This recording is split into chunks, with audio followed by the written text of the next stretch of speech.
I was actually just testing Josh because the appropriate answer would be the cheek and get to become friends with her, and then maybe down the line something will happen. Yeah, you gotta take. You'll go right for the pussy.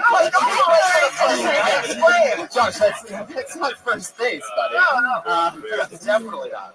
It's so funny. He's just eye to eye with a girl, and she's like, you know what? In terms of your faith, I think I really like you. And his head just starts going down.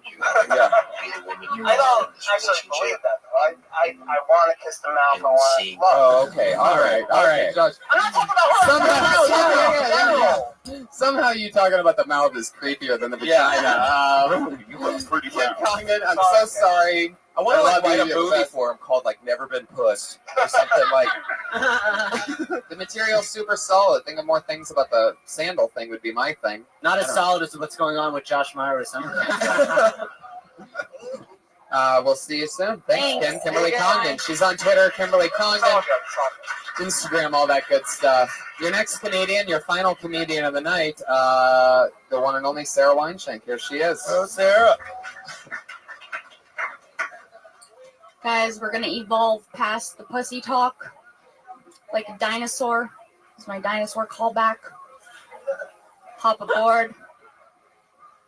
It's gotta be fucking boring to work at a patio furniture store. I get bored just looking at a patio furniture store. I just want to be wealthy enough to buy patio furniture. That's some affluent shit. When you're poor, you just take your indoor furniture and you put it outdoor. And you're like, yep, that's my patio furniture. I just want to be able to afford furniture and look for it for all types of weather. Like, I want to look at a table and be like, that looks like it could get windburned and survive. Like, how do you look for patio furniture? Seems like, whoa. Seems like that door is, I don't know. All right, a special cat because you started one thing and then you bailed out or something. It bailed out. You didn't have anything else for that? Is that it? I got a little flipped around. So you got the patio furniture. That's your thing. Yeah, I'm really... Did you just get patio furniture, or did you just see somebody else's and it's like, that's not being talked about enough? Yeah, no, I've been wanting to talk about patio furniture for a long time. It's definitely not where it could be, but... Have you ever thought about mixing patio furniture jokes with political jokes? Like what kind of umbrella? I like the indoor outdoor because I used to I actually did it backwards though. I would take my patio furniture and put it in my living room. That's funny. You're an animal. And I remember like around Christmas time at Target, they would have all their furniture on sale. So I'd just buy like 3 of those, Rubbermaid like lounger chairs. So my living room is just like a patio. Yeah, no, that's an interesting spin on it. Do you have a patio? I don't have a patio. I think it's really funny. To even put I like it a so lot. funny. Yeah, Because I remember being a kid and my dad was like, I'm building a deck. Yeah. And like built that deck and like got that seal. Yeah, there's like a bunch of layers. No, tarnish, whatever the hell it was. Why did I say taint? Sounds like That seal taint. No, that like seal stain. Taint, stain. And paint. Yeah, but like this, like I love that, especially like being in college too. Like I remember my friends putting the indoor furniture out on the patio, so I thought it was really, really fun. They're like, oh, this is cool. It just smelled like mildew, but it still acted like it was cool. A leather couch, a recliner outside. It's very glamour white trash. Yeah. I hate the cushions that are outside because they do start to smell, even if it is an exterior And they lounge crack. thing. You smell a lot of the you smell a lot of the seats that you sit down on. No, but like when you go to like a hip pool or rooftop thing, they have the outside couches, and they gross me out. I feel like they absorb rain and they're dirty. Yeah, all that LA rain that we get on our couch cushions. All it takes is one bad rainstorm to fuck up a patio situation. Mm-hmm. Yeah, there's probably something there. There's a struggle here. Did you mention the umbrella? Well, I did just now, but after just thought of it, and I meant to touch on that more. One thing that I always found interesting is that the umbrella normally only goes over the width of the table, Right. and not more over like you actually be sitting at the table. So you end up being wet at a table that's dry. Or like Where burning they one made the arm. umbrella a little bit bigger. Yeah. Well, no, they have those umbrellas with the arm where the thing comes from the side. Like a, But you're like you rich. guys know what I'm talking about? Yeah, it's a more expensive Yeah, umbrella. you're like a rich patio. They have owner. them. They've got them. Oh, canopies. It's interesting that we're talking about patio furniture because after this, I think I'm going to take a nap outside. Sarah, that was fun. It's fun having you again. Good job, Brandy Sarah. Miller, Thanks, Sarah guys. Weinshank.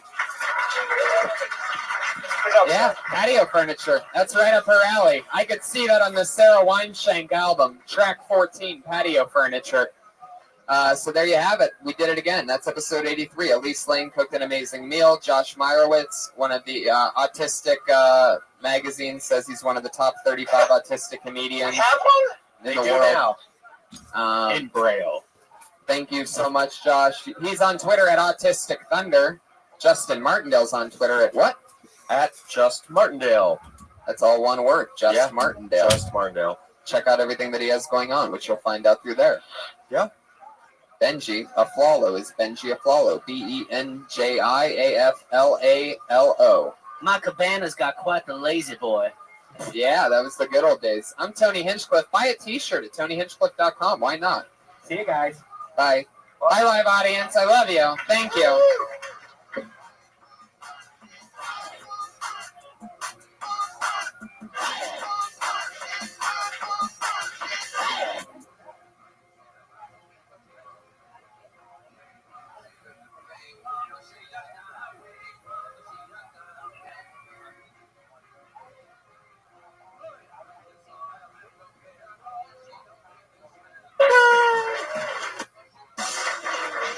Yay! Hi, everybody. Fuck yeah. It's all happening. Welcome. Episode 84 of Kill Tony, ladies and gentlemen. You guys are here right now. Put your hands together. It's Monday night. We're all here together. Anything can happen. This show's crazy every fucking week. Crazy shit just happens. All the time. And here we are again. 84th time. An hour and a half.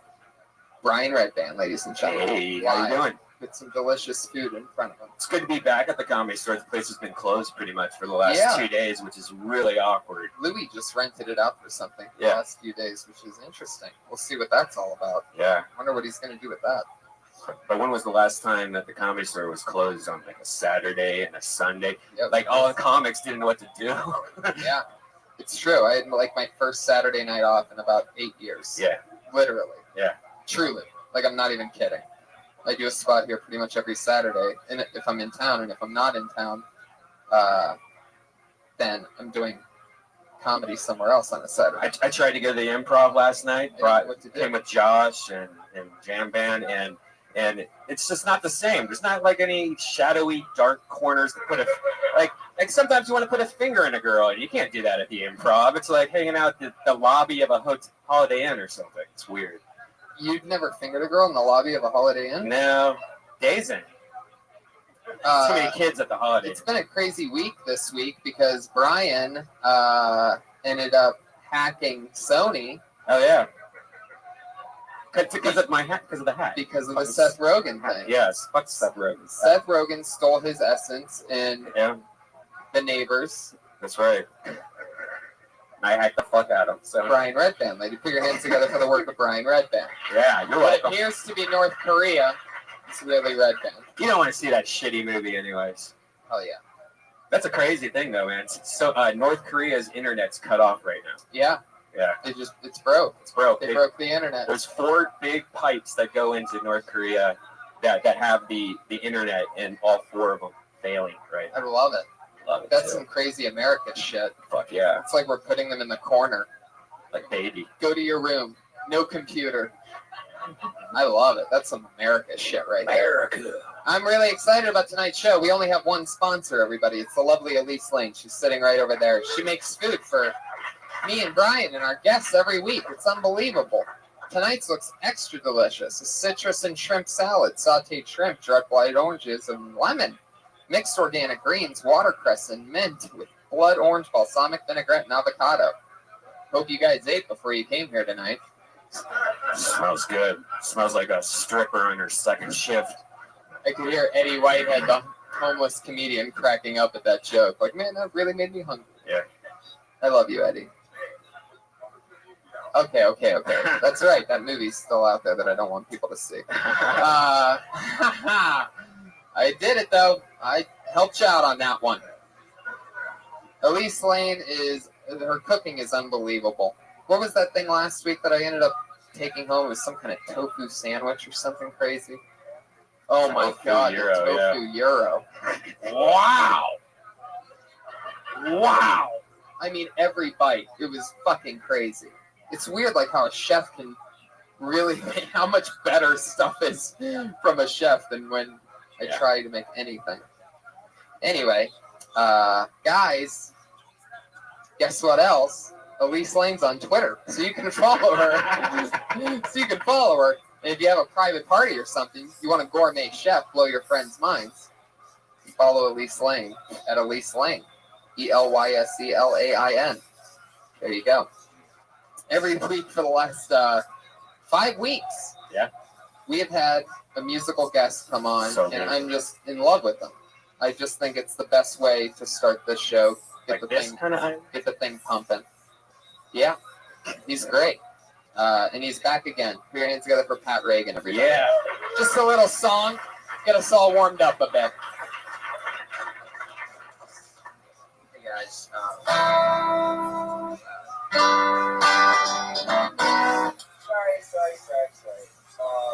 Okay. This is Dead Podcast today. I'd like to play a song. This is part 5 of a quintilogy of love songs about my dead best friend's dad.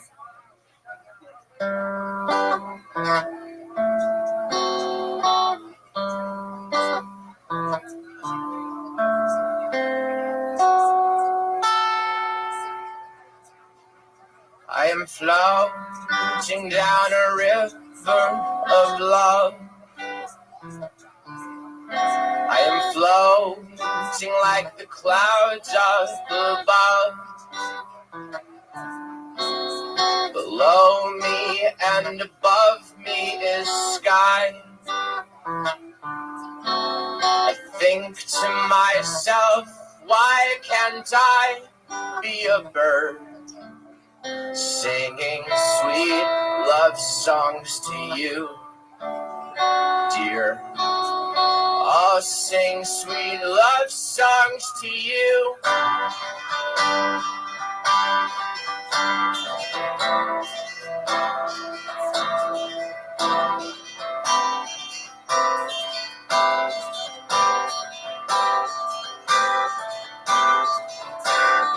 I just turned 25 this Saturday, and it feels like I've spent my whole life just waiting, make excuses so that I can hide away.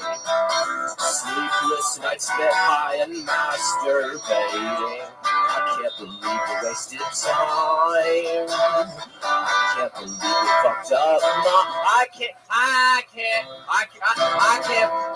can't believe we wasted time. I can't believe I wasted time. I can't believe I fucked up mine. Thought I was gonna be just fine, but I'm not gonna be just fine. I'm gonna be a narcissistic, unemployed comedian, living like a total piece of shit. At least I've got you here to keep me warm at night, so I don't want to think anymore about it. No, I don't want to think anymore about it. La la la la la la la la la la la la love sign. Ding ding ding ding ding ding ding ding ding ding ding ding ding. La la la la la la la la la la la la love sign. Ding ding ding ding ding ding ding ding ding ding ding ding dong. Ding ding dong.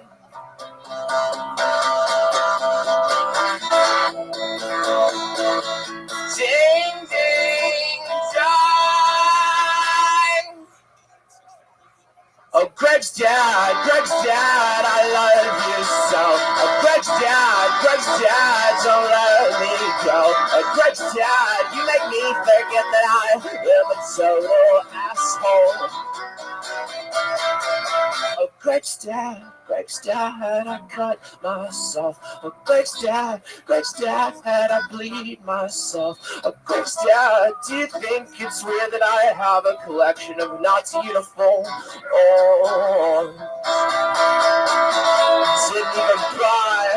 I didn't even buy this guitar. It was bought for me by Mom and Papa, who always thought I was gay, and they were correct. They were correct in their assumption, and I'm erect. I'm ready for some sweet Greg's dad action. And then the song just suddenly ends. Thank you, guys. Have a good night. Pat Reagan, everybody.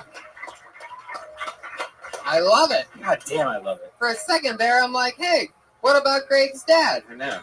And then there it was. And all of a sudden, it was about Greg's dad. I wish I could be Greg's dad for a night. One more time for Pat Reagan, everybody. He's on Twitter at Patty Reagan, PattyRegan. Guys, you can find his album. It's called Pat Reagan Smells Like Shit.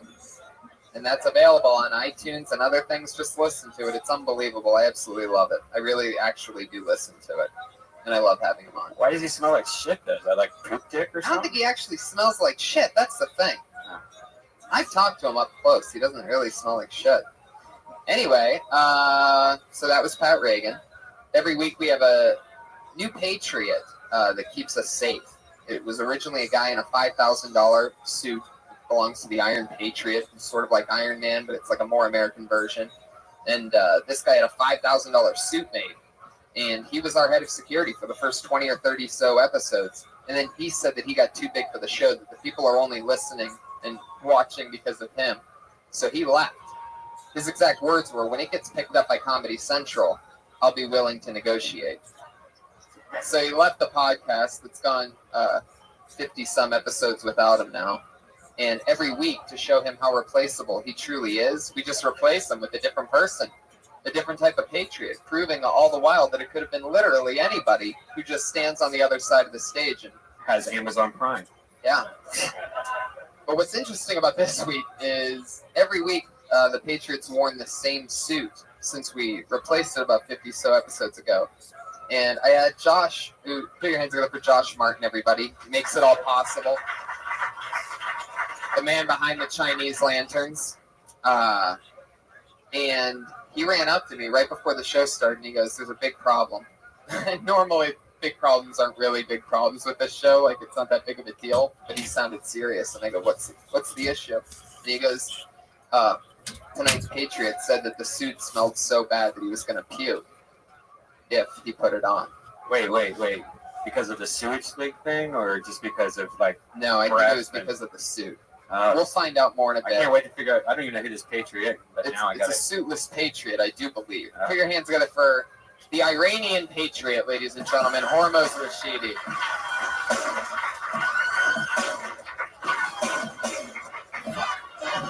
Yeah, he's our first ever Patriot that's actually not wearing the suit. He's just wearing the gloves and the helmet. Okay, it got weird, everybody.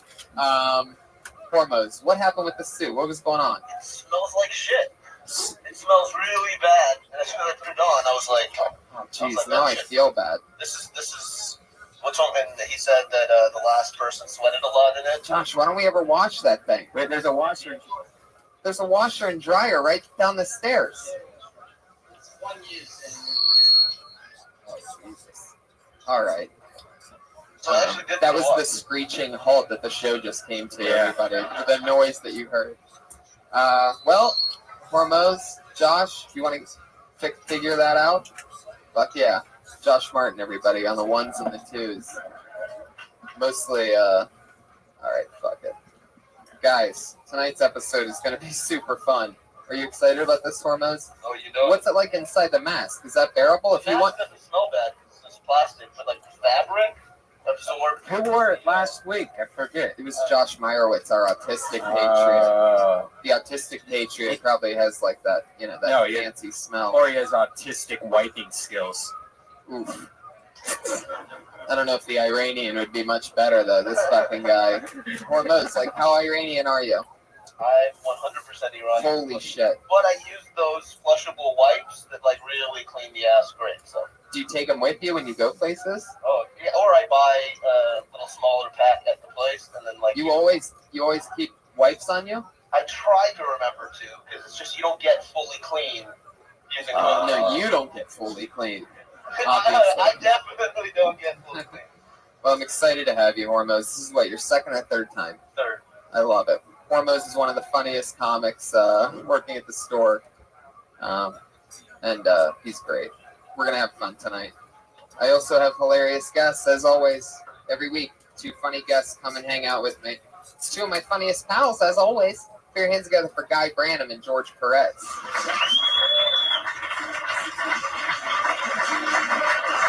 Yeah.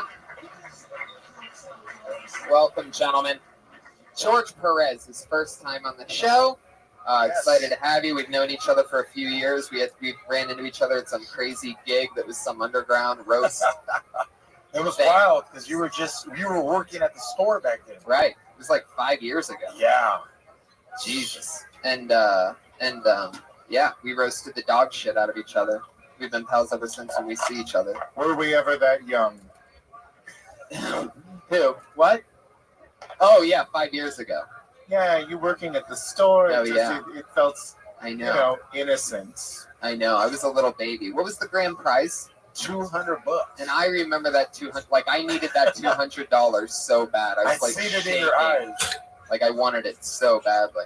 Anyway, back then, the roast format of the show that we did, it was some pilot for an MTV thing. And they didn't really have a format. So they're just like, all right. So we both beat our brackets. It was like there was 18 guys there. Yeah, it was like March Madness. It really was. All like underground. Like I got a weird call a couple days before from like a shady, cool buddy, and he's like, "Yo, dude, there's this fucking roast thing going on at this warehouse. If you're in the winter, you get 20 or $50 for showing up. Something $50 like for showing up, but $200 if you win the whole thing." And I'm like, "Fuck yeah, I'll show up to this shady warehouse."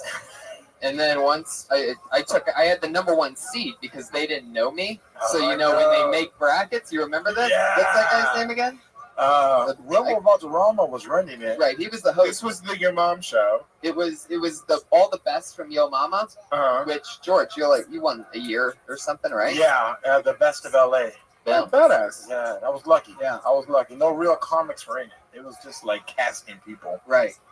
And but they put me up against their number 1 seed, the guy who was the defending champ, because they didn't know me at all. And I laid him out. Yeah. I let him go first, and I just actually let him. I just stood there and stared right at him like that while he fired off like 2 or 3. I just took my time, and then I go because he was like, "Oh God, almost." No, I remember what really you said because I laughed. I was wearing like a Quicksilver sweater that was like brown and gray.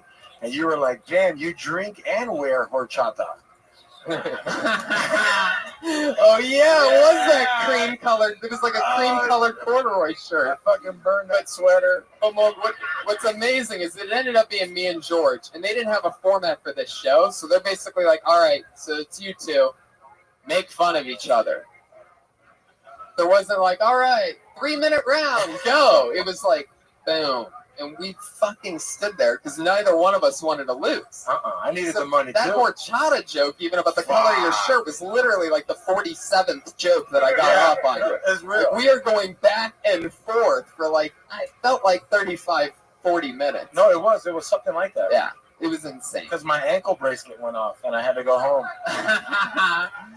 And Guy, I love your style. You're always hanging out at Roast Battle. I sort of like triple booked roast style this show organically. It just sort of happened because you're a great roaster yourself. I like to watch people be hurt. Yeah, I love it. You look like you'd be like if you didn't know you, like super jolly, happy, nice guy, but you have no soul I whatsoever. work from the dark side of the comedy. Boom. I love it. So here we go. You guys ready for this? It's episode 84 of Kill Tony, where comedians sign up. Over 30 comedians signed up tonight for the chance to do 1 minute. 1 minute of stage time. And then we talk to them about anything. Maybe about what they did, what else they could do, what they do, something else they could talk about, or anything at all. Comedians, you know your 1 minute's up when you hear the sound of a kitty.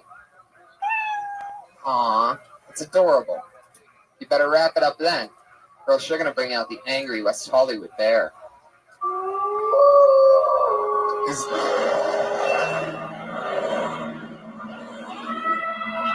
Okey-dokey. There you go. Little wake-up call for you. I'm going to make an obligatory West Hollywood bear joke. Is that all right, Tony? Yeah, you have to. That's not what a West Hollywood bear sounds like. These days, he'd be talking about Into the Woods. Fuck yeah. A West Hollywood bear making West Hollywood bear jokes. About West Hollywood bear jokes. That's like a... Wow. Grr, I'm meta. Boom. Here we go. You guys ready? Episode 84, Kill Tony, starts right now. Your first comedian goes by the name of Michael Schertzer. Here he comes, Michael Schertzer.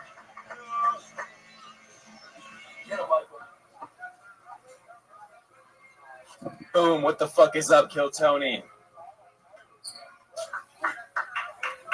So, I bombed the other day, but it was in Afghanistan, so nobody gives a fuck about it.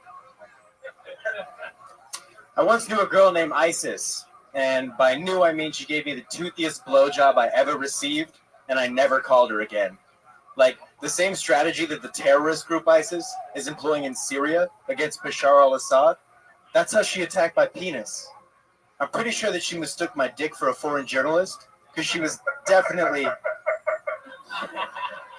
I'm pretty sure she mistook my dick for a foreign journalist, because she was definitely trying to cut the head off. That joke never receives the response that I believe it deserves, but that's not going to stop me from telling it, because I want people to know that I'm informed. Somebody asked me if I saw Interstellar, and I was like, nah, but I've seen Matthew McConaughey get high before. Have you really seen Matthew McConaughey get That's high? a true story, actually, I have. Where'd you see him get high at? One of my friends used to live in Paradise Cove, Malibu, and one night, swear to God, we were just hanging out, smoking weed, and Matthew McConaughey knocks on the door with a bottle of 151, and he's like, hey, my name's Matt. Want a drink? And we're like, no, get the fuck out. Of course I want to drink with you. You know, it's crazy.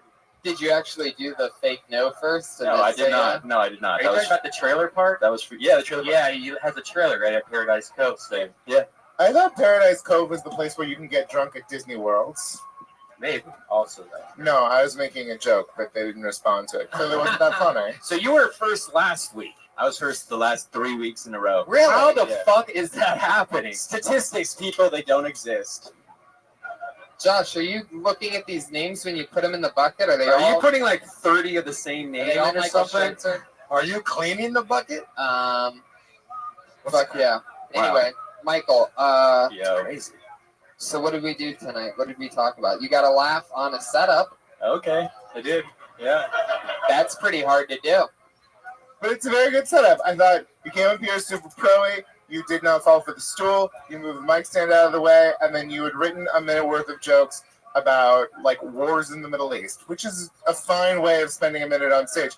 And you, like when you had one good joke in there, like you can see exactly where it's going if you've been talking about Afghanistan and Iraq for 30 seconds, and then you say you got a blowjob and you think the girl thought that your dick was a French journalist. But like that's a solid joke that has potential, and you could turn into a joke if it were in any way unexpected by that point in your set. Are you Edward Snowden? Is that how your name always ends up on the top of the bucket? You some crazy you the CS. All right. Anyway. That worked out well, yeah. Yeah, it's the idea of the joke. You could maybe do something. Yeah, there was too much set. Is that what you're trying to say? Like the setup was just way too long, and like. Well, We all here's kinda what happens. figured You it out gotta halfway laugh on through, you yeah. gotta laugh on one setup and 0 punchlines. Not bad. Yeah, Not bad. when they laugh, don't stop. Yeah. Like you look to be like, oh fuck, you're laughing. That's true. Yeah, you came in, Yeah. I get right? Like you came in confident. Like if you were fucking and you were like, oh shit, she's actually saying my name. Yeah, I get super awkward when like people acknowledge that they think that my humor is funny. That's when you want to look them in the eye and keep going. Solid advice for life, I feel like. Yeah. And then come inside of them. Oh, well, That's What? my I lost thing. is that an invitation, Tony, or what? Oh, yeah. Boys, be safe. Drug-resistant syphilis is all over this town. And by this town, he means Hormuz's mask. Guys, it's getting out of control. Why are you wearing your dad's fleece tonight? What's going on with that? I like free shit, you know? Where'd So, you get like, that from? From him. Just for Wow. free. That's amazing. Yeah. It was my dad, so he handed it down. There wasn't much, like, go between. Interesting. Is the hair same thing with the haircut? Yeah, I don't know. Fuck yeah. Just a quick question. Yeah. You said that you bombed in Afghanistan last week. Are you one of our brave boys in uniform? No, that joke is. I'm not an actual citizen. Oh, that joke was just you being silly. Yeah. Well, see, when you do that and you tell a joke that is just clearly you been making a silly, for all the rest of your jokes, when you say whatever your setup is, the audience is going to be like, oh, he's just fucking around. Like, you have to lull them into a sense that you are going somewhere logical, so they won't just be, oh, he's making the crazy pun that we expect out of this situation. Because then you'll get the non-response that you got from everyone but me. It's true. That's a great piece of advice. Cool. You ever been next to an Iranian before? Yeah. Fuck yeah. You look like a TSA agent, so are you all right, fuck it. Like a bouncer at Petco. There it is. That's the best one. There he is. It's like, yo, the Chihuahuas. Watch out, Chihuahuas coming through Chihuahuas. Usually they tell me I look like a school shooter. I think Yeah, I That's true. told, They told me that the last 2 weeks. I told you. I told you that, right? Yes, sir. I think you look like an Orthodox Jew who dressed up as a regular for Purim. Like, you got access to regular people clothes, you just don't know how they're supposed to work. The facial hair. Where are we going with it? Is it always that way? I mean, it can't always be like this, but as often as possible. All right, Michael. I really would never do a bombing Afghanistan type of joke in any way, shape, or form, especially from the beginning. Yeah. Other than Start the show off with a bang. start with your crazy shit and just keep doing that until it works. Okay. Thanks, Tony. Michael Schertzer, everybody. Funny kind of love. People can smell that when you try to get on their side, with an easy thing. It's like, okay, well, that's the one, obviously, that was out there to fool us. But, I don't know. Hey, Boo, do you have any questions for our guests? Because we totally skipped Oh, over yeah, that. absolutely. It got so weird when you came out that No, I'm kidding. I'm just glad to not be the most bald person on the station. Oh, there you go. That's Is that Not by choice. Is that a no? That's a no, yeah. You don't have questions for the guests. I didn't even discuss before, but I'll ask the question. Guy, how old were you when you came out to your parents? And same question for George. Oh, that's hilarious. Because George is actually gay and I am not. It is insulting to imply that I am gay. I get what you're doing. So, Tony, if I got this right, the Patriot didn't wear the Patriot costume Who asked to be the Patriot, by the way. and didn't have the Patriot questions. Are you okay, Horrible. Hormuz? All It's right. because he started dating a girl, I think. Why is the mic by your dick? Well, that always happens. That's Yeah. one tradition from the original Patriot that we decided to keep because we think that's the one thing about him that made a little bit of sense. So we just kept it there. Yeah. Hormoz, how do you think this is going right now with you? Good? It's going all right. I think it's going pretty fun. Feel good about it? I feel pretty good about it, yeah. Say something Iranian. همه دوستان تو ایران خیلی ممنون بعدا میبینم. Wow. Wow. What did that mean? I said to all my friends and family in Iran, hopefully I'll see you soon. What does that mean? In the afterlife or something? Yeah, like ghost style. Hormuz, have you ever bombed at comedy in Afghanistan? It's right next to Iran. I haven't had the pleasure yet. I love that you give a shout out via podcast to your friends and family in Iran. Like they would ever listen to this. Hey, to all my homies in the say something else in Iranian. One more thing. Come on. Here's something sexual. Can you do karaoke in Iranian? Is that possible? Prove it. Sing a little something. بابا اومده از راه اومده اون کی اومده چرا خندون اومده اون کیه باهاش چه ریزه اون چشاش بابا میخنده باهاش دست اونه چه دستاش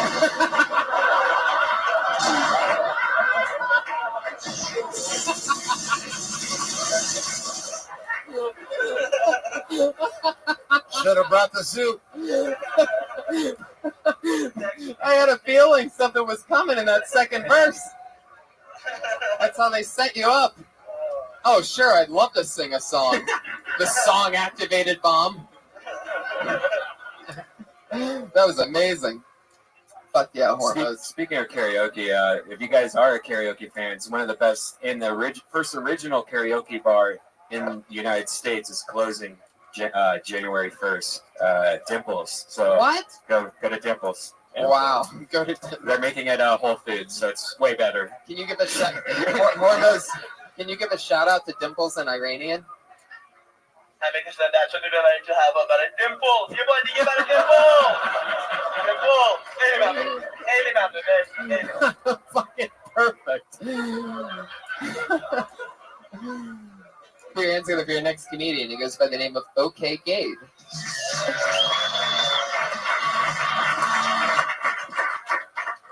Hello. Don't you hate it when you get a cut on your dominant hand? I mean, it's okay if you get a small cut in your hand, you wash it off, you forget about it. But that's your mistake. You forget about it. So later on in the evening, you decide you want to masturbate. So you're getting ready to masturbate, right?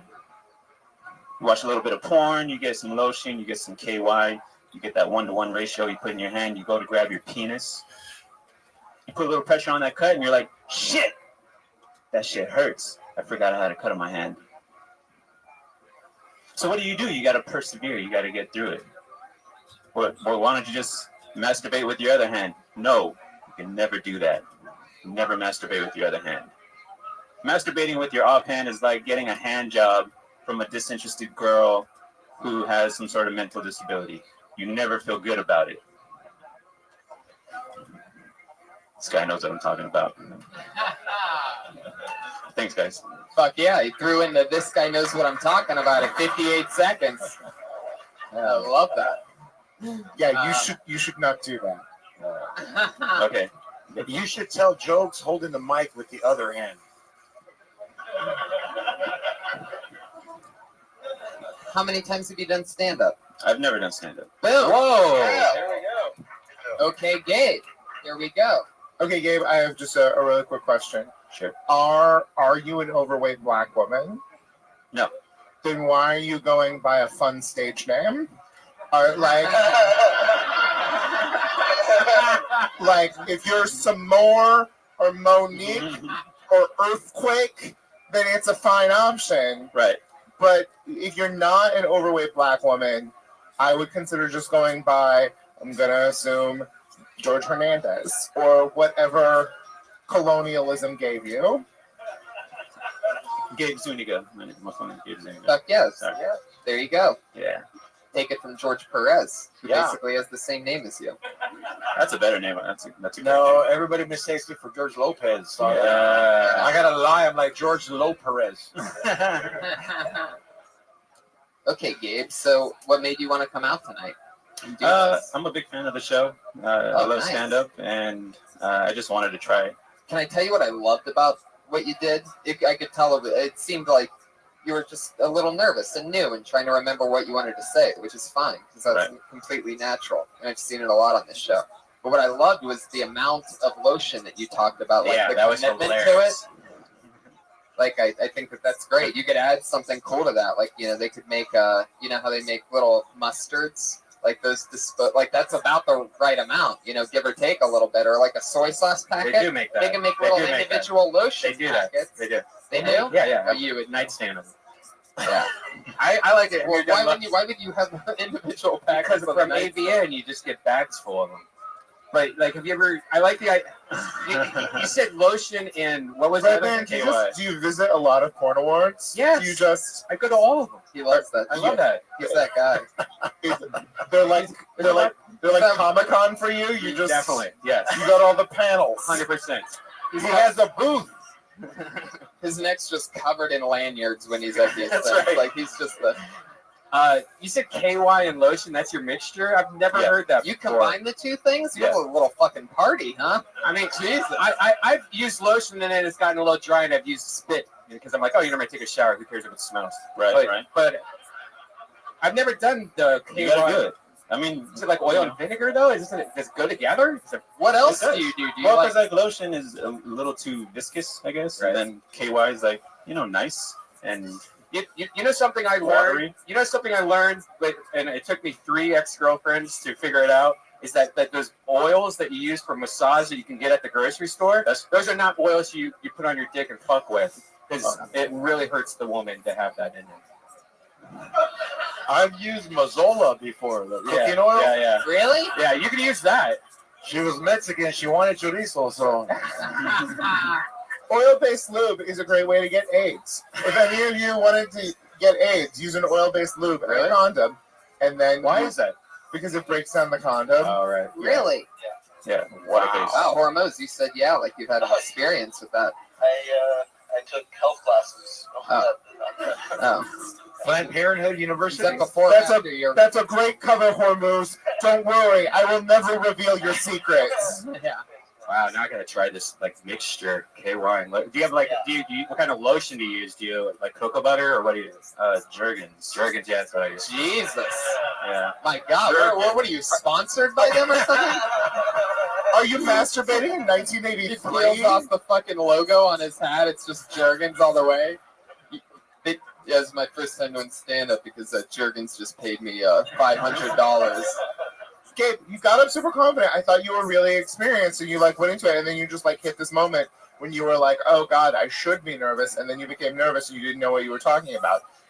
That's why you should have had a punchline before then, because if you had a nice punchline before then you would have been like, yes, I am a god of comedy. Been able to keep going.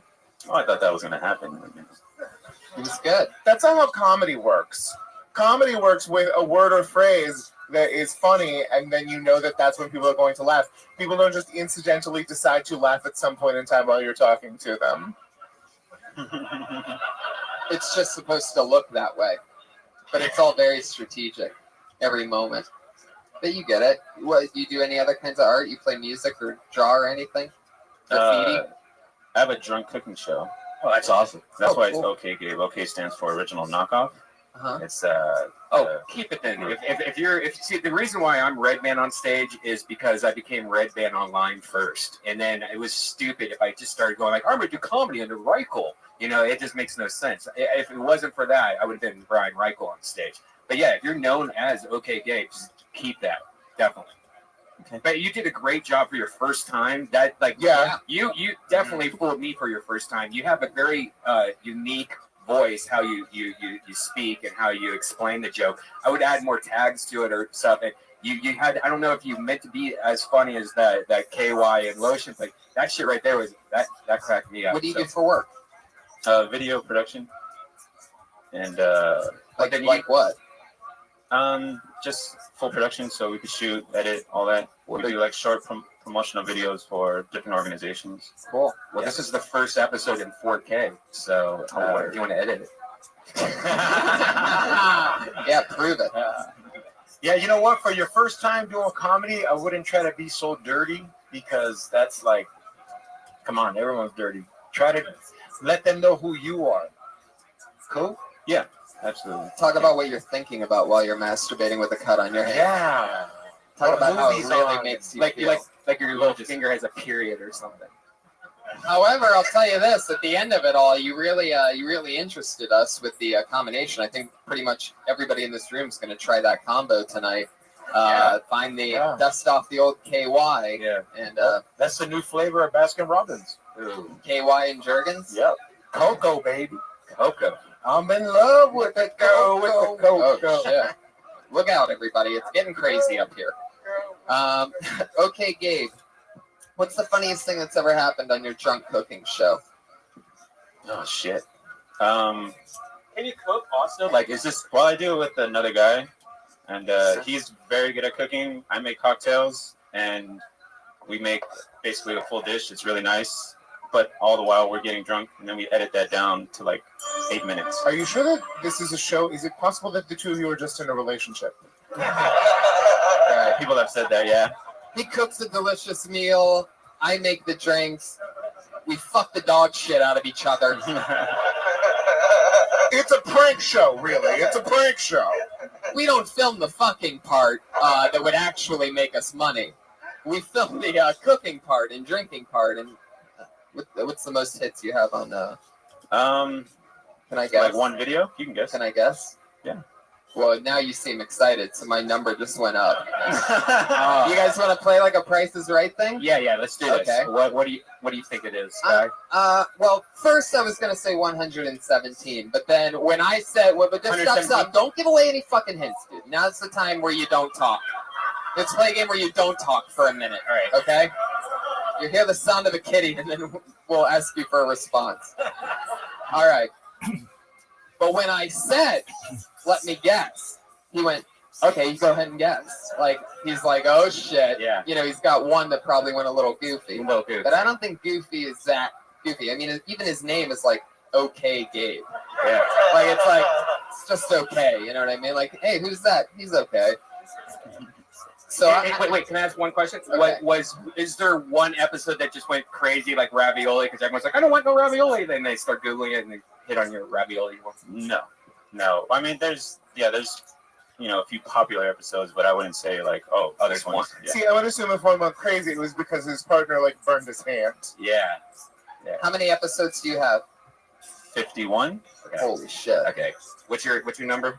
My number is 17,000. Don't answer anything. Let everybody guess. Right. Yeah. You won 17,001, you son of a bitch. No. I'm going to say 62. 62. 62,000, yeah. 32,812. Wait a second, he's gotten within. No, I'm kidding. I don't know. I may go with 4,300. Another with one. I say you call over. Whoa, the Hormo is pulling it. The dirty Iranian from out of nowhere. Holy shit. Came out the cave. Fuck yeah, man. All right. Red band, got it. What's the answer? I don't know, like 6,000 maybe. I don't even know. What'd you say? 4,500 or something. Yeah, 300. It's not that popular. You don't so much have a drunk cooking show as you have a hobby. Yeah. I tell you what, though, man, you just archive the shit out of it because you don't know if one day everything changes and all those videos are going to be reborn. That's all you have to do, and it's for once in our life we have the ability to archive video shows. We're making our own TV shows. Why are you being helpful and inspirational? Because it's his first time on stage. He did a good job. Yeah. I mean, you signed up tonight, and this video is going to, the day that it's released, it's going to have more hits than your biggest video. So, congratulations on that. Thank you. All that other stuff you put a lot of work into. This one, and you might not even be drunk, and you didn't have to cook. Maybe you should do makeup tutorials. Those get a lot of hits. No. Here's what you do. You're a pretty girl. You make the show where you're both cooking for a girl who's also getting drunk. Oh, we try to do Brilliant. Brilliant, by the way. You And so just by fucking the end, nailed it. by the end, you're like almost all going to puke. There you go. Drunk. Yeah, you definitely got to You get gotta a take girl. up the next Nobody level. wants to see two greasy Mexicans cooking and getting Yeah. drunk. Wait, what did you get? Unless one of them's George. Fuck yeah. Is the other, what do you guys cook? I mean, what happened on the episode that it got 6,000? What happened there? Do you know anything about your own show? Yeah. All right, I'll tell about the last episode we did was a What are these, like 5-hour-long episodes? No. You're acting like it's gonna be- completely boneless turducken. We did that for Thanksgiving, so that's a good example. Cool. Where can people find this? Because I'm actually going to go check this out. I want to look at it Oh, myself. OK's happy hour. OKS happy hour. All right, great. That you have assembled in your own life a turducken impresses me more than anything else that you have done since you got on this stage. Thank you. I am so proud of you, Gabe. I just wanted to come up here and talk about my cooking show, so Oh, you son of a bitch. I'm just kidding. You son of a bitch. Yeah, he snuck in like a Mexican. That's smooth. His love this cooking show, which is sponsored by Jergens. Now I get it. It all makes fucking sense. Well, there he goes. He did it. That's okay, Gabe. He's on Twitter at Original Knockoff. That was his first time, not really doing stand-up, but just pretty much describing how he masturbates. Yeah, we got owned. Yeah, totally. Totally owned. I feel like that's going to happen a lot in the future. Yeah. Well, there you go. Your video is going to have more hits now. You did it, you fucking con artist. Luckily through the power of editing, it's going to be a short episode this week. No, I'm kidding. He's on Twitter at He can Original edit himself Knockoff. out. Check out his video. Who gives a fuck? It's probably not funny anyway. Put your hands. God, did I lose you? What happened there? It's a joke. Everybody relax. Come on, I'm sure it's great watching guys get drunk. How long is each episode? Oh, that's it? Perfect. Wow. Perfect. Fucking quick meals. Delicious. Make it 7. You dig the turducken, throw it in. Shot. That's some tight editing, bro. All right, put your hands together for your next comedian. His name is David Freeberg.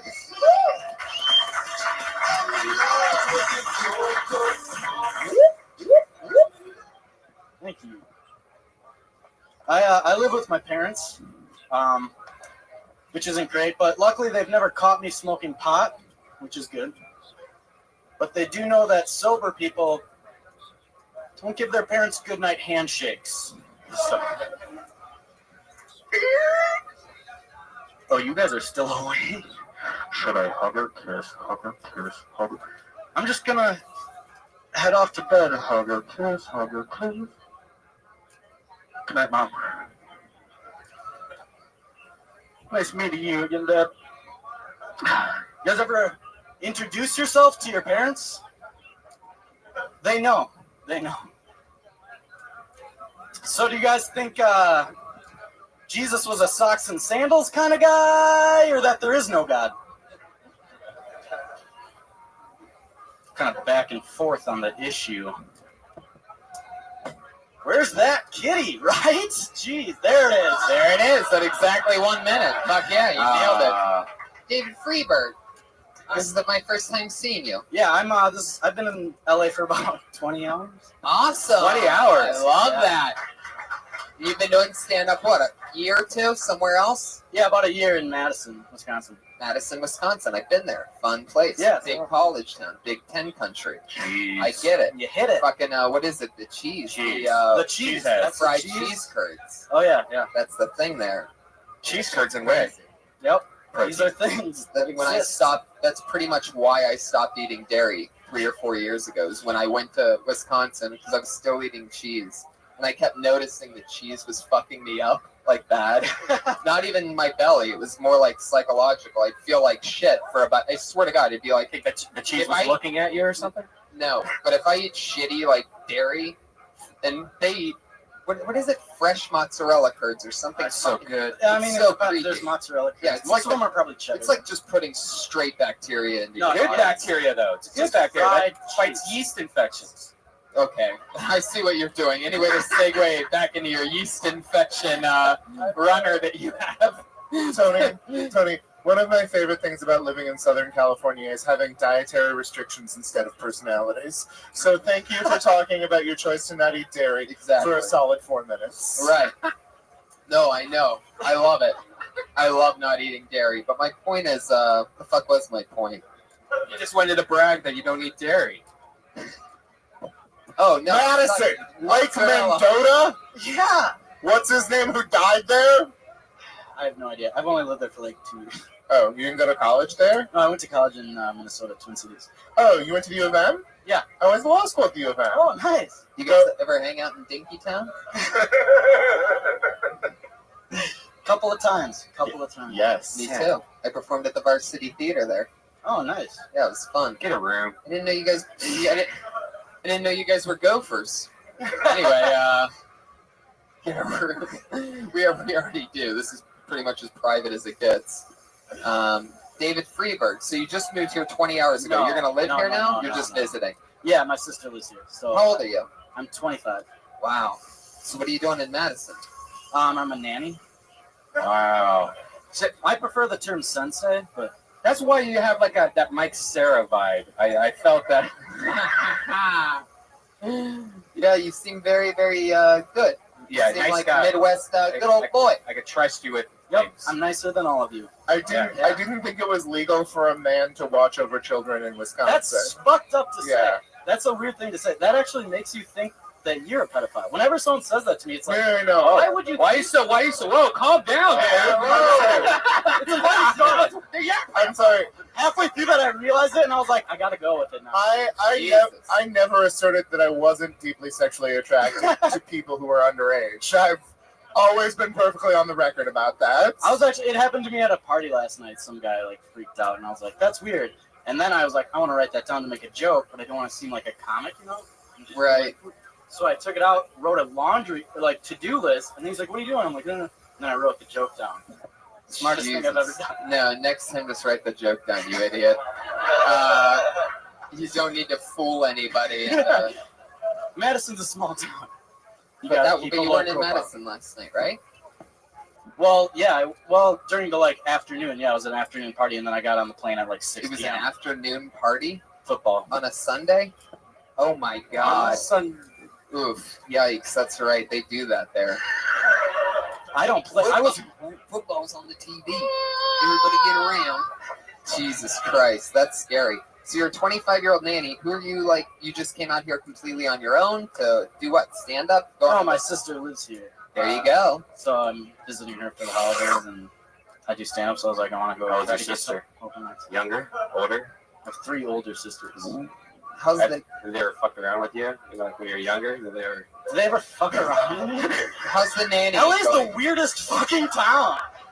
You're the one who brought up pedophilia, young man. How am I the one? Which was there because you insisted that me making a joke about how in Wisconsin women are babysitters. You said that meant that I was a pedophile, and then I'm a nanny.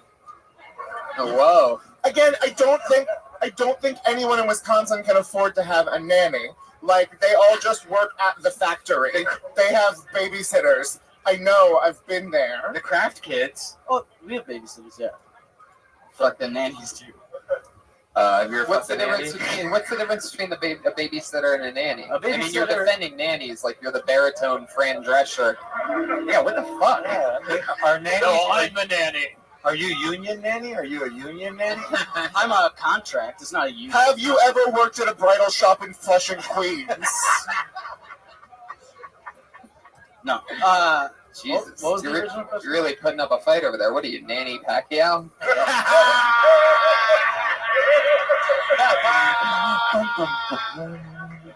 Got him. So, okay, I won't put up a fight.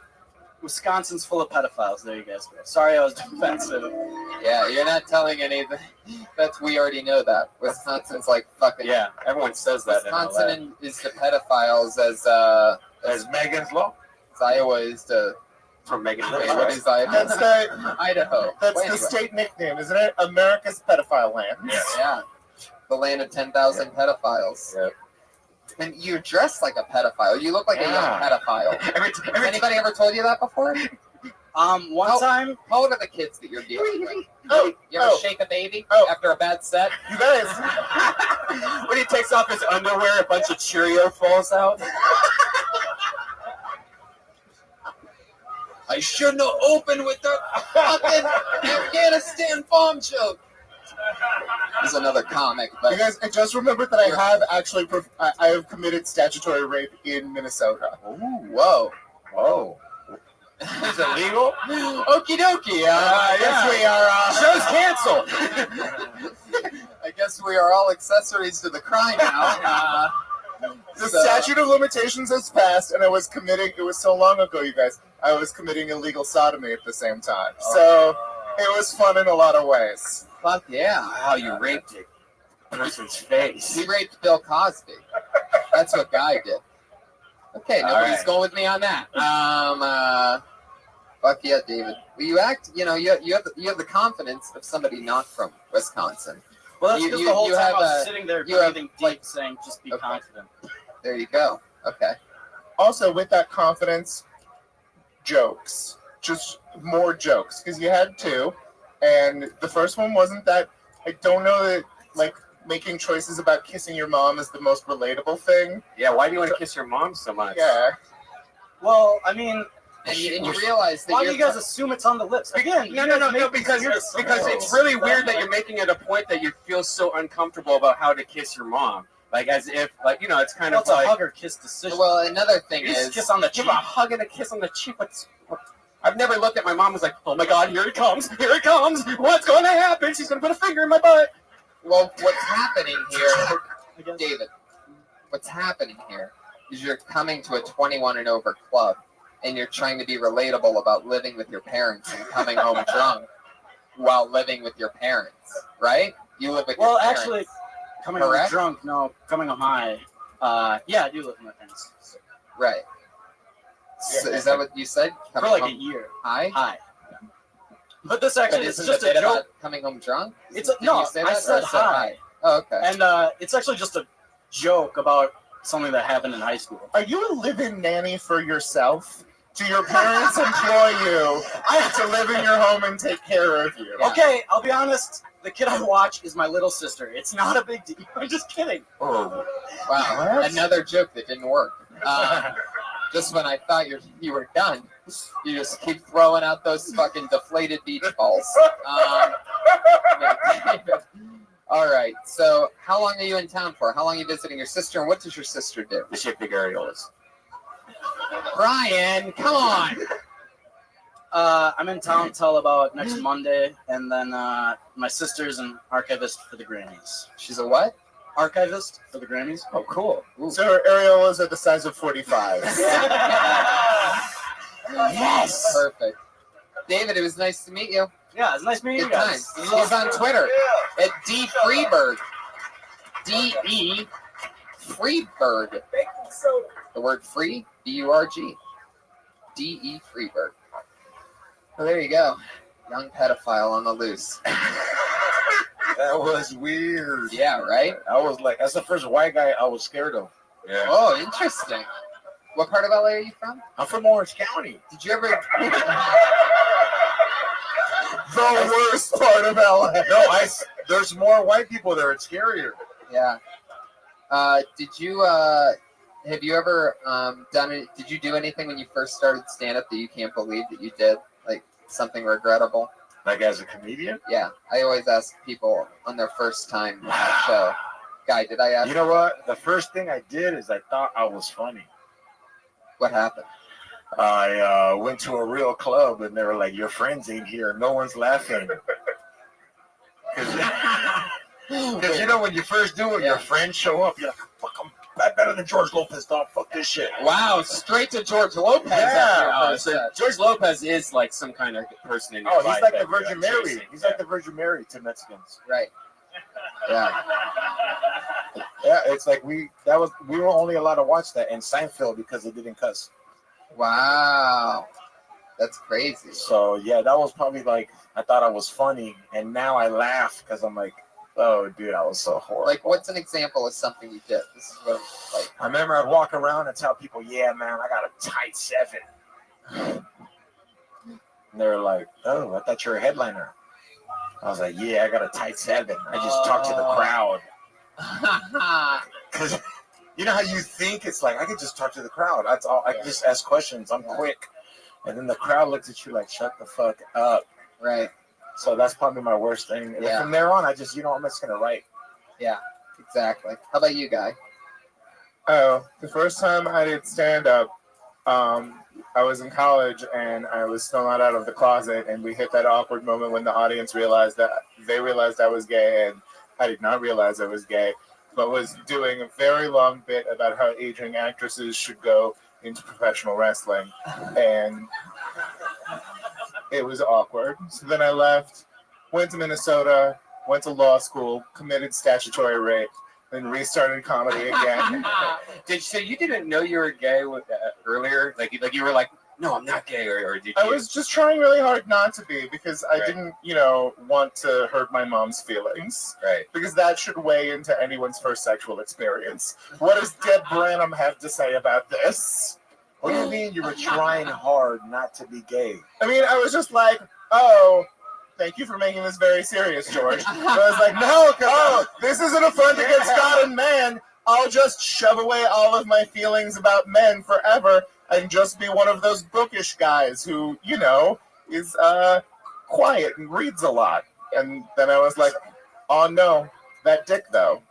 I fucking love it. See, when he said he didn't know, that scared me a bit, because I didn't know, like, what if you just, like, somebody walks by and you get a whiff of dick and you're like, oh my God, I want that right now. Like, I'm just scared for that to happen. Hormones, are there any, do people, are they regularly gay out in Iran? Like, is that, do they have to keep it secret? You're not allowed to be gay in Iran, but transgender's okay. Wow. So, you can have your sex changed if you get caught, and then they'll let you live. But if you're gay, they'll, kill you. Can you order a transgender woman in Iranian for us? I try. My Farsi's not that great. Transgender. As far as I can see, it is. اگر میشه یه خواهر برای من بیار. Wow, what'd you say there? I said, if you can you bring a switched woman? You know what? Can we? Switch hearses. Wow, that's really Gay straight. Gay straight. Can you say, I have a tummy full of cum? Can you say I have a? All right. I don't know cum. All right, last one. Can you send me your finest transgender woman to Dimples?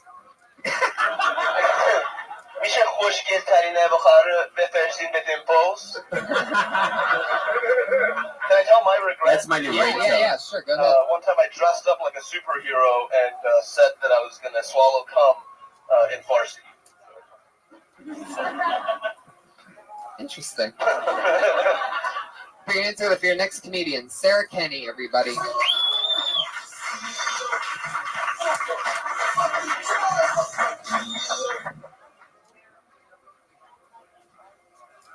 Yeah, I was dating this guy, and we were together for kind of a while. And then one day he shaved off his beard and mustache, and I had to break up with him because it turned out he was really ugly the whole time. And I couldn't see it. It was hidden from me. I was at this packed show with my boyfriend, and I came out of the bathroom. I was looking for him, and I saw this guy that looked just like him. And he had his arm around a girl that looked just like me. So then for a second, I was like, oh, yeah, there we are. Wait a minute, I'm not even wearing that shirt. That's obviously not me. It was Bring Your Kid to Work Day at my office, and I was the only one that didn't have one. So I just borrowed one from the playground by my house. And I don't think anybody believed that Jamal was mine. Not just because he was black, but also he kept calling me lady. And then it was really awkward when I found out that you don't breastfeed 9-year-olds. It's like, lady, I don't want that. Whoa, watch out for that bear. I know, that bear Almost forgot about it. Okay, so are you saying that you breastfed that kid? Big child molestation. First, I kidnapped him. Then I attempted to breastfeed him. David Freeberg would. All right, forget it. Fuck yeah. So you've been on this show quite a few times. You used to be like filthy dirty when you started, and then you dialed it back. Like I wouldn't say originally- filthy dirty, but offensive in a weird way, more so than Right. yeah, It's true. creepy. Maybe Like is you the are word. you are clearly describing your own abortions that you had had. Okay, Like no. for there example, was, like oh, the way that OK Gabe talked about masturbating was the way that you talked about going through an abortion on that very stage, and it made. Why does she have to feel shame, Tony? Get your conservative agenda out of my Los Angeles. Hey, I love abortion. I just don't like first-person abortion stories. This is actually That were the sad. 1 year anniversry today of when I Oh. told the Are joke you about serious? selling a baby on Craigslist, which was misinterpreted by you and Will. You guys kept saying, why does the baby have to die in this joke? I'm like, the baby doesn't die. The baby gets sold online. Like, I don't know what happened. This, If a person can He got vacuum away it out from you. clean, then they get it alive. Right? No, I agree. That's amazing that you remember that it was a year ago today. Is that true? yeah, Like it's, you have some kind of creepy calendar that you keep of things that you've done? I do. I keep track. I record all of my sets, like including these. And today you looked at that calendar and you're like, wow, well, a year ago today I talked about this on this live podcast. Yeah, it was 1 year ago. It was the first time I came to Comedy Store, and I got on downstairs, and then I got on here, and it's actually 1 year tomorrow because it was Monday last year and Tuesday this year. But whatever. All right. Anyway, who Anyway, gives a fuck? not me. So what else do you do? Like what when you're not performing here? Where else do you go? What do you do? What's crazy? Well, this weekend I did a show at a Loft Ensemble Theater. I don't know if you know that place, which is downtown. And then I did a show at a clown museum, Oh, that's cool. which is like Where's yeah, that at? That's also downtown. Yeah, it's on like Pico and something. Oh, cool. Pico. Pico? Do you see? Pico. I always get the names wrong. See, that's how you know I'm not really from LA. Like I Say can't say any Tapatio. of the street names. Wow. Say Tapatio. Tapatio. Oh shit. I just George repeated just- the way you said George it. just fell in love. No, I like her comedy. I liked your comedy. I thought it was like something you weren't gonna say. I just got mad that you went to a premise and you left. I wanted one more twist of abstraction Yes. to like the beard joke. Oh, he was ugly afterwards. No, he should be Tommy Lee Jones. Or it was Oh, only after guys. it was only after he shaved his beard. Yeah, that you realize like that. that he's black and you're racist or something like that. Also, with the seeing the couple, I mean that's such a fun, interesting situation. It's very relatable. Then, but maybe you thought that they were you and your boyfriend sent from the future to kill you guys for a good reason. I don't know, but like that's the thing that needs to go from being like you want people to not just nod and recognize the experience, but actually laugh. See, other people are nodding and recognizing the experience of what I said. Hormoz, I should have taken it to another level. Hormoz, what would your grandfather say about her set if he saw it here tonight? I think my grandfather is very, very racist, so he would have liked her just for her white skin. But what would he have said in Iranian is what I'm asking. He would have said, خیلی خوب بود بازی. یه خورده کس به من بده. What does that mean? That means you did a great job on the stage. Give me some of that puss. There you go. I think you finally figured out what's funny about this bit every time. That if you make the last thing funny, it crushes every time. Is he hot? He was all right in the He was black and white days. He was definitely hot when he flew a plane into the Second World Trade Center because there was a lot of fuel on the plane that immediately exploded because he's a dirty Iranian. Anyway, I have a better punchline for the beard joke. Okay. When your boyfriend shaved his beard, you realized he was a woman. Clearly, it's not a better punchline. No, but I like the disguise idea a lot. I like. Oh, that you know what you somebody could else. I don't need your pity. you could really No, I mean, you could really just hit it on the nose right along that line. Is that when he shaved his beard, you noticed that he didn't have an Adam's apple. Nothing's gonna save your joke. Your shit premise will never go anywhere, and there's nothing that any professional can do about it. I'm starting to feel pretty good about the original. I love it. That was fun. Fun to have you back on, Sarah. Any Thank parting you. words from anybody? Anything? You guys good? Keep going. Keep going. I like it. I like you dirtier and more closer to yourself. Because like you're really dirty and dark, and that wasn't as dirty and dark. And you kept on talking about your boyfriend. I don't want to hear about this guy. I had some dark stuff downstairs earlier that was not Yeah, appreciated. that was one thing that stood out to me. I'm glad you mentioned that. Was you go, there was this guy I was seeing, bobbity bobbity bobbity. And then you went go, and my I was boy- hanging out with my boyfriend Yeah. the other day. It's like, I know. whoa. Too much guy talk. In the first 15 seconds of knowing you, you've been through two guys. It's like you're bragging. I don't want to Yeah. hear you brag. Wait. I want to think you're single. You guys can only pay attention to a woman if there is a vacancy sign above her vagina. If there's some possibility of you getting in there. Out of respect. You Yes. son of a bitch. Yes. You can't laugh at her jokes if she's owned by another man. God. You know what I like about Fucking you is feminist. I see a lot of girl comics and they wear makeup, they get all dressed up, and then You like that I'm a scumbag. you didn't know. Right. You reminded me of that girl. What's that movie? Where those girls get kidnapped. And I love Georgia. This is the most backhanded compliment of all time, by the way, and it's still just fully loaded, like two giant cannons. I like the movie where And the girls. you know what I like about you is all those girls that fucking write jokes and look pretty and prepare. no, You don't do any of that shit, man. No, You're like fucking like cutting edge. And you want to come to Orange County? kidnapped and murdered and raped. Kiss the Girls. Remember Kiss the Girls where she comes back? She looks all fucked up. Sarah Kenny, it's so much fun always Yes. having you on. Thank you. There you go. Another great time. Sarah Kenny, everybody. Fuck yeah. It's all happening. This is the part of the show where we move on to our two regulars. We have two comedians who do a brand new minute every single week. It's sort of something that really you can't find anywhere else. Since one of their very first sets is... Anybody here? Yeah. I don't see anybody. Oh, Yeah, okay.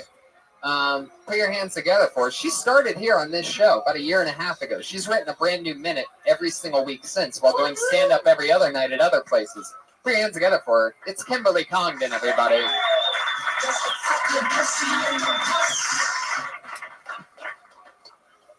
I read a headline today that said, guy smokes weed, then sucks horse's dick.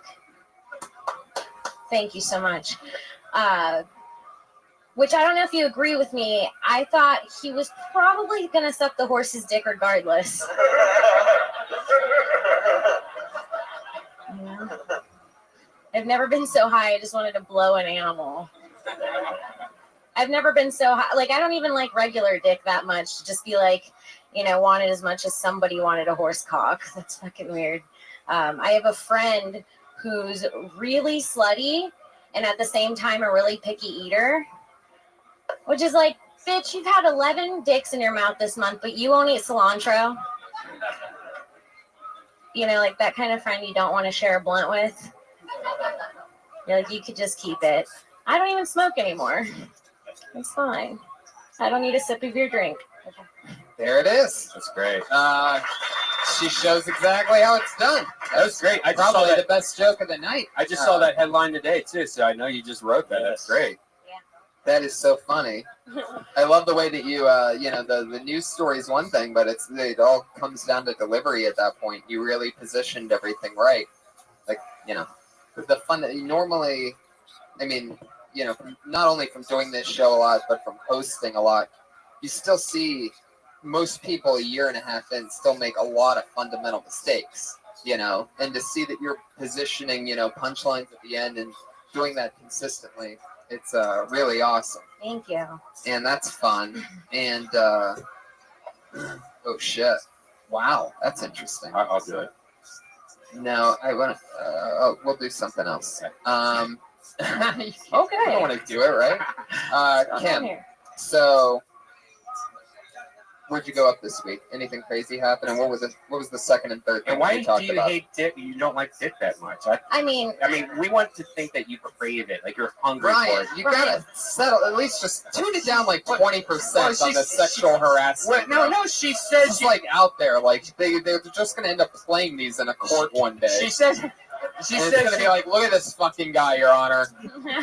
every episode. Yeah, this is him for 45 minutes a week. She said she barely likes dick herself. So why? What's that mean? Because you must mean that's like you don't like dick that much. Yeah, totally, Brian. That's just a weird thing to Real say. inspector over here. Yeah, there's always some truth to some No, shit. I mean, that's no, just- like I like penis just as like. But you don't love it. No, I don't love it the way that guy loved horse dick. Right. Like that's like a. How did this become a news story? Like, It's the I don't difference know. between forbidden fruit and fruit that guys have been trying to shove into your throat every night for the past 10 years, right? Amen. Yeah, What-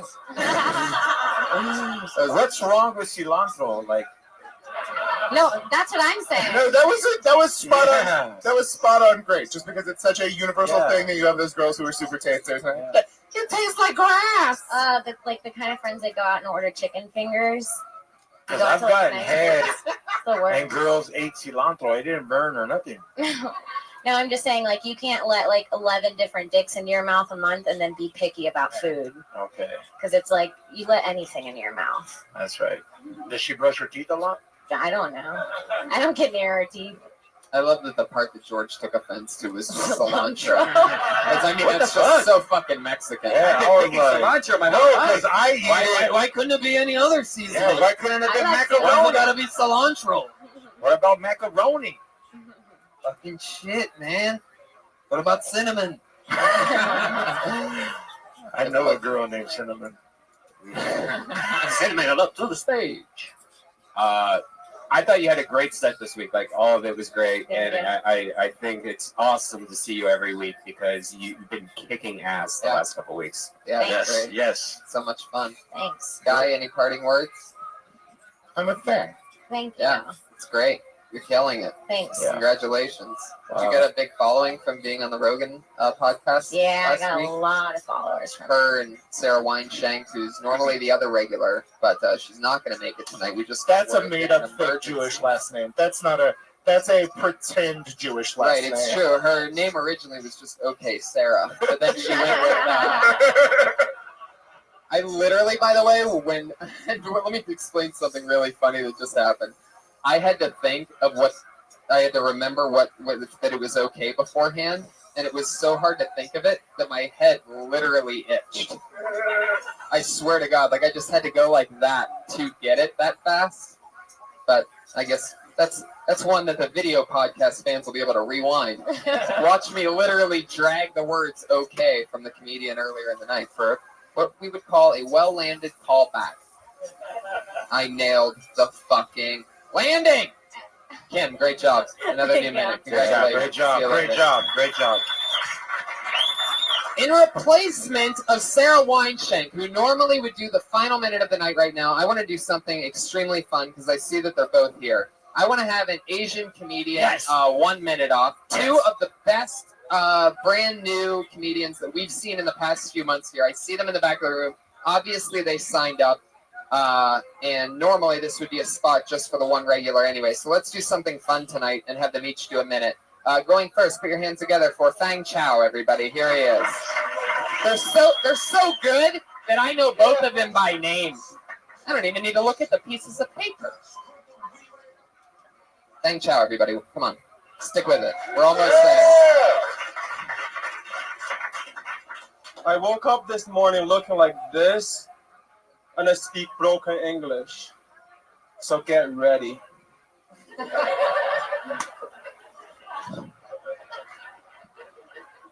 I'm going back to China for the holidays. There's no such a thing called Christmas in China, but I got to upgrade my immune system. That's a thinker. That's why you assholes are afraid of Ebola. Chinese food is a problem. Let's talk about it. The Chinese people will eat anything that moves. That's not a joke. It's me trying to educate you people.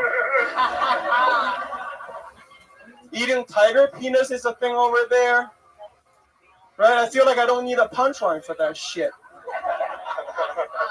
No, but the thing is, like, it's supposed to help you last longer during sex. But for me, if I don't do it, I'll just say, hey, I fucked up. Leave the tiger penises alone. It's for the tiger pussies. All right, I'm running out of time. Thank you. I love it, man. It's a fucking crush fest. Thanks, That's what Tony. I'm talking about. Thanks. I really appreciate it. Are you really going home to China? Yeah, tomorrow. That's Wow. awesome. Lucky. How long's that flight? It's 14 hours. Los Angeles to Beijing, 14 hours. But it was really funny that Kenny said, dude, just eat some pop brownies before you go through the custom. You're going to be fine. Yeah, you gonna do it? Have you ever done that? I've never done it, but it's Kenny, though, you know? Kenny lying. Oh yeah, don't do it. Yeah, don't. No offense to Kenny. If you haven't done that before, I have bad news. You wouldn't make it to China.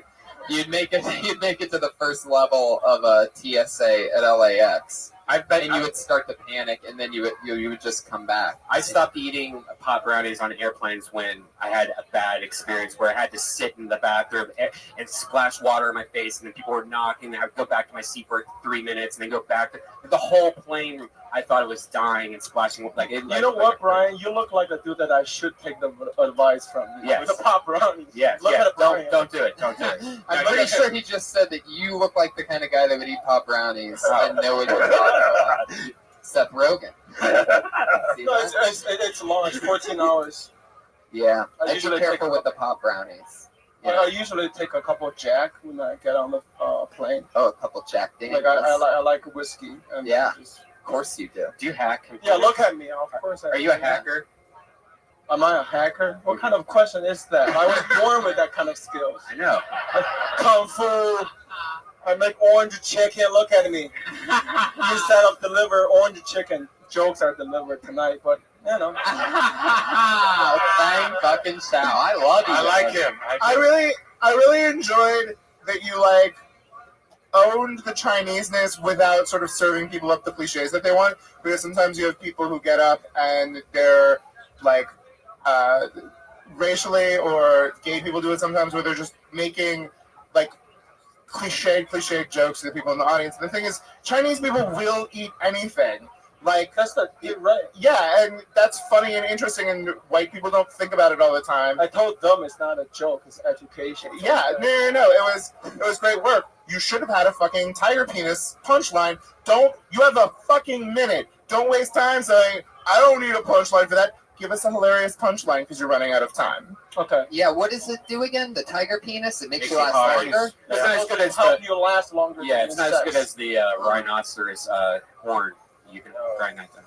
That's what you think, but tiger penis. No. I've tried both. You should Tried go. tiger Of course. penis? Oh yeah. You eat Well, tiger the powder. They make it a powder. Tiger penis. powder. It's By the way, great. that makes you gay.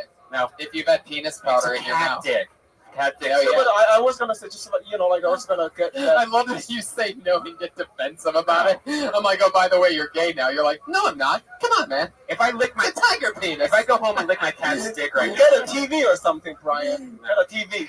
Of course, it doesn't make you gay by eating an animal penis. No, just licking it. No. So fuck yeah, Fang. What do you think about this guy, George? I know you love Chinese. You know what? I'm just wondering, did he buy those shoes at Foot Locker, or did they make them in China? Those are some interesting. Those are the looking military shoes. I do have force. cousins, but I got it at Foot Locker at Waiting. Yeah. Do you know? Are you a Jordan fan? Or? Yeah, I am. Okay, cool, Fuck man. yeah, dude. You know what? I like Tell you. Jordan. I like. This is how we do it. I used to make them back in China. And then, You know what? I like you. You're quick to your punchlines, and I've seen a lot of Asian acts, and by watching you, it was like eating top ramen. It tasted different. I take that as a compliment. Yes, Thank yes. Like I didn't put tapatio or cilantro in it. It was perfect. you. There you go. Fang, you're a very funny guy. Good It was job, fun to have you back on. Thank you. He's Have on a good night, Twitter. guys. Have a good night. He's on Twitter at Fang Chow, guys. So how about that? Fucking love them. It's always I want more. By the way, if you're listening to this at home, more Asians, please come out. I love it. And real quick, we're gonna get our one other Asian up. I don't know what makes the Asians the funniest people that do this show. Maybe it's the Chinese lanterns that we put up. They'll hold like As a decoration, they're just drawn to them like zombies. But another hilarious young, brand new comic that we've seen here in the last few weeks is here tonight. We're gonna throw him up for one quick minute. Put your hands together for Tam Pham. Everybody. Yeah, best avatar on Twitter. Heck yeah, here he is. I'm intensely shy, and no matter what I've done, I haven't been able to change that. I think maybe it's just part of my DNA, you know, like the gene that makes me short, or the gene that makes my eyes brown, or the gene that makes me terrified of black people. That's a lie. My eyes are really more of a hazel.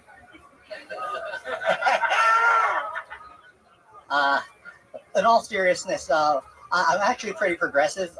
Fortunately, when I was growing up, I had a lot of positive black role models on TV, and that actually has helped. I feel that modern TV could use more people like the ones that were on back then, you know, like LeVar Burton, Jaleel White, Bill Cosby, LeVar Burton. Thanks, everybody. Fuck yeah, 50 Seconds of Thunder. That's all new shit. Tam Pham, now you're from the Vietnamese family of the Asians, right? I am. Fuck yeah. Oh yeah. I did a Tony. I'm learning. You're quick, dog. Dude, you are too. Look, you just shanked everybody with that knowledge. No, Ninja Star, dog. You know, it's a fun fact is that Chinese Asians think Vietnamese Asians are like the Mexican of Asia. Whoa. Is fucking Fang Chow still here to acknowledge that? Fang, where'd you go? I think he had to make his flight. Is that true? That's true, right? You got.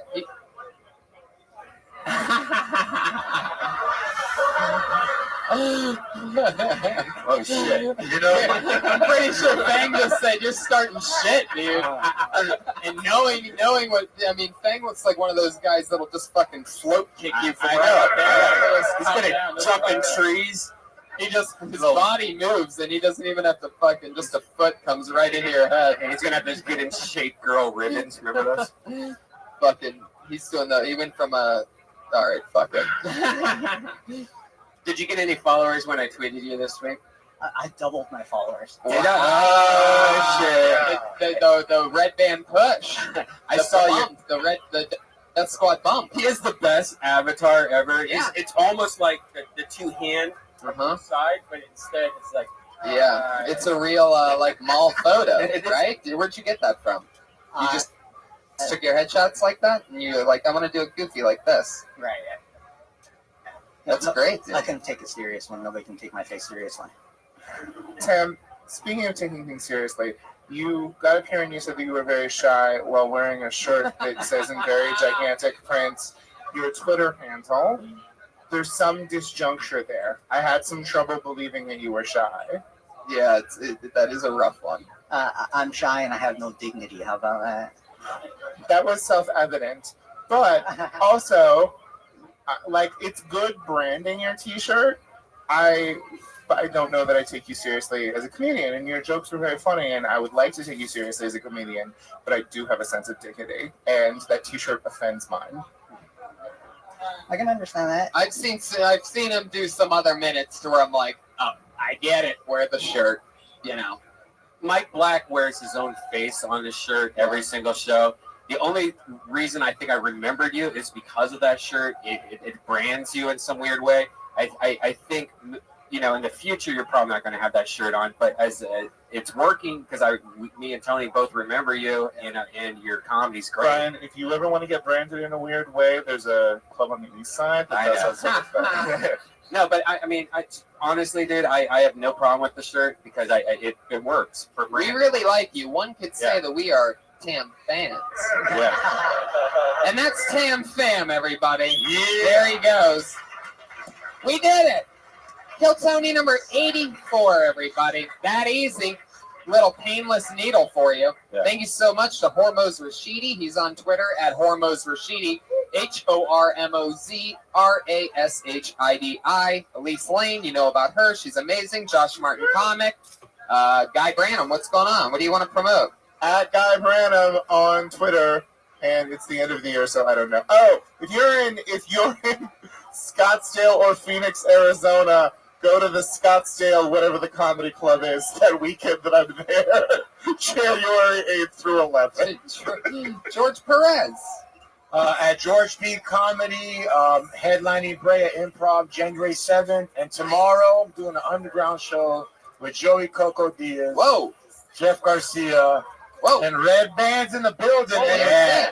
it's the strip club that I DJ in the daytime's Christmas party. So Yeah. I'm Tony Hinchcliffe. This was fun times, everybody. Thank you so much for the live audience. Have a great night. Brian Red Band. See you guys. Yeah.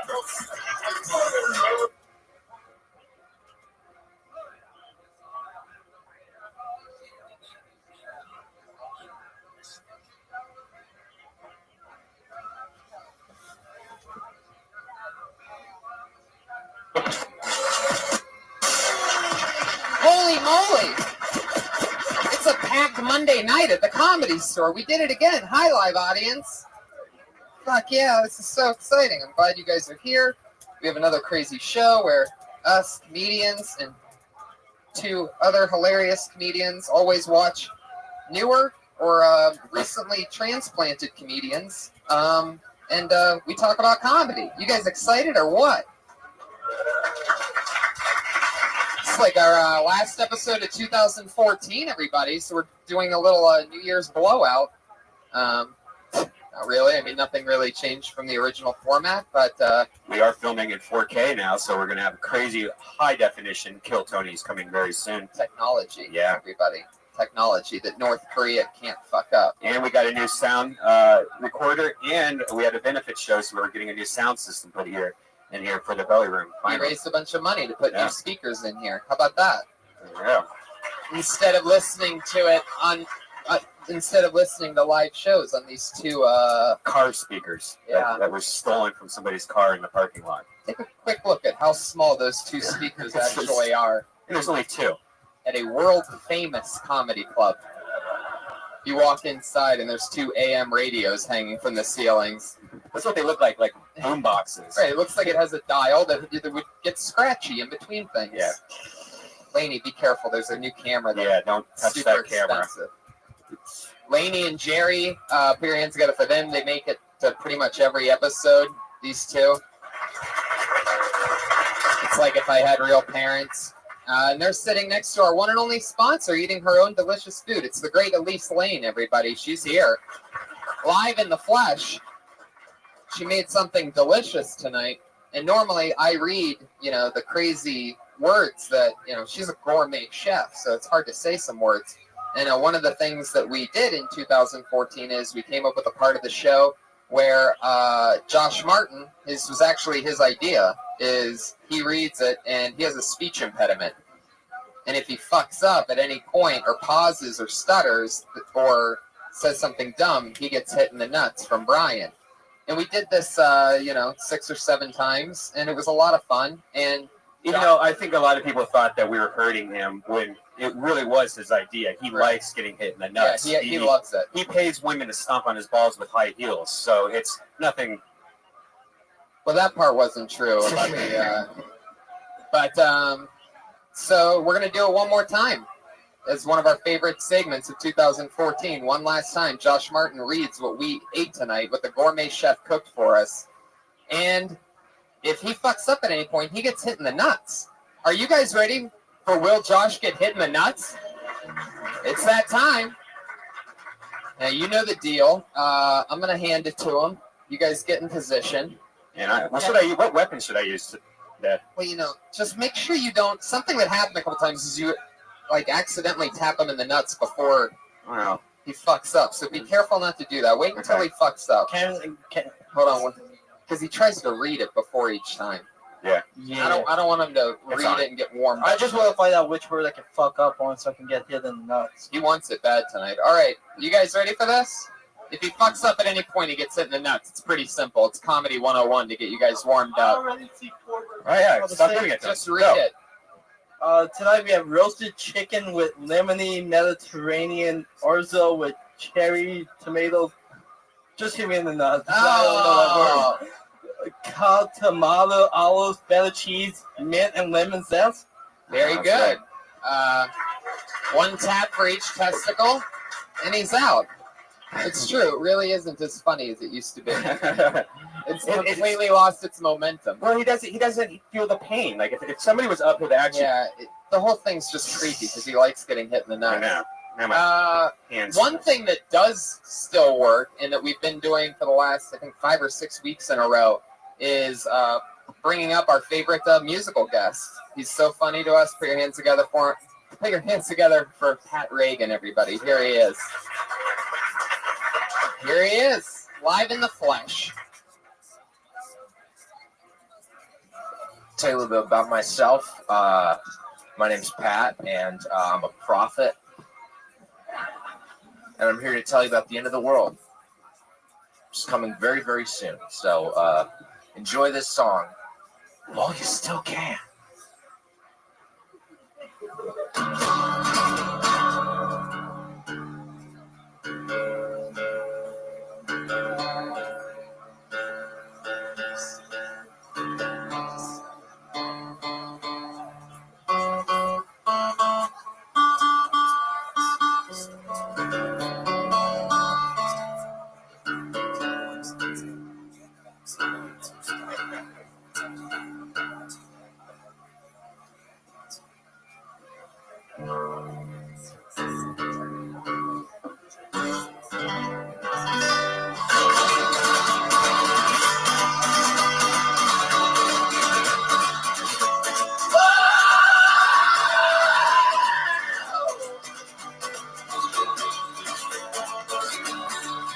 Well, it's too damn hot in Los Angeles. All the birds and bees can't fly. Instead, they end up dead in my swimming pool. Makes you sort of wonder why. Why do we live here? What the fuck are we doing? And where we gonna go when the big shit comes? We can't survive here. It's a fucking desert. Have you seen the traffic? You can travel this land with your dick in your hand and your head right up your ass. But there's a record fucking drought that has the line of getting out. Let's see how long our water lasts. Ooh, I do live here. What the fuck are we doing? And where we gonna go when the big shit comes? We don't belong there. Probably gonna be an earthquake, and we're all gonna die.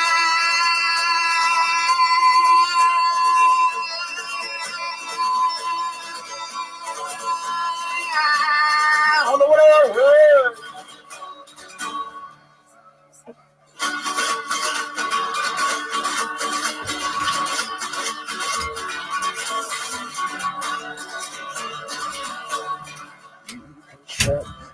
I'm gonna shut my windows, close my blinds, turn on my AC. I don't aim to be there forgotten times, I'll just watch it on TV. The rising waters will envelop the coast, the sun will scorch our backs. Keith Richards will be safe in a magic boat with Magic Johnson and Greg's dad. I've been a douchebag, been a scumbag, had a browser's account. Alas, it was all in vain. Cause no maternal creation who could one day be a Reagan will survive the end of days. One more time, why do you live here? What the fuck are you doing? And where we gonna go when the big shit comes? Why do we live here? What the fuck are we doing? And where we gonna go when the big shit comes? Why do we live here? What the fuck are we doing? And where we gonna go when the big shit comes? Why do we live here?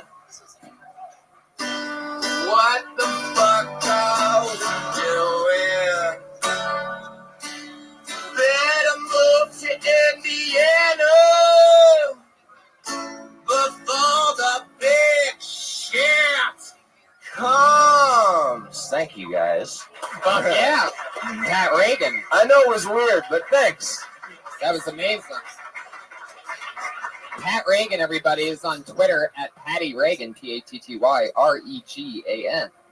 One more time for Pat Reagan, everybody. Yeah, I love it. So awesome. You know, every single week, we also have a head of security that stays with us during the entire show, keeps us safe.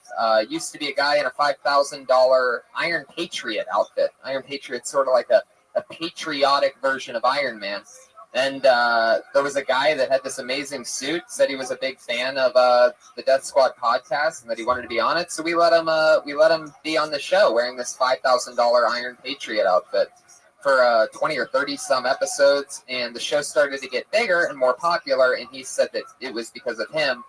And he left the show and demanded that I only contact him when it gets put on TV, which the whole point of it is that it can't be put on TV because it's raw. And anything can happen here.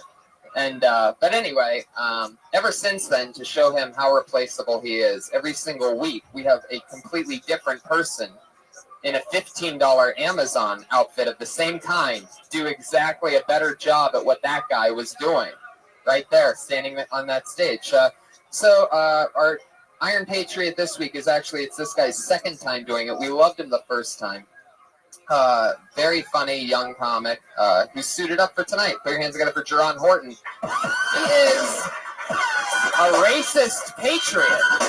Very racist, we found out last time he was here. Mostly against Asians.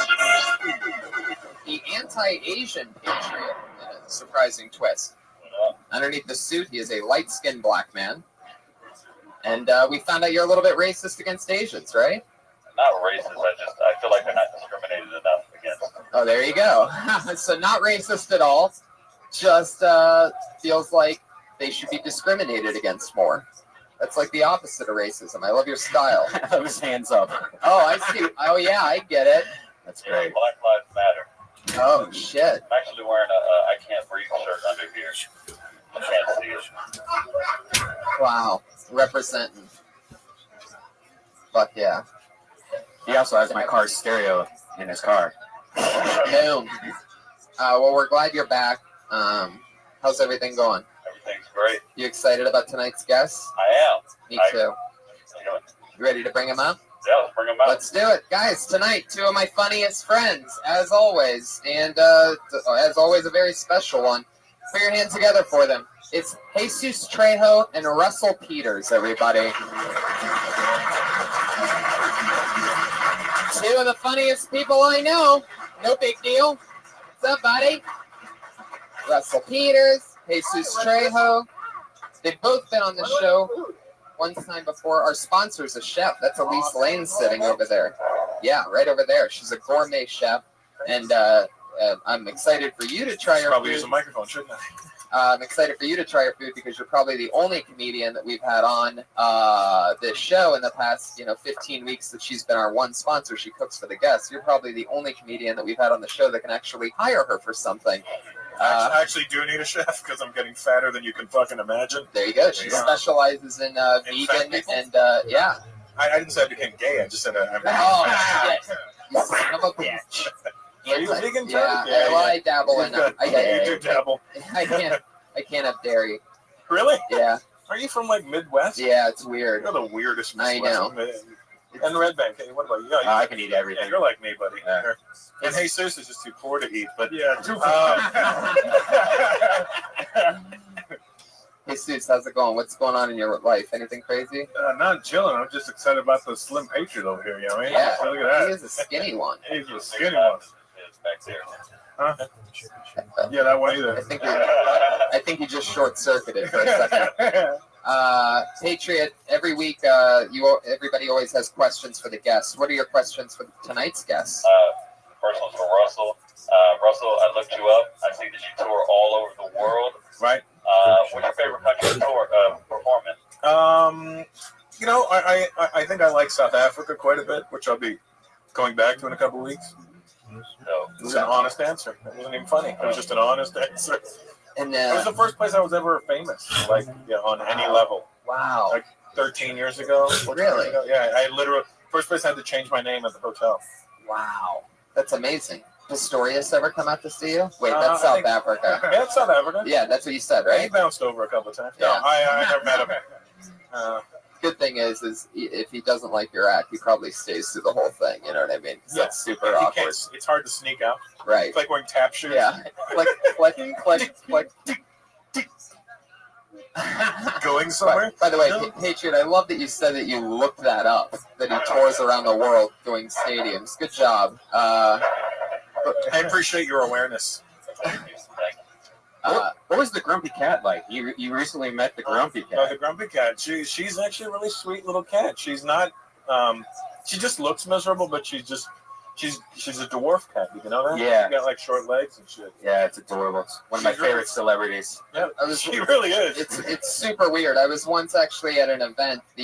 When YouTube had the big YouTube comedy show like a year ago. I was there and helping some people write some things, and it was creepy because the red carpet had like real big celebrities. Really? Yeah, and that were on that show.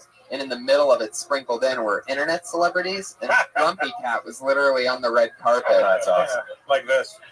Yeah. Have you seen Dinky yet? Dinky the dog? It's just this pimp dog with sunglasses. Just sits there with like a gun sticking out of its pants. It's awesome. Wow. You gotta meet Dinky. You really go in. Yeah.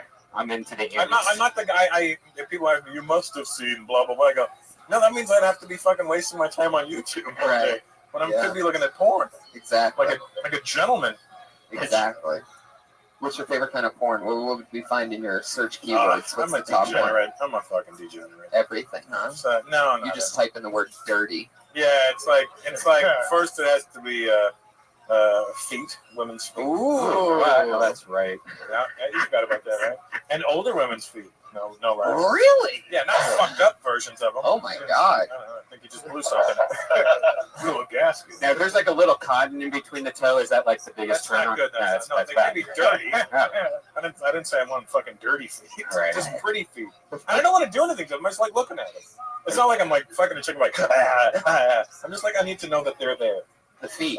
Yeah, there they are. Okay, we're good. Wow. I'm like the complete opposite. Like I could be with like An if amputee? Pistorius had a twin sister. Yeah. I don't need feet at all. Yeah, that's what is your thing?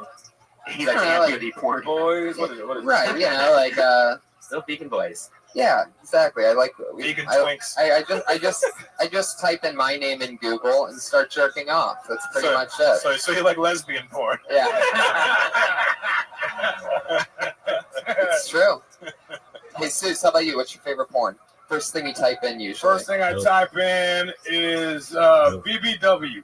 Really? Yeah. Wow. Oh, look at this. It's a very pro BBW crowd. Holy shit, you got Apparently that you're big okay. roar. You're fucking assholes. Like everybody in the room wanted to yell it at once. You said it, everybody's like, oh, he's one of us. And just in BBW. case you're wondering, that's not big black wieners. That's No, big beautiful women, right? well, I thought it was big black women. There you go. There you go. I just settled for what I saw. Big, I like that I beautiful discovered what POG meant. Yeah, I Pog? used to Yeah, P-A-W-G. cardboard cutouts. Pog. Play. Wait, what is it? Pog the game. Perfect ass white Oh. girls. Oh, PAWG. Yeah. I never heard that. I know what BBBW is though. What's Big that? black beautiful women. So Oh, that's ooh. what I usually go. Yeah, they're usually suggested underneath the BBW. Yeah. If you like these ones, Not that I'm try the other ones. Jerron, what's your question for Jesus? Jesus, I also looked you up. There ain't shit up there. I noticed. I just said your birthday passed. It's Christmas. Yeah. No? All right. I noticed that you toured all over Texas. All over South Texas. What's your favorite city to perform in South Texas? South Texas. That's it. Corpus. I like touring Corpus. I know all 5 people there. Yeah, yeah. It's his own hometown, so his family's kind enough to go see me, and that's my crowd. Heck yeah, Corpus Christi. Yeah. Lovely. Thank you. Great questions, Patriot. Well, you guys ready to get this thing kick-started? Over 30 comedians signed up for the chance to do 1 minute. Then yes. Wow, somebody just figured out what the fucking show is. Thanks for coming out. You know, I forgot what your show was about. Yeah. Oh wow. Oh, Yeah, I know. It's like the Kool-Aid man just came here. Oh, yeah. I'm gonna keep that star on our side. Yeah, exactly. You know how it works. There's comedians stacked up against that wall over there, and they signed up for the chance to do a minute. And if you get picked, wrap it up in a minute. Didn't I do You this know- TV show already? No, that's a different one. We don't judge. We don't. There's no winners and losers Okay, here. good. We just try to talk. Okay. A minute's up when you hear the sound of a kitty. Aw, that means wrap it up then, or else you're gonna bring out the angry West Hollywood bear.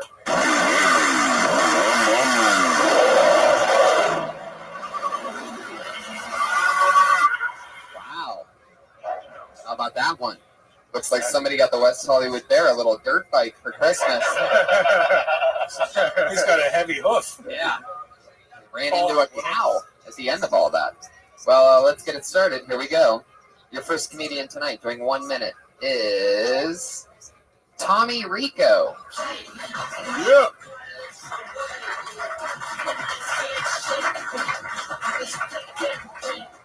Thanks, everybody. Appreciate that. I'm a married guy. My wife is a successful attorney. I'm a stand-up comedian, a field where success is a more relative term. My wife, when your woman makes a little more money than you, people ask questions like, who wears the pants in your family? Hey, I wear the pants. I mean, she buys them. And I wash them. But then I get to wear them. When I put them on, if I look good, she smacks me on the ass, and I feel pretty. We got a 12-month-old son who I helped make. He was the cutest thing I've ever seen in my life, which is becoming a huge problem because you can't spoil your kid. You have to make sure the rewards match the deeds when they do something new. And a few months ago, my son learned how to hug his father. I wrote him a check for $25,000. I thought it was fair. It didn't clear, by the way, because I thought that was a lesson my son should learn right away. Daddy's long on love, but he's short on dough, kid. If you really want something, hug your mother. That's what I do. All right, thank you guys very much. I appreciate it. Boom.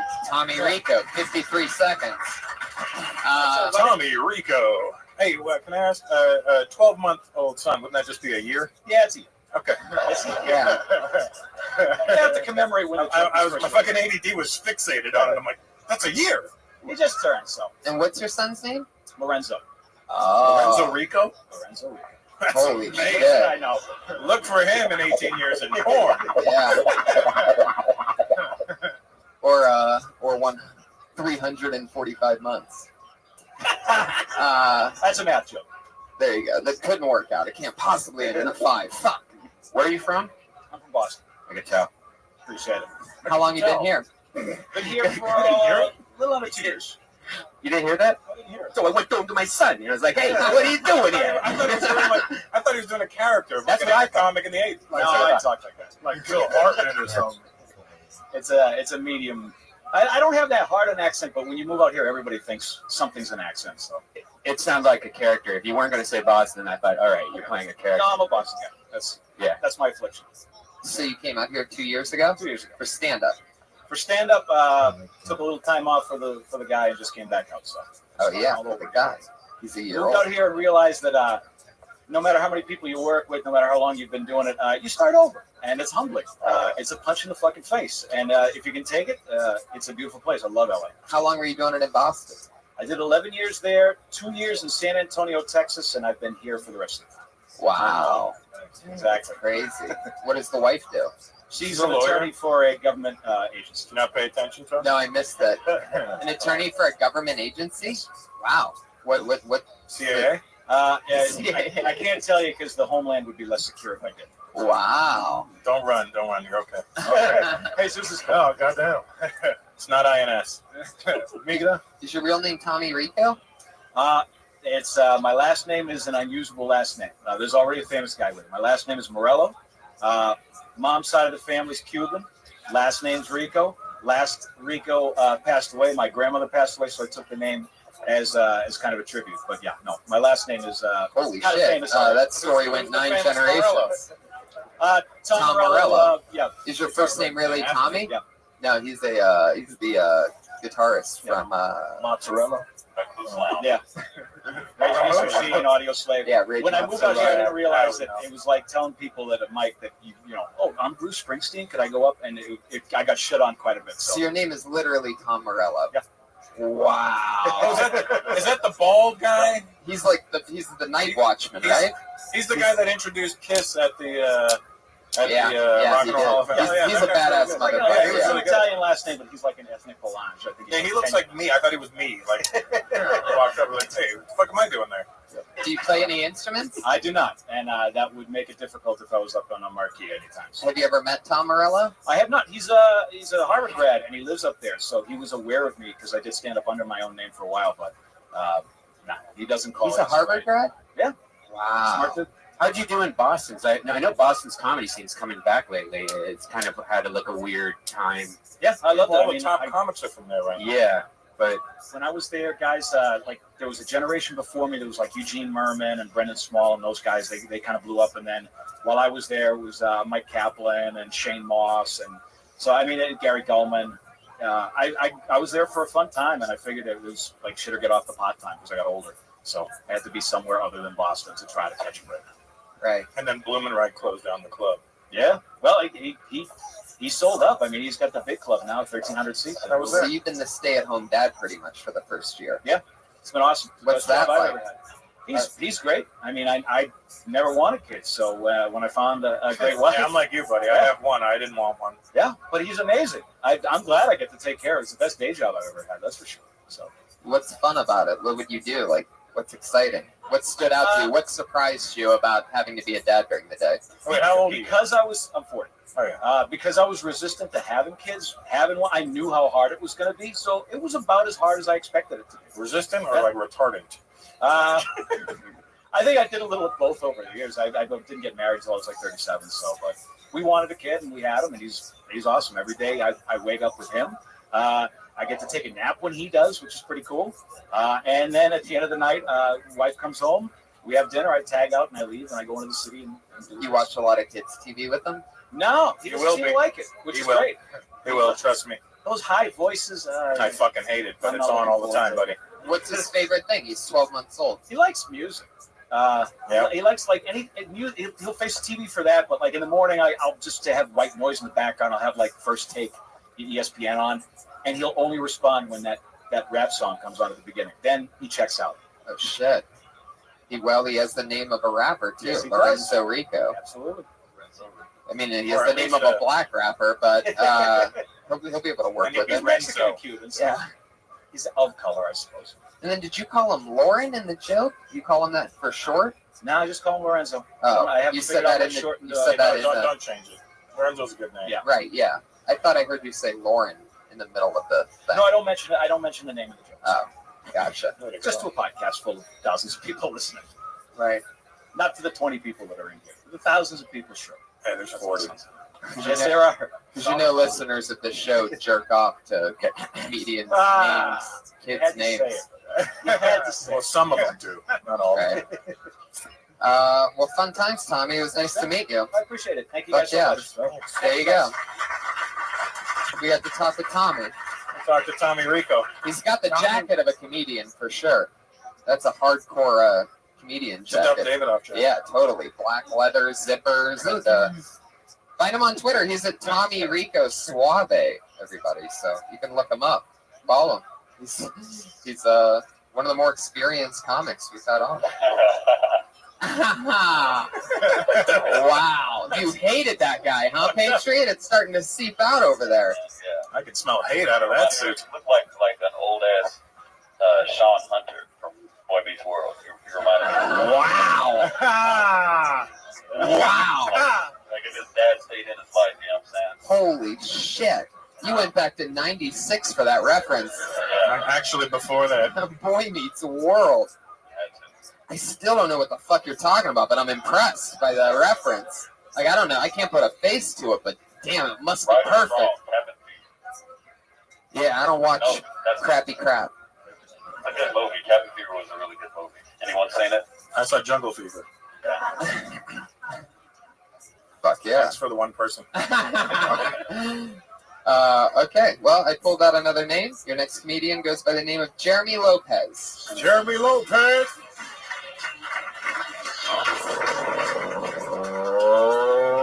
Uh-oh. He just missed his spot. You know what that means. He just got... Is that you, Jeremy? Oh, just take Yeah, there he is. Fuck yeah, I had to grab his Come on, backpack. J-Lo. So, what you know about orange chicken? What you guys know about orange chicken? Orange chicken is the best chicken ever invented, man. Whoever came up with orange chicken is a fucking genius, man. I love it, man. What you know about chocolate milk? What you know about chocolate milk, dog? Whoever made up chocolate milk should be awarded a medal, dude.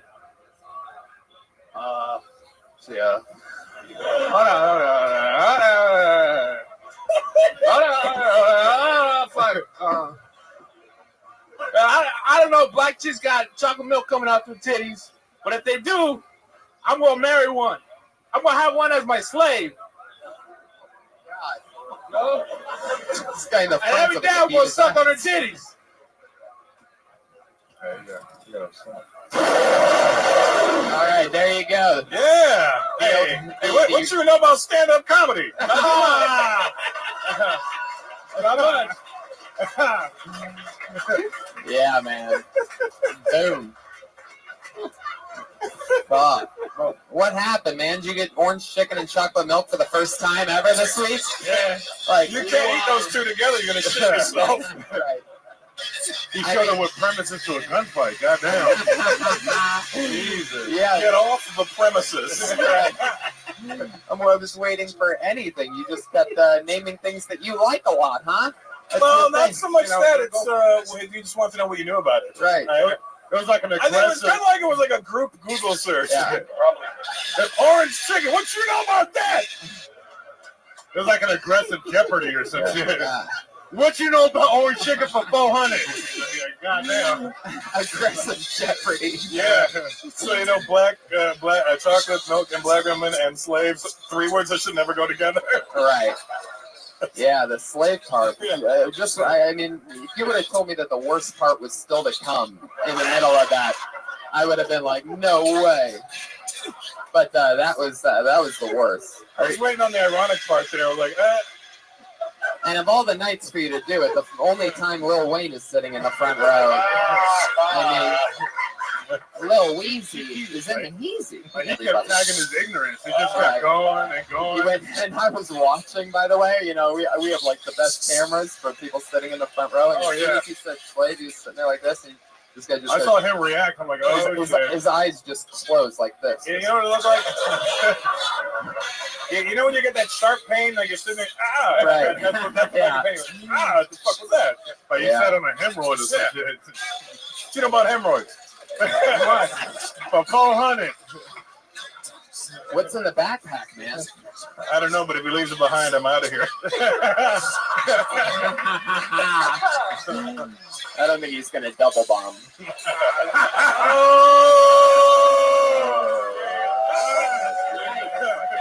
Yeah. Yikes! Fatality. I mean, last time you were on, you did the kind of the Wait, same. wrong before? Yeah. And you kind of did you did the same thing, kind of where you're not really doing material, and if you are, it's like what? What Like, you know is about it? this? Do you really want to be a comic, like, or like the autistic alternative comedy scene, or what? Like, do you watch a lot of Josh and go, I could do this? Like, I think personal Josh. You look like Tito Ortiz after a fight. You know? Yeah, he does. And did something happen? What? Oh, nothing. I mean, really, like, do you really like have a set, or do you just No, I'm just fucking around? You don't do that's not like your thing. You're not just the premise guy, and right when people think you're about to do a joke, you just go into the next thing.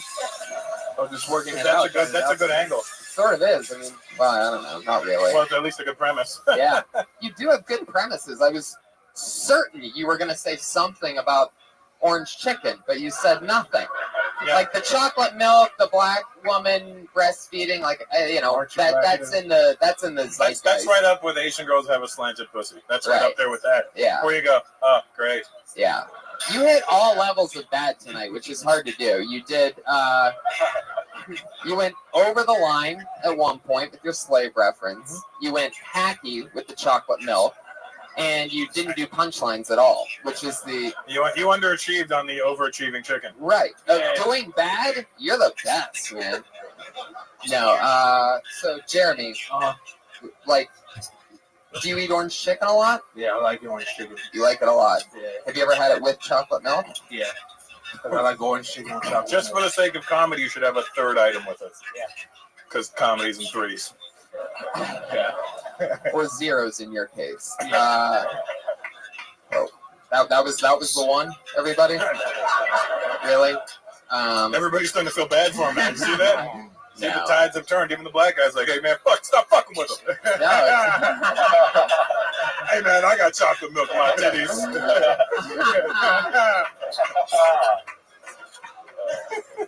What were you gonna say about orange chicken? Did you forget something, or did you just? Or was that it? Were you thinking? That was about it. Oh, well. Yeah. Maybe you should think about it next time you're chewing some.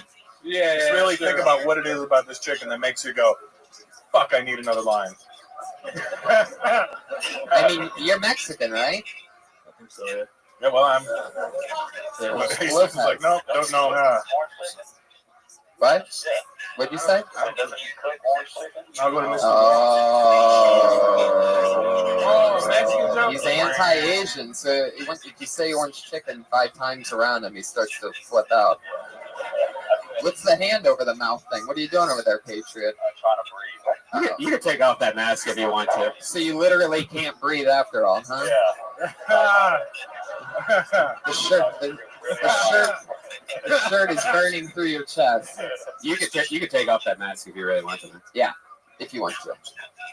Oh yeah, just put it back on. So easy. I could never wear that thing. My nose was too fucking big. Just Fuck yeah. Your mustache is much more patriotic than that mask.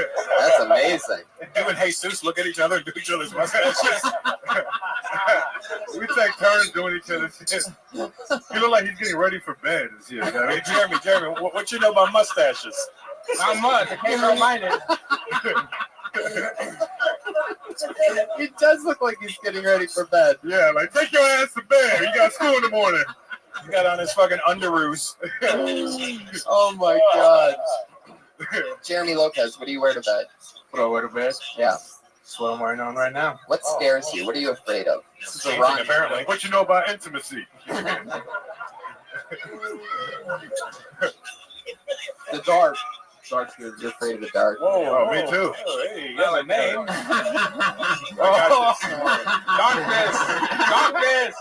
Darkness. This guy's a serious black guy too. He even has the Bluetooth around his neck right now, just waiting to take a Those phone are call. headphones. Oh shit. I think somebody just threw something at the. Oh, it was Lainey. Lainey. She just realized there's a black guy sitting in front of her. She's from Beverly Hills. That's the It's sound okay. of a white lady grabbing her purse. Oh my god, that is what it was. Holy She shit. held it so tight it broke the strap. She's like, oh shit. She snatched her own purse. I'm gonna steal it first. Okay, Jeremy, fun times. All right, have a good day. Good job, Jeremy. Yeah, I mean, for us. right. He'll come here. I think we just helped him. I don't think he'll ever go on stage. I think like I'll that do the exact same thing. You say Really? maybe help him or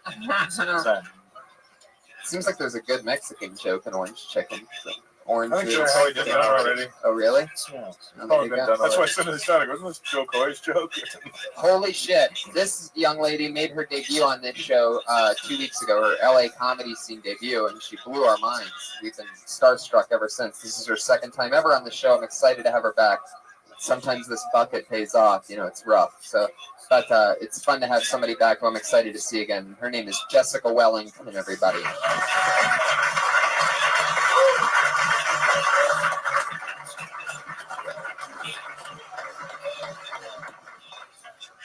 All right, so I'm a single woman, and I moved here from North Carolina. Fucking laugh at that. I moved here from North Carolina. I went to, West Hollywood because it seemed to be popping to look for some single men. I walk in, they got like Shakira playing up on the screen. I'm like, this is awesome. Make my way to the back. There's all these dudes dancing, and I'm like, this is awesome.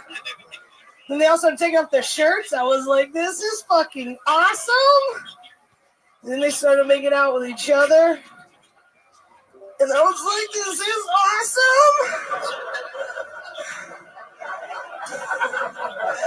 awesome. Yeah. The time with that sports bra and this haircut, I might sell the chance. Business on the right, party on the left. Do we have any single women in here? Single women? Because I love being single. I absolutely love it. I can do what I want, when I want, how I want. I don't have to answer to anybody. But at the same time, I know I can't sit up here and lie to you guys and lie to myself. I know eventually I'm going to want to find that special person, that one guy that I'll try, with again. Fuck yeah. I missed the punchline. The cat meowed over it. It was the one guy that I missed the punchline because the fucking. Oh, the one guy that I'll try, with again. Oh, there you go. See that? I'm mad that I missed that now. Yeah. You know what I mean? So fun. You crushed. Great times. So how long have you been in LA now? 3 months. 3 months. Yes. Having fun? Yeah, I love it here. It's great. I mean, all the shows you can see, all the talent, you guys, great. Right. Wait a minute. All the talent, you guys. What's that? What the fuck is that? And you're from North Dakota? North Carolina. North Carolina. North Carolina. Jeez, Tony. Yeah. You need dairy in your life. Yeah, right? Just a little bit off. Heck yeah. So. Which part of North Carolina? Mount Olive, Goldsboro, Seymour Johnson. That's what you want. Damn. You are on fire. Come on, son. Haven't been on stage in a while. I love it. A lot of build up in here. Yeah. So tell us more. How long have you been telling jokes? 3 years this January. What was your home club? Comedy Spot in Sacramento. You started up there. Yeah, and I just moved down here. So. It's not really in North Carolina anymore. Right. No, and I was in the Air Force for 6 years, so I left.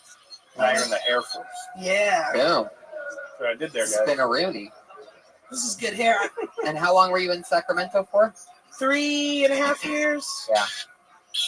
Interesting. I'm going there tomorrow night. It'll be a good time. You go every day. No, I know. Where are you tomorrow? I'm doing Doug Loves Movies at the Punchline. Oh, yeah. Just one night and then coming back. You might see my roommate Ngayo. He's usually on that. Who? Ngayo Beelan. That's a hell of a name. Yeah. He's usually on that podcast. Does he run marathons? No, but he juggles, he does comedy, he sings, he's like weird. He's a throwback. What scares To you? the early 90s. Yeah.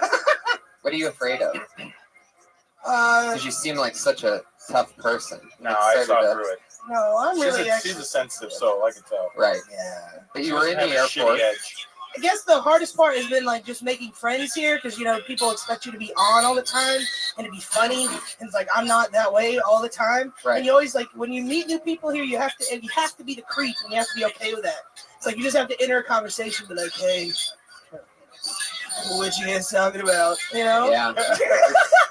It's so true. When I started here, I stood around silent, completely silent for like the first year. Just listening to everything. I honestly did the same thing. Finding out exactly how everybody communicated and just, Yeah, I felt like an alien. Yeah. Right. That's what it feels I like. came from Canada, so it's twice as bad. Oh, man, yeah. Yeah. Because then I'd watch somebody have to go to the hospital. I'm like, you want me to drop you? Oh, no, healthcare. And I'm like, oh, Americans. Did you start in Toronto? Yeah, 25 years ago. Wow. Yeah. Amazing. Well, here we are. Here you are. Kill Tony podcast 25 That's years right. later. You were free Monday at 8 p.m. That's right. See, Jessica, so good things can happen if you wait. It's true. I love it. So, what scares you though? Just that, having to communicate with people, like social anxiety, a little bit. Yeah, a little bit. What really scares you? I'm confused with this scary. Yeah, once he's getting into like this Dr. Phil shit. What scares you? It's my favorite question. It's the Ron Funches question. He famously asked it to people when he was on the show, and it's always an intriguing thing to find. What's your favorite great porn? new material that's not right on the surface of things. What's your favorite porn is a better question. Oh, porn. I said corn. I thought like Corn. You like the sweet Indian kind? roasted pop. What do you like? It's true. What search word would be fine for you? I like black men, but Yeah. I don't like. I'm not just Yeah, he's angry. just black men. It's gonna be great. It's gonna be like blue tooth meets Stop! blue I'm hair. not fucking hitting on you. I'm sour. Oh man, right? Fuck yeah. We need to have. You act like you don't like blue haired bitches. What's wrong with you? I'd watch you guys fight and fuck. I'd pay for both of those. Double feature. And Jeremy Lopez would be sitting around eating orange chicken and jerking off. Not writing jokes. What you know about fucking? We should have a new character on the show where he just sits there like underneath like an umbrella in the corner, just doing faces. Just lounging. It's like P. Diddy umbrella. I love it. I like any man that can piss my dad off. So Oh, it works. that guy is. Yeah, works every time. Or Puerto Rican. I dated Puerto Rican. He hated him. Anything. Your dad's a good old boy. Oh yeah, he sent me to my priest when I was a kid because my first crush was on a black boy. I don't know, like exercise the demons out of me. I don't know. Like, I don't get it. But he sent me to my priest, and I told the priest, I was like, I thought Jesus loved everybody, you know, like red and yellow, black and white. Yeah, and he's like, but you got to honor your mother and father. I was like, this is fucked up. So I left. Do you talk about that on stage? A little bit, yeah, because I have like a tie back to What does your dad do for work? Crosses. Yeah. Well, he's 65 now, so he used to do carpentry. Is he missing any fingers? No, almost, because he did work in an explosion plant in Florida. And it went blew up in his hand, you know. Wow. I should know that. I've had my shit blown up in my hand, but just left a mess. Do you ever get to see him? When's the last time you saw him? Long time? Like 2-3 years ago. If he's listening to this podcast right now, is there anything you'd like him to hear you say? Tell him you're pregnant. Did he ever lose any fingers inside of you? And when oh damn! Whoa! You went a You're different treading way. the line. I am white trash, so. And it wasn't her dad; it was her uncle. Jesus. And he's Not her in uncle North. Jesus. I mean, He's in North Carolina. Yes. Yeah. Yes. wishing he was in South Carolina. Right. Yeah, but you know, like I guess.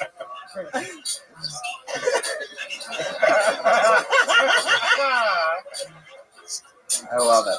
Well, it was fun times having you on again. Thank you for having me. I really appreciate Yeah. it. Awesome. Thank you, guys. Jessica Wellington is on Twitter. She's the Duchess _101. The Duchess _101. Sounds like a webcam name. Might be. Well, hey, you know she was right up Jesus' alley. Yeah, not bad. BBW. Yeah. Heck yeah. Big blue white girl. She got good.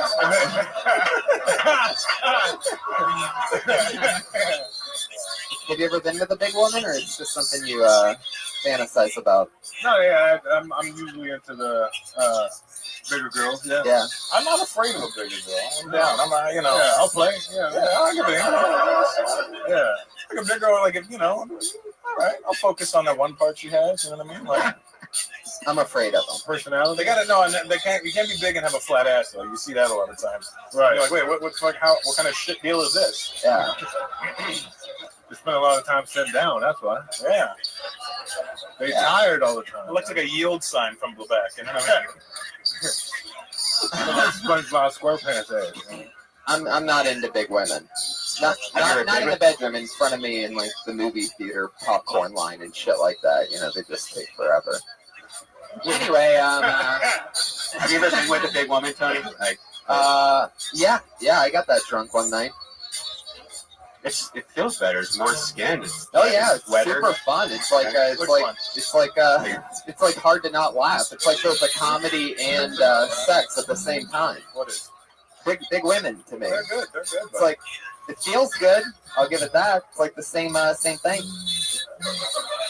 I'll tell you what, I recently banged. Look, Jessica can handle what I'm saying. I'm not into big women. Everybody's into different. I'm also not into black men, but I didn't go, ooh, when she said that. Well, not anymore. Bunch of weirdos in here, man. Can't make fun of big people anymore. Oh my God, he said that they order a lot at the concession stand. It's like, yeah, they do. I like that you went into like a gay voice, and then back to your voice, and almost the same. Oh my God, they order a lot at the concession stand. Isn't that rude? You son of a bitch. He broke character. I do not even talk like that. Jerron, how you doing? Would you plow Jessica? No, but she's cool. I like her. What's your thing? She's got enough personality too. Like I think she's funny. cool. I think her dad would like me, but I don't think so. No, You're a black guy in a fucking Captain America costume. you are everything her dad fears. But I have a Dale Earnhardt debit card. Oh well, that might work. Yeah. Just show me a debit card with no money on it. Way to rub it in, Russell. You could probably pull it off with her dad. You'd have to keep the mask on the whole time. And yeah, I wouldn't have known. Yeah. That I was black? Yeah, with the mask on. Why? I didn't fucking know. It's not like you're like, hey, so Russell, let me ask you a question and shit. I was researching you like a motherfucker last night. That's why I didn't know.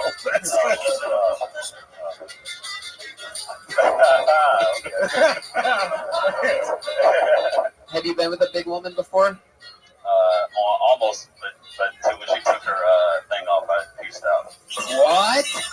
Wow, now that's a crazy Not one. my fault. I wouldn't have been able to have sex with her. I'm not saying that big women are bad or anything. He's just saying leave your shirt on. Awesome. How old are you? 25. That's the problem. Yeah. Well, no, I'm 44. At this age, you're like, all right, I'll take that. Sure, why not? Yeah, that's fucking big bitch. I don't care. You gotta do them all. Find them out. Find out. Yeah, I don't know. You don't even know sometimes. Like I did this big chick, and she was big ass on her, and she was good. Like, but there's like skinny chicks with big ass on. No, yeah, but those are fake. This is real. You can tell by the ankles and legs. From the knees down, if it's skinny like that ass, ain't real. Yeah, you're gonna get into big women. About 26, 27. 35. Beers in one night, and you'll totally end up. Stepped on your joke. But no, you made it better. You played right into it. 35. They just didn't hear it, so they're not ready for shit that's smart to happen in the middle of nowhere. Anyway, your next comedian is Robin Ryan. Oh snap! Sounds like a new name to me. Oh shit! Bullshit.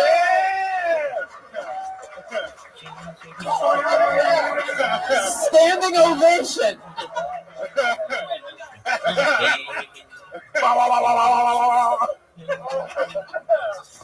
Hey, this is like your second coming. Guys, one more time. Give it up for Robin Ryan. See you. Yeah. Fuck yeah. I really wanted to be like my mom when I was a kid. And the problem with that is my mom is just a really butch lesbian. So she taught me to be like her. So I'm not very good at being a girl. I didn't know that bras had cup sizes until I was like in my 20s. And I just had like one boob down here for years.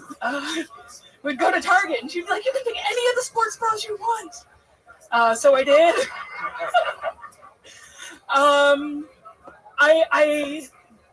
I had a mullet until I was in 8th grade because lesbians have mullets. And I would say, Mom, I think I want a different hairstyle. She'd say, that's the way our hair grows, Robin. My mom still has a mullet. She lives in Palm Springs because that's where lesbians go to die. I wanted to be just like her.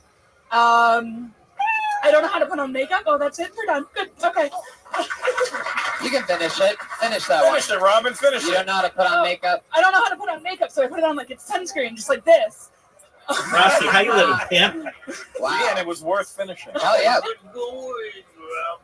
I'm amazing, dog. My little plan to take over the world is coming to fruition beautifully. Essentially, I've built these robots that are just spamming the absolute shit out of everybody on Twitter, and people are responding to me.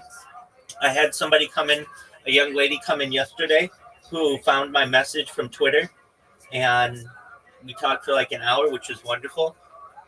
And I had some messages when I awoke in my inbox this morning on Twitter from people who were just like, "Hey, I remember you," and that's just amazing. So I can't be happier when it comes to that kind of stuff at this point. You're like an icon now, Rabbi. You're like an icon. Absolutely, I'm up there with the best, baby. How are things going for you, Frosty? All good. Just forget about the whole thing and I had to talk to you about my friend. It's very complicated anyway. He's fine. He's not about he's such a bad guy. Okay, well, consider it forgotten. Don't worry about it. This the guy that whole thing. Yeah. No issue at all. How are the other things going in your life? He tends to be too involved in my life. It kind of backfires on me all the time. Frosty, you haven't talked to this person in 5 years. It's over. Yeah, but he's a good friend of mine. Like, I'm always at home when I'm talking to him. So, I gotcha. anyway, that's one of those things, I guess. Or at least, yeah. It is, and I want you to reunite with him, but right now it's not the right time, probably. So you just keep doing you. Yeah, that's a good idea. So how is everything else going in your life? We're getting guests into the house today. Some of my parents' friends. I just ordered some of these. They have like these Punjabi fried prawns and fish. You would love this stuff. Probably like nothing you've eaten before. Most like. Yeah, what are prawns? There's a lot of stuff, like, What are you prawns don't like? get abroad. What are prawns like? Prawns are shrimp. They're the same thing. Okay, what does it taste like? It tastes like shrimp. They're called prawns. They taste like. I know. What does shrimp taste like? I would. Yeah, it tastes like. It's like really meaty and chewy seafood. It has this kind of under the sea kind of taste, and it's to someone with an untrained palate or who has never eaten it before, like you've never eaten it before, right? That's my knowledge. So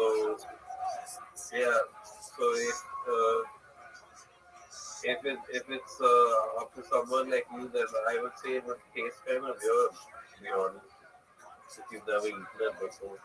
Because it has it doesn't taste like anything I can put my finger on, to be honest. There you go. It's very chewy and it's very meaty, but it's almost like if you see those called up like shrimp, it's kind of addictive. Yeah, if I could eat prawns for breakfast, lunch, and dinner, I'd probably do that. Oh, very cool. So you like it a lot.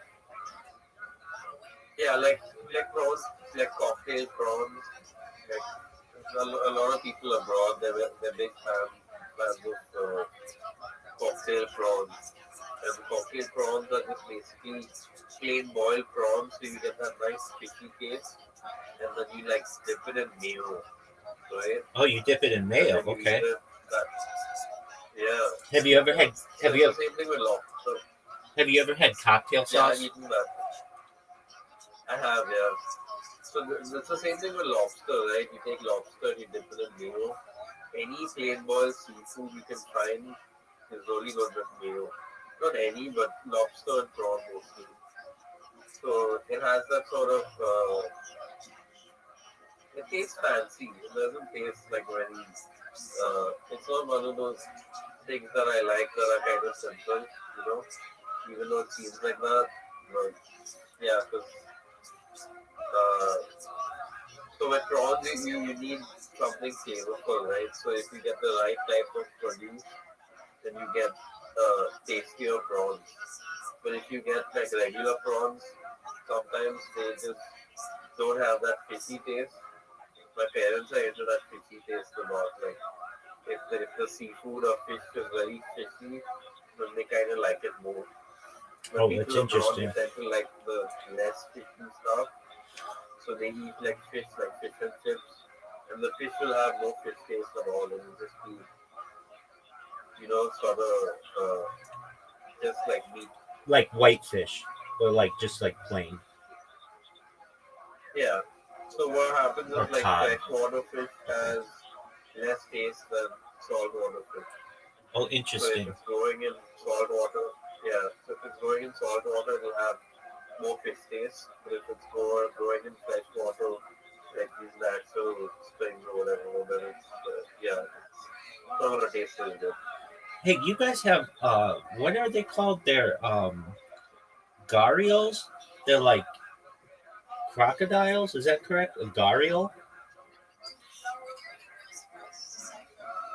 Yeah, I think we do. I don't know much about that in India.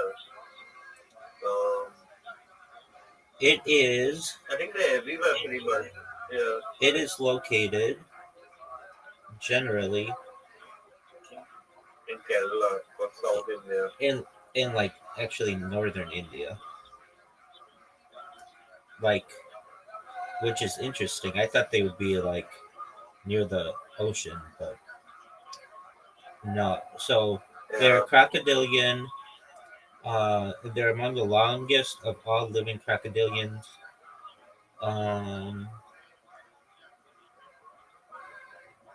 Adult males have a distinct. Okay, if I'm talking tonight, it's still like satisfying my parents are probably going to stop me, All right, take care, buddy. I'll talk to you in a couple of. Excellent. Sounds like a plan, Stan. Yeah. Peace. Let's learn about these gharials.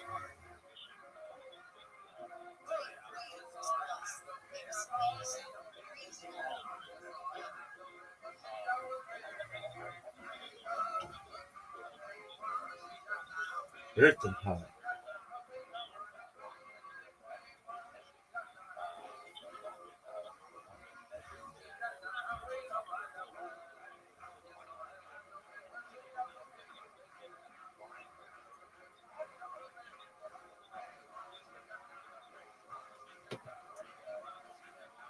Oh, yeah, totally. It's nice to meet you, Robin. Where are you from? I'm from Napa.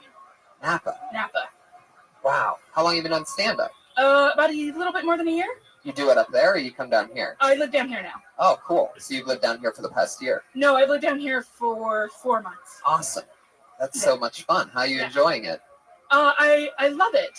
If you ever miss your mom, you can go to Santa Monica.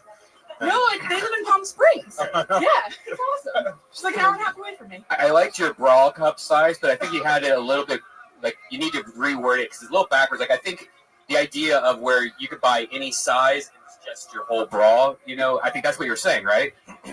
Like if you put on change it to tank top or like wife beater. Okay. Because that'd be funnier too. Yeah. Lesbians wear those too.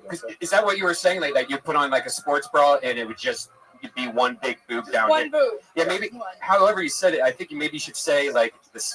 Like I got the sports bra, and then it would make it one boob because you said the one boob first, and then you'd go. I had to go to the store and get a sports bra. Like I think you should say that first. You know what I mean? Okay, yeah. Just because I was kind of confused what you were saying, and then once I don't know. Never mind. Okay. Thanks, Red Band. Yeah, I have no idea what the. Now you gotta go wash. Did that make sense? Then you gotta go wash your bra because you shit all over it. Yeah.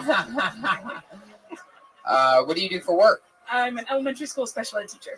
Wow. Elementary school special ed. That's. So what are you teaching, like 35-year-olds? I teach 7, 8, 9-year-olds that are. Did Jeremy Lopez come with you, or did you? That's why he had his backpack on.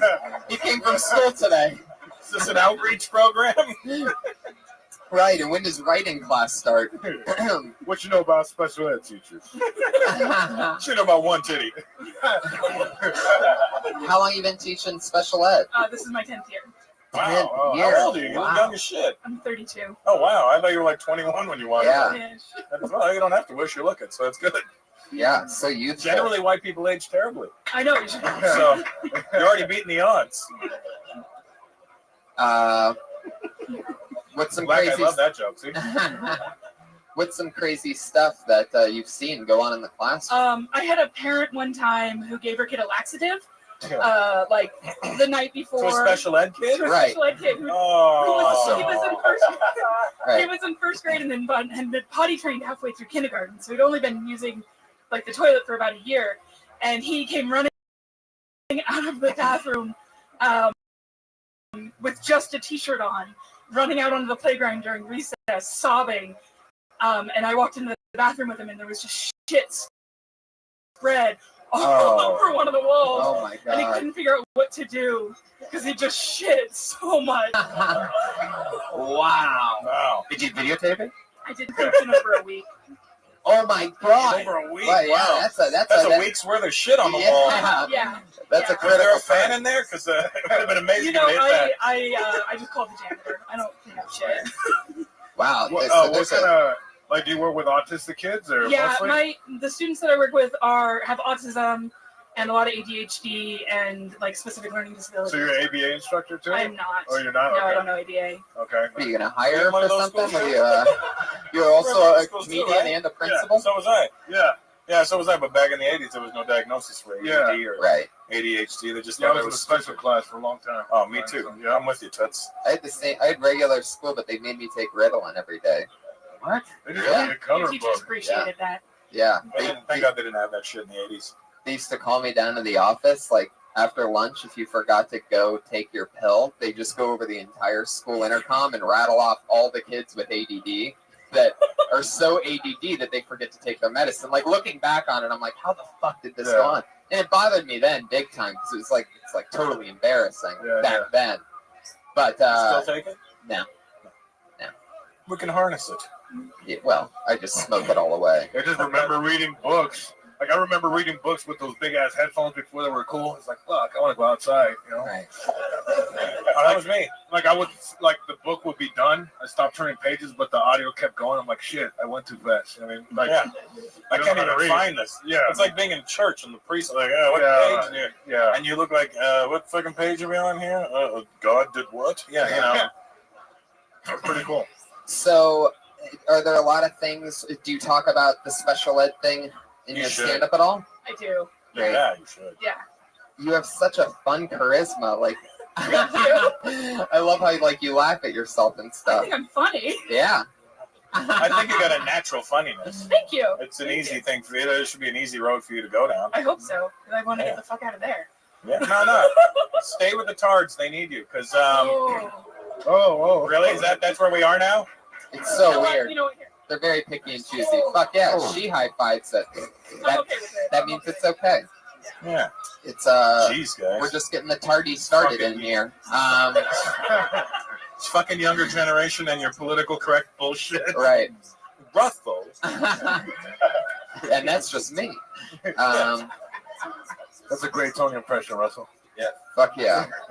Rob and Ryan. So what else? What else is He going wants on to know in your what life? scares you, apparently. What are you afraid of? Desks that fly every day. Desks. Strong deaf kids. My kids Oh. throw shit at me. Yeah, Wow. desks and chairs. But it's not really anger at you. Oh no, she screams, "I'm so angry," and throws a desk at me.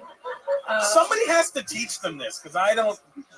You know, there were like angry kids in my school. They all went to jail for murder eventually, but it was never like I'm so angry. They were just knew. You're like that. I mean, it's fuck like is crazy. somebody talks, and then she's like, "I'm so angry," and then she throws a desk.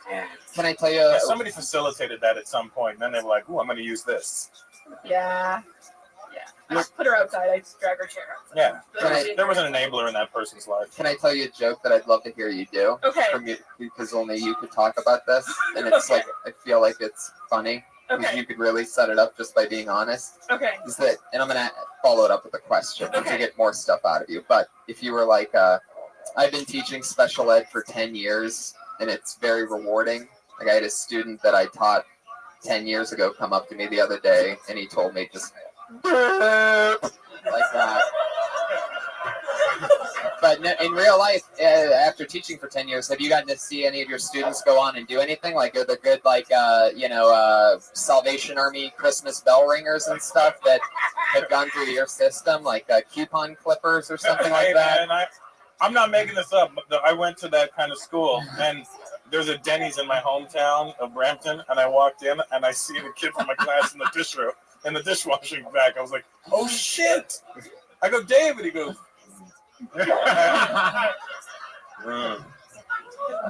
Yeah, he didn't remember me at all, but I'm like, I remember him. The fucking Some have it worse than others, I guess. Yeah, he had it bad. It's so funny. He's you guys were in the same class. He's a dishwasher at Denny's.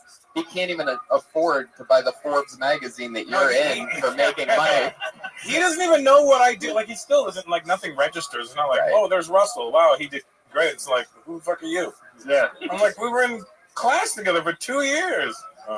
So I've moved around a lot. I'm on my 8th school Oh, district. wow. In 3 different Oh, states. yeah. You're one of those teachers that just, What's your kills hometown? kids and then moves on to the next city. Yeah.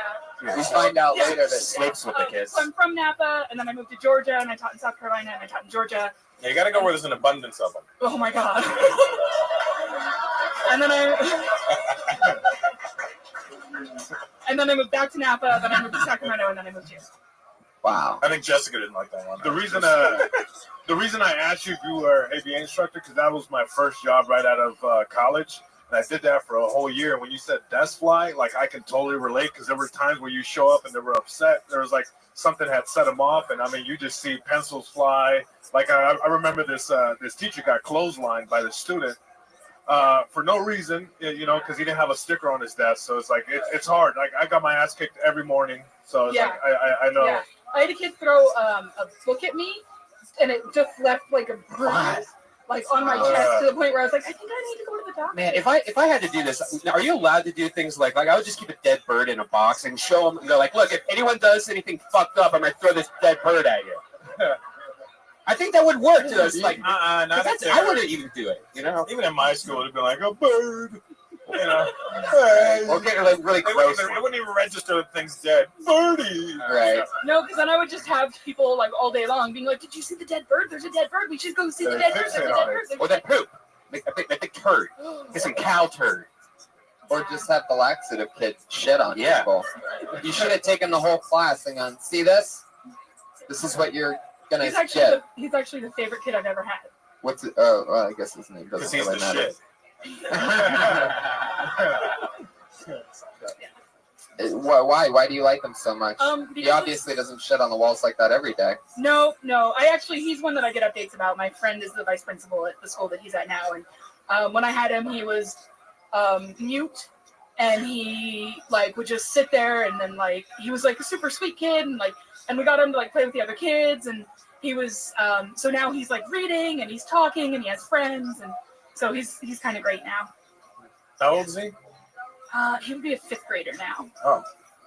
He's a sweet kid, huh? He's a sweet kid, yeah. And you look like you love sweets. Oh. See what I'm talking? This is a very he's laughing at that. All right, fuck it. It's right in front of you. At least the tards aren't here. God damn it.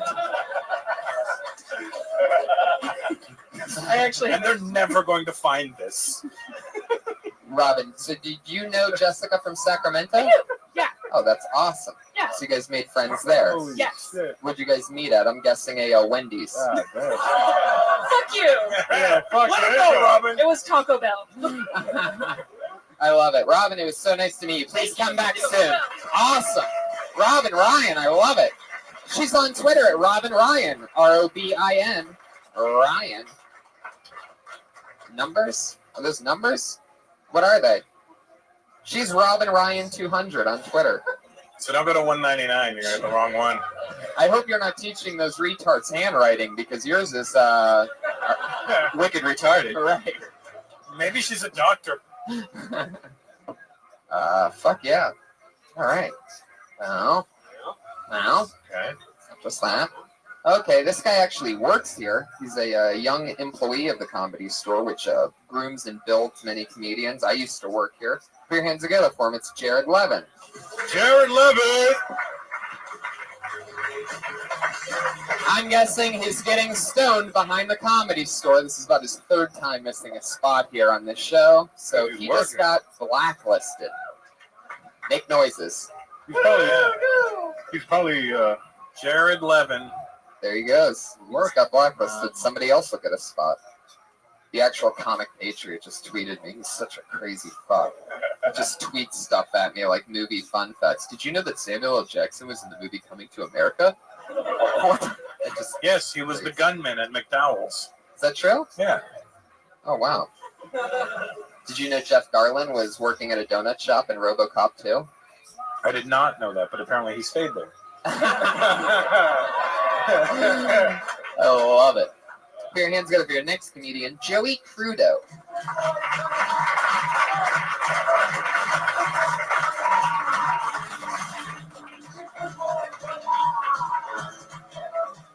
What is that? Hey guys, how's everyone doing? Good. So I had a very interesting doctor's appointment the other day. My doctor, she had me take off my shirt for an x-ray, right? And she just looks at my body and goes, Joey, you're overweight. I don't know if you know this, but men can also get breast cancer. I was like, excuse me, but did you just say that I have man boobs? I swear to God, this is what she did. She looked at my cupcakes, right? And then she reached out and squeezed one. Like, she actually squeezed my titty, okay? And then she said, yeah, you have a handful. But you're a good size. I've seen bigger. And she left the room, right? And I'm looking at myself in the mirror. And I noticed that one nipple was hard, you know, the one she touched. But my other nipple was soft. Kind of looked like Forrest Whitaker's lazy eye. I guess all I'm saying is that we're all Picasso beautiful guys. That's my time. There you go. Exactly 1 minute for Joey Crudo. Joey Crudo. Fuck yeah, so you're talking about having tits, huh? Yeah, it's a thing tonight, isn't it? Were you there for a mammogram or? Back pains. And believe it or not, it's posture because I'm trying to hide my man boobs. Man with big boobs. So your titties are pulling you forward. Yeah. So it's true what they say, ladies. Your tits will get you ahead. Has anybody ever told you that you sort of look like a real life version of one of the South Park kids? You know what's funny is I was looking at it and I was like, you know when they do like an artist rendition? You're better than this. Like of somebody, and they're like, and he had kind of Asian eyes and sort of an afro, and then he was kind of white, but he was tall and he was big. He had childlike features, but he was a man. I don't know what the fuck was going on. And then fucking Joey Crudo shows up. Whoa. The ghost. An earthquake or whoa, that's hey, all the lanterns. That never happens. Oh. I thought I'd just blink fast. Is it shaking? I don't feel it. Oh, it's the big one. I guess Pat Reagan was right. Wouldn't that be fucked up if the podcast made it through and they... I don't feel it. Water's no more. I think that's just the reverb of this podcast crushing. It could be Joey Crudo's tits. Right. No, I'm just... Joey. Yes, sir.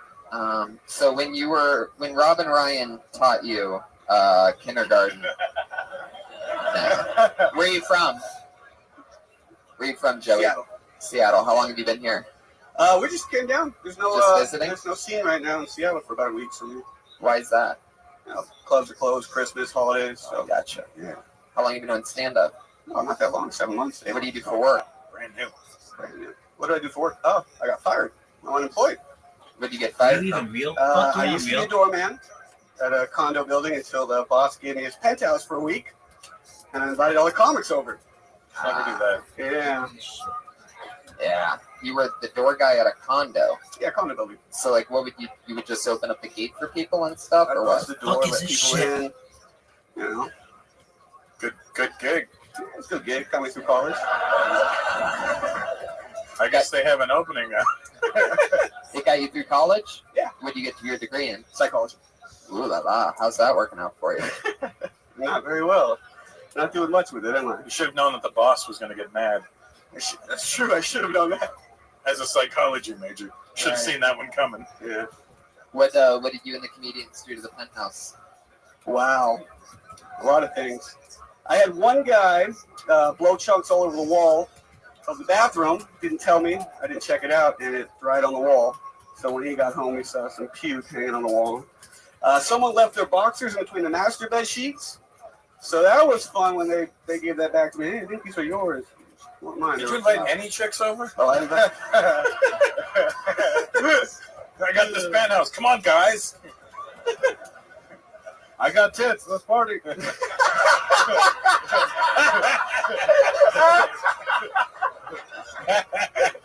Oh, that's hilarious. What do you like about Seattle? I fucking love Seattle, man. What do you love about it? Marijuana. Marijuana, it's legal, and we smoke it all the time. The coffee's great. I don't like the women as much. The word feminist is like faggot out there. Can't use that very well. The word what? Feminist. Uh-huh. Yeah.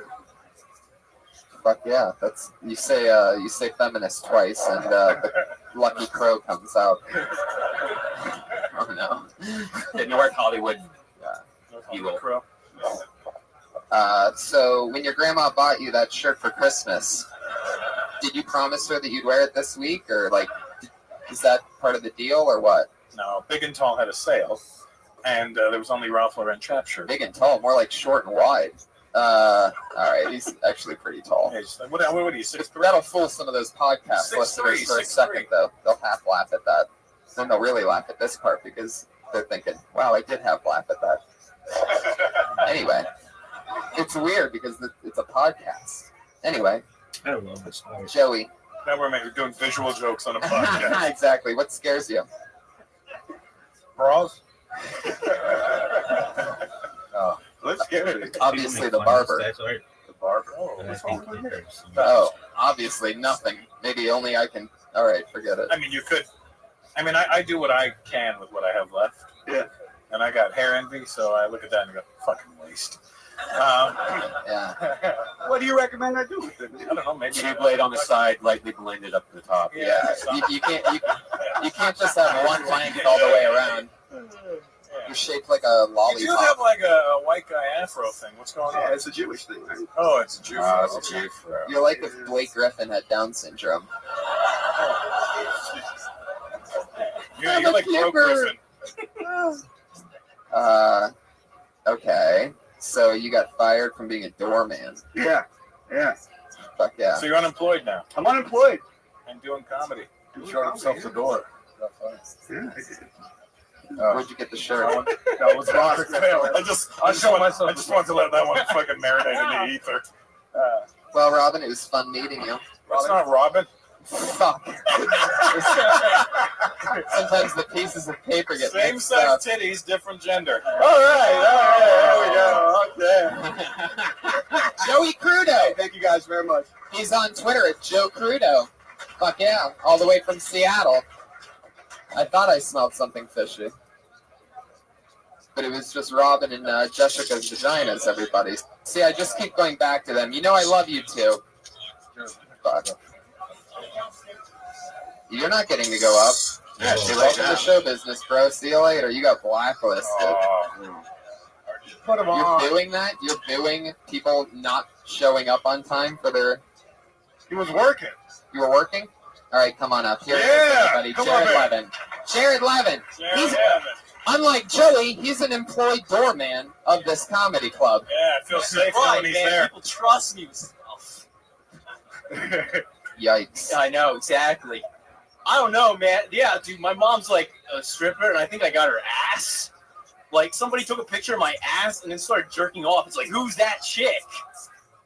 And then I'm like, that was me. I started getting that hot chick ego, man. I don't know. A lot of people ask me for drugs a lot. Like, dude, comics are asking me for drugs, man. I gotta stop dressing like a Charles Dickens character. You know, I'm just like, oh, I got a bunch of pills that'll make you high as a kite, and I've got a needle that'll make you go in a haystack.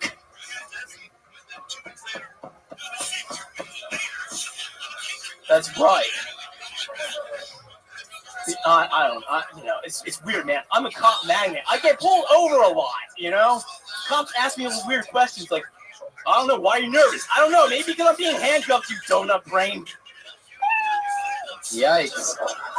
You should have just kept Yeah, working. he should have let this set just go away. It's better downstairs. Yeah, it must have been. Last time you were on, you were flipping on the floor. It looked like you were hurting yourself. It freaked out the whole audience because the audience was freaked. This time you started punching yourself way too hard for no reason. Oh, I mean, what is up with you, man? Why? Very physical. Yeah, you just smack yourself at night. I mean, what do you do? Oh, dude, man, I don't know what I'm doing. I don't think you needed to tell us that. Right.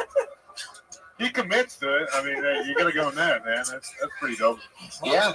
I think committing is something that's necessary. What was the first thing you talked about? Yeah, suicide, by the way. I think I had my mom's Did ass. you hear that? I fucking stepped on a great joke. You said it's definitely important to commit. I go, yeah, suicide. Oh, yeah, that's good. That's good. But go on. Oh, no, like, I Not had his mom's ass. my mom's a stripper. I think I never asked. Is she really still? Yeah. Still? No, like 7 years ago. Oh, yeah, about the guy jerking off. Like, it's not clear what you're saying at all. You just go, somebody took a picture of my ass and then just started jerking How off. many people just taking pictures of your ass? I did like a performance art show, and someone took a picture of my ass, sent it to a guy, Are you and naked in the performance art? Yeah, Oh, great. bare ass. All right, Jared, we got to move along. Thank you. Hey, buddy. Jared Levin, there he goes. He's on Twitter. Jared Levin.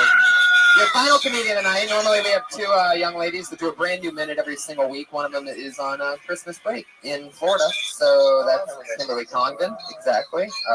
And our other comedian is here. Three hands together for it. Sarah Weinshank. She does a brand new minute every single week on this show.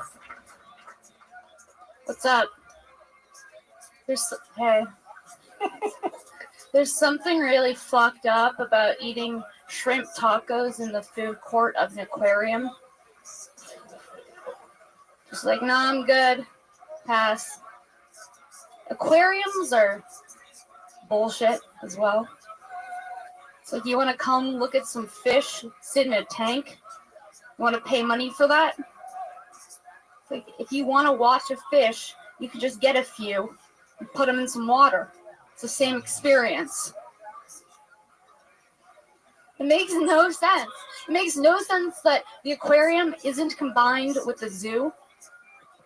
It seems like it's kind of the same stuff, except fish are just more boring. It's like, yeah, let's look at what's going on in these tanks, and then go upstairs to the food court. I'm getting hungry. I hear they have shrimp here. I'm in the mood for some shrimp tacos. Fuck yeah, I like what you're, I get it. Great premise, for sure. Like, an aquarium is pretty much like if people paid to go look at Louisiana after Katrina. I feel like there's something there to where it's like if a zoo got flooded out and replaced with more boring animals. And plus, you can't even touch the tank. Yeah. Aquariums are fucked up. You can? Yeah. You can touch something. Yeah, but what are you going to touch? Just fucking glass. Might as well go to the check cashing place and do the same thing. That's funny. Bank. Right. It's weird that they do that because I was at SeaWorld and they had like shrimp and Seaman World. And they had like, you go to a restaurant and they had like all the different regular fish choices. And you're like, isn't this weird that we're here to celebrate fish? They sell hamburgers at the fucking San Diego Zoo. That's true. That's crazy. They got fucking bison shit. They got whatever, man. They fucking eating it. So did you go to an aquarium this week? Is that what happened? No, I just was thinking about aquariums earlier. Thinking How a I'm little- glad I haven't been to one in a while. Thinking a little inside the box. Yeah. Aquarium jokes, everybody. Not often brought up in the comedy world, but when in Rome. Did the commercial for Aquarium of the Pacific. No, I was just thinking about, the end of 2 relationships ago. And I remember part of that end was an aquarium visit. And I feel like that was like the end, Because then he went down on you after looking at all those Like, fish. No, because I was. Oh, I got it. You missed that guy? You missed that one that you went to the aquarium with? No, I was thinking that I don't. Is he like the one that got away? No. That swam away.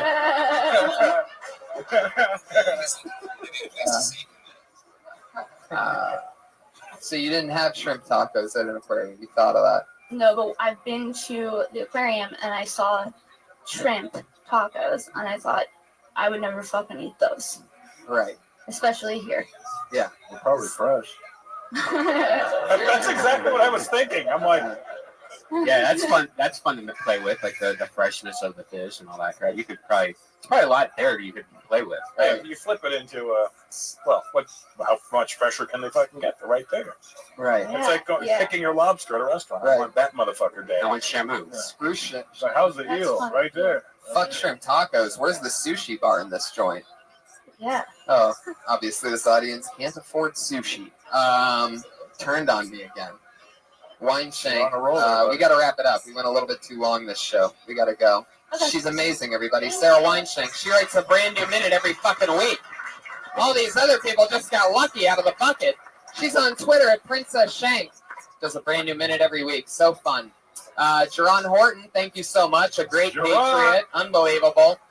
Follow him and his mustache on Twitter. He's at Jerron Horton. JERRONHORTON. Jesus Trejo, what's going on? Just chilling. I'm going to be in town, St. Louis, at the end of January. All right. St. Louis at the end of January. He's Jesus Trejo, JESUSTREJO. Got it. And the amazing Russell Peters made time for us tonight on a Monday night, everybody. So grateful, so thankful. Thanks, buddy. Thanks for having me. You're going to sell out whatever you do anyway, so you don't need to promote anything. I won't be in town. I'll be good. I love it. I'm going to Sweden. I'm going to Stockholm, Sweden in the middle of January. I'll be there in April. Oh, cool. And hey, are you still with Rogan? Yeah. I'll be there tomorrow. Oh, cool. Okay. See you tomorrow.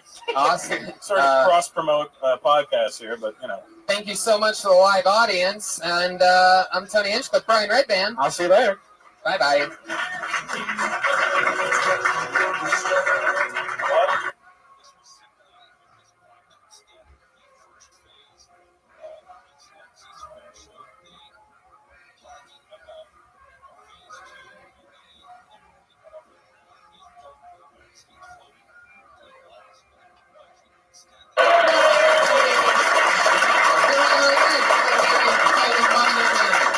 Where we make Mondays feel like Fridays. How you guys doing? That's a lot of audience podcast listeners. They're here again. So almost 90-something of Tony. What do you got there? Our lovely meal. What is that? Is it fantastic or something? Yeah, it's the answer. Oh, fuck yeah. You know you're in for a good meal because our only sponsor, Elise Lane, is sitting right over there, everybody. Gourmet chef, Elise Lane. She's been cooking meals for us and our guests for weeks on Kill Tony. Last week, she cooked for our guest, Russell Peters, and he hired her to be his new chef. She's starting today at a Malibu compound cooking food for number 3 on the 4th list of top earning comedians, Russell Peters. He was on last week. We have 2 more awesome guests tonight. We're unbelievable. I'm very excited about that. We had a fun weekend. I did Denver. Yeah. Holy shit. I headlined Denver Comedy Works, everybody. Yeah. If you don't know what that is, that's one of the best comedy clubs in the world. I did 4 one-hour-long sets in negative 12-degree weather. Was it cold as fuck? It was unbelievably cold. Snow? Miserable. A lot of snow or You ice? get in there in January, you pay your dues, and I'm going back in the summertime. Denver, you buy pot from a store. So it's a whole different thing than an LA dispensary where it's like, hey, welcome, man, you want to try some shit out? There it's like a fucking New York deli. They're like, what do you want, you idiot? Let's go. We got money to make. Is it any more different? Is it less sketchy feeling? Like they're more just It's like 1,000% less sketchy feeling. It's 1,000% cooler because they don't give a fuck. They really don't. It's literally like a New York deli. Like they're just slinging fucking meat. And you're the idiot if you don't know what you want. And they give to you if you're like, oh, well, is there a... I'll come back to you. That's what they do. It's awesome to have like weed forced down to you like that. It's pretty pleasant. Normally when people are trying to sell you something quickly, it's like a fucking used car or something. It's a lot more less fun. Anyway, Monday, Kill Tony. How was your weekend, Brian? I think I'm going crazy. I'm like, there's parrots that live in Burbank, and I've been obsessed with these parrots because once a day they come to this tree outside my, like hundreds of parrots, wild parrots. And I've gotten to the point where I know the exact time they're going to go there. So today I filmed it and live streamed it where I'm like, all right, so you got 1 more minute till the perfect parrots. And my girlfriend's like, you're crazy. You're a crazy person. And then 1 minute later, bam, the whole entire tree, millions of parrots. They stay there for like 7 minutes and then go away. So yeah. Yeah. Didn't realize I was going to get to work with Birdman. Yeah. Is that what that movie's about? No, it has nothing to do with that. But that sounds like it'd be an interesting movie. Just some guy freaking out, like looking for parrots and shit. Right. Well, are you sure that the zoo isn't like looking for them? No. Parrots, the special They animal? don't. No, they just fly around. And so now my next thing is to try to trap one. Are you sure these aren't butterflies? No, What are we talking about? No, they are parrots. I got it on 4K video. Really? Yeah. Wow. Well. And me holding up the cell phone going, look, 1 minute to the parrots. Whoa. Yeah. You become like one of those guys. Like looking for an animal. Yeah. Hey, honey, that deer's back in the backyard. So you have this crazy parrot thing happening. Well, this show has a long history of birds. We used to always ask, That's true. you know, one of our famous questions was we ask, have you ever killed a bird before? Yeah. You'd be surprised how many people say yes. Normally when they're a kid or something like that, they, you know, whether it's a BB gun or a rock or something like that. Bird's nest tips over, and you're 4 years old, you put a firecracker on it. Yeah. You did that? I didn't do it. All right. Well, I'm very excited. Tonight, Elise Lane made us food. She made us. Normally, it's something really fancy and long with French-sounding words inside of it that I have to try to enunciate. Tonight, she made a meatball sub. So that's very exciting. She'll just use one delicious meatball sub there because it's made from gourmet chef Elise Lane. That's her name on Twitter, ELYSELAIN. So make sure you spell it right, fuckers. She's on Instagram and Facebook with the girl with the pan. So hire her for your next private event. She cooks us and the guest meals every week.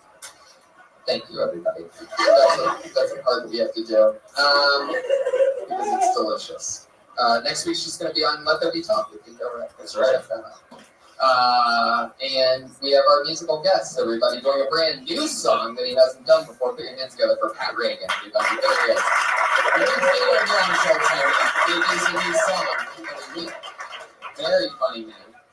You guys were playing before the show. Yeah. Great. Yeah, it was awesome. Double dose. All right, ladies and gentlemen, here he is. Come on. Put your hands together. No. Guys, you know, Frosty, I'll be right back and go to the I bathroom. worked at an office, and people always come up to me and ask me, Pat, hey, Pat, did you set up my laptop to print off the office printer? Sure. No problem. You know, it just kept happening, and I started to get a little frustrated, and a lot of times my frustrations come out in song form. And so I wrote this song. I can't feel your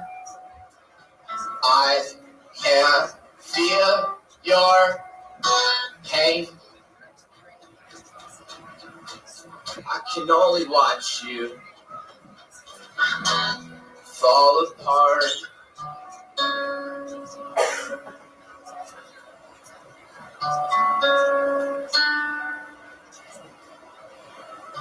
Go to system preferences. Go to print and scan. Select add printer. It's the HP. AR M550N. The AR45. The next step is almost important. It's really, really, really important. Cut open your hand while you recite the hardest prayer and anoint the holy printer with your blood.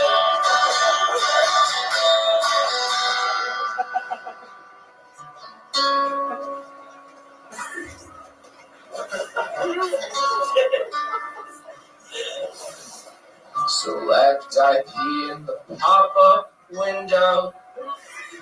Watch out for blood on your key. Form. Copy and paste this IP address 192.168.1.98. You're almost done, my little baby. There's one more step to make this gravy.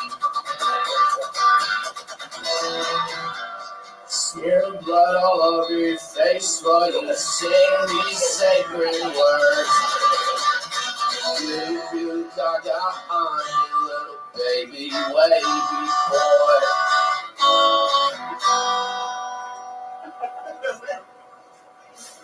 You gaga on you baby, baby boy.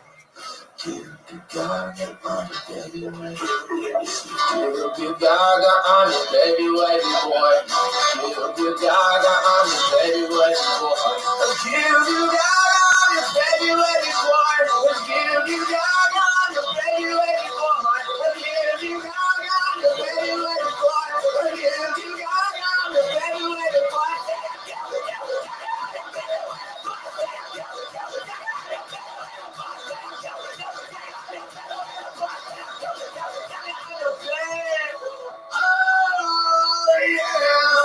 You fucking baby boy. Fuck yeah. That's Reagan.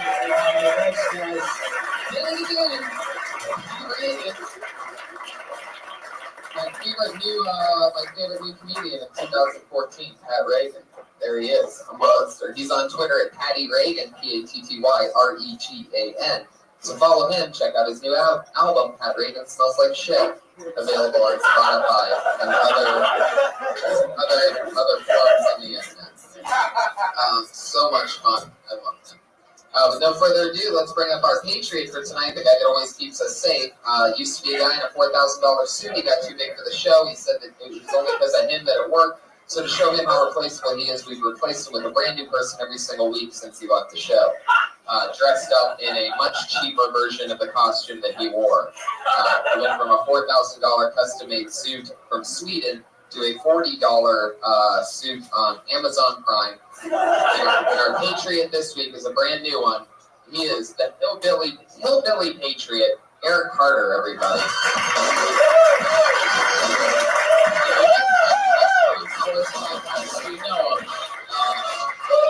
He's a real hillbilly underneath that suit. Fuck yeah. Hi, Eric. How you doing, Tony? Great. Glad to have you on the show. You have a very distinct Southern voice, a very distinct accent. You've just been, we know you because you make a real imprint. When you do stand-up, you talk about, like, your real life and shit, like raising goats and stuff like that. And it's hilarious. Anything happen in the farm lately? You just spent some time on an oil rig, right? Yeah, I've been up in North Dakota working on oil rigs, roughnecking for a few months. Before that, unloaded semis and 18-wheelers. But now I'm here to protect the world from injustice and jabronis. From injustice and jabronis? Wow, that's what you came up with, huh? All right. You can tell that was a line that he came up with in the green room before the show. He's like, all right, I'm going to do this. I'm going to go for it. And you nailed it. I'm here to protect the world from injustice and jabronis. Eric Carter, thanks for doing this. We're going to have as always, we have two unbelievable guests that are just absolutely hilarious, and it's so great that I'm able to even get people like this to come back on the show or do it for the first time. Here they are, everybody, two of my favorite comedians in the world. It's Dom Irera and Steve Byrne, everybody. Wait, what?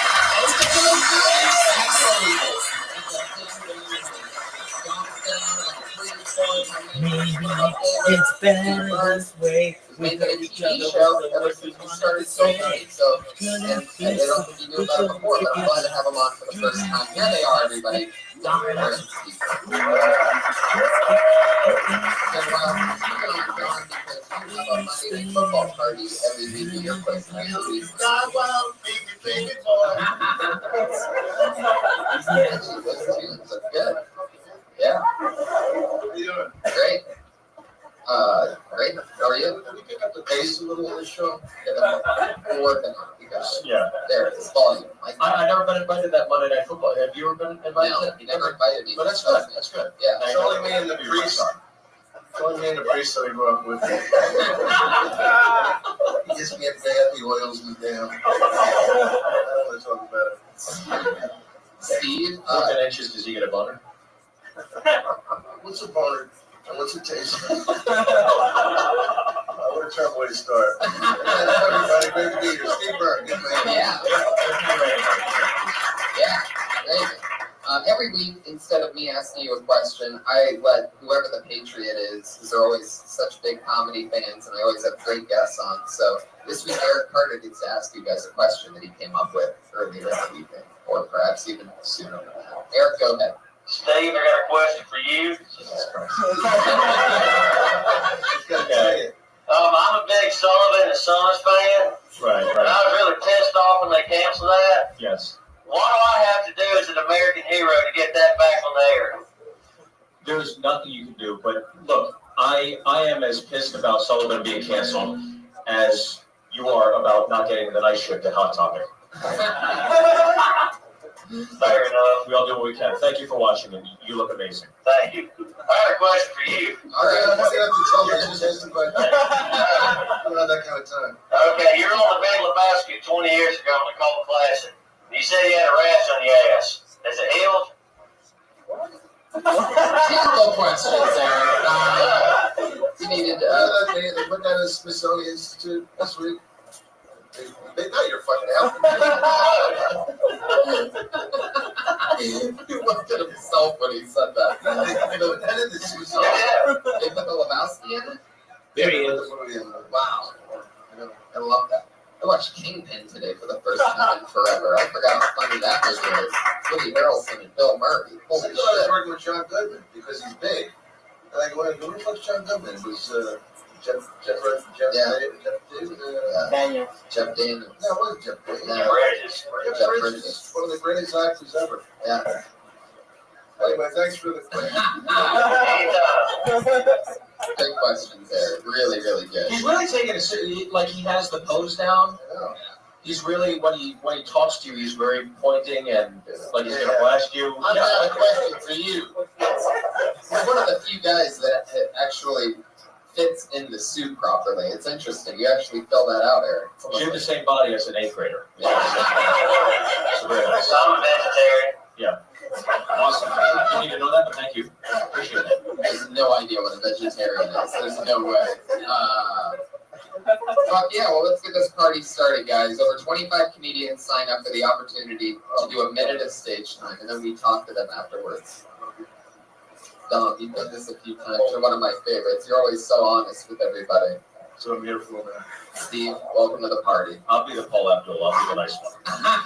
Well, just before we start, I just want to like, most of you people will probably never make it. Enjoy yourselves. Enjoy yourselves. I love it. Comedians piled in the back. You guys know how it works. You get 60 seconds of uninterrupted stage time. You know your 60 seconds is up, and you hear the sound of a kitty.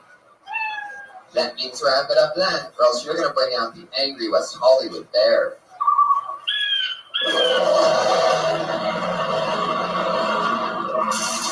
There he is. Somebody gave him a gun, obviously. So, there it is. You don't want to do that. So let's get this party started. Here we go. Your first comedian doing a minute in front of all of us to talk to us afterwards about anything at all, anything that happened, is GT.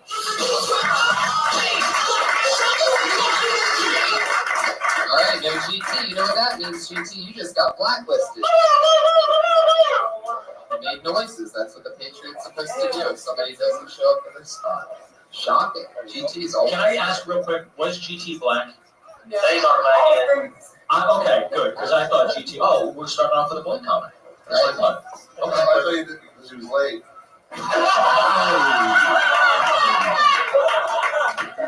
All right, I pulled another name out of the bucket. Let's see if he's here. Chris Los. Chris Losler. Here he It is. sounds like a white name. This is definitely what yes. Here he is. Chris Losler. So I got a haircut the other day. Went to my girl Amy. She's from Korea.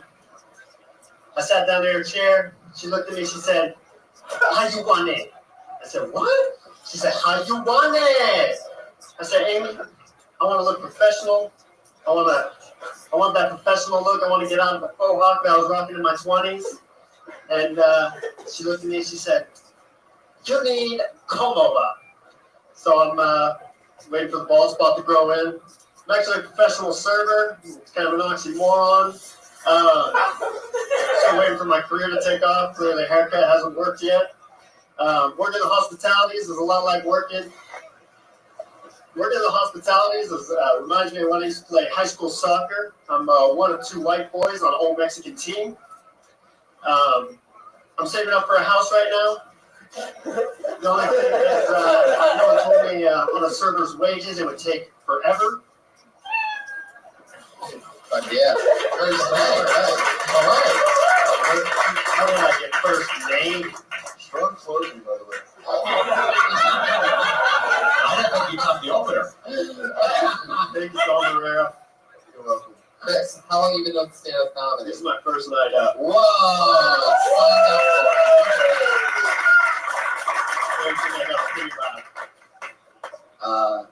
Yeah, no. I like how you put the stool and everything in front of you. Yeah. I wish you would have like started taking off shoes and putting it on the stool. That was great. I bet he would have been on Iron Man's shoulders. No, okay. You could have, yeah. Chris, so what made you want to do comedy?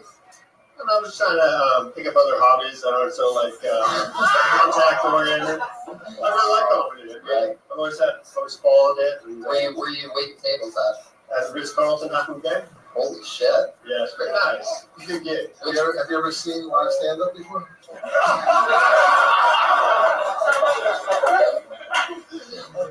Yeah, I watched a few. I love his body language is great though. He was like, I think we're gonna start rapping. Well, the haircut thing, I really don't get it. Like, I guess for that to work, you'd have to know what your hair looked like before or something, maybe? No, he's waiting for the full I'm sorry, you go ahead. It's your bed. You know, I told it to my friends that were all on acid, and they thought it was hilarious. Right. That is just wrong demographic in here, I guess. Yeah, right. Because your friends were laughing at something else. They were laughing at the pink dragon that danced across your face when you were talking. Not what you were actually saying. So what's the story? You're waiting tables at a Ritz-Carlton by the ocean. You're living that surfer life. What else is going on? You single? Single, ready to mingle. Broke up with my girlfriend like 3 or 4 weeks ago. After the set. After the set, yeah. She never saw me come. So it was weeks ago, not months ago? Weeks ago. You said months first, like it Felt felt like like months. 3 or 4 months. Holy shit. What was her story? Ritz-Carlton? No, she was a scientist. Did she also serve? All of that up down. You fucked up. All of her up down. You don't think it wasn't that bad? No. I thought, look, this is literally your first time on stage. First time on stage. I saved it for this show. Wow. I was actually hoping I didn't get picked. Well, no, I was going to say, it will never get harder than this. I think in terms of a first time, it will never get more difficult than this. So it's only onwards and upwards from here on out if you choose to pursue it. So that's what I said. You're very likable too, and thanks, Tom. You really are. I mean, I like it, and I think you should really get in hospitality.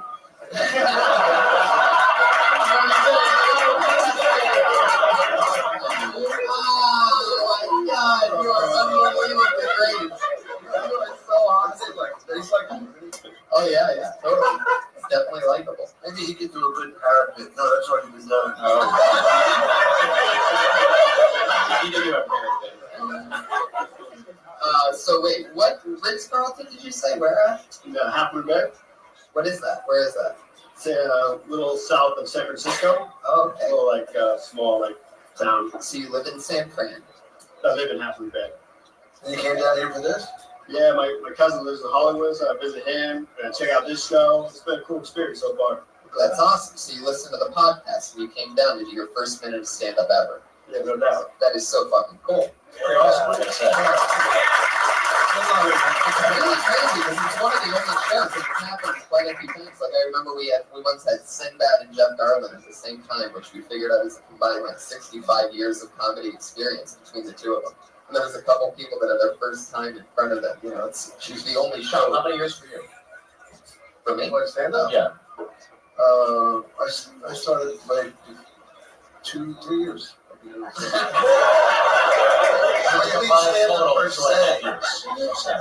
started at the Improv in 1980. I was a punk then. Biggest fucking black cock I had. And when you had your first set? You're always funny. Yes, I was always funny. What's that? Your first set, do you remember what you talked about? My first set was actually on the Tonight Show with Johnny Carson. I wasn't going to stand outside like some fucking fool. I did the Tonight Show, and then I spiraled down until I'm here right now.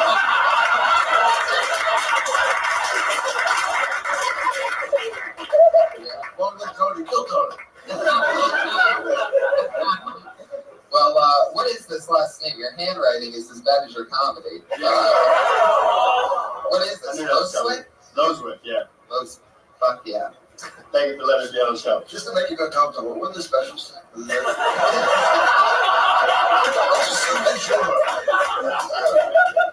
Can you give us a little sample of how you would, what would we get if you just walked up to our table at the Ritz Carlton? Say, would you like some recommendations? Why do you blow your hands like a magician?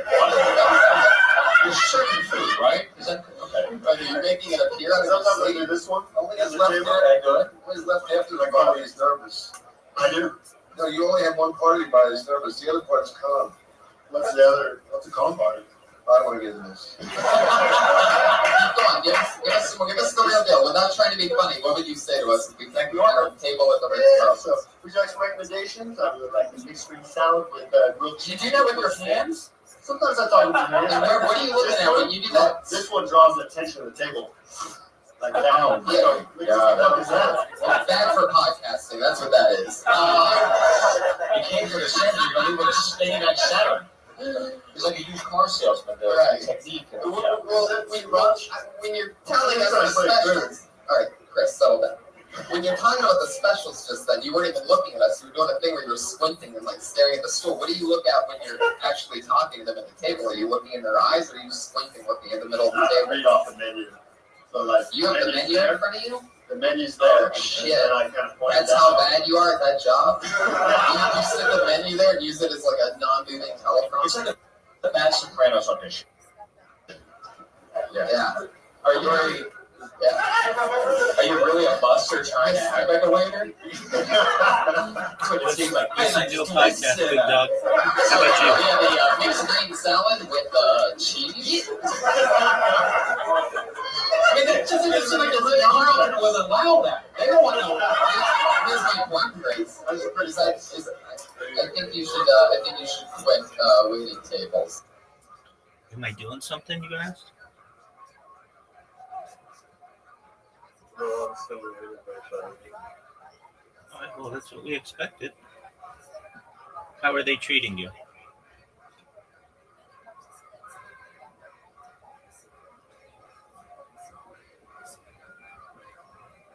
I mean, it's just, they're on bombers at this point.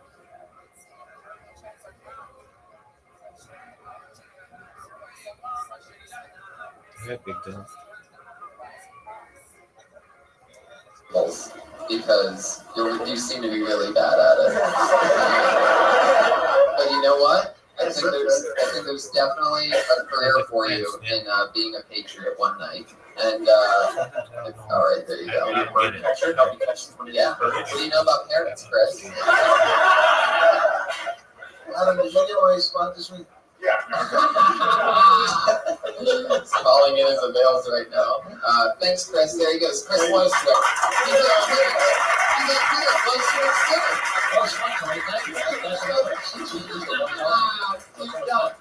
Chris drove all the way from San Fran. That's crazy. The luck of the bucket, I guess. That's fun. I like them though. You like them? Oh, I like this. I always like one name. This is black. This is a black. There's one name that's a black. This is someone who hasn't paid his taxes. There's a black guy. There's a black guy getting up in the upper deck right now that is so confident that he's the only one named Black comic in the room. But I see a few more. All 6 comics screwed up together. Where is he? I can't see him. I'm gonna say the name. Let's see if it's him. Put your hands together for Haiti.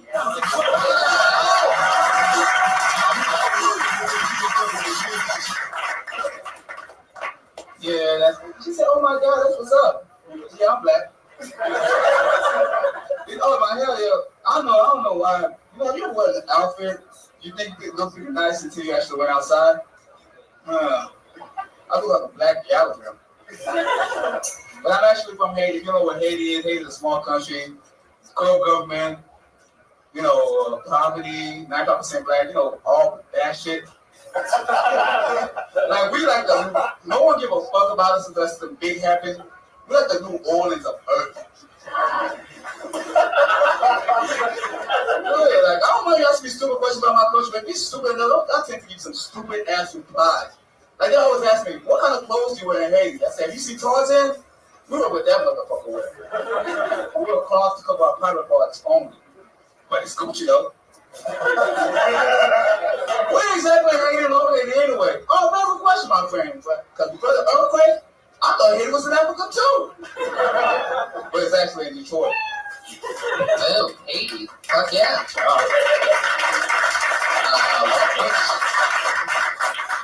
This is your first time on the show, right? Yeah. I do it all the time, but this time on the stage. Cool. How long have you been on stand-up? 3 years. Wow. Is that when you bought that belt? Belt roast. And I like your bird story too. How long have you been in America? 16 years. 16 years. Yeah. Est-ce que vous comprenez le français? Vous comprenez aussi? Enchanté de faire votre connaissance, monsieur. Holy shit. I don't know, but dude, you look at you made Haiti laugh, and he's the only one that speaks French. So I think this John can kill in multiple languages. It's unbelievable. That's hilarious. What did you say in English? I have no idea. But yeah, it's nice to meet him. How you doing? You speak French fast. Yeah. And I said, you can't say what I'm saying. And she said, yeah. You don't have much of an accent. So you really have. You don't have much of an Asian accent. I took classes. I went to this Catholic school, and they were making fun of me because the way I was talking and stuff. So I talked to them. Can you do the accent back that you grew up with? I don't know. I do it no more. I can speak my language, but I can't. But I'm from Philly. I can't do a Philly accent. I can do like South Philly or Italian, but I can't. I was wondering what your ear was like to that. Sometimes my accent does come out, but it's by accident. Like when I get excited, I can't say. I have to take my time to say "please," because if I come out and just say, I'm gonna say "tree," and that sounds like some cursing or some bullshit. So I slow down when I talk because my accent usually comes when I speed up. wow, that's amazing. Thank you. Because you really do. You speak great English. Like you look Asian as fuck. You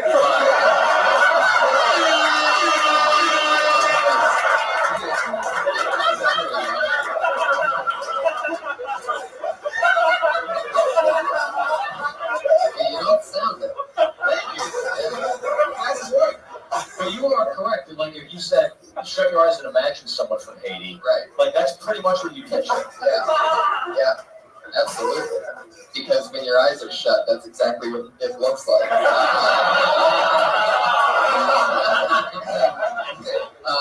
Fuck yeah, man. That's amazing. So, like, you still have a lot of family in Haiti, obviously. Yeah, I'm one of 20 kids. A lot of my brothers. Jesus. Are you serious? Yeah, I only met 13 of us. You've only met 13? Yeah, I only met 13. The others died of old age? The oldest one came to my father for the funeral, and he didn't know that was my father till the day he died. Wow. That's amazing. I see your dad just fuck. That's like a Shit out of shame. women. Huh? Oh yeah, absolutely. Like to have sex. I bet you do. So is Haiti like kind of like North Hollywood-ish, or is it? No. Like Haiti, what is the biggest like business there? Is it? I don't know anything about like you said. Alright, the biggest tourism. This is the island. All the islands have tourism. Jamaica is the number one for Americans, that is. And the Virgin Islands are like the main place for the rest of the world. But Haiti don't have shit, but you know. But we're doing good. After the earthquake, we have a Marriott now. Oh, that's cool. That's hilarious. Are they hiring? Chris Loveswick might need a job. Yeah, we got bad enough. Yeah. What's your favorite thing about Haiti? Well, do you ever go back? No, I went back sometimes, but people keep on asking. They say I feel kind of bad, so I just send them the plan money to them. I just donate that money to them. So it's round trip around $700. So I send it to them. Wow. What's the age of consent there? What? There's no agent. There is no age. Just want to prove that. But like $700 is 8 times, so it's around $50,000. Wow. Yeah, that's how it is. Don't Haiti the player, Haiti the game.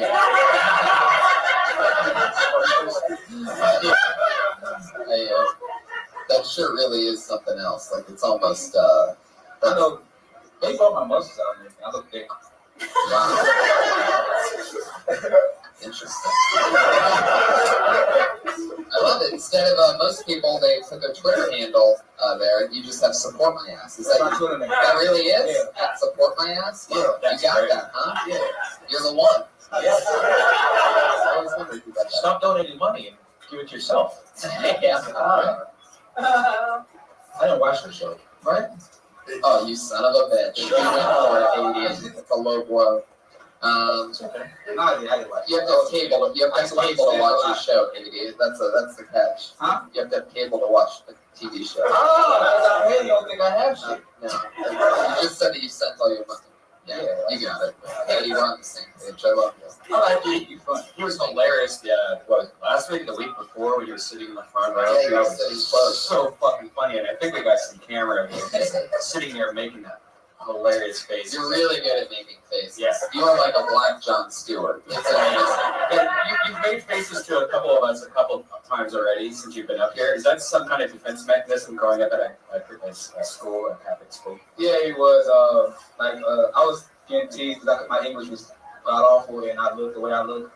And so I started playing football and trying to be more popular, and people still making fun of me. So the way my mom says, I'm not saying anything to you, don't fight them, just get better at football. Is that what you told you? I was pretty good. But the person that played my position ended up winning the Super Bowl and everything, so he was better than me. Wow. That's who was ahead of you. You were the halfback? Yeah, tailback. Golden Tate was the one that's better than me. Oh, wow. Yeah, definitely. I always almost pick them up on my fantasy team. That's not the Seahawks, right? No, Detroit Lions. He was with the Seahawks. That's you. All right, Needy. Fun times, man. Yeah, absolutely. Welcome. So great to have you.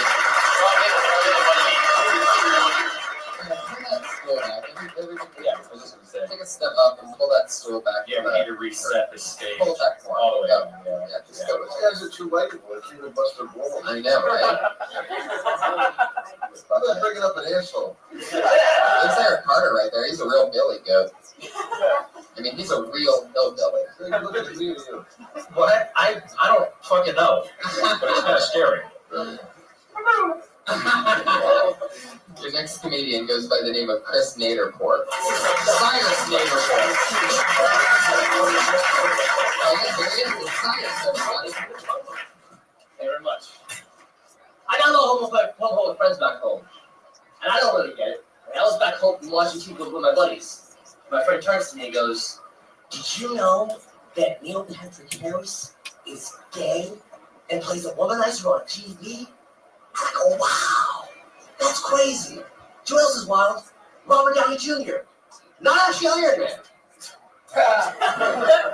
And there's no reason for straight dudes to hate gay men. If you take a moment to analyze what is the gay community, it's the top 1% of the most attractive men just banding together and be like, yeah, pussy's not really for me. Why would you want to stop that? Half of what time looks like it's going to be extras in 300. Like, being gay is just genetic. It's linked to the gene that makes you ripped. I was trying to do what's home the other day. I saw this older guy jogging shirtless, had gray hair, had to be in his 50s. Dude had a six-pack. 50 years old with a fucking six-pack.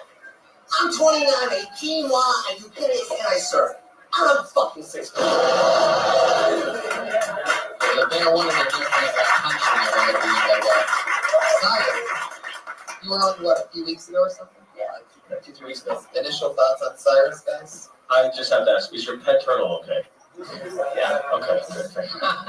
It's very nervous. Why? A turtle? You look like you would own a pet turtle. I'm pretty sure I said this a few weeks ago, but you're one of the funniest magicians that I've ever had on this stage. He's a ringer. He's worked for a while, right? Yeah. Yeah.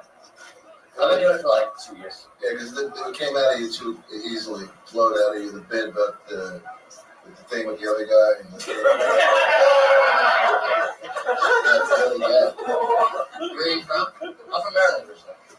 You've been in LA for a couple of years? Yeah, I've been in LA since I'm going on 5. I actually came for a regular job, and I started doing stand-up like 2 years ago. The job was Guitar Center. I tried to get a regular job, but the public demanded I do stand-up. I wanted so much to work like a regular person. It was this fucking gift. I couldn't let them down. Little people. Stuff in the room and What do you do for fun, Cyrus? Fun, I surf. Jesus, a lot of surfers here today. I shamelessly hopped on the back of the bandwagon when I moved out here. So I live down in Manhattan Beach, so. What is a bandwagon, you know? Like it's like a group of people hopping on something because they want to like what's popular. But is there a band on the wagon, or do you have to? I mean, you say it, it's so arrogant and nonchalant. You don't know what it fucking means. It's like when like the sports team's doing well, you hop on the net. Yeah, but what is it, literally? It's a tour bus with like the wagon connected to the back of a tour bus where they used to keep gear. Hey, I'm asking him.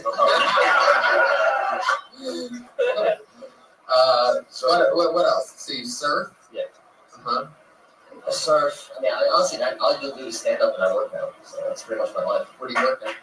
I drive less Uber. Nice. Drive Ubers? Yeah. I would never get in the fucking car. I'm not Persian. I'm qualified to drive Uber. I have like part of the requirements. Oh, you're half Persian, huh?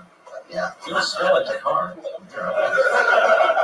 Have you slept with any of your customers? No. It's close.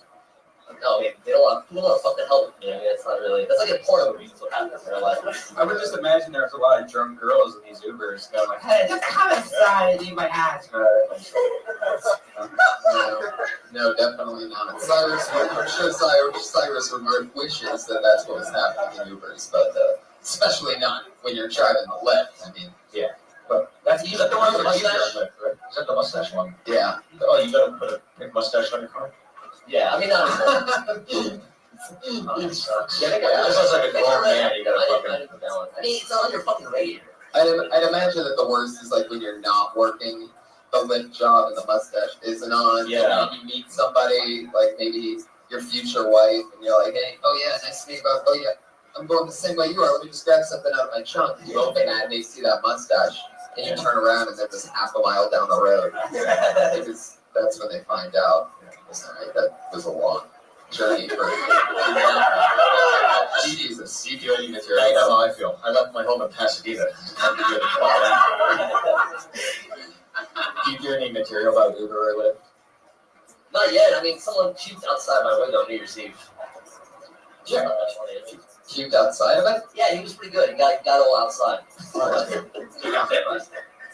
But that's like you talked about like having gay friends, but you seem like Dom said, it seemed like you really had timing down and a good pace. I thought, oh, I'd like to know something about you as opposed to just your friends that are homophobic, whatever. You got such a great delivery. You should peel back the layers a bit more. It's just how I felt. Yeah. What scares you? What are you afraid of?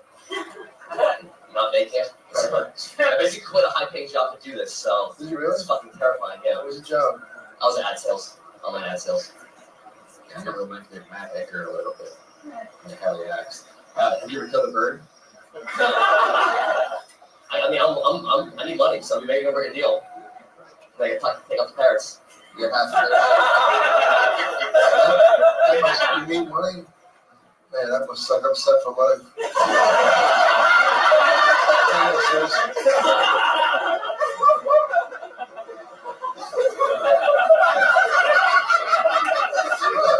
Try to relate to you. You said you're half Persian. What's the other half? Because you're super white. So I'm imagining it's just like German or something crazy, right? Polish. Oh, yeah, that's one of the ones. So that's where you got his wit from. Those good Polish punchlines. I like this Polish guy because I couldn't breathe. It wasn't as funny as the Swedish guy I met the night before. But yeah, Well, good job, man. Cyrus, it was nice to have you back on. See you again soon. You really do watch Hollywood too, you know? I feel like I've heard all of them. That's a really funny take. Yeah. It's a good one. He's on Twitter at Cyrus the Clown, all one word. Just follow him. So that's fun. Steve, I always ask the person on guests this question. Was there anything that you did or said or anything when you first started stand-up, very first started, that you can't believe you said or did? For example, like one day Chris Loswick's gonna look back on his barber bit with the he's gonna go, holy shit, I've never been funnier than I was that night. So I don't know, like I gotta see a bunch of people that have gotten the wildest answers. Some guys started off with like they brought up a dummy, and like it's amazing to watch the evolution of comedians. So. I started in New York City, and it was just, I got it, like I mean this when I say the first 7 years was just a blur. Yeah, I know it sounds weird, but I can't even remember my first time. I just remember it went well, and I was hooked after that. I said, I'm doing this the rest of my life. I'll never make a dime, and that's pretty much how it's been. And I haven't, because I've been on TBS the last 3 years, so. But no, it's all just been a complete blur. I know the shittiest joke I ever wrote, it was like the first month, and I told him, I was like, that you'll never do worse than that. And it was, I'm glad I'm not in the E Street Band, because if Bruce Springsteen ever got pissed off at me, I couldn't say, you're not the boss of me. And it's just like, even as I wrote it, I was like, I hate you. Oh shit. I wrote a bad one like that a few weeks ago because I was writing on well, I don't know if they did it, but I'll just tell you the joke. But I was writing for a show where I ended up writing topical things, and anyway, the subject was the U2 putting their new album out on vinyl. And what I said was, what I wrote was, I still can't find what I'm looking for, is what people say when they're looking for a good track on that album. Bad, but good. Probably made it on that show. A Writers Guild minimum for that show. So you guys can laugh at that. Dom, what's a crazy thing you did when you were a kid? When you were starting out? I did stand-up in first grade. Yeah. I did really. I was in a Catholic school, so 8th grade was where they graduated from. And this nun said, you think you're funny? I'll take you up to the 8th grade. My cousins were in 8th grade. And I did stand-up, and I don't know what I said. The desks were this high, and the kids were all laughing. And I'm thinking, fuck, this is great. And I had to work clean, I mean, that was the first time I ever did anything performance-wise. It was just, I never forgot that feeling, So it is well. What are you laughing at? You fucking bird hater. Well.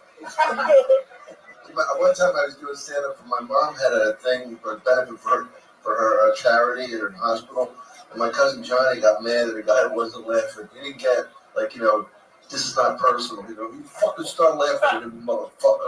Break your fucking head. Philly. Yeah. That's how shit happens there. Philly's a tough town. Philly is the fucking worst. It's crazy.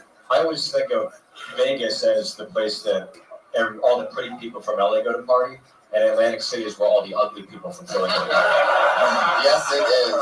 I did a tweet or on Instagram. I had all these girls from the Laugh Factory. The waitresses are all beautiful. And I sent it back and said, well, I wish my friends in Philly were as beautiful as my Hollywood friends. I got all kinds of fucking hate shit over it. Fuck you. How about battery acid in your face, you motherfucker? Easy, guys. It was a joke. Right on the Facebook. They were right on Let me tell you more about my first grade stand-up. All right, I think we met this guy for the first time last week. The name is the one that I think is experienced over Tommy Rico.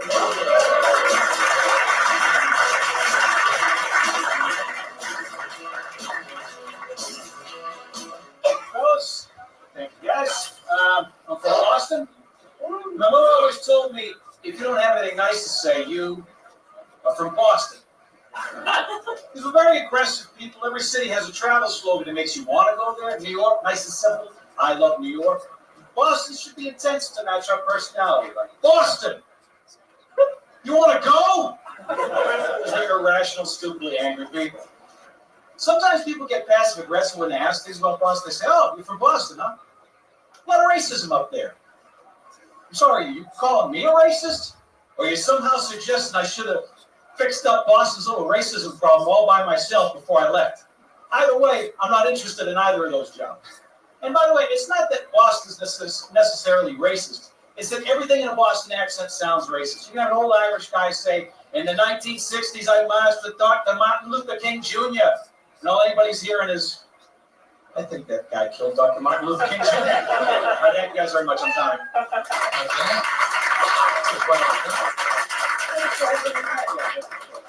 Yeah, really saved it there at the end. Really almost erased the previous 59 seconds. Can I tell something in the interest of just to put it out there? I opened for Dom Irera in Chicopee, Massachusetts in 2008, and it was one of the most fun gigs I ever had. Wow, look at that. Good to see you, buddy.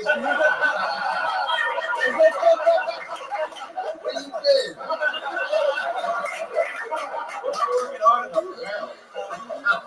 It's good to see you.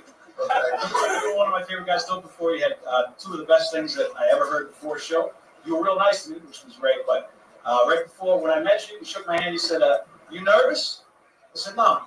Good. Because if you are, I'm going to have to ask you to leave. That was the first thing you said to me. And then I had to ask for your intro. And you said, all right, I got a list, 19 credits. They're all equally important, so read them with equal importance. Now, as you get towards the end of the list, I want you to get real emotional, like this is a big deal for you. Towards the back end of that list, like if you can work up some tears, really, like get to the point where you're almost finished with life. And then say, ladies and gentlemen, a comedy legend, Dom Irera. And he said, actually, kid, I'm just kidding. Whatever you want to say is fine. Just don't call me a comedy legend. And I didn't, so that's all I hate being called a legend. It's like fucking Rodney Dangerfield's a legend. I'm just an older comic with a fucking. Yeah, I don't think anybody would agree with you, Dom. But I understand. Not a legend. A legend's Rodney. Robin Williams is a legend. I'm terrific. Don't get me wrong. Yeah, reunited all the way from Chicopee, Massachusetts. Chinese restaurant next to a trailer park. That's great that you remembered that. That's hilarious. What were you going to originally say, though? Yeah, please do. Oh, I deserve it. No, you had that Boston confidence about you that Philly doesn't have. But you did. That semi-Nick DiPaolo sounding cadence, and that's weird, man. It's one of those gigs. It's so funny. I'm sorry I don't remember it, but it's like the thing about intros is the longer the intro, the worse the act.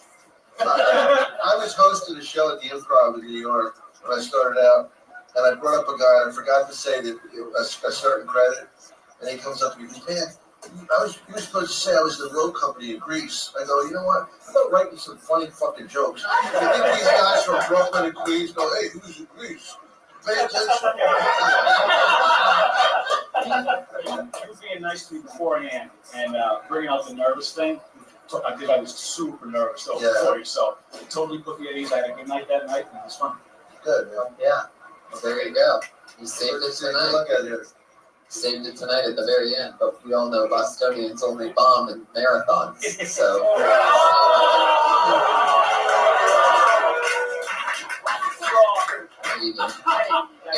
No party horn on that one? I like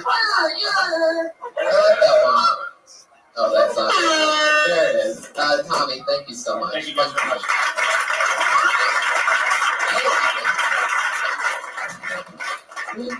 All right, let's keep this fun train moving along. Only a few more left. Put your hands together for David Baxter.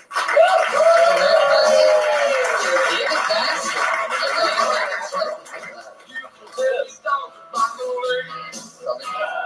David Baxter, everybody. Hey, big give it up for me, David Baxter.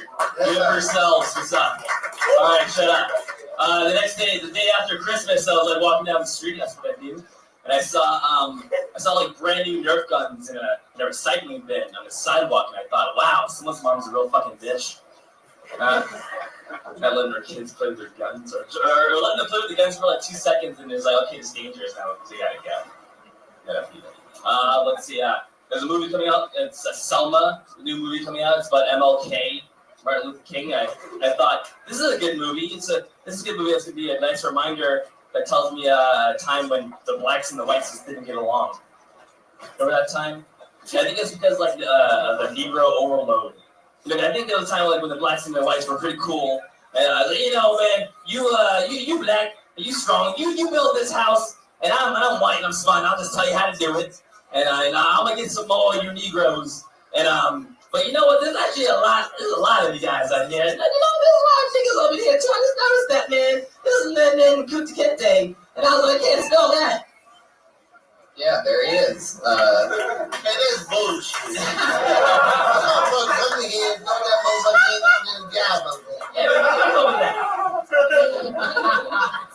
Fuck yeah. One more time for Haiti, everybody.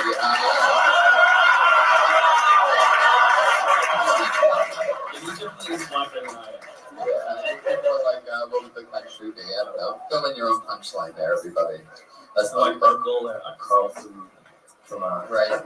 There you go. I was completely lost. Are you guys completely lost? Well, I mean, what you did was you did more of facts than jokes. Like, yeah, if that mom threw out the Nerf guns, then yeah, she is a bitch. Yeah, it was like a setup. Yeah. I was waiting. Yeah. I like the line when he said there was a time when blacks and whites didn't get along. Yeah. It was funny, but I don't know why. I don't know if they were taking it seriously, but I thought it was. Because I think now I'm not born then, so I'm just like kind of taking a guess from like history books and stuff like that. Well, you meant for it to be sarcastic, didn't you? Yeah. Yeah. Are you asked? That's right. All right. What's up? Is your real last name Bastard? Yeah, my dad died. Now I don't know who else to turn to for rent. Oh, you did it for that joke? Oh, now the horn means nothing. So that's not your real last name, so you use it? Okay. Like the fish. But you've been going by Bastard lately? How long have you done stand-up? 2 years now. 2 years?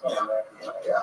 Do other things like acting and stuff like that. Have you been in anything that we can watch? I was in a slavery reenactment once for like the History Channel. What'd you have to do? What'd you have to do for that role? It was mostly like running around the field in like loincloths with like pitchforks or like running around chasing white people. It was actually a lot of fun. Like behind the scenes, we were all like hanging out with the horses and calling each other nigger. It was right. Those are the white guys who saying that, but we were just checking the mail. Yeah. Reminds me of Philly.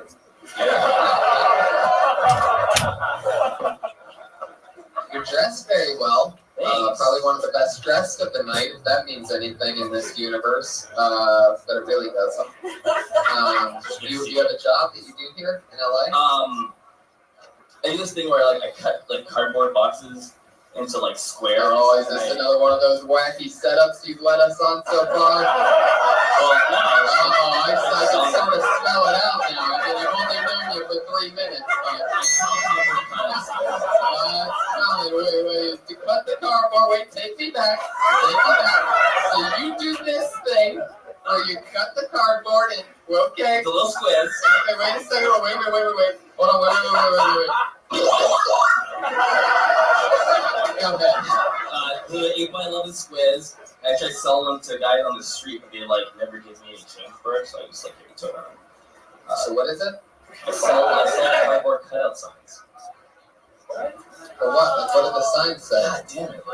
It's just a thought process. Hey, stick with me over here. He's for the cigarette also before the Hey. Listen to the thing. I'm taking him everything to not be racist right now. I didn't get one of them jobs from reenactments. That wasn't even racist, but everybody knew what it was. That's all. We're totally waiting for him to be racist right now. I didn't get one of them jobs on reenactments. We had that on Craigslist. After I sucked this guy's cock, and he was like, "Hey, I can do this movie." Okay. You're a wild one. Anything else for David, guys? Any advice or you want to give a blowjob or something? What do you guys A blowjob, I think. Not doing it. No, I thought that there were. Yeah, I thought that joke. I agree with Dom. I thought that was the best joke in there, and I thought, I think anytime you get more personal, I think if you did a historical reenactment on the History Chapter, that's right for comedy. I mean, you totally about that. Yeah, I wish I could work on that. Yeah, absolutely. About that. No, it's all good. Now you can start that and turn that into a bit. Okay. David Baxter, everybody, there you go. He's on Twitter. #DLB or #DLB3. Obviously, he's one of the only comedians I've ever seen try to start their own hashtag from being on the show. So there you go. #DLB. Did you know, by the way, because you were facing that way, that when you did the sound effect of bloop, bloop, bloop, that I was taking a sip of water? Did you know that? Really? You did a no look, and you knew that was the thing. You're unbelievable. Put your hands together for Brian Red. Co-host of the Joe Rogan Studio, and my constant companion. Tony, have you ever watched Side Splitters in Tampa? No. I'll be there next week.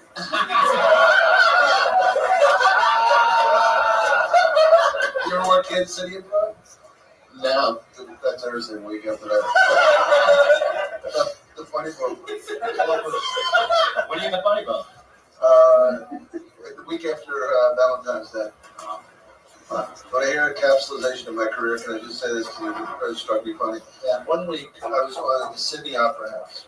Right? Fucking cool. Sydney Opera House. And I enjoyed the moments. 3,000 people home. And my one week, I was at Mr. Magooby's Joke Hut. Townsend, Maryland. What the fuck? Does that keep a balance in life? It's a gun range next to that. Is it really? Yeah. Well, they really love the Yeah, it's a strip mall way in the back. Yeah. That's funny. It's a paycheck. Well, your hands go for your next comedian. He goes by the name of Michael Perkins.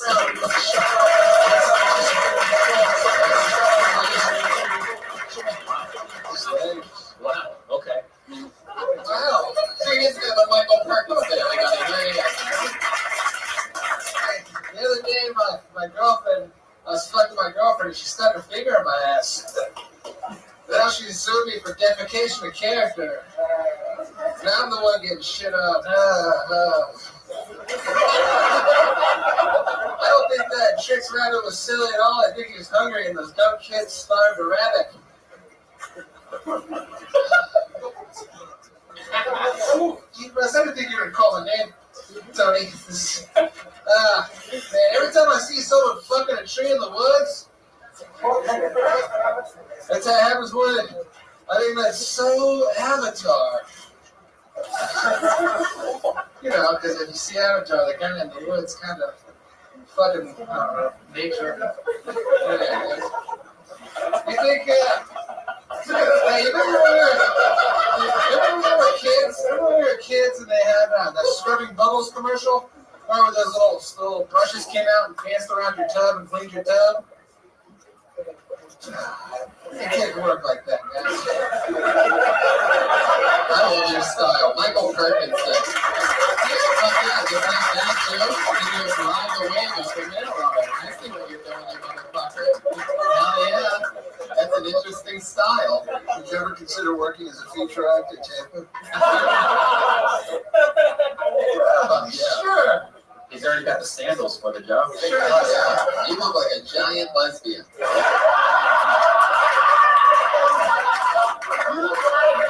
You look like Daniel Tosh with AIDS.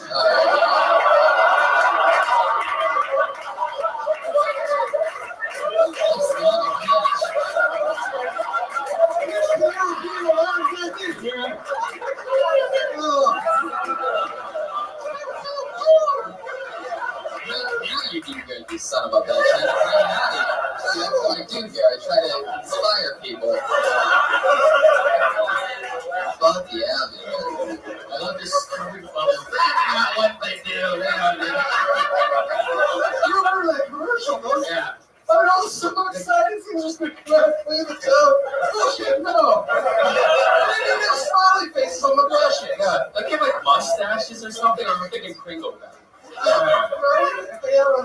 It's amazing. I just love following your career. You know, it's good to see you here. You know, it all started with, hey, you guys. And now you just, we get to work with you. It's like such an honor. I also love you in every episode of Orange is the New Black, too. So much fun. I love the shorts, because you're a bigger guy, so you stay warm pretty easily, right?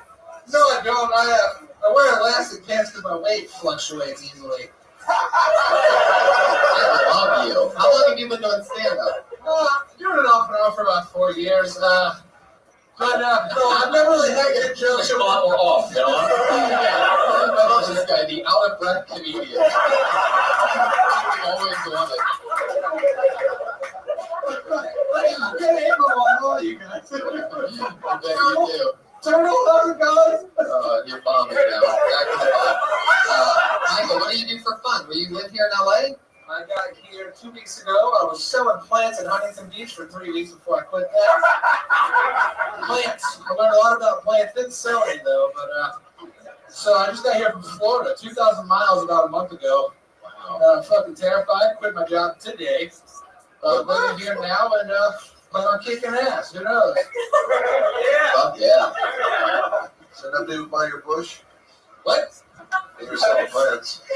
No, man, it's a lesbian joke. Do I look like a lesbian? I tried to cut my own yesterday. Did you hear how everybody laughed after I said it? Yeah. That wouldn't have worked on fucking David Bastard. Are you a fan of Bert Kreischer? Never heard of her. Her. Oh, shit. Who is it? I don't know. You're from Florida, right? Yeah. One of Florida's biggest comics. Don't know anybody from Florida. Tampa. And he's from Tampa. How old are you? I'm from Pensacola, Florida. I turned 29 on the 30th. Wow. Hopeless. Is that what you're telling me? Hopeless? No, I love it. Hopelessly devoted? You have a look that, you know, the comedy movie stars had for the last few years. And so I don't know if you're getting here late or Is this like the Napoleon Dynamite to Will Ferrell? Wait, no. Napoleon Dynamite to Will it's Ferrell. like Neapolitan Dynamite. You're fat, buddy. Maybe you forgot. You can donate to Tony's web fund, cystic fibrosis for. Come on. Is it the kidneys or the liver, Tony? Looks like you've been eating the only roast that you've been doing lately. So. Oh, man. Son of a bitch.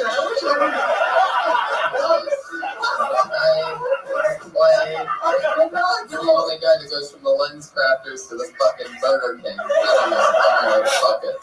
Michael, I like your style. So what do you do for fun? What do I do for fun? Yeah. I tell jokes. We know that, Michael. We get that I part. play tennis. Get the fuck out of here. Really? T-shirt. As a matter of fact, man, I've played professional tennis. I gotta play. I got a game against Jack Sock. He won Wimbledon doubles this year. Holy shit. You're like Andre Big Assy. You and Kirk Fox should have a game. No, man. Sure. Where are you going to get a job at? Why don't you teach tennis? Okay, you know what's great about you playing tennis, though? I'm sorry to cut off that question. I love that you play tennis because it's one of the only games where it's never shirts versus skins, so you can keep your shirt on all the time. No, nothing on that? Because I cut off the question. It never works after that. No, it's because it was never going to be funny in the first place. But... Just like when he takes it and his heart stops. You think it's over. You think it's over. You just keep going. Just apnea, not a heart attack. He still has fight. The natural rhythm will take over. Michael, I love you. We gotta move on. Thank you so much.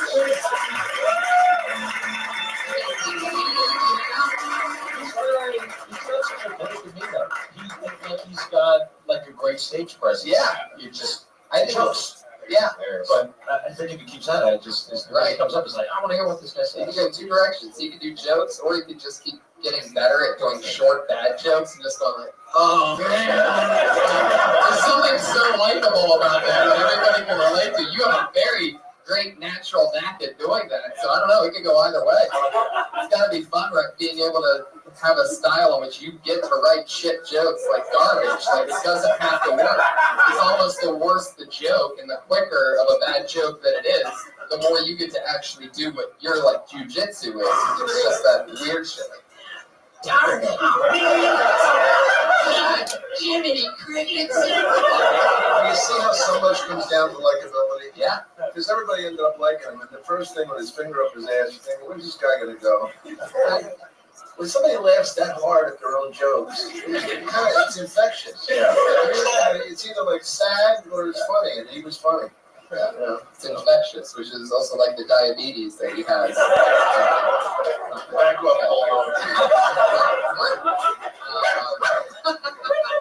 He's on Twitter at Art15Boys.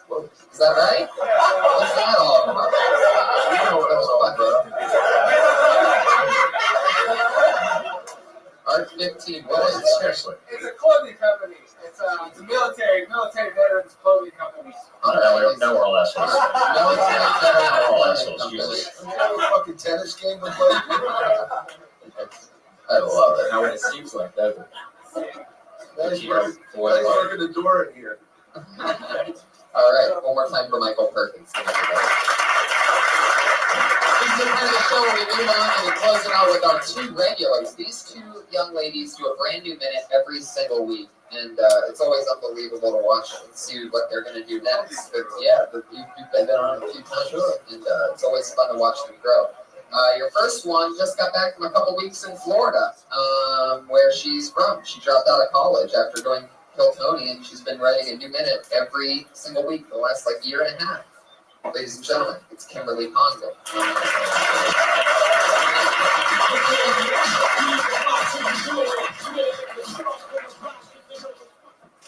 Hey guys. So I recently got on birth control, which is really exciting. Some good stuff. I'm excited about it because I'm Puerto Rican and I really needed it.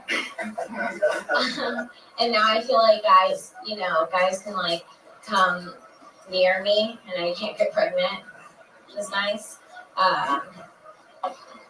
It's really exciting. I bombed for my first time in Florida in front of all my friends and family, which is hard. Yeah, it's hard to tell dick jokes in front of grandma. She was like agreeing with all of them. She was drunk like, I'm done that. It was pretty. My mom was worried I was going to kill myself after the show. Not because she was going to miss me, but because I owed her $50. She didn't want me to leave without it. Being Puerto Rican is really hard. Why is it so hard? Because I saw a guy I thought was hot on Facebook today. I wanted to like his picture, but I wasn't sure if he was my cousin or not. And that's a true story. Thank you for clarifying that. We don't have your integrity. I love Kimberly Condon. Coming on towards the end, when you talk about the real thing that happened this weekend. The birth control thing. If you're gonna go there, I would just say cum choke would be the way to go. Yeah, I always premise. I bailed on it after the first trip. Yeah, if you're gonna talk about that, you're gonna want to take a crazy angle at it, and make it your own thing. But that's so fun that you bombed in front of your family. Yeah. I've done that before. It was the worst thing ever. It was sad reading your Facebook updates. I wanted to die. Right, she was basically openly tweeting about how bad the set was after the set was over. It's horrible for all the people that grew up with and all that. Yeah. And it was the simple jokes that I did, everybody was dying. And I was getting frustrated, you fucking moron. Exactly. Is there a joke in Greatest Thing About Birth Control and don't have to use protection anymore? No, it's not. Well, it's just the truth. Well, I mean, how stupid somebody would be to think that they use protection. I mean, it depends on Oh, right. Right, I see what you're saying. Say that you don't know that you can't get STDs from right. Yeah, I never even counted anyone on birth control. Oh yeah. So how bad was it? What was the worst moment? What part of the Florida set really made you realize that this was rough? Well, the real thing that happened, I didn't get to it, was that my grandpa was actually standing next to me, and I made an anal sex joke. And he was really hammered, and he was like, "Hey!" Or talk like that. In the middle of my set, I was being punished. It's kind of sexy. Yeah. Where were they sitting? Could you see them from the stage? I did see everyone. It was outside. I was just set up. It was outside. It was outside. What? Now, is this your parents' idea? It's my parents have never seen me do stand-up comedy, and that's on purpose. This is what happened. I told my mom I was coming home for 2 weeks. She was like, "Let's set up a show." I live in a really small town. And I didn't think she was going to actually do it. And then she called me 2 weeks later, sold out 140 people from my town. When your mom sold it out? Yeah. Your mom produced your, oh God. Oh, yeah. But she wanted my whole town. Oh, and God. I couldn't turn back at that point because she was so excited and so happy to do it. I was like, okay. But I told her that I was going to fail, especially because they wanted me to do 25 minutes. How much do you have? Not 25 minutes. Wow. I did really good up until 15, and then things started to get weird. Things started getting weird after 10. After Grandpa said, don't Don't be dick, yeah. talk about your asshole. Yeah. You ever tried doing crowd work? Because that's probably what you should have done. Just switch right to crowd work. I knew everybody in the crowd personally. Hey, Like, so you'd what be do you like, do? hey, I remember when your husband cheated on me with that lady, What am I supposed to say? Hurt everyone's feelings I grew up with? Right. It's already sad there. They're coming to see me headline. It's called Palm Bay, Florida. Palm Bay? Yeah. It's an hour southeast of Orlando. Ooh. Yeah. The whole town came out Saturday. So that's the next closest city is Orlando? Yeah, there's one club back home, it's called County Line, and it's a line dancing saloon. Did you have to see these people after the set, the next day? No, I had to see them that night because afterwards everyone stayed and drank, and I had to stay with my family. So I didn't hang out with them all day. So I just blacked out with my grandfather. What did they say to you? With the same grandfather that told you not to talk about the anal stuff? Yeah, we just got really drunk. He's already shit-faced. Wow. What was that next question? Anyway, sucks. All right. It was a good time. So You should have videotaped the whole thing. I'm so happy. Now, how long have you been doing it, though? All in. Stand up? Yeah. Like a year, 5 months. Yeah, I think it'll be fun. Yeah. We all, everybody bombs in front. I bombed in front of my parents, so you know. Well, that was also the first time that I really like bombed too. Like Well, what's hard. interesting- And then it was those people on top of that. Yeah, you got to think of it this way. You've done it for a year, and you did 25 minutes. After a year, I don't think I could do 25 minutes. You did it in front of your friends and family. That's fucking crazy town. But you did it. It's outside. Yeah. Oh God, it was outside. Yeah. Oh, It was by the river. It was by the river. Just get on that boat with Clooney and Mark Wahlberg. I mean, you couldn't be any worse. Literally on the sand. Like Fun. There's like it's like turtle-making season 2. It's just like God damn. the tables were spaced out and shit.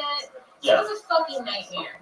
Yeah, but you can only look. This will be one of those games you look back years from now when you nail that anal joke in front of Grandpa. And He just gives you the big thumbs up. There she goes, everybody. Kimberly Condon, another brand new win. And the only other regular, everybody, been doing the same thing, been on the show since the beginning, doing a brand new minute all the time. The funny stylings of Sarah Weinstein.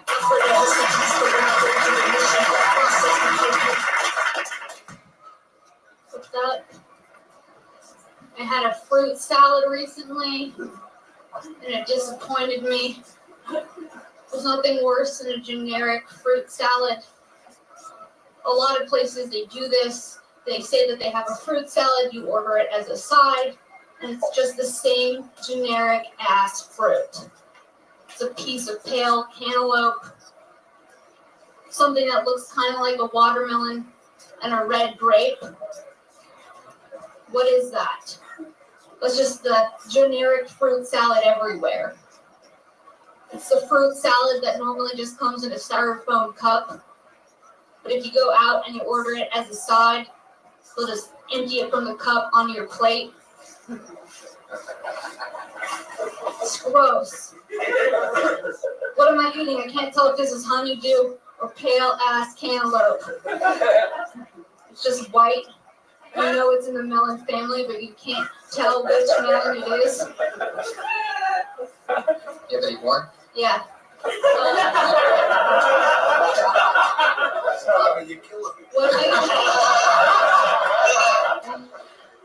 What do you have to do? Like, I was going to talk about if I want, how like a berry would make me feel like a real queen, or like something. Like, what do I do for a fucking piece of kiwi? Yeah. That would be shocking in a fruit salad. Right. Like, it's interesting. You know what?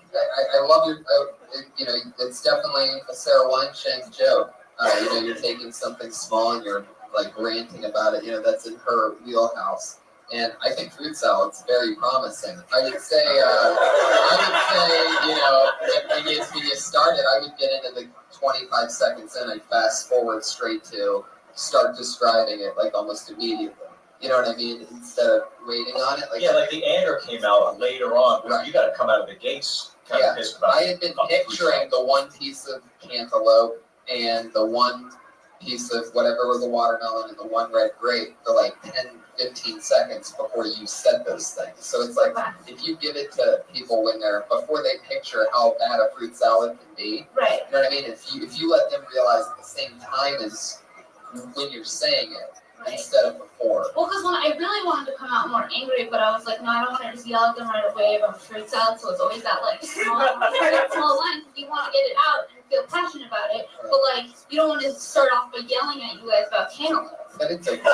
It's okay. Because we and the podcast listeners, I mean, like the people that listen to the show, know your style. And these people will understand it 20-30 seconds in. Right. Just like with Michael Parkinson, we knew 30 seconds in that the funniest thing about him was in between his jokes. Like, so I wouldn't be afraid of trying to impress you know, the audience, because they'll always jump on board. You got to go 100 miles an hour always. But I get what you're saying, and yes, fruit salads is golden premise, because it fucking sucks, man. If they made fruit salads good, so many more people would eat fruit. It almost seems like unhealthy companies are running the type of food that we're eating. Why is it that I want to hang myself down? Shit, you were supposed to get the wireless mic.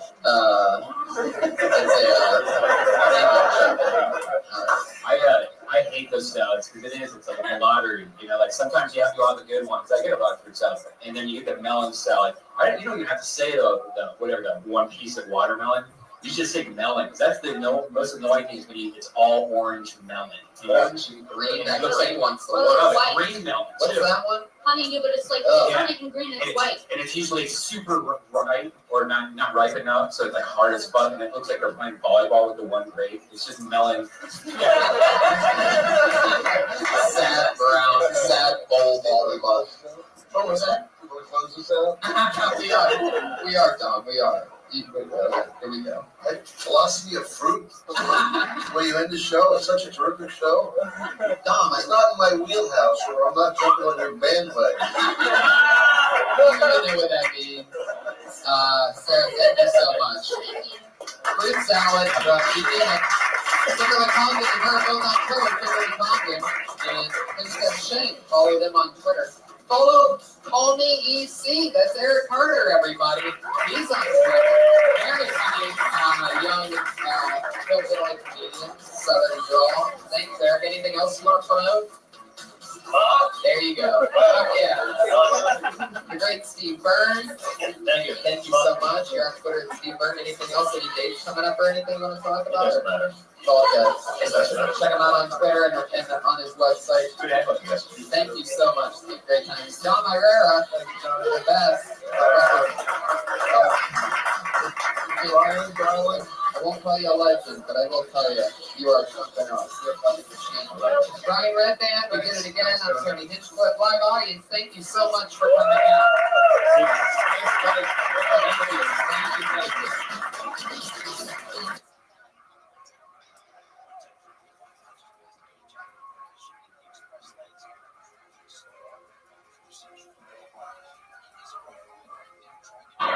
Hi, everybody. It's me.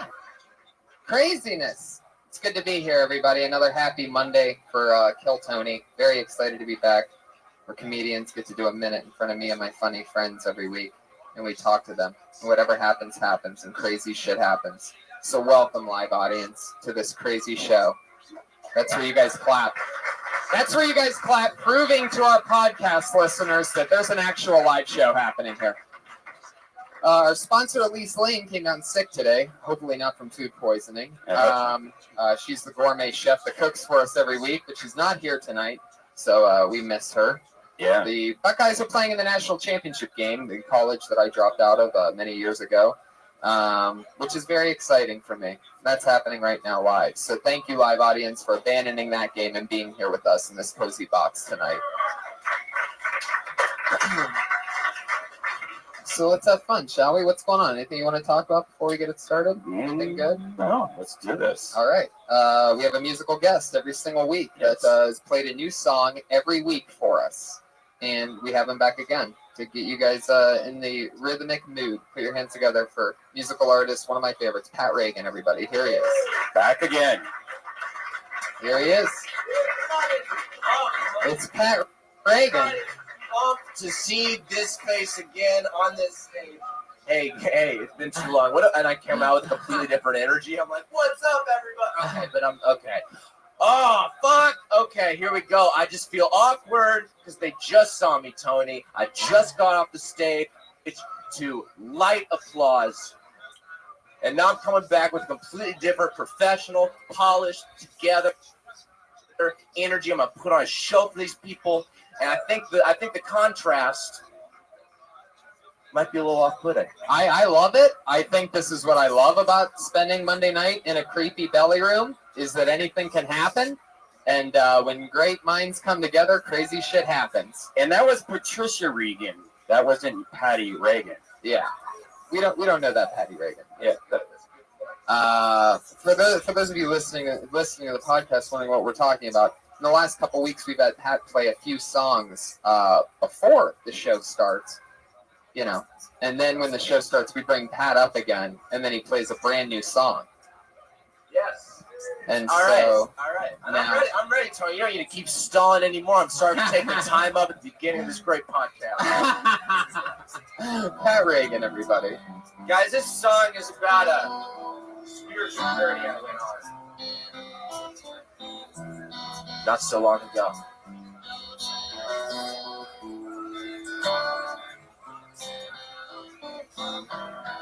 I tried to pray, but I don't know what would hear me.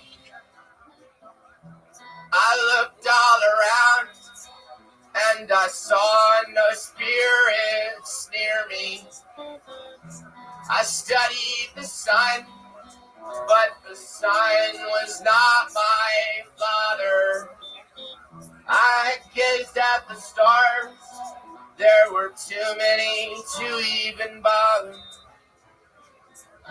I stared at your face, but your face, it wore no meaning. I felt no holy grace, no benevolent force intervening. And so I've decided to start worshipping Satan. I've sworn my allegiance to his prickly red balls. He's the fiery prince of all darkness. I fucking bow down before him and say, hey, baby boy, I am yours. Baby boy, I am yours. Satan instructed me to find a Lebanese family and befriend them. Then Satan said I should loan them some books by Graham Greene. And I was like, Satan, my friend, what if this family doesn't like Graham Greene? There's Satan screaming, I don't see how that could be possible. No mortal beast could resist his lead prose. He's a wizard of words and a champion. I fucking bow down before him and say, hey, Graham Greene, you are my king. Graham Greene, you are my king. Let me suck your dick.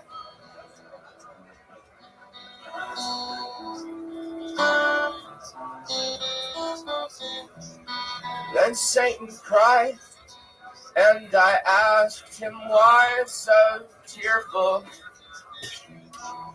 And he replied, I am pure, unfiltered evil.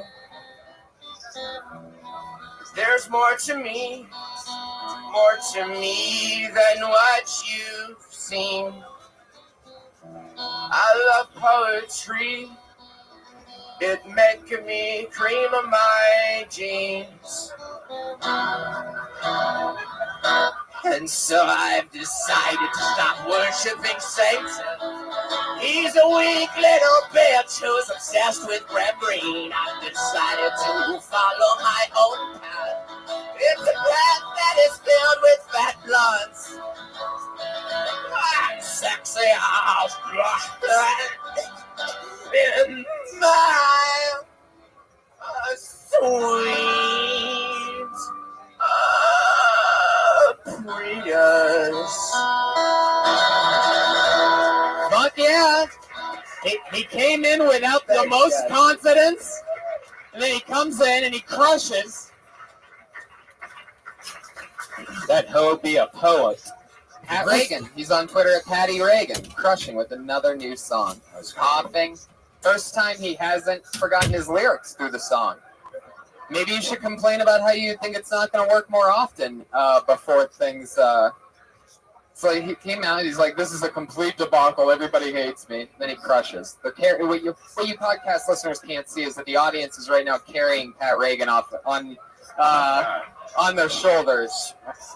Stroking that he's already back in the green room with coke and strippers. Wow. For those of you listening to only the audio, not the video version of this podcast, he's already in. His butt looks hungry. We just got word he's on a limo to heaven. All right. Josh Martin is right there, everybody, the little weaselly producer. Usually negative and grumpy, but tonight he's hustling around as always. Guys, every week we have a head of security that keeps us safe from anything that could possibly go crazy during this show. He's never had to do anything in the 90-some episodes that we've done, but here tonight, a brand new patriot, used to be a crazy man in a $5,000 suit. We've replaced him every week to show him exactly how replaceable he was when he quit the show with a brand new person. This comedian doing it for the first time tonight is one of my favorite acts that I've seen around here. Originally been out here a few months and left a real impression on us, so why not make him the patron, buddy? Ian Ellis, everyone. Mike on Twitter. He's made some amazing art, and he's suited up. That fits you perfectly. Fuck yeah. All right. Hi, Ian. How's it going? The first Patriot shaped like Big Hero 6. Fuck yeah. 0 for 1, Patriot. 0 for 1. That's pretty good. I see the lights are out today. You know what I'm saying? Fuck yeah, buddy. Well, thanks for doing this. You excited about tonight's episode? It's going to be great. I love the guests. Let's do it. Me too. So let's bring them up. Ladies and gentlemen, I always have two of my funniest friends on. This one, unbelievable. I'm really excited about this. Two of my favorites. Put your hands together for Anthony Jeselnik and Ari Shafir.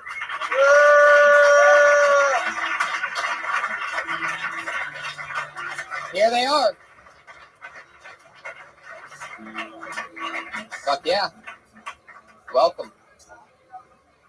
Ari. Thanks, Tony. How's your team doing? They're doing really good. It's 28-20 right now. Fourth quarter, 13 minutes left. You got to feel like positive about that. Yeah, I feel really good about it. Who are you rooting for in this? I'm rooting against you and your team and your interests. Right. Yeah. So I'm rooting for not Ohio State. You're pure hatred. Pure hatred is what drives it. And I was at a party earlier, and they all agreed for the sake of Tony not feeling joy. Well, you and all of them are losing right now. Yeah, so that's just true. soak that in, you fucking loser.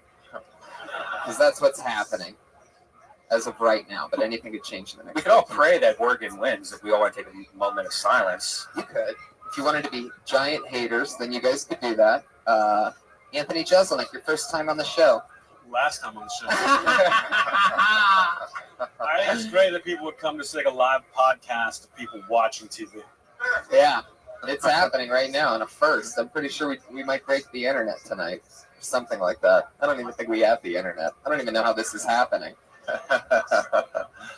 But yeah, we do have the game here that's just playing just for us.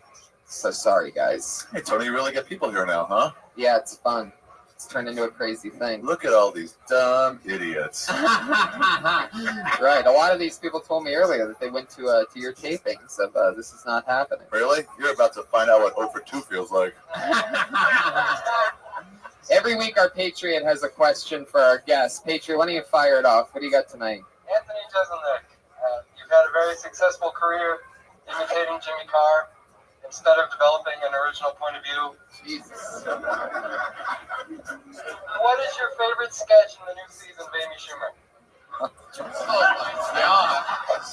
Out of lines. Start to finish, I would have problems with that. I don't have them run these questions by me. Sometimes it pays off, sometimes this happens. Yeah, I don't know. I wasn't prepared for this. That's Did you really have a question? No. You seem like you should be asking a lot of questions. Fuck yeah, you went for it, Ian. What do you got for Ari? You went for it. I'll give you that. 3 different, in one question, you managed with 3 different offenses. That wasn't bad. Ari, you accidentally gave a girl a facial. You have a festival that revolves around the supermoon. You applied to be a paid regular here over 30 times before you finally got to take your special here. I didn't apply, bro. I don't know what your level you're on, but there's no application process. You fill out. You just stand up and do terrible comedy, get rejected like everybody else. Why are the Cowboys so bad at football? They're not bad at football. That was a catch. He caught the ball, and he was making a football play towards the goal line. He was done with it. He had the ball, and he was moving on. I feel like we got different questions. This guy's a little bit weighted on that one. Well, that's Ian Ellis, and I'm pretty sure he signed up to do a minute in the bucket, too. So maybe he'll end up performing in that suit tonight as well. But let's do it, guys. Comedians, you get a minute. Comedians, you know your minute's up. That's 60 seconds when you hear the sound of a kitty. And don't run that light, or else you're going to bring out the angry West Hollywood bear.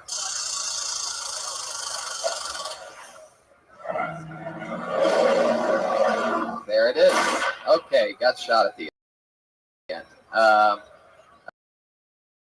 right.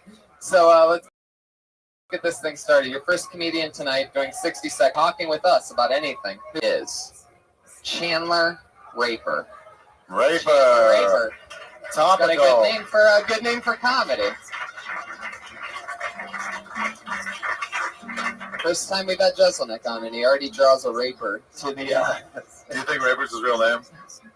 I think so. So, how y'all doing? So I'm really sick of all these commercials trying to make fat women feel better about themselves. A bunch of pre-diabetics in their underwear with the message of, you're beautiful, just the way you are. And the Special K commercial is the worst. These women are getting fitted for jeans, and the tape measure says shit like, beautiful, strong, radiant. They need to redo that commercial, but this time the tape measures say stuff like, working mom of 3, eats her feelings. Okay, seriously, you see a fucking doctor. I'm a little pudgy myself, so I think that gives me the right to talk about fat people. But one girl told me I wasn't fat enough. I say, if Blake Griffin can get away with saying the N-word, I should be able to talk about fat people. I'm at least as fat as he is black, if not fatter. Thank y'all. Fuck yeah, 55 seconds of Chandler Raper. Most importantly, 7 more points for the Ohio State Buckeyes during that. That set made me really happy. That's game. 34-20 Ohio State now. Who gave a shit what you talked about during that? I didn't hear a fucking word. Do it again? Sorry, Chandler, do it again. So I have a question. How many commercials like that are you seeing? When you said all these videos are fucking you up. Well, those are the 2 specific ones. The Kmart one? That pissed me off. So. Where are you from, Alabama. Alabama? What part? Northwest Alabama. Northwest Alabama. I suggest you go back to that.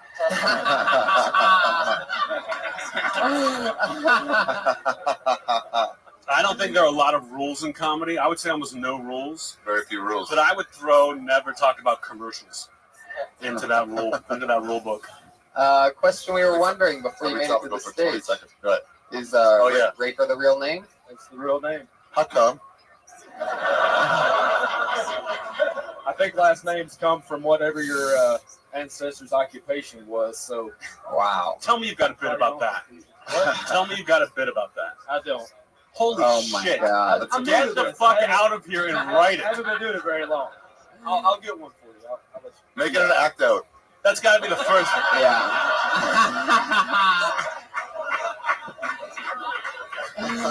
It's so true. You have immediate homework after this. I'm on it. No doubt about it. Do we give compliments too? You can do whatever you want. I would say an impressive stage presence. This is not an easy thing to do and not go first, I think, too. You handled that well. Yeah, definitely. Yeah. So your dad's a raper, too. Yeah. From a long line of rapers. And his father's father was a raper. Yeah. Like, you guys are, I don't know, like all made without fucking consent. It's not as sexy as they say. I was made from rape, and I'll give to rape. Right. What's your mom's maiden name? Victim.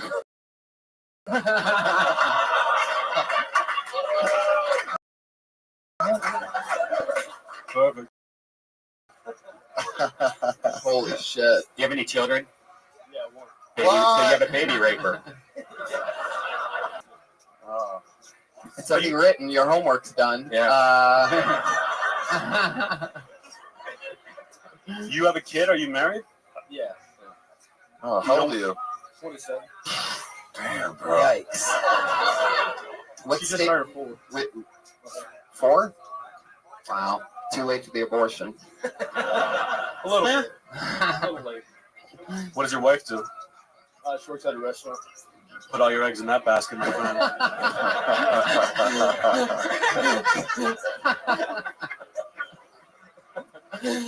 Oh, shit. Ian Ellis, what'd you think of Chandler Raper? You ever hang out with a raper before? I'm down to meet Cosby. Fuck yeah. There you go. Your girl's going to be a girl raper, and girl rapers are the toughest of the rapers because they match style with whatever the other word is. The Aggression. vocabulary. No one's saving your head. Damn it. I don't know what it is. Like, stop turning your head towards me. Chandler, how long have you been in LA? Since April this time. 3 years before. Mm-hmm. You quit and started over? Yeah, I went back to Alabama. That's where my daughter was born. My wife's from here, so we moved back in April. Back to here. Okay. Oh, I've never seen anybody quit and come back.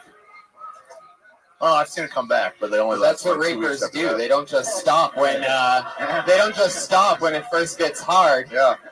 You gotta just fucking keep being aggressive. They won't take no for an answer. Yeah, exactly. Can't let anyone tell you that you can't do what you want to do. A raper goes out and takes it. You're a true raper. Somebody hashtag Jezebel for this hard. This one. Hashtag what? Jezebel. All right, sure. Okay, there you go. For all you hashtaggers, Chandler, it was fucking nice meeting you, man. There you go. We talked with you. That's it. That's how it happens. You're in the lead. I'd say you're in the lead right away. It's got a new killer 4-minute bit out of nowhere. Chandler. Raper. No, don't really do a bit about your last name, though. You have to. No, Yeah, you should not do that. You should not It should be do the that. first thing out of your mouth. Absolutely. As long as he's a real raper. If they introduce you as blah raper, you have to talk about it. All anyone is thinking is, what the fuck did they just say? Yeah, maybe on that level. Yeah. It's like how you sort of, when you started, had to acknowledge that you're Jewish after people brought you up as Ari Shafir, disgusting Jew. Right. Yo, what's going on, Pip? How are you? About it at that point. Yeah. You have to acknowledge the name a little bit. Anyway. I'm kicking ass, taking names. Every day's a holiday. Every meal's a feast. What's going well in your life? Very cool. Well, I'm just watching Kill Tony. Do you know what Kill Tony is? It's the largest. No, it's stand-up comedy. It's the largest live podcast in the world. Pardon me? What is spacing?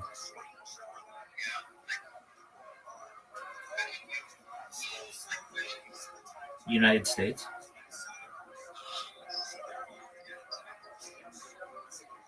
What about you? I'm live streaming on YouTube right now. I'm live on 16 simultaneous YouTubes. I'm live in Discord. I'm live on Rumble. I'm obviously live on Twitter. Basically, you name it, I'm live streaming on it right now. What is what? Means teacher.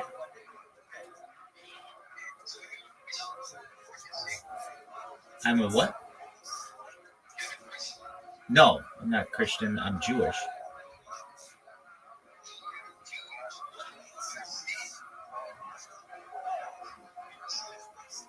Oh, well, shout out to you. Shout out to all of Islam. How is Ramadan going?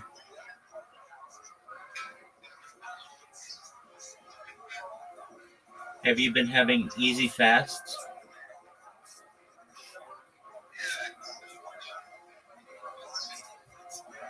Very cool. What sports do you like?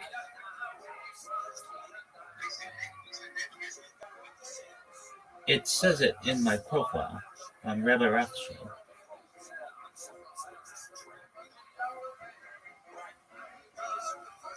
What sports do you like? Or do you not like sports?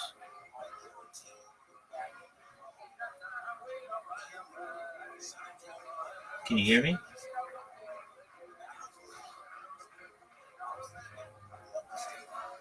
Well, I hope you have a good day. If we don't get a chance to talk to you, and it was a pleasure to meet you, my friend.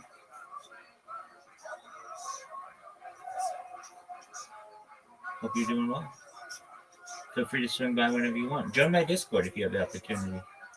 Big things going on in there. I'm live in it right now. Anyway, keeping it moving on. Your next comedian goes by the name of Jeremiah. Just one name. Oh yeah, Jeremiah. Probably the right music for this. Jeremiah's probably a folk music type comedian, I'm guessing. Good name. The Joe Baez of comedy. One name. One name says it all. Jeremiah, everybody. Home Stylings of Jeremiah. What up? How's everyone's night going? Good, I hope. At that age, we start losing tragic things start happening. Start losing more and more friends to blown out pussies and broken wallets. Talking about babies.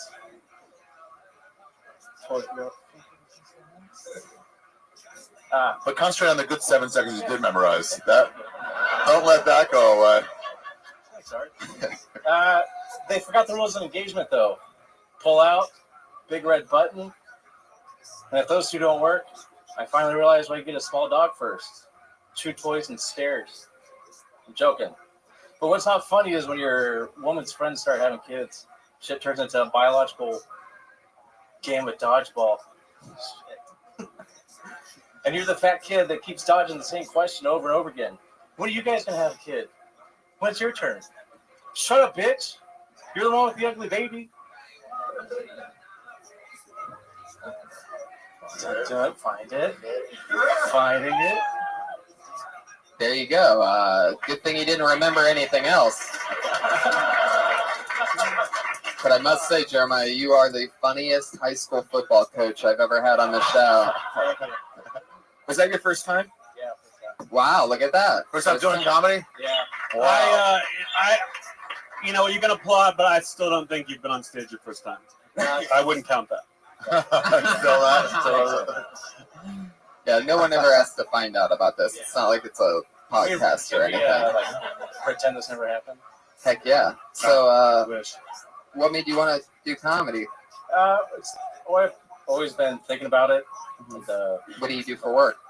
He's the bad guy in Happy Gilmore. Shooter McGavin? Yeah. No, I used to work for a railroad. Wow. Where did you work? The 1700s? Yeah. What'd you do for the railroad? I was a conductor. Holy shit. Why would you walk away from that? I got busted for weed, so they want me to do rehab. They don't let you smoke weed when you drive a train? It's the shitty part. How'd they catch you? You just laying on the horn? No. Well, the next thing is my partners though messed up and ran through a switch, so everybody has to get a piss test. He fucked it up for everyone. What was he on? Nothing. Oh, what? What a dick. Did you ever smoke and drive the train? Like, was that a thing that you do? No, never do that. It's pretty dangerous. Yeah. Why? Because you might go left accidentally? Yeah. Like, what the fuck? Yeah, there's no turns to make. Have you ever, when girls ask you what you do you ever just tell them that you're a conductor? Yeah, and they think that you might be an orchestra conductor, and then they find out that you're working on the railroad. That's a fucking true story, too. Working on the railroad all the one day. Right. What's the craziest thing you've seen on the railroad driving out there? There's a lot of suicides. Have you ever seen an Asian man die while hard at work? No.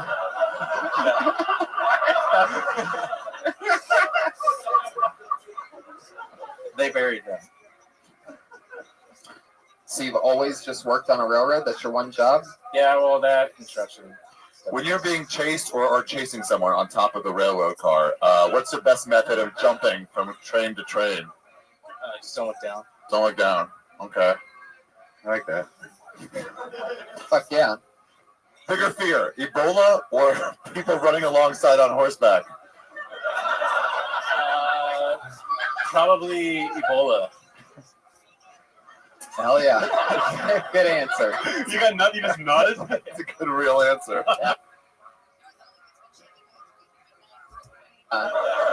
Where are you from? California. Just moved to LA. What part of California? The desert. Whoa. High desert. Wow. Oh, Ian has a question over here. Have you had any encounters with boxcar hobos? Yeah, a couple times. That was scary as shit. Really? They make you clean your own train? No, we just hook up the train, but they sometimes they'll just come out of nowhere. I have one just walking around middle of the night, I was like, what the fuck? Have anyone committed suicide for real in front of you? No, I never got the chance to let that happen. Is that your biggest regret? Yeah, because that would have been at least something to get piss tested for. Instead of not. They used to shoot us with rubber bullets because we, as kids, I lived by a train track, and we used to always put like GI Joes on there and tape them down so they get squished. And so they shot us with rubber bullets. Really? Yeah, those guys are crazy. Yeah. What? Wow. Is it true that you think Black lives don't matter?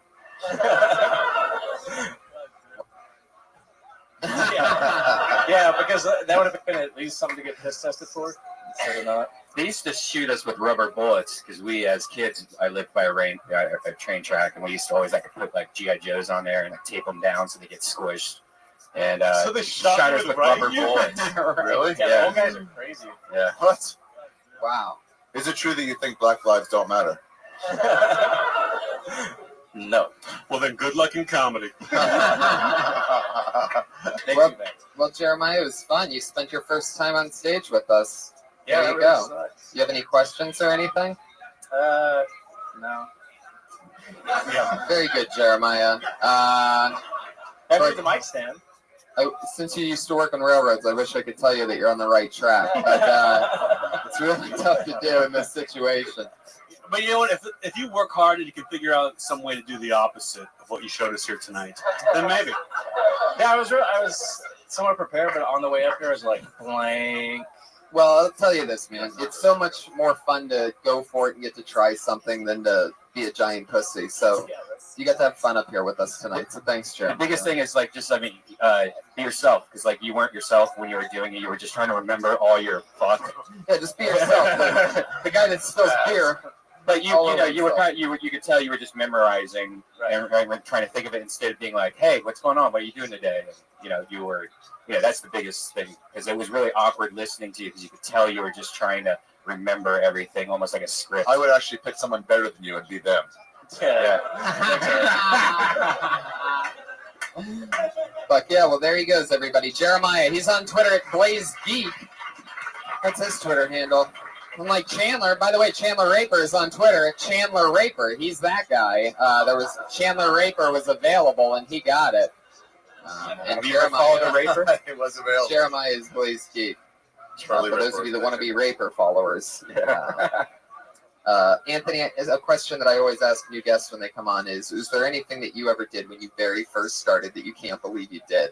Oh yeah. My first time on stage ever was actually in this room. The belly room, and it was like one of those classes you take, and at the end you have like a ceremony, like Barnhart? Where, was it Barnhart's class? Greg Barrett. No, not Greg Barrett. Greg Dean. Greg Dean, yeah. And I remember like killing, like being like, oh, I know how to do this. I'm gonna be great. Yeah. And of course, my next time I bombed, and I had to like learn it. But I went back and watched that tape like a year ago. Full blown fucking panic attack. I was like. Watching it, it was totally different. Like, apparently, I don't remember this, but I had a huge Dennis Leary influence. Like, really? And I kept you had a panic attack watching it? You had a panic attack watching it? Yeah, watching it. Like, it was so bad and so awful. I was pretty green. I was pretty nervous, but I remembered everything.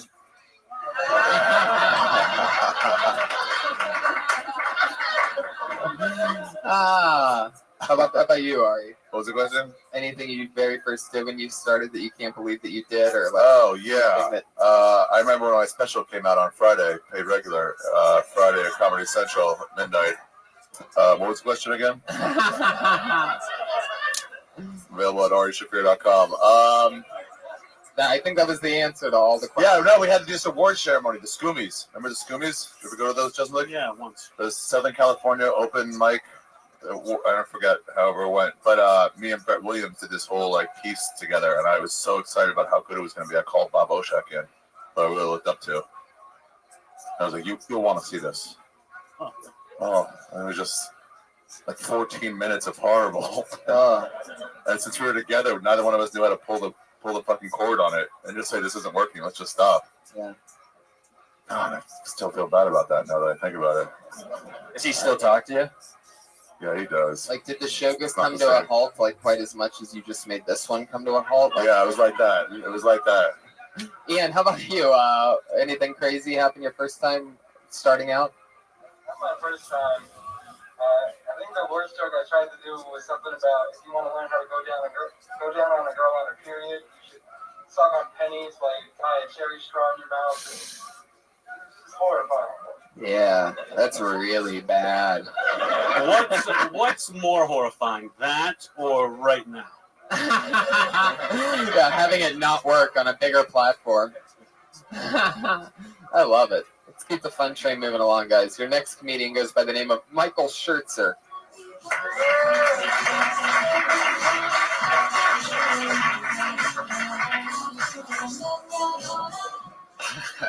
Brian. So apparently there is a war on drugs in America, I've heard. And checking the scorecard, safe to say that the government is losing. Which to me means only one thing. Charlie Sheen is winning. I feel like if ants had to... Yeah, that happens. I feel like if ants had to self-identify with a nationality, they'd be British. They spend basically their whole lives waiting in line, and you put just a little bit of heat on them, they desert the colonies like a motherfucker. These are jokes, people.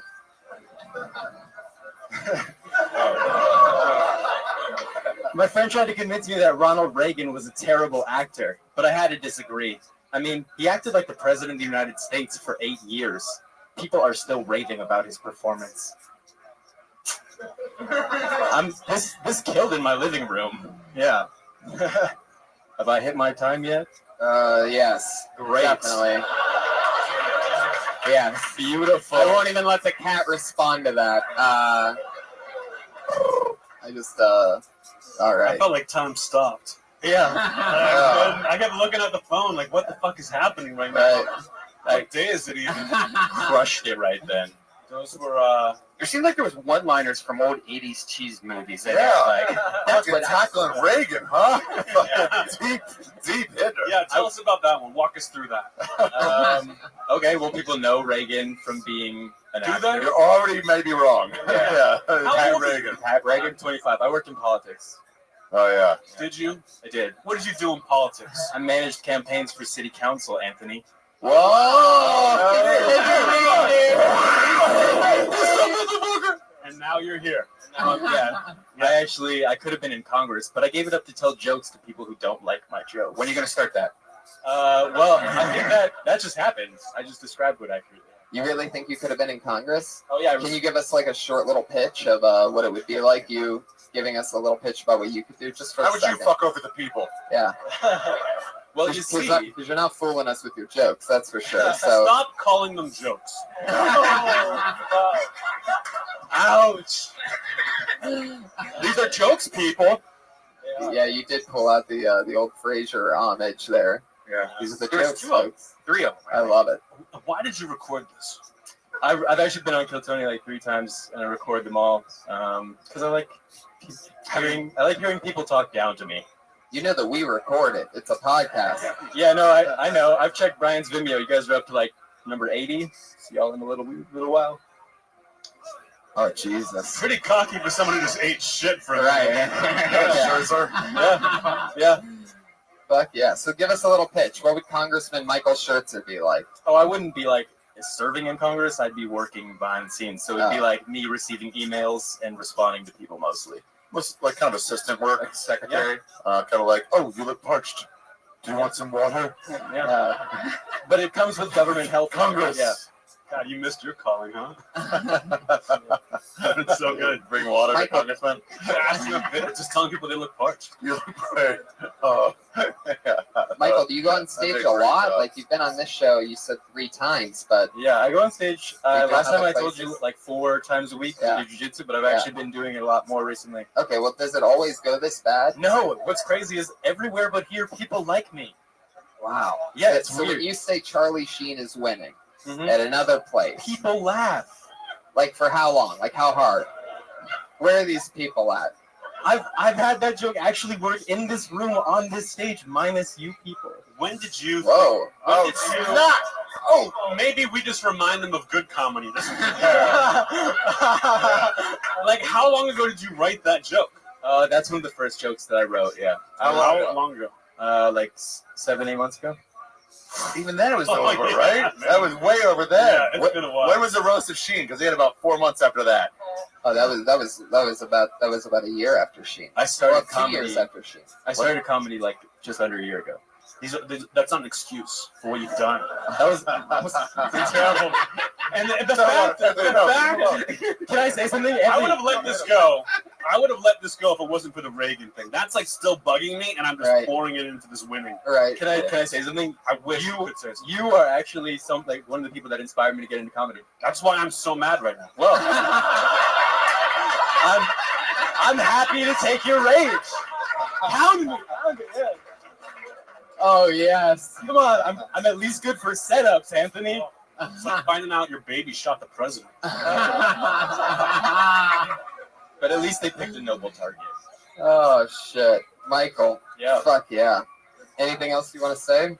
No, not really. Although, actually, yes, I just started working for Jimmy Dore. He does a political satire show on KPFK. You bringing him water? No, I wrote a few jokes for his show, Ari, and I'm actually, believe it or not, Ari, I don't believe it. Don't even say it, because I don't believe it. Don't even say it. Hold on. Don't even say it. Yeah. I'm opening for you on Saturday. That's not opening for me. It's a bringer show downstairs that you're on with me. Okay, that's the same thing to me at this stage. Do you mind if we edit that part out? Jimmy Dore's a friend of mine. No problem. Cool. Michael, there you go. That's Thank you so true. much. You don't get to say that you open for people when you're just coincidentally on the same show, by the way. That's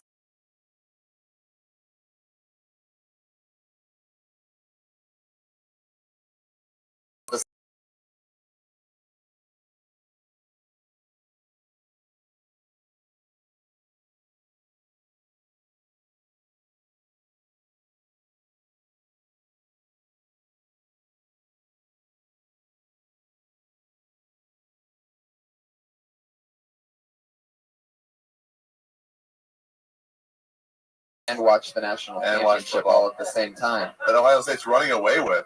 Yeah, no doubt about it. I wore the jacket for a reason. Put your hands together for your next comedian. It's Stretch SHP. Stretch S. Not a lot of guys have 3 initials. Oh, here he is. It's Stretch SHP. How's it going, guys? My new favorite navigation app is Waze. It's a great navigation app.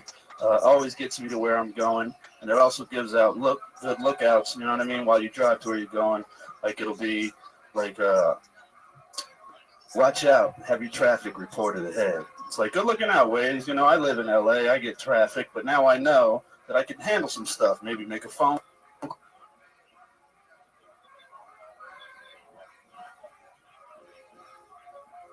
call, but I know traffic is coming up. Thank you, Waze. Or to be like, watch out, object reported in road ahead. I'll look out for that, Waze. And there you go. A little up the road, it's dark. I might not have saw it. Big tree branch right in the middle of the road. And then my favorite is when it's like, watch out, police reported ahead. Good looking out, Waze. Let me go ahead and put this weed away really quick. Love Waze. That's my joke. Fuck yeah. 57 seconds. Wow. How did he manage to squeeze 12 seconds of a joke into 57 seconds? Oh, yeah. I don't know, but he did it. Yeah. So it's amazing to think that, just last night you were playing drums for Jimmy Fat Cock. Son of a bitch. Would have been great. Anyway, so Stretch, I've known you a while. You've been doing stand-up for how long now? 4 years. Hell yeah. All here in LA. Yes. Right. And you got mugged a couple years ago, right? I did. 2011, got mugged in West Hollywood, walking up Sweetser, super drunk, coming home from Red Rock one night. Got hit in the head with a tire iron or a crowbar. Split my head wide open right here. Had to get 40 stitches, 20 down below, 20 on top. Wow. Damn this black on black crime. I assume, right? You assumed. And they robbed you. Yeah, I mean, they got money from me, but they kind of left me there for dead. What? I woke up and stumbled home. I was super drunk. Stumbled home, got in the house, went to bed, woke up the next morning and saw what had happened. Oh, okay. So now tell the part about how you get back at him. I can't wait for this. I have no idea who it was. Oh. How much money? Well, it was only like it was $77. It was I didn't get much. 150 is not bad. Yeah, I remember it was the same time. Took me a while to step into that. They never even noticed it. From That's Red what Rock, really that's sucks. a safe neighborhood. Yeah. Well, yeah, it was like Sweetser in Santa Monica. This was right the there. same time period that Justin Martindale got robbed and I got robbed. It was like this. It's like 6 months. Well, yeah, I mean, they come up here because they know there's a lot of restaurants and everything, and so they know Santa Monica and people Sweetser. walking Wait home a with second. chips and shit like that. Santa Monica and Sweetser? Yeah, right Are on you sure they did, Sweetser, are just you north sure of they Santa didn't just butt rape you and your forehead was your, the what would they call that? The fucking what do they call it? Vagina?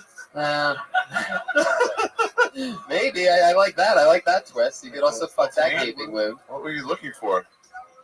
I would now. It's like I was trying to think of leverage. I like the idea of burglars who would only target comedians coming out of the Comedy Store late at night. Like, what a dumb fucking idiot. Yeah, exactly. Your Waze joke was, I think you had a lot of fat at the beginning, obviously. I think you could just go through, like, Waze is this cool app that tells you, like, there's a cop ahead. Or, you can get right to that almost, but maybe just say a couple of things real quick instead. Oh, good looking out. Wait, just that part. Yeah. Cool. Yeah. I've heard a lot of Waze jokes also. So Really? Yeah, a lot of Waze jokes. I've heard 3 of them. Brian performs at all the technology all the app conferences. Well, I mean, all the popular, they're like Tinder. You've heard 1,000 Tinder jokes, probably. Grinder, it's hard with the apps. It's weird. True. White Waze, huh? Well, yeah, I just wrote it like a couple of days ago, and this is the second time I'm saying it, so I just wanted to say it, see what you guys said. Do you really use Waze? Yeah, I do. For that reason. What did you use before that? My eyesight. You didn't have another go-to app though? Well, I only use it because it'll let you know like when the cops are around. It's great. It's the only reason. I would think someone got their head split open by a tire iron would want the cops to be around. Yeah. If I'm super drunk and walking home late at night, then yeah, I would. You gotta get waves for that. Yeah. Yeah, Waze Criminal Edition. So you just know, mugger ahead. Yeah. That's crazy. Anyway, criminals would have to sign up for it, I guess. That'd be hard to get them to criminals? Yeah. Sign up. No, they won't. Yeah, man. All right. Put your money there. Ian, any word on Stretch at SHP? Before the head injury? Well, you know what? I want to know. Explain Stretch SHP. Yeah. All right. Well, Stretch is my name. It's a name I got back home from boxing and playing basketball. I've always kept it. I thought a middle-heighted person. Well, you're not short or tall. But it's because I had a long reach. My friends used to call me Stretch. I like it better than my real name. Oh. And then I kept it, and I always have it. SHP was my group of friends back home. It's really like a symbol more than it is a name, but it stands for Super Hilarious Person, Super Hilarious Productions, all these things that I'm going to further go into. But it's more like a symbol, and it just means that when I come on stage, I bring my friends and my family with me. Okay, because it sounds like you just have like a really weird business card that someone transcribed incorrectly. Gotcha. So SHP is like a group of friends that you have? You don't have to make your name your production company. No, I know. It's just what I've... And you don't Do you know that? And what you've done is you've managed to make your last name like a acronym. shout out to your friends. Yeah. From another time. Like a hip hop station would do or something. Well, good news is you're not going to be the first black comic to make up a stupid name. All right. Hey, leave him alone, Ari Shafir Incorporated. That's not. Stretch, fun times. Thank you. Chatting with you. Appreciate it. There you go. Thank you, Stretch, Stretch. SHP. I love how you say. Sometimes Ari, you say things so perfect. Like these are like you get kind of upset. I love how you talk. Hold on, I got to check my flip phone real quick. Oh yeah, Ari went back. He decided to lose the smartphone and go to an old school phone because he can't control himself around today's apps. They still make those? Yeah, they're hard to find. I would love to go back. Go back. I really would. I'm going to. He started. You're not going to? No, probably not, but I would like to. What? Let's do it. Wait, Ari, what if you're in your car and you need directions or a map real quick? Like, you just call somebody that has. Learn how to get there. Ugh. Yeah. With, like, I'm traffic not and. I don't drive anymore in New York, but yeah, I know what you mean. It's definitely worse. It'd be nice to have GPS. And Yelp, like, where's this restaurant? Yeah, sure. Or I'll just go in somewhere. Live my life. Oh, a lot of people are here. I'm gonna try this place. Your next comedian goes by the Words name. out. Sour Ranch is the happening place to eat on Sunset. I agree with you, and I'm embarrassed right now. That's such a good big portion. Put your hands together for Eli Gorey, everybody. Eli Gorey. Oh, shit. Oh, no Eli Gorey. You know, get the blacklist out. He just Someone's got- name's getting added. There you go. Blew it a little too early there, but all right. He just got blacklisted. Fuck yeah. He probably had the same waves bid, didn't want to be embarrassed. That name comes from the old days of Hollywood, where they found out you had one drop of black blood in you. You were no longer allowed to work. What? Yeah, that's the old Hollywood. Is that true? Yeah. Put your hands together. Blacklisted. Okay. Look on the list. Because they're going to have to know who the black people were, so they kept track of them. It's a big list hanging in the mayor's office. What was it called? The blacklist. Put your hands together for your next comedian, Speedy Guerrero. Oh, yeah. That's a new name. I'm excited to see what comes up here. Oh, shit. 2 in a row. Wait. No, trust me. He's slow. He's going to run the fuck up here in no Seems time. like a guy named Speedy would take his time. You said Speedy. I was like, please let his last name be Latino. Yeah. Speedy, are you here? That means he just got blacklisted. Wow, 2 in a row. Fuck yeah, he just got super mellow blacklisted. All right, let's give another guy a shot. Put your hands together for Johnny Gold. Here he comes. I see somebody moving up there. This is another new name. Johnny Gold. Hell yeah. The Jews are doing the job the Mexican won't. Cool. I'd like to start off with a couple impersonations. Here's an impersonation of my dad when I was 4 years old. My dad when I was 4 years old. See ya.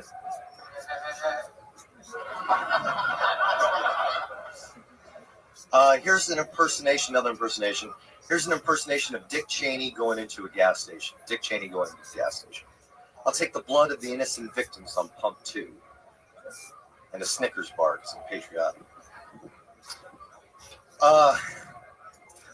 I've been dating a lot of molested women lately. And I don't know if they're very sexually adventurous. And, you know, it's kind of shocks you. I don't know how they became like that. Maybe it's because they learned how to suck a dick at an early age. And, you know, when they tell you, you know, my uncle molested me, are you going to kick his ass? I'm like, no. I'm going to fucking give him a gift certificate because he taught you well. Thank you. Okay, for real, as a comedy fan, I have a question. Jeselnik, you could take those topics and make them funny, could you not? It's just writing, right? There was the topics have been done. I mean, I think I have jokes on all those topics. Oh, okay. But there were some. Are you saying he wasn't funny because you laughed at him? No, the setup of that, how dark that was in front of this crowd that wasn't getting it. You know what I love the You most? can make that rape stuff funny, right? Why do you keep asking that like you've never heard all my material? I guess, yeah, I don't know why I'm asking it that way. Yeah. Mostly I was saying maybe like rewrite it or something for him. You know what I really I don't know what I was getting love? at, really. I don't know. I'm a famous comedian. You know I have jokes about this. Yeah. Maybe I was thinking help him make that funnier. You should have said that. Maybe that's what it was. And no, I won't. Okay. Johnny, I like your style. How long have you been doing comedy? Since 2002. Nice. Yeah. God, the audience was in disbelief in that one. Like, holy shit. Well, to be honest, I really don't give a fuck what the audience thinks. So, We no can tell. offense. That's cool. That's cool. I mean, you know, Jeez, they like- no disrespect. Jeez, they No like you, disrespect. Johnny. Settle down. No, What's I'm the not. problem? No, What an asshole. I didn't mean it like that. You're acting like they're booing you or something. You're like, I don't Yo, give a wait, fuck. wait a second. I take that back. Jeez, you're a wild Let me one. get 'em I back. see why you haven't broken big in 13 years of doing this. You have a real attitude problem, Johnny. No, I'm kidding. Go ahead. I must. Okay. How often do you get on stage in those 13 years? I actually, the reason I believe I didn't make it is because I didn't do a lot of Hollywood stuff. I do a lot of stuff in that, around the country, but I really never, I love this room and I love coming down here. And I had some showcases down here. Mac Lindsay got me a couple. That's a hell of a name to drop. Yeah, I know. It's kinda, Lindsay I like him. I've done a lot of shows with him, but I don't know. Maybe I'm not good enough. I don't know. I just continue to be an artist and see where You know you're not in a reality TV show right now. I don't know why you're going through this. I'm a little nervous. You're awesome, and Ari and everybody's cool. So I wasn't nervous. That's Thanks very a lot, specifically Johnny. different. Piece of shit. The one that That's brings very- us all together. very Wait a minute, man. Wait a minute. I've listened to every fucking podcast. That's why I came down. I love it. Wow, thanks, Johnny. Everyone, love it. Fuck yeah. Now, Where'd you come down from when you say you listen to every podcast? I live in Riverside. Wow. That's a Heroin. hour-long drive, right? 2 hours, really. Wow. I hooked up with a mom from Riverside once. That's all there is in Riverside. They don't let non-moms hang out in Riverside.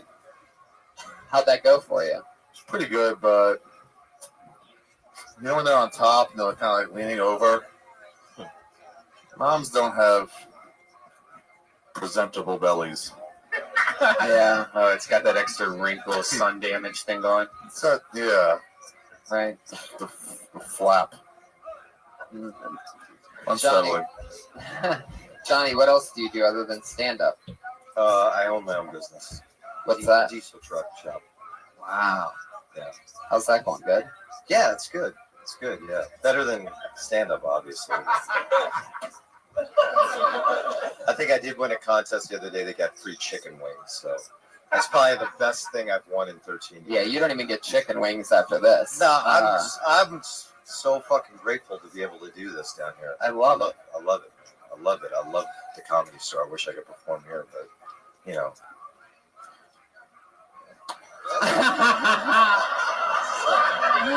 I wanted to see what would happen if I didn't say anything, and I'm so glad I did. I'm so glad. Normally I would try to host but no, that was amazing. I'm fucking everything up as usual. Probably. No, it was beautiful. That was like a work of art. That pause right there. Holy I mean, shit. I want to be an artist. I do slam poetry and I like. It seemed very. I know. We just saw 57 seconds of it. I like doing that, and I just love the art of it. My parents were actors, and I really got to learn a lot. So I love doing it. Were your parents in anything we might recognize? Well, my mom was on Broadway, and my dad was no. It seemed very like I was going to ask if you did poetry places before because you seemed like you're more of a poet kind of. Well, when you do a minute, you got to pick and choose. Like I do have basic stuff like about relationships and stuff like that. But I mean, when you do a minute, you got to like edit it down. I had some other stuff that was G-rated, but then when I saw Anthony Jeselnik, I figured, I thought, fuck it, I'll bring it all out. I thought, he's fucking dark too, man. You certainly did, my friend. Certainly brought it all out. Yeah. So Johnny, what do you do on a night like this after this? How soon after this do you get in your car and drive back to Riverside? I'm gonna stay and watch the whole show. Right. And then what? I might go down and see if I know anybody from back in the day, and maybe watch some comedy. How often do you come here? Fuck, man. I used to come here all the time, but I quit because you can't get stage time. You can't get good just hanging out. So, I'm a Long Beach comic. That's where I did a lot of my comedy in Long Beach. Yeah. You get up every night, and you come down here, and if you're unknown, if you're not famous, what the fuck, yeah? Fuck you, motherfuckers. God, it's just fucking, I'm just trying to, fuck it, I don't know. I wish I could get up here every night, but I don't know the process. That guy, Tommy, I tried to get in through him, but he personally didn't like my comedy, so. He didn't? I think one time I did do a set here, and Ari, after my set, told the audience, I'm sorry. Ari apologized for you before? That was a long time ago. Wow. Damn. How long ago was that? That was fucking long. 2009. What are your what types of other art are you into? Like when you said that you want to be an artist, you said that you do slam poetry, but Yeah, I like the slam poetry. what exactly is slam poetry? I really don't even know. Well, a lot of people hate it. I know that. But I love it. I love it because in stand-up comedy, you know, when it can be kind of not very intellectually stimulating. So in slam poetry, yourself, buddy. I mean, how many times I got to listen about somebody jerking off? But in slam poetry, on the other side, it could be also horrible too because people just make fun of it. You can't do slam poetry about jerking off? No, you can't. Well, you can, but it's like softcore rap. Yeah. Wow. Can you give us an example of like 10 seconds of slam poetry that would blow our minds and sell us on it forever? 10 seconds. Like 20 seconds. You hear that? That's your opportunity calling. When you hear that, when you hear the sound of that owl, that's what it was. The other night, someone broke into my house, and while I was in bed, I could hear them, and I didn't want that person to leave as much as I want this guy to leave.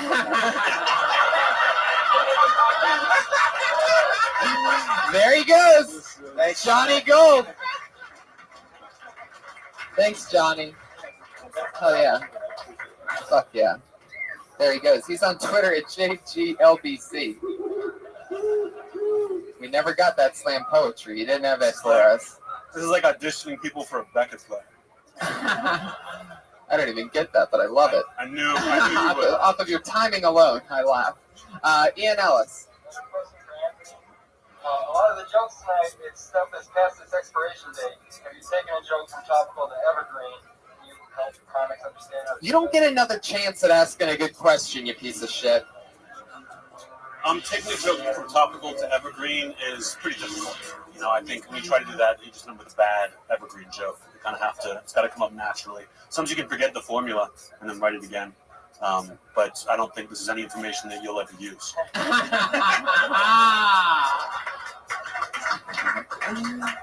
Your national champions of this season are the Ohio State Buckeyes, Oh, everybody. 42-20. First ever college football playoff. I've been getting texts for the last 3 weeks from this white-hating Jew, Ari Shafir. I don't think they should have been representing the top four. Now I'll take it back. Okay. They were number 4, right? Yeah, they were really number 6. Yeah, because to show you how bullshit the BCS is. It really is. It really does. Garbage. But now we know. Okay. Your next comedian. Thank God Ohio State was so injured. Otherwise, it would have been a tough game. Next comedian is Malia Sy-Ass. Possible girl. It is a girl.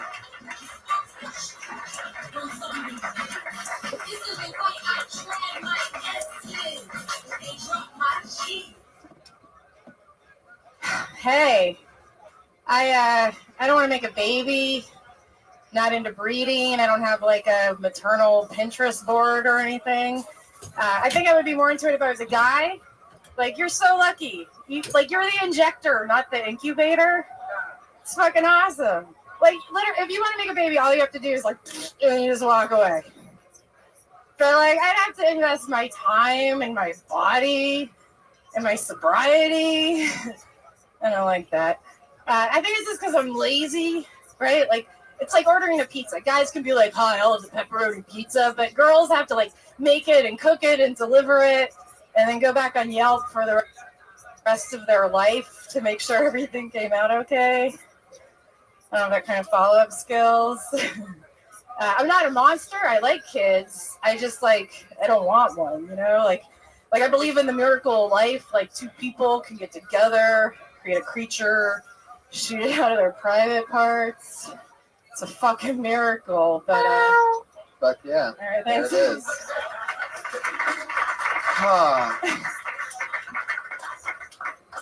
Fuck yeah, Malia.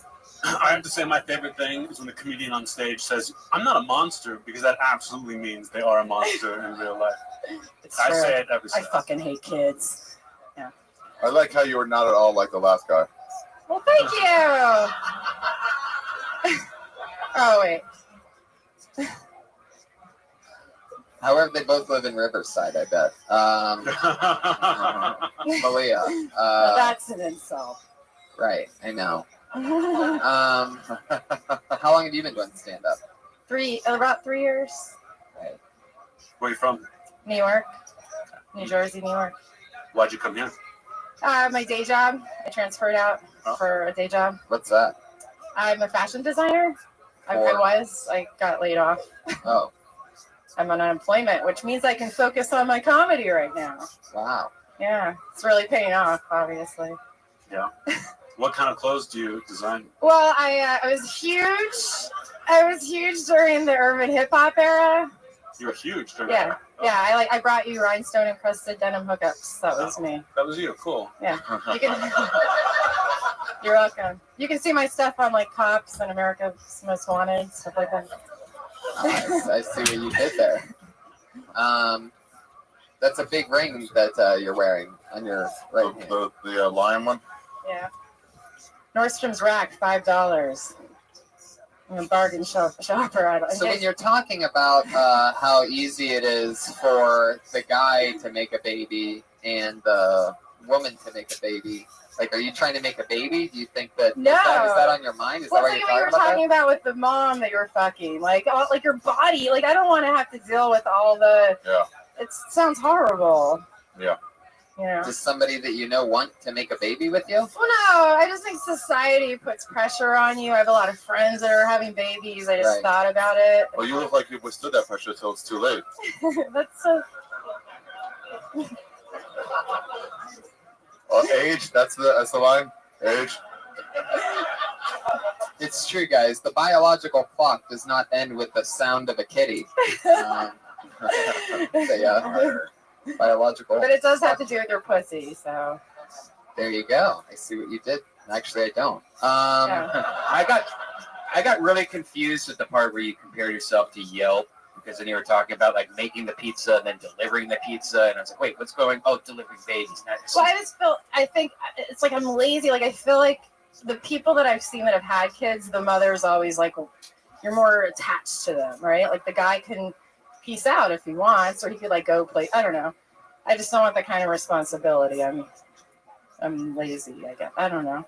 Yeah, I believe that you're lazy. I would say dig deeper. Like it's obviously a bit that you believe in and it comes from you, but I think everything you said is something that we've all heard before from other comedians. But I think there is something there if you just keep on digging and find what's unique about it and just bring people something they never heard before. I don't believe that you think that what you just did was funny. Although I do believe you probably are funny. Well, thanks. Damn. Yeah. I'll take it. I know who's not playing anymore. I know who's getting you pregnant. But yeah, well there she goes, Malia Sayas, everybody. All right, thank you.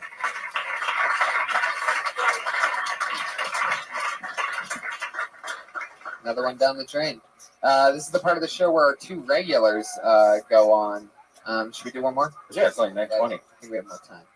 Okay. Time's bears come in here. 10. 9:45. By the way, all those Jewish music's very. Do you recommend any Jewish musicians other than? Because I've played 9 Jewish Yahoo, songs. right? You know, so.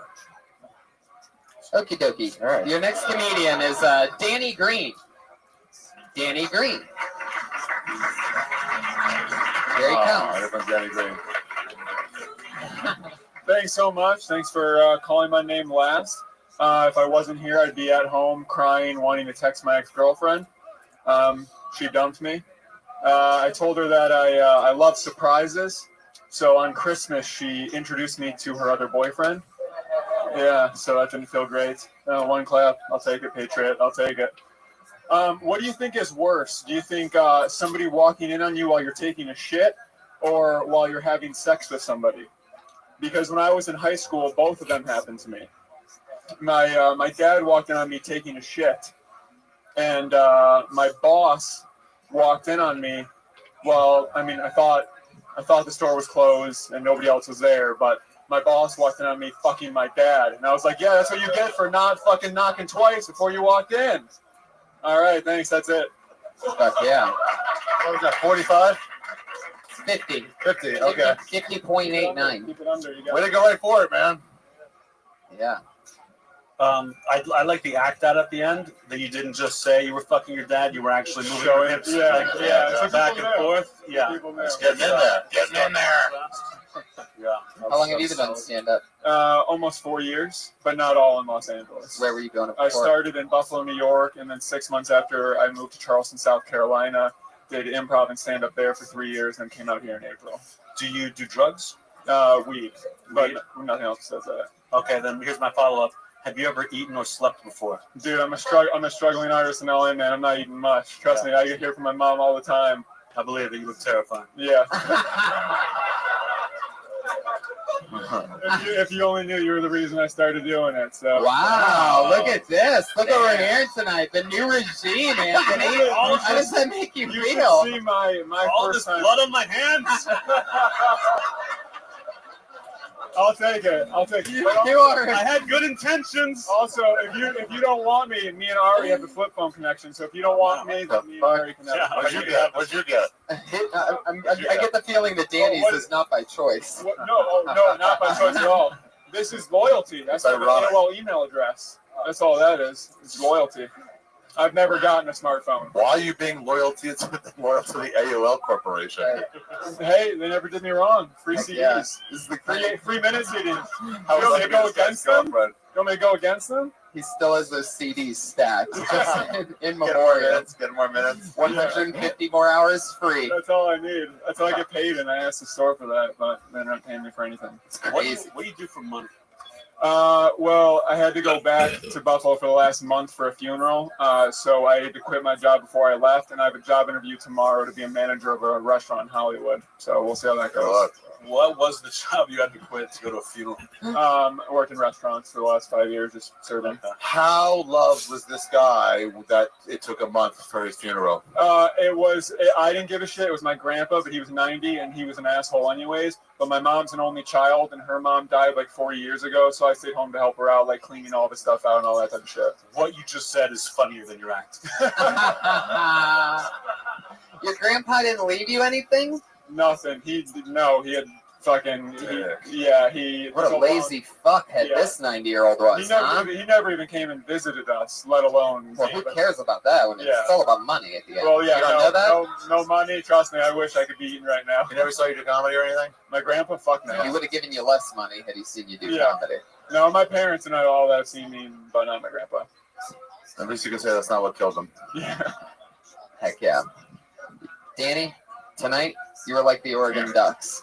What is that? Loser? 42-20 loser? It's 42-20. No, I'm kidding. I love you, Danny. Thanks, man. I Fun times. appreciate it. Anything for Danny? You Anybody? have good stage presence. I that whatever trick you did at the end, sure it was fine, but I would like to see more of you. I think that maybe that joke wasn't your best. It was kind of coming to a thing now because I really am sorry to waste time. I really am going through a breakup. So it's like, do I talk about stuff that's not funny that I'm actually going through, or do I tell old jokes that quote unquote work, but I don't have fun saying them anymore? So I say those. Why don't you find the middle ground? Okay, I get what you I get what you mean. You know what? If you want to talk about recent stuff that's not funny and you just want to rant a little bit, it's great if you have like 20 minutes and you just throw that in between a couple jokes. But as you know, if you have 1 minute to prove yourself, or because you don't know, you could have done one of those jokes and we could have all said something about one of those jokes and you had a whole new tag to it. To help you on something that's worthwhile. I'm with you. For Yeah. sure. Well, I'll be back again for sure. Come back again soon, Danny. There Awesome. he goes. Danny Thanks, Green. I'm Danny Green on Twitter. Heck yeah. Do you think his palms were sweatiest when he shook your hand? Yeah. Malia Sias, by the way, is on Twitter at the Beast Mark, if you remember her from 2 comics ago. That's I'm Danny Green on Twitter, Danny Green. This is the part of the show where you have our 2 regulars who do a brand new minute every week. 2 young ladies that have been with us for a very long time. Wait, the same people every week do a new. These are the only 2 people that do a brand new minute each week. They're on every episode. Sarah Mostajabi? Close. You almost nailed it. Different last name. Put your hands together for your first comedian tonight. She dropped out of the University of Florida after coming on Kill Tony. She's been doing comedy for a year and a half ever since then. Put your hands together for Kimberly Congdon, everybody. A brand new minute each week.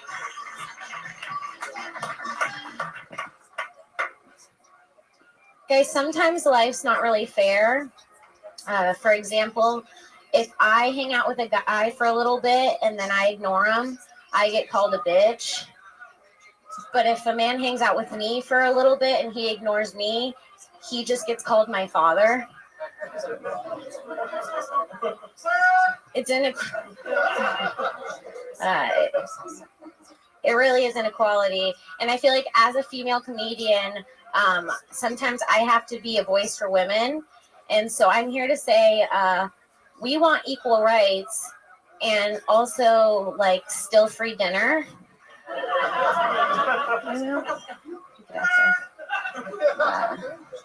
I feel like everybody's been in one of those on and off again relationships where you get back together with someone. I know I was, but you know what they say: fool me once, shame on you. Fool me twice, you're great at sex. Exactly 1 minute. Kimberly Congdon. Fun times. I don't know what the bad comedy umpire at the top was doing during that. I was really, the last tag, all I was interested in is this guy going to fucking go one more time? Right.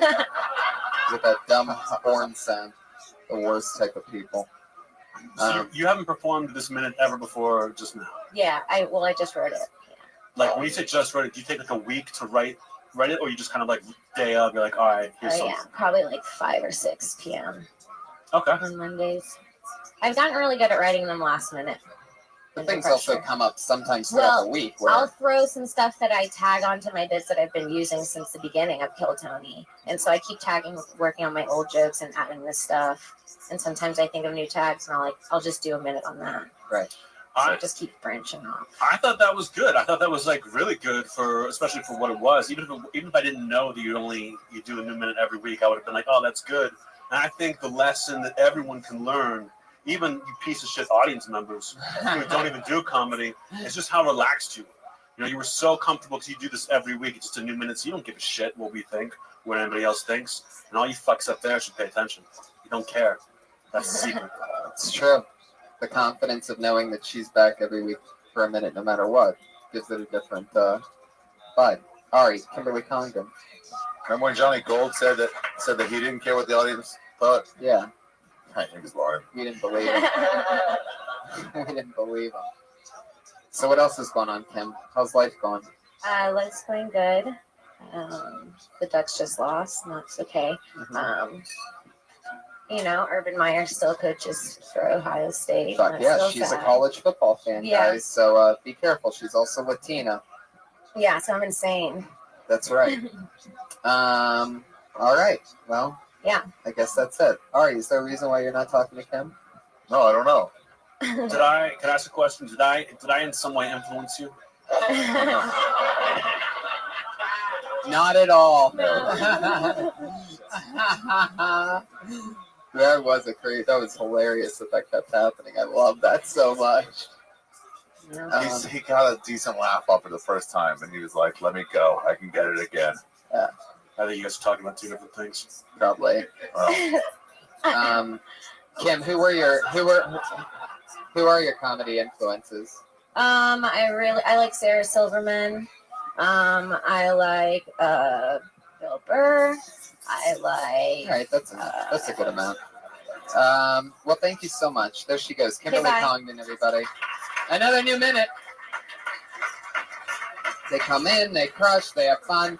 The other regular, put your hands together for it's the great Sarah Wineshank, everybody. Here she is. What's up, guys? So I got a lint roller from IKEA. I didn't go with the intention of buying a lint roller. It was at the checkout stand. Who doesn't need a lint roller? So I bought it. And the only thing I could think about is, who the fuck invented the lint roller? Who was like, you know what? We need something to handle all this lint. It's a huge problem.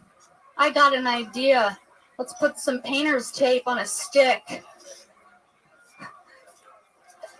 The loneliest part of my weekend is when I was just sitting on my couch, lint rolling myself. Just listening to the squeak of my lint roller. I'm really taking care of business. You peel off a new sheet, when it's not working anymore and you have hope.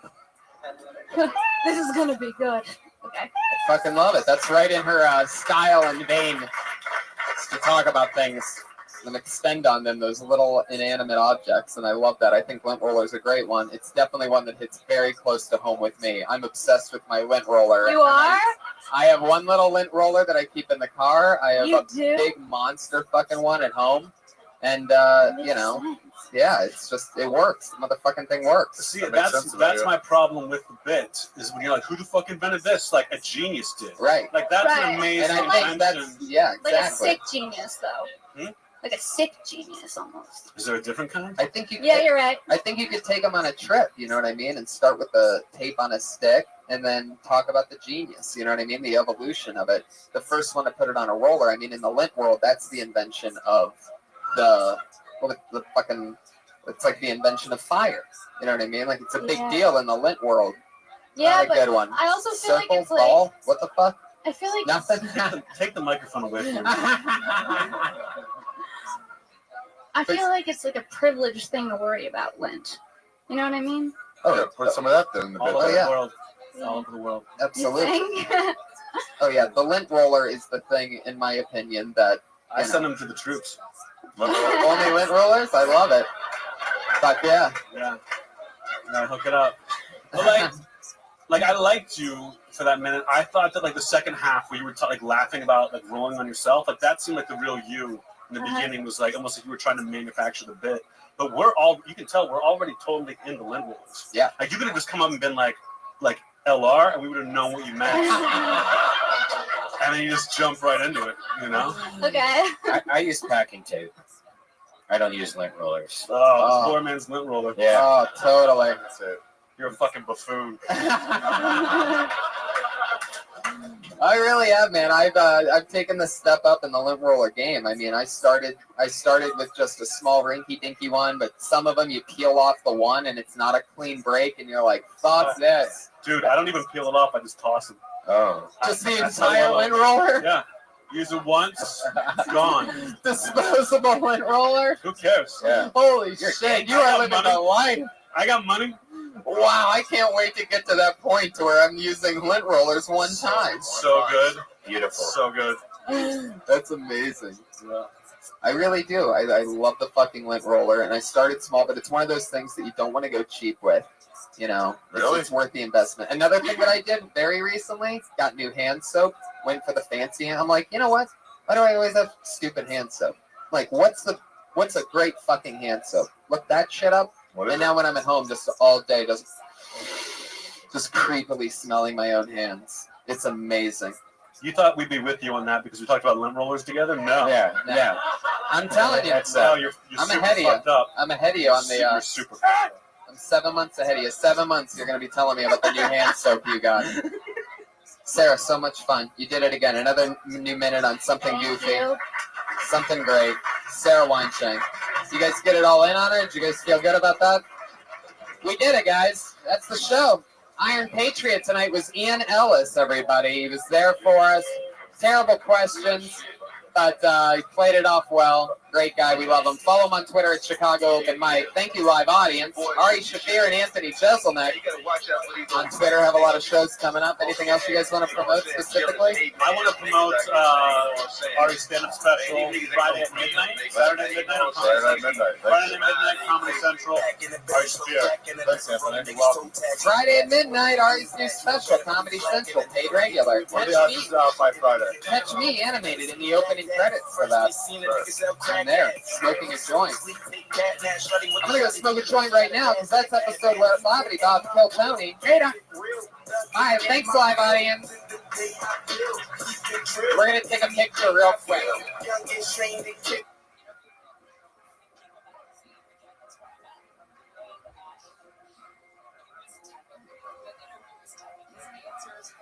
Oh, snapperoonie. Another wacky Monday here in the belly room of the Comedy Store. Thanks, everybody, for coming out. How you guys doing? It's a real live audience, podcast listeners. Holy moly. I'm so excited to be here. Another very fun Monday. It's good to be back. crazy stuff happening with Kill Tony. A lot of crazy internet buzz right now because we found out that some young comic named Dusty Lester, who's been on the show before, directly stole jokes from somebody in South Carolina. They saw the episode here. I guess Dusty didn't realize that the podcast is on the internet, so people can see if he did somebody else's material. He did a minute of somebody else's material, and that person texted him and sent a whole bunch of things. So there's a lot of crazy internet buzz right now about the show. Yeah, if you go on my Twitter right now, there's a good video I just retweeted that has all of them. It's not just one comic. I guess it's a few comics. And he recently won using this material. That stupid Clyde's Comedy Fudge Anyway, Fest if you were here, at if you're Flappers. a comedian and you were here a few weeks ago, then you saw Dusty because Dusty was the young man from the countryside, right? Who lives with a big-time gay producer who lets him live with him. Oh, that's right. Because That's the he same guy, sniffs right? his underwear and stuff. Oh shit! Yeah, we talked with him for a while. So Anyway, maybe he's trolling us. Maybe a bunch of Kentucky boys are just trolling us, and they're just stealing each other's jokes and we talk about it. I never got the written out thing of what the recipe today was, but it's something delicious made by our one and only sponsor, Elise Lane. Everybody, All right. put your hands together for it. Do you know what it was? Gourmet chef. It was a huge piece of carne asada, and it looks like it's got some mango. What is that? Or You want to come up in the microphone and tell us? Yeah, tell us. How about that? Elise Lane, everybody. She was our sponsor for like 10 weeks in a row. Russell Peters came here a few weeks ago, hired her as his full-time chef, ladies and gentlemen. She owes us butt sex. She owes you, I guess. You creepy fuck. Elise, what'd you make tonight? Tonight it is carne asada. Whoa. With Somebody- yellow and purple Somebody was hungry cauliflower, when he got here tonight, huh? Romanesco, all it's been roasted with arugula, bell pepper, and that's it. It's great. Elise Lane, everybody. Follow her on Twitter at Elise Lane, ELYSELAIN. She's at the Girl with a Pan on Instagram and Facebook. She's our only sponsor. She cooks meals for us and our guests every single week. We have a really fun show lined up for you. Kicking it off tonight is a little special thing that we're doing. A regular young comedian who lives in the Hollywood area that if you watch the show, you know he's on the grind. Kenny Lyon grew a dreadlock over a long period of time. Really gross. We didn't really know it was a dreadlock until one night he's like, "Hey," I'm like, "What's up with that thing on top?" We thought it was a bump. You know how girls put that bump in their hair, so it's like. I thought maybe he had headphones under his long hair or something like that because it was a clear bump.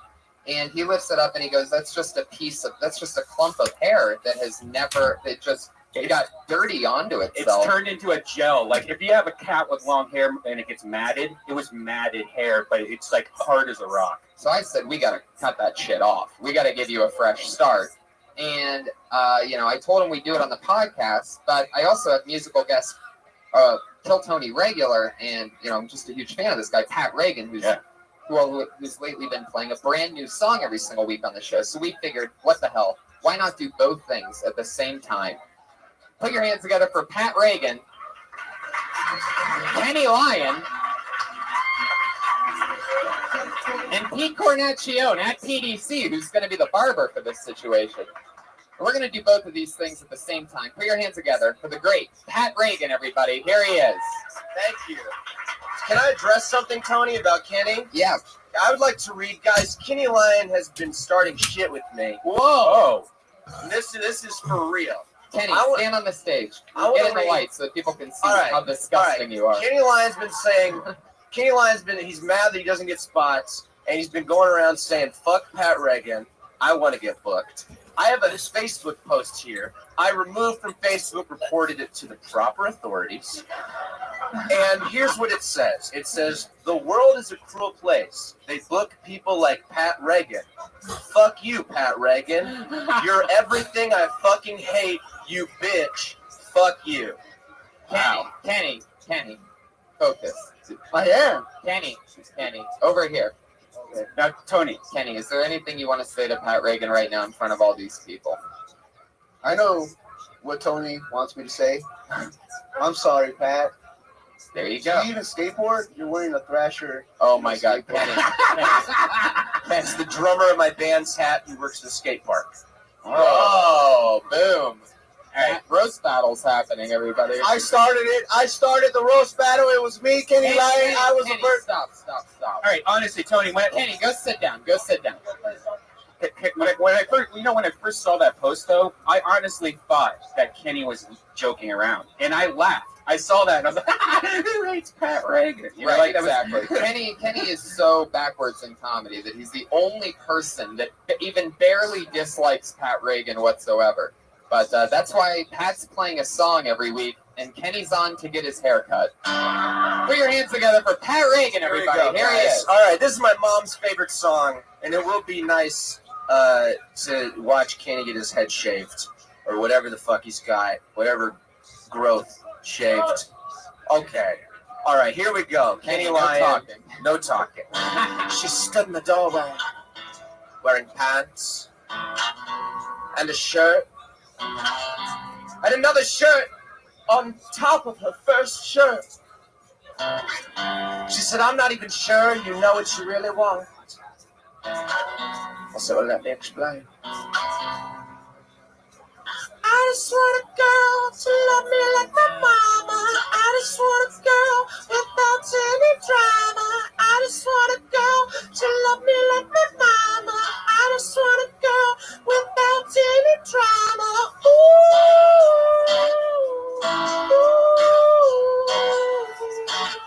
Does that feel nice, kid?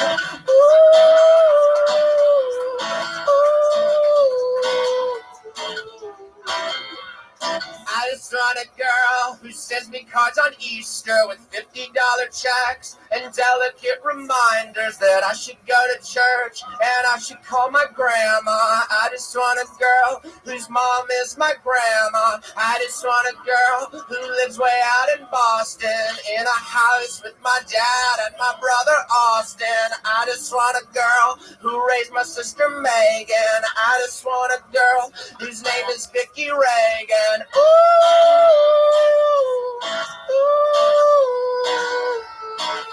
It's my mom's name.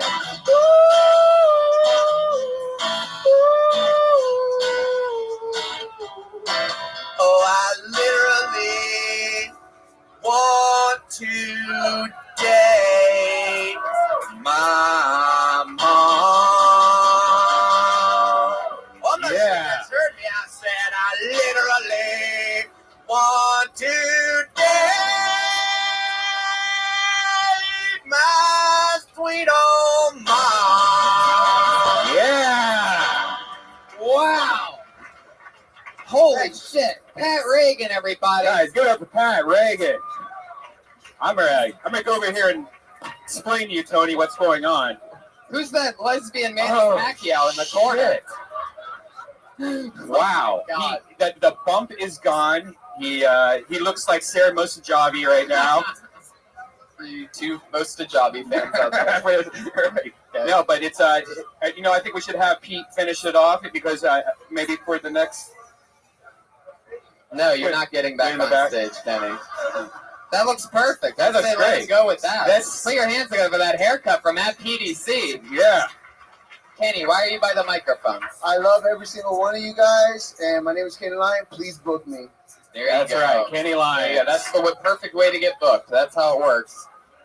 Just ask for it, and people are like, I want that guy. Put him in the big movie. Josh is taking the hair. He's actually touching it with his hands, and he's going to rub his dick on that hair later tonight, guys. Okay, there you go. Brian Redband. Just take what you see and add rubbing your dick to it. Yes, And, that's the secret. wow. The internet loves dicks. Works every time. Put your hands together for tonight's Patriot, everybody. Every week we have somebody here to keep us safe. This week is no different.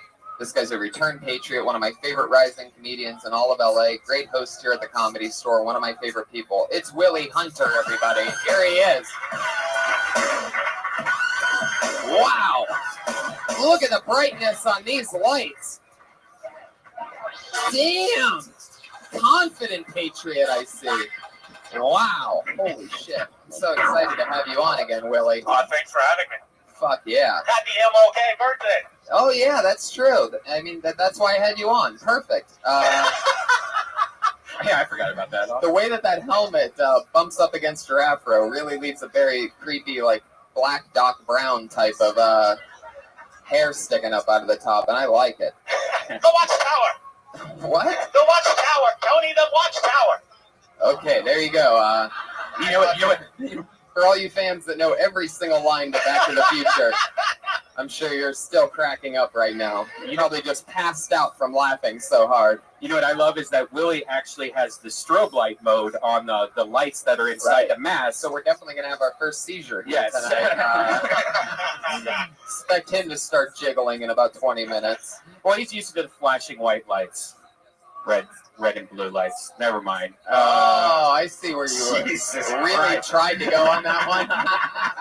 Well, Willie, you excited? I'm very excited. Me too. Let's get to it. Our two guests tonight, two of my favorite people in the world, two of the funniest comedians out there. Excited to have them both here. Put your hands together for Matt Bronger and Greg Fitzsimmons, everybody. Here he is, Matt Bronger. Greg Fitzsimmons. Two of my favorites, two guys I work with all the time. Matt's been on this show before. Greg, this is your first time. It's good to have you guys here. How's it going, Greg? Thanks for having me, man. Us. And I was almost late. I lost my voice yesterday, so I went to a Jewish deli. And I was getting some soup, and I was killing like 2.5 hours because I was already in town, and I live in Venice. And then you texted me like, where the fuck are you at 10 after? And luckily the Jewish deli is like just a few doors down. Yeah. And I made it over. So that's the story. I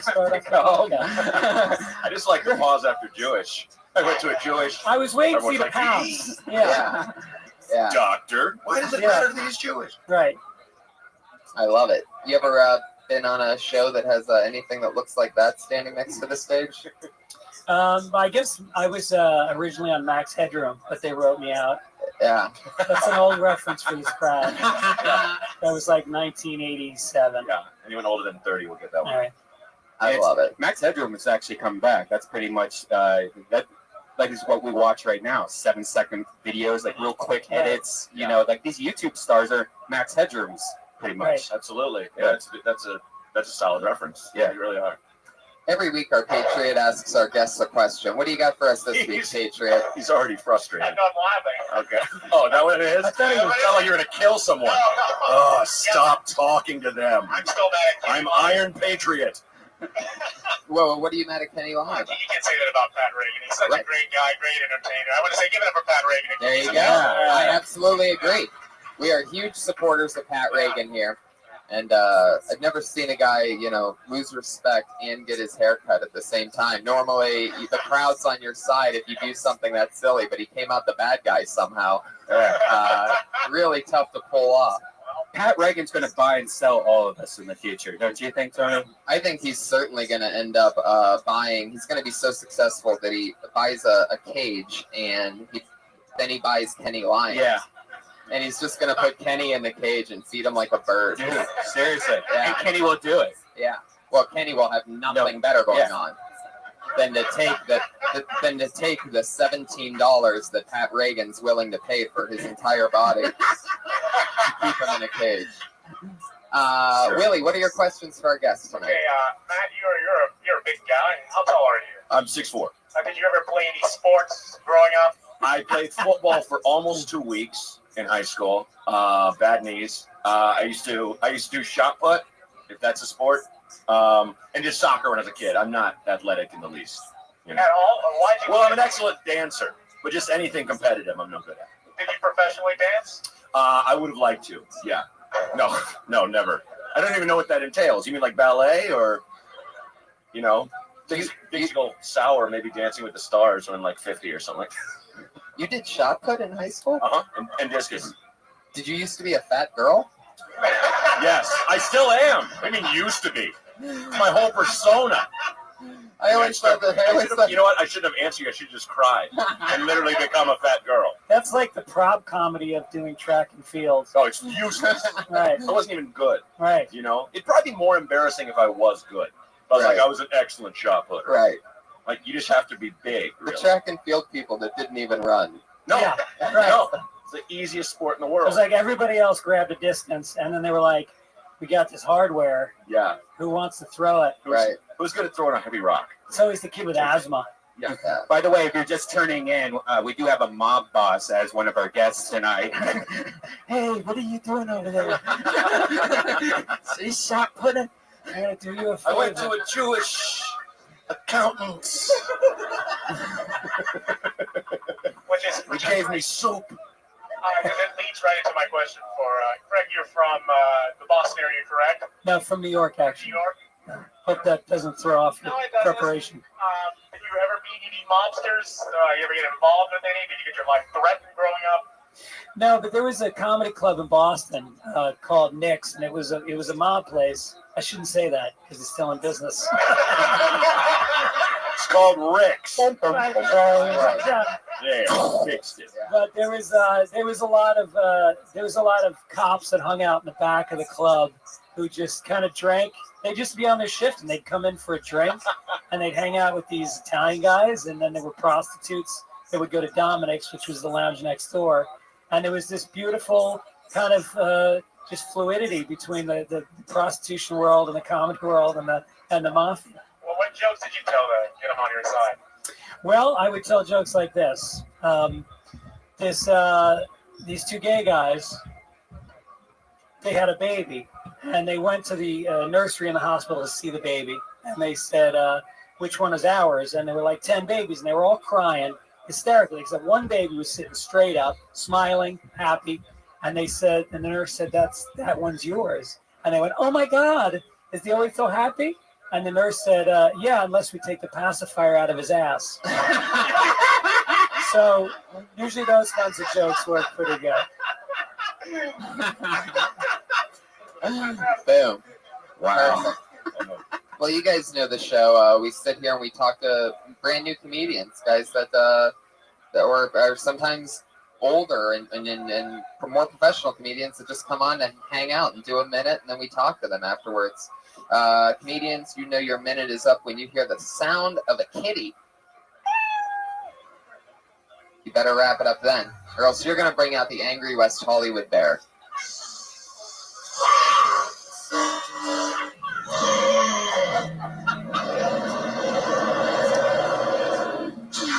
All right, there it is. The bear has a laser? Yeah. Laser bear. The always evolving West Hollywood bear. You don't want to hear that noise again, so don't go over your time. So let's get this thing started. Audience, are you ready? Let's do this shit. Let's watch a minute of comedy from Dennis Wade. Getting us started tonight. Oh, you know what that means. Wow, all these people know Dennis Wade. That means he just got blacklisted. Oh, shit. That's what happens when you get blacklisted. The head of security makes those noises, and we move on to the next person that gets pulled out. Whoa, we know this guy. He is a straight-up hillbilly from Mississippi. He was actually the Patriot a week or two ago. He just got back from being on an oil rig. What you see is real. Put your hands together for Eric Carter, everybody.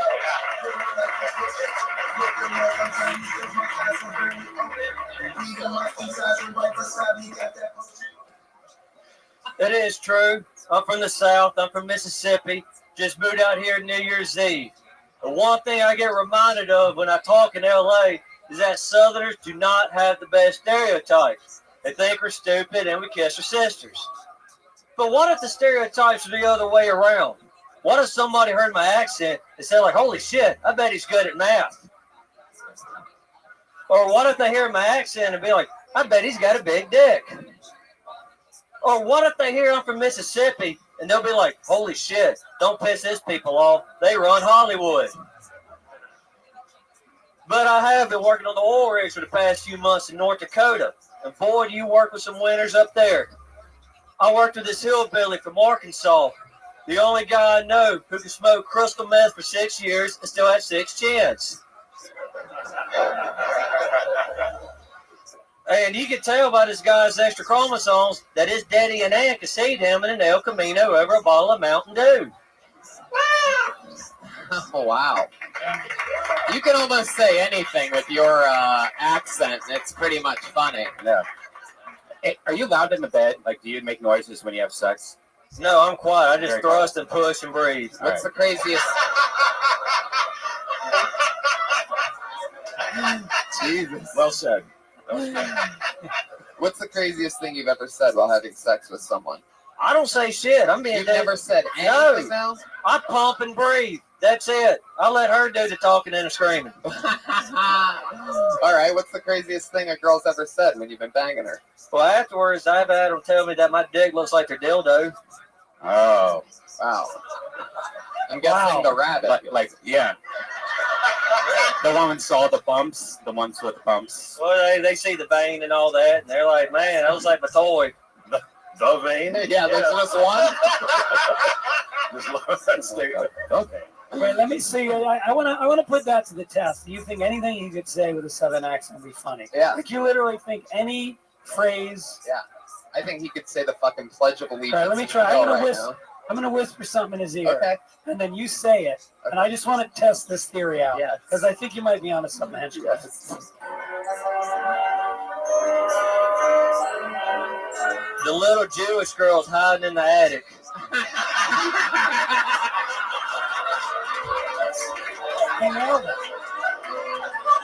Somehow you made selling out Anne Frank hilarious.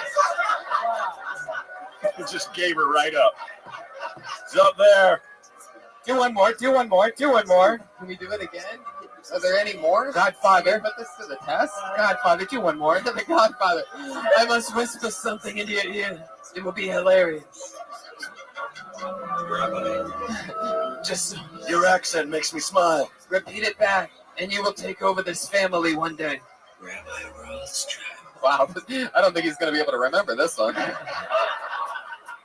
Don't worry, it ain't AIDS. Oh, fuck, I don't. I thought the laugh was perfectly timed. Perfectly timed laugh. So, don't worry, it's not AIDS.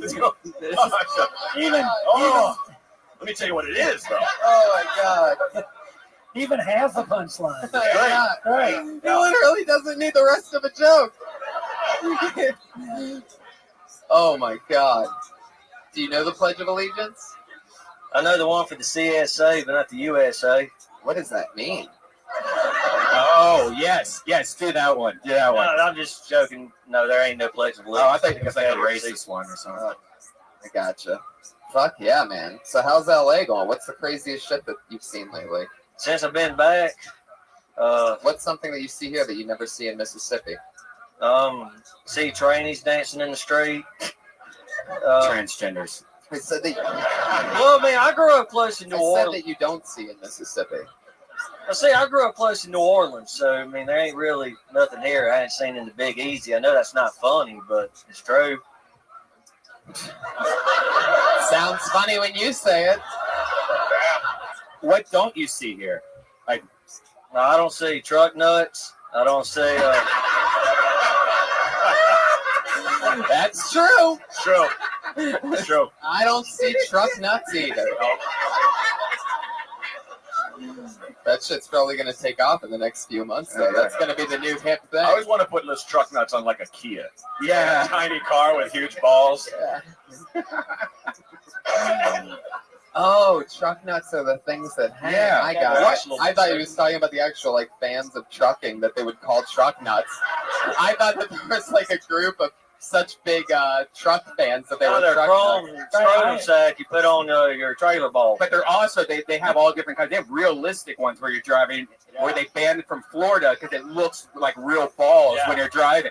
Well, but why don't they have like car pussies or something? Because that would be even cooler if you're just driving. You see this like pussy with like big lips. That's a damn good question. You should invent that. All right. Or at least boobs. Yeah. Oh, boobs! Bouncing Truck boobs. tits. That would be so illegal. Oh, yeah. Everybody would be flying off roads. You kind of flop sideways when you take a hard left or right. Double D's dragging on the gravel and just breaking open. Oh my God. I think we all started a business. Right. Let's give me 25%. Whoa. Absolutely. Yeah. I don't think you got your math right. No, we need somebody to make them for us. Anyway, Eric. Yes, sir. What's the thing that what's more things that you miss that you don't see here? I miss my guns. I miss hunting, fishing. What's the biggest living thing that you ever killed? A deer. What was his name? Bambi. That's how funny that line is. You can say it anywhere, and it Yeah. doesn't even make sense. Right.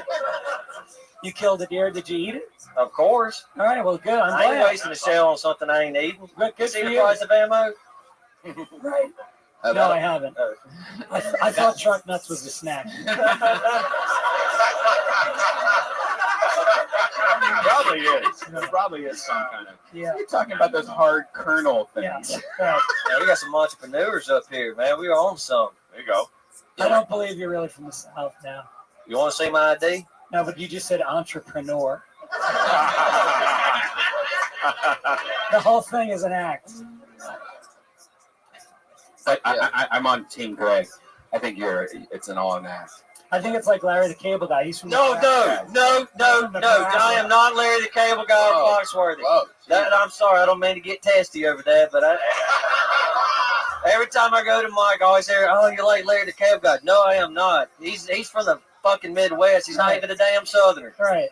Right. I'm sixth generation Mississippi. Yeah. There you go. All right. Wow. Eric, I don't think you understand how show business works. Larry the Cable Guy's not from the South, but he makes all that money because he does jokes. Nobody's ever watching the down south comedy people like, oh, this guy's hilarious, but how many generations is he exactly? Right. And also a generation in Mississippi, 6 of them, that's just a weekend in a keg, right? And you're all related? That's within 10 years, right? Right. Eric, it was fun talking to you again. Have fun. Thank you. Matt, Yeah. you got something? I love the crystal meth joke with the 6 chins. I like it was 6 years and the 6 chins. That's a solid bit, man. Thank you. Yeah. There you go. It's a good joke. Good job. Yeah. Man. Excellent. Yeah. Eric Carter. Yeah. Fuck Keep it up, yeah. man. Shaking hands. Bam. Nobody else for the rest of the show. Please do that. That is not a thing that we do here. He's a Southern gentleman. I like to keep my friends' hands clean. Eric Carter. I don't trust those hands. There he goes, everybody. Yeah. Sorry, I let my OCD co-host for a second there. Willie, what do you I'm think sick as a dog. He just fucked himself. Yeah, probably. He's I don't know. It seems like he's immune to everything. Willie, what'd you think about Eric Carter? You're from the South. I am. I'm from Alabama. You can see we're light years ahead of them. But he's fantastic. I think he's very funny and Yeah. he's a good friend of mine. One more time for Eric Carter. Everybody. Yeah. There you go. Killing it, Eric. I'll tell you what. I pledge allegiance. My dick is like a dildo. Whoa, we saw this guy a couple weeks ago. Wow, I'm so excited. This bucket is magical sometimes. I've seen him only one time before. He blew me away. That was about 2 weeks ago. He's back here again. Put your hands together for Michael Perkinson, everybody.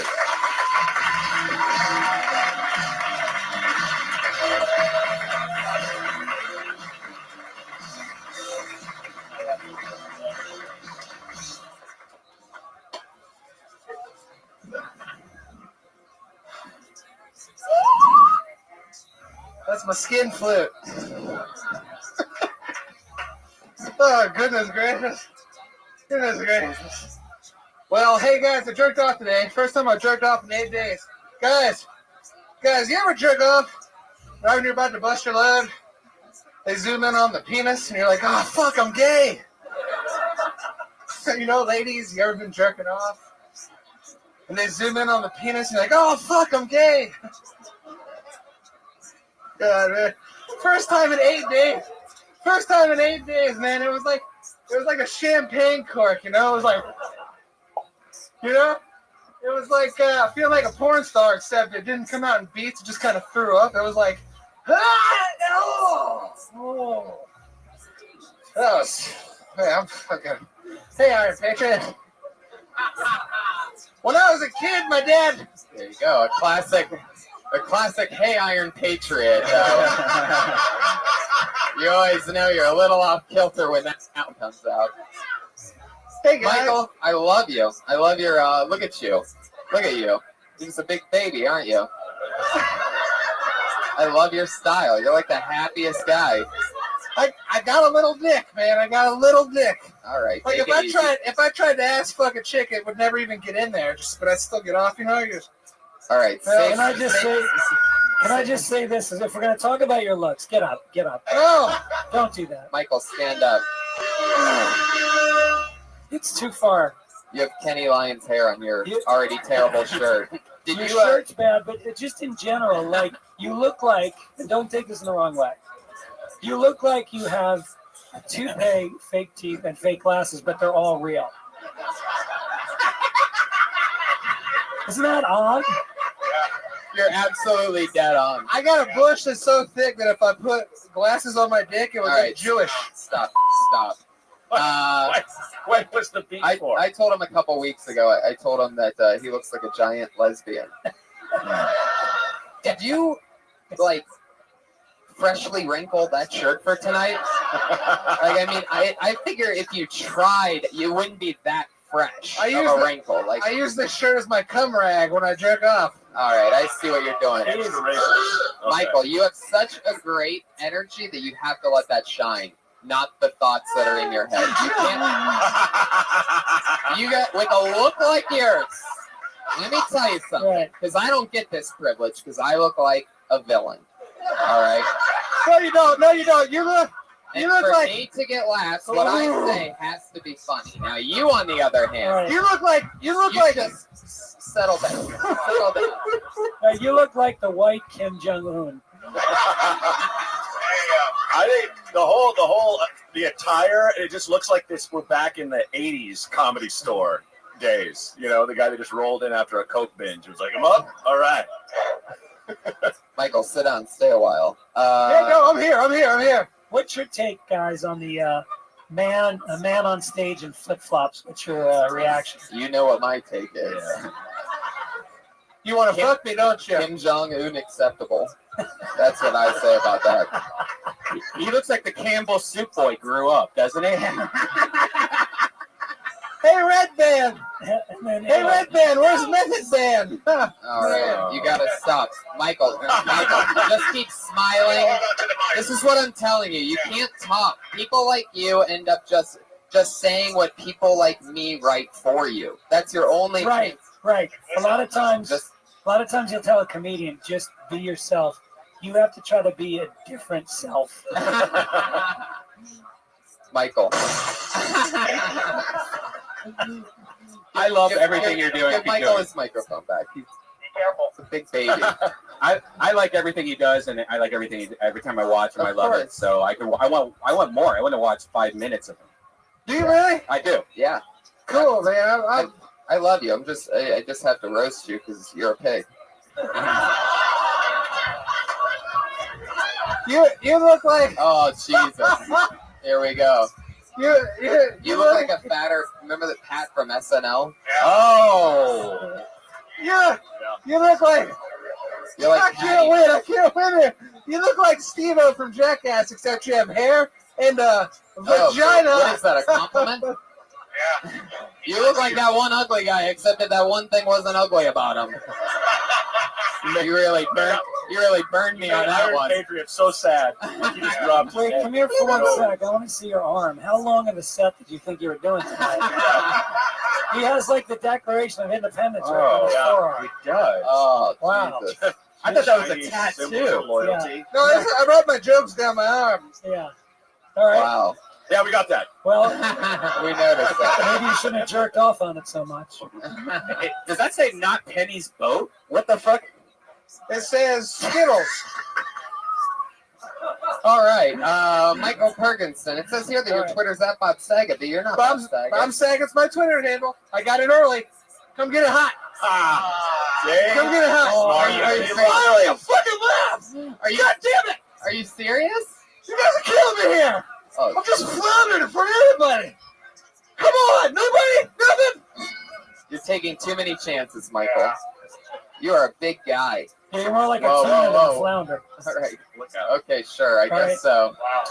Michael Perkinson, everybody. Glasses. Jesus, Thank you. got very excited. All right. Good, I like good it. dismount. Spencer, Sometimes we just move on. Well, it went handshake, Yeah. bear maul, Right, left. exactly. Great class. Sometimes these guys they get a little excited. Yeah. Greg, something I always ask guests their first time on the show Right. is there anything that you did when you very first started doing comedy that you can't believe that you did? Like that's sort of maybe embarrassing or, or something that you regret doing? I think I told a lot of like fat chick jokes. You know, I was in college and I was very much like I had a mullet and I used to drink a lot and I used to tell jokes about fat chicks and get blowjob. Like I was definitely I was a different person before I quit drinking, and I'm not embarrassed by that guy, but I'm really glad there's no videotape of what I did. Right. Yeah, you know, and I know like I started with Rogan and he remembers it, but he doesn't have the bad memories. I don't know that he saw me in the first few months. It was really bad. Wow. It was like a lot of, just cockiness without any fucking comedy. Do you remember any of the lines or anything? Let me think. Because it's not on video, but let's change that.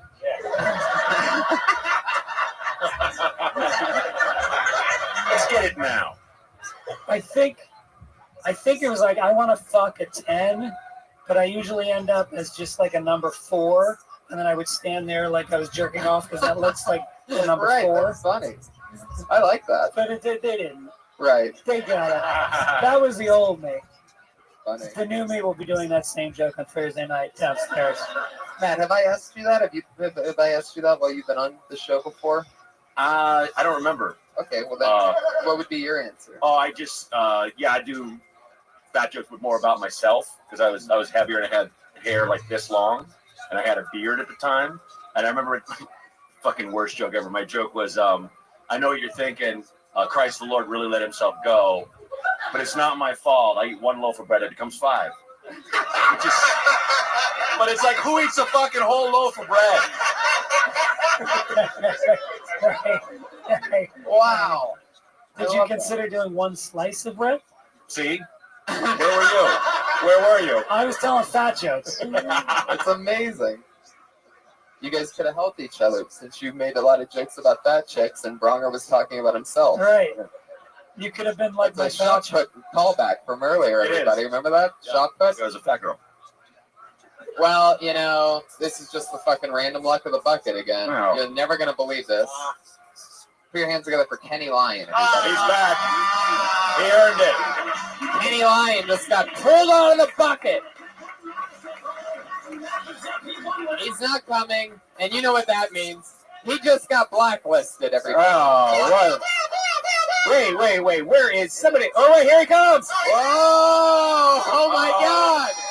Holy shit. Still no shirt for some fucking reason. Oh, he's still getting his hair cut. It's all over his face. Oh, my God. Hair on his guys, give it up for Kenny Lyons. It's unbelievable. The time starts. Already started, dumbass.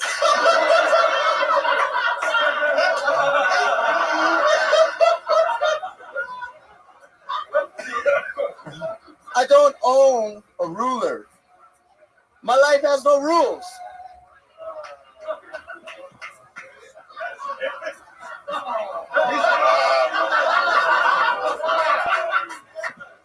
I put 5 quarters in the bus machine. The bus lady was like, hold up, you are missing 50 cents. I kept walking. No, ma'am, I missed Tupac. I lost my girlfriend, Ruth. Now I'm ruthless.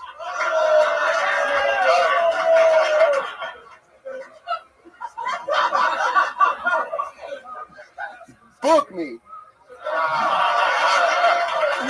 Kenny Lyon. Stop, man. You have hair all over you. Get the fuck back. Everybody stop doing that. Stop trying to give us fist bumps because we look like we're bad guys if we don't do it.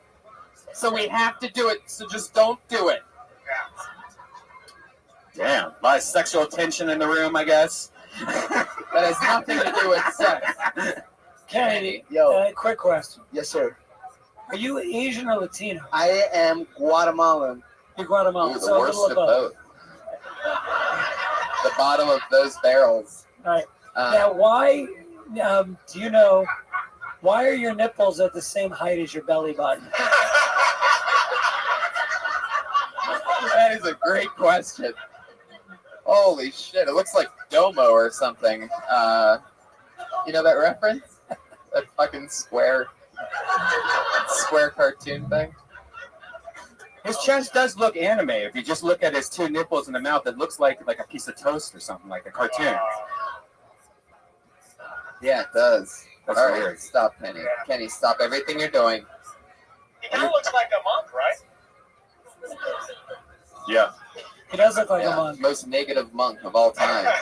Kenny, do you have a joke that when you're doing shit outside of the comedy store, you know, like when you're doing shows and stuff, do you have a joke that's like your favorite joke to perform, like your Jesus? I have two brothers. Molested me. Promised me a Game Boy. Never got it. Wow, that's an interesting one because that's one of those Did magic you ask tricks. him for a horribly sad story? I didn't. Yeah. I think I heard you wrong. Yeah. Red Band. Yeah. Say something cripplingly depressing. Good. That's your go-to joke, huh? Shout out to the professor, Eric Marino. You guys can come into the Show of Gold, Mike, Sunday nights, 10:30, this room. He taught me, if the room's not filling you, say whatever you want. If the room's not filling you? Feeling. Oh, feeling. Oh, I thought you said That's filling. my Guatemalan accent, I guess. Okay. Fuck yeah, Kenny. What? Well, you went for it tonight. Is that a goal? You landed some blows. Now you were going to do one joke. Is that something you've been working on? Is do a joke and then put the mic in the mic stand? Like that could possibly be enough to impress us? You think that people just will see that and be like, "Whoa, he must have been awesome." I think that's a polite way to drop the mic. Tony, I've been grinding every motherfucking day in these streets, man. I love it, Kenny. I love it. I love your You think I let everybody get a haircut on my fucking life? I love you, dude. I love you, dude. I come to this comedy store and I get accepted by Tony Hinchcliffe, Brian, Red Band. I love these Pat dudes. Reagan. I love Willie Hunter, man. You know, Willie's having a seizure right now, by the way. What is happening? Hey, by the way, your hair looks way better right now. Yeah, I can't wait to 3 see. months ago for Yeah. the improvement. Yeah, We saw him totally. flying. Guy had a rotten fucking dreadlock on the top of his head. Now get rid It of looked the terrible. Now get rid of the 12-year-old Mexican female mustache. Drill. Yeah. And maybe instead of grinding so hard at stand-up, do a sit-up or a push-up once. Take one spot off and fix it. It's not your arm we're worried about. Greg had a great point earlier. I don't know if your nipples are low or your belly button's high, but something's wrong there. I think you have low nipples. I got molested. Dude. Oh, you know what? That is right. His nipples are really low. It's not his. Like, were your nipples sewed back on at one point? I don't know. He's also like a lot of guys, what do you call it, hanging, when you're hanging your pants? But then usually the pants punch up at the bottom. His were made to hang. Yeah, like your ass crack, there's no definition between your lower back and your cheek. So it's just like a weird kind of it's a flow. And there's hair from when you shaved your head. The overall effect is really nauseating. Very true. Very true. It's because I'm Guatemalan. Kenny, how do you feel post-haircut? You know what? My mom was saying either I get my haircut or I get kicked out the house. She's like, I'm gonna do it on Kill Tony, nigga. Whoa. Jesus Christ, Kenny. Whoa, this is an okay day. Now you're really pissed off, Iron Patriot. You hit with a water hose. Come on. There he is. Maybe your mom should have kicked you out of the house before your brothers. She did. I've been homeless. I grinded. Stepped man. on my punchline. Where That's Comedy 101. Where does mom live? I live in South Central LA, Avalon and Manchester. Wow. I get chased by dogs every fucking morning. Oh yes. Oh yeah. Perfect. South Central. So that's where you were born and raised. Yeah, I gotta take the 4 right there on Santa Monica. Okay, we don't need fucking directions. We're not going there. Jesus Christ. So you are born and raised South Central, and now you... No. I'm born and raised Hollywood. I went to Hollywood High, barely graduated, and I bet. Yeah. Wow. That's a shock. So if we want to find you, just look for the dogs. In South Central. You're pretty close. So how long have you lived in South Central? Just from July when I came back from New York. I grinded New York too, son. All right, we all work hard, Kenny. You get it. It's fucking unbelievable. It's fucking stand-up comedy. You're talking about grinding like you're building houses with your bare hands or something. You're fucking waiting in lines, having a coffee, having a drink, and then it's the end of the night again. You get stoned to the gills. Every time I see you, you're just in the back of the Comedy Store smoking pot. Damn! So the only thing I've seen you grind is a bunch of weed, so... Maybe that's what he meant, Tony. I think Maybe if you were grinding harder, you wouldn't have to move to the worst neighborhood in Los Angeles. Yeah. What? What the fuck is that? It's true. It's not a good neighborhood. It's true. Oh, You're right. No, it's okay, Greg. Come back. Okay, no. Kenny, what's the craziest thing you've seen in South Central? Dead dogs, dead cats. Dead dogs, dead Pretty cats. crazy. What are you at the South Very Central crazy. Zoo? What are you talking about? I didn't know that's what they were known for. Casually mentioned he was a veterinarian just right now. Oh, did I say that? I'm a vet. Oh. What's that? I put down 3 dogs today. One dog caught up to me. I was skating real hard, bit my ass. I've been molested. My ass has been through enough, but I'm bound. Oh, no, it doesn't work if you do that either. That doesn't just erase our memory of what you said. The pow only works when magicians do it. And they have a whole trick behind them that happened when they do that. But I would see the magician that was like, "Hi, I was molested." Like a rabbit come out of a hat. You're like, "Why did you share that?" That was That's so strange. That made me learn the art of magic. Is this your card? right. My brothers made my self-esteem disappear. So dead dogs and dead cats is the craziest thing that I you've got seen. mugs. In South Central. How come I never hear these in any of the rap songs? I've never heard that before. You'll never hear that in a Pat Regan song. Hey! That doesn't make any sense. You would if it was well written around it. Kenny, why do you hate Pat Regan? What is Dude, it? because that dude talks about sucking dick, and that dude's never sucked a dick or, it's just fucking lame, dude. That was a fake. What? You're a fake. You're a fucking fake. No, he's not a fake. He's an artist, Kenny. It's all creative. Every white person knows how to play an instrument. You got it.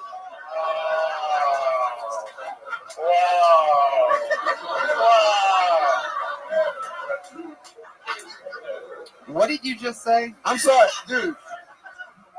You said what about every instrument? I said Kill Tony Monday nights here at the Better Room. No. Kenny, they know they're here right now. A promo doesn't work when they're already there. Yeah. This is live. It's happening right now.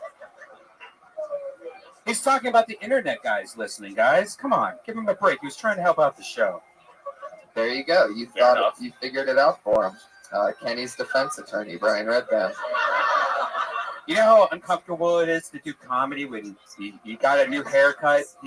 He's very self-conscious about himself. He didn't have a chance to put on his shirt because he was getting a haircut. And have you ever done comedy with shirt? Dude, I get naked. You've seen me naked. I like to get naked. There you go. Truth's coming out.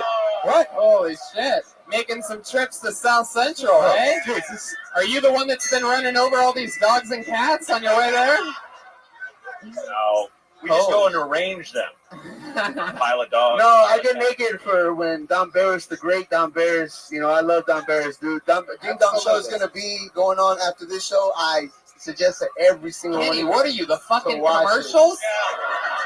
Stop what you're doing. You're done. Go finish your haircut. Take a Love shower. you guys. Book me. Guys, get up for Kenny Lyons. Kenny fucking Lyons.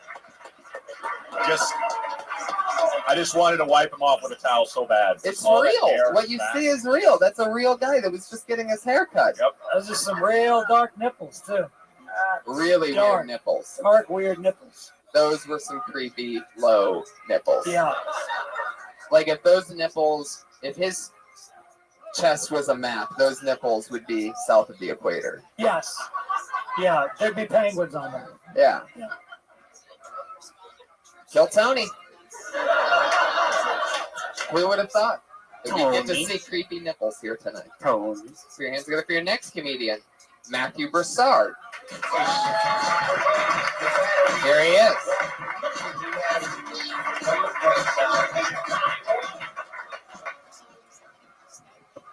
Hi, everybody. It's nice to be here. I look like a douchebag. That's not really like a joke. I just want to make sure you know that I know. I'm aware. I've seen mirrors. So I watch a lot of comedy, and I watch a lot of people do, like, there's a lot of bad things going on in the news, and comedians will write jokes about controversial subjects that are funny, but also poignant. And I realize I can't do that. Like, I'm too privileged to have an opinion. You know what I mean? Like, I feel like, I don't know, I can't just come up here and be like, okay, here's what black people are doing wrong. It's like, well, their vote choose. No. No, you don't get to have a bold stance on race and the keys to your parents' like us. That's not right. I just feel like, not even just with comedy, but I feel like just in conversation, like when these subjects come up, I can't even take a side. I just have to respond with vague platitudes. People are like, Broussard, what do you think of the whole Ferguson thing? It's like, honestly, I feel like Continuum was my favorite John Mayer. That's all I got. And that's exactly a minute from Matthew Broussard. God damn it. Who I know. I've been working with Matthew for years now. And you signed up tonight, which is awesome. And you've been on TV and stuff. Adam Devine's house party and things like that. And it's fun that you'd sign up. What made you sign up? Just stage. The chance to go up. I fucking love it. Thank you. Thank you for letting me come up. And hell yeah. Have you guys taken a shower together? Why is does your brain only think about penises touching? Like, what the fuck happened to you? Answer the question, Tony. I'm fucking Did you guys dock up or what? It was the South Beach Comedy Fest 2013. When in Rome. I knew it. When in Rome. There was only one shower in Miami, so I thought it was a bathtub, but that's no. Oh. Butt to butt or Talk to me about the we were both laying down. About the coiffing of the hair. What's involved? What are there lotions and today it's chlorine and olive oil. What? I swam this morning and then I got out of the pool. Did I swim?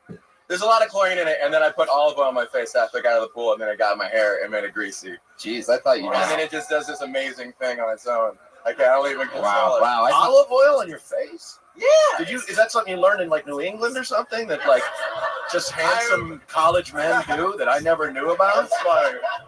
I'm from the South actually, but I get Connecticut a lot, and it's very flattering.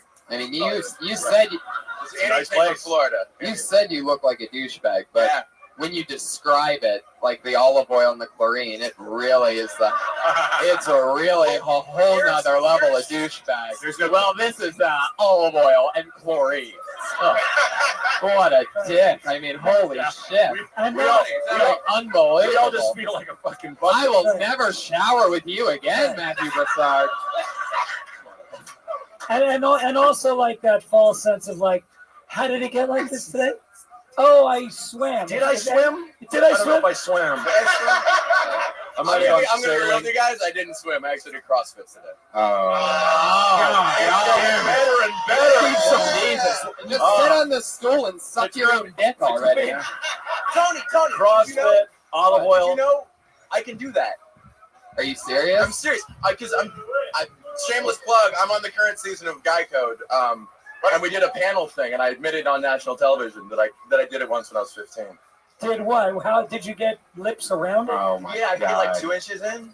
Jesus. Whoa, wow. Yeah. What'd you do with the other inch? Here's the thing. Was that the actual?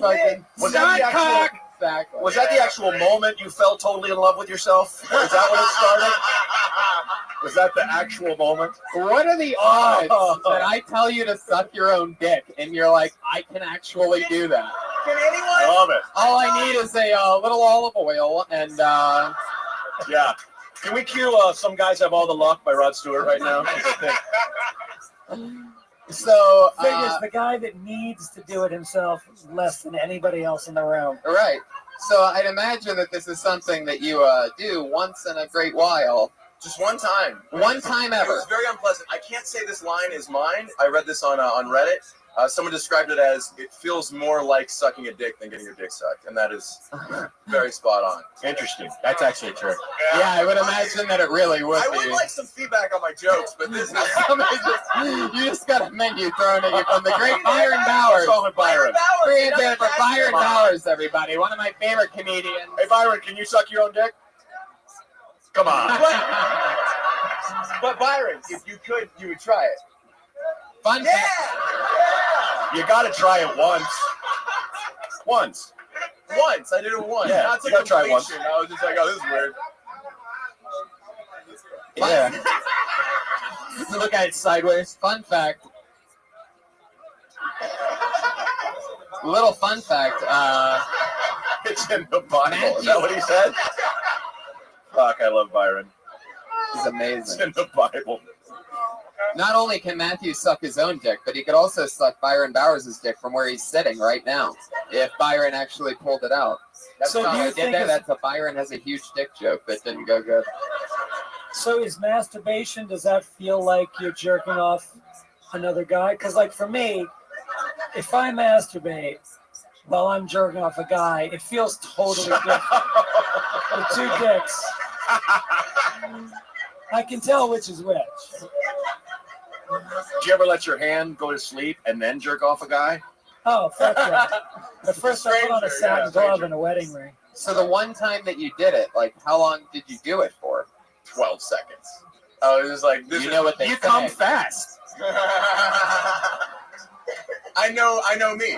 Yeah. I know what I It's like. true love, dude. Right. Fuck yeah. What else? What other crazy talents do you have? You can suck your own dick. I mean, And I'm not that flexible, so I feel like a lot of people Is must that do the- it and hide it. I feel like there's people in this room. This is a way of bragging, by the way, guys. I'm not. what do you mean you're not that flexible? Are you just saying? Are you trying to tell this crowd that you have a 35-inch penis? No, it's not. That you just pull it out and just lick it and rub it on your face like this? Wiping his face Like, off. there's actually no bending involved. I'm not even that fucking flexible, man.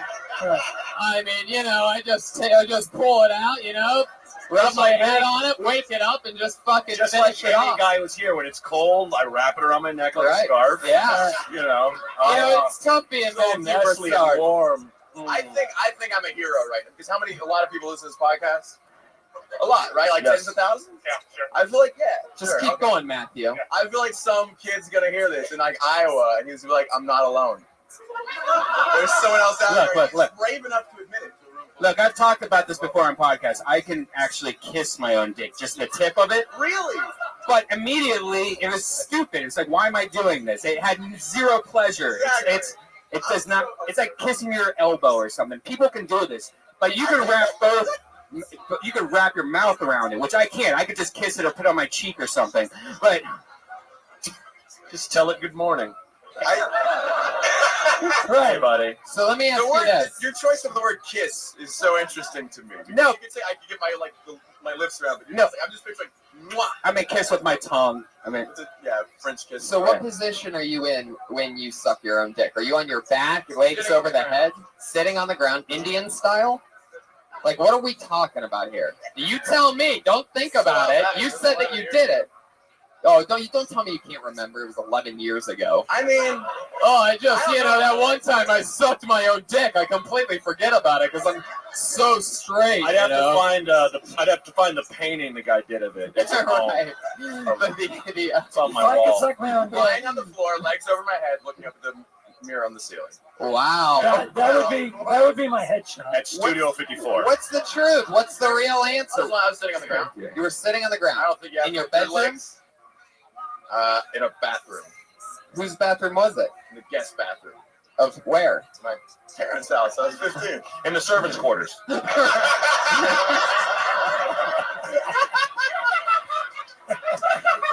old Cape Cod. So you're sitting there. How are you sitting? Indian style? No, just legs out in front of me, I think. So you're just sitting You have there. to grab the back of your straight out, and your back is straight. I was in my bed and I put my legs, like I pretty much just go into a ball. Stop! You're doing it. You're knocking over things. Yeah, like that. I can do it standing, I think. Yo, I can't do it standing though. You can do it standing? Yeah. Guys, who wants to see him suck his own dick here tonight? I mean, it's been a hell of a show so far. All right, so show us how you would do it. I have to do both hands. You'd have to do. Whoa! Oh, shit. Holy fucking Christ. Oh. Oh my God! Congratulations. Sucking dick for No. Twitter followers. Just happen. Oh my God! I fucking love You this can show. you can puke on your own dick. Oh, that's the other thing I can do. I can throw up on command. You can what? You I can can throw up on command. command. I don't have. I'm missing a muscle in my stomach that gives me acid reflux, but I can just kind of throw up. No, puke on. No, don't. do I that. could have done it. Science said I could have done it. What are you gonna do? What do you mean? Where were you gonna puke just now?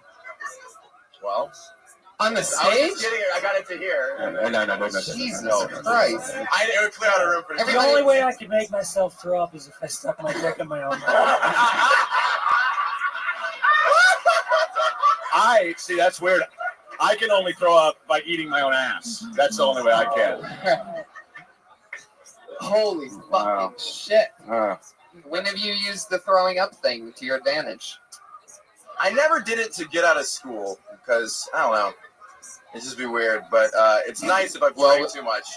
Honestly, it's nice if I drank. If like I took like a couple shots extra. There's been nights where it's just like, oh, I don't want to get that drunk, so I could just throw it all up. And then I did it in like I was like on the football team my freshman year, and I would just do it to. I was new, and I just threw up to impress the kids. I was like, I can do it. They're like, do it, and they're always like, Broussard, do it. That's my only way of fitting in. I guess. Wow, you played football? I know. I take you more of a lacrosse type of guy. did you get along with Mr. Belding? Did you guys ever make up? Save for the Bell reference for the. You played freshman year. Was that varsity, I assume? No, I was JV. I don't know anything about football to this day. It was just my attempt to fit in. I don't think I got on the field at all. What did you end up doing that got you to fit in with people? I didn't really. I didn't do. I know you don't believe me, but I didn't really have that many friends in high school. But I believe you. Okay. I was solitary. I enjoyed my own company. Yeah. Yeah. Hey, who do you guys want to have lunch with? Bill's got weed.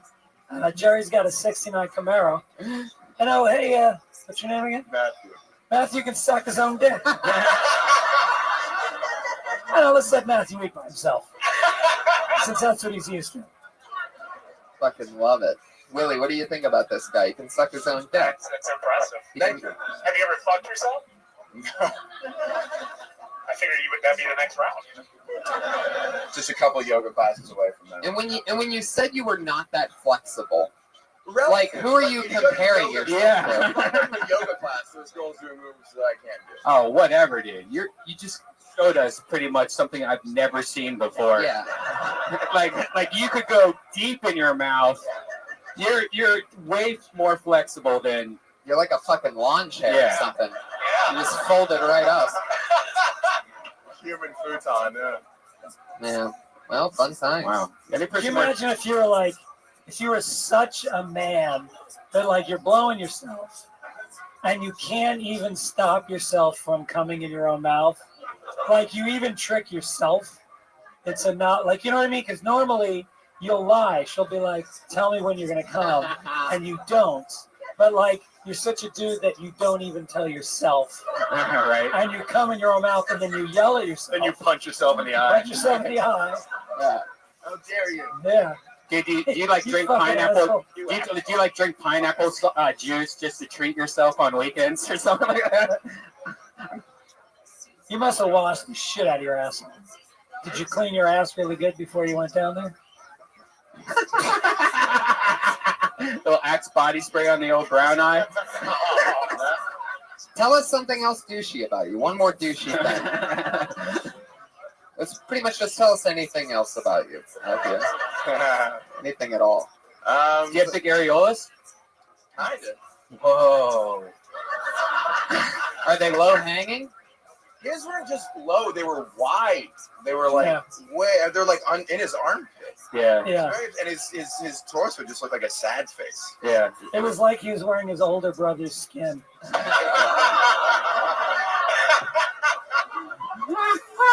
Oh my god. Holy shit. That's exactly what it looked like. Any dead dogs or dead cats in your neighborhood, Matthew? Where do you live? I bet it's a nice neighborhood. Have you ever killed a bird? Have I ever killed a bird? Tell the truth. No. Talking to the microphone. I've never killed a bird. No.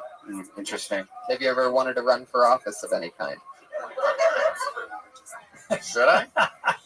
I think that's over now. You can make a good campaign slogan out of that. You need a congressman that'll suck his own dick for what you need. I keep myself satisfied for my constituents. I will finish in my own mouth. He doesn't take favors from anyone except for himself. I support the gay community because I understand it very well.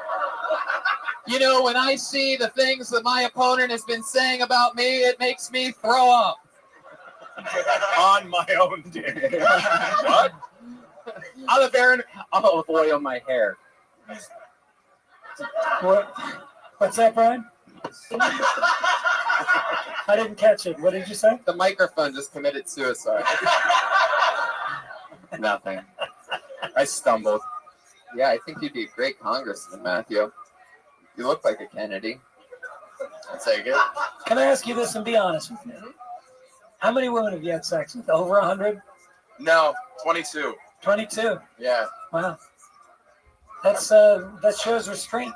What? Thank you.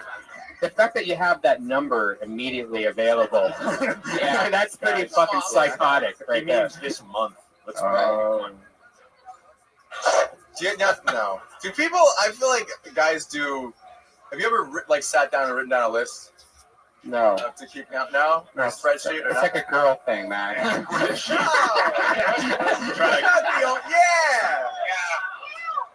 I like numbers and math. And sparkle tags. That's true. That's true. That's Very good. Wisdom from Byron Bowers. Only the ones that you could have caught something. Yeah, only raw sex is it.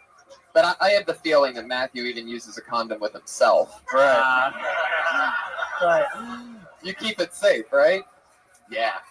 What's the craziest thing you've ever done? Admitting to sucking my dick in front of strangers. I think you're right. Yeah. Matthew Broussard, everybody. There he goes. Keep it going. Anything you want to promote, Matthew? Anything other than your Twitter? Anything other than your Twitter you got coming up? Yeah, check out my Twitter's at Monday Pundit, but I have a website called MondayPundit.com. It's puzzles. They're really fun. You should go check them out. There you go. Matthew Broussard. Monday Pundit on Twitter. MondayPundit.com. He can suck his own dick. You just really can't beat that. That's amazing. Oh, God. That was crazy. I didn't think anyone could bend that far. It was amazing. No, that was crazy. I've never seen somebody bend that far. Yeah. We are at the part of our show where our two amazing regulars... We can do one more, actually. Okay. 24. Do it. Yeah. Squeeze one more in. One quick Might one. have to keep it quick. Yeah. Let's do it. Alex Dwong, everybody. Alex Dwong. There he is.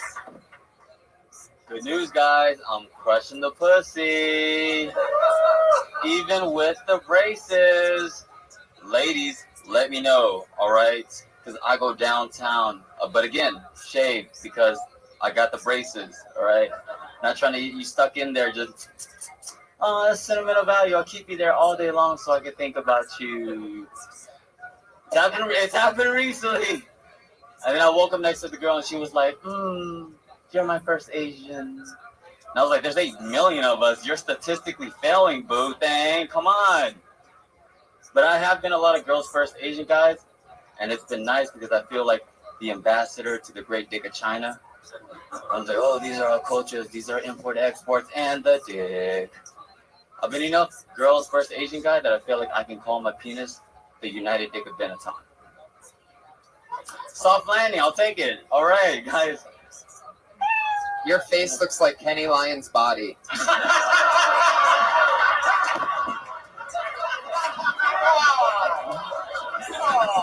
Oh my god. And your eyes are the low-hanging nipples. They're spread apart. You can clearly see. Kenny, are you around? Come back up. Take your fucking shirt off. He's gone. Anyway, those are some real braces, huh? They are. They come off in a couple weeks. Holy fucking shit. So what made you get braces so late in life? I don't know. Just I'm an actor too, so I was like, I needed. They were a little crooked, and I'm OCD, so I was like, gotta get them while they're hot. So you're OCD and MSG? Is that what it is? I could have said that differently, but I think people got it. I like the pubic hair joke. It's you could like even reference the flavor saver and all the other gross things that have to do with like it's keeping the girl for later. Where you like smell your little hand while you're driving. All right, I think the braces. I think the braces are coming off in 2 weeks, and I think it's time to move on to just you have an ugly face material. Like if you're gonna make fun of yourself, you just gotta go for it. You look like the guy that takes your money when you go to the massage place. Yeah. You're the guy at the front desk next to the neon foot. Yeah. And you look like a client. You're the sad client. You're the sad start before the happy ending. Right. All right. Fuck yeah! When those braces come off, you're gonna have to talk about your giant teeth. Yeah. Yeah. Although you have really big lips, though. Like you have nice like sensual lips. Yeah. You can suck your own cock. Yes. Yeah. What's a crazy thing that you can do that we wouldn't believe that you could do? Oh. I can drive really well. That's not bad. Bing bong. Yeah. Ping pong. Ping pong. It's a bing bong. Hey. Oh. No, you're the one with the MSG joke. Oh, come on. Ping pong is just as racist as ping pong. All right, maybe not. So you've never had a traffic accident? I've been. Yes, he's definitely. That must suck when you're Asian and you get into a traffic accident. Just the look on the person's face. Yeah, I knew it. I knew it. Had to have been.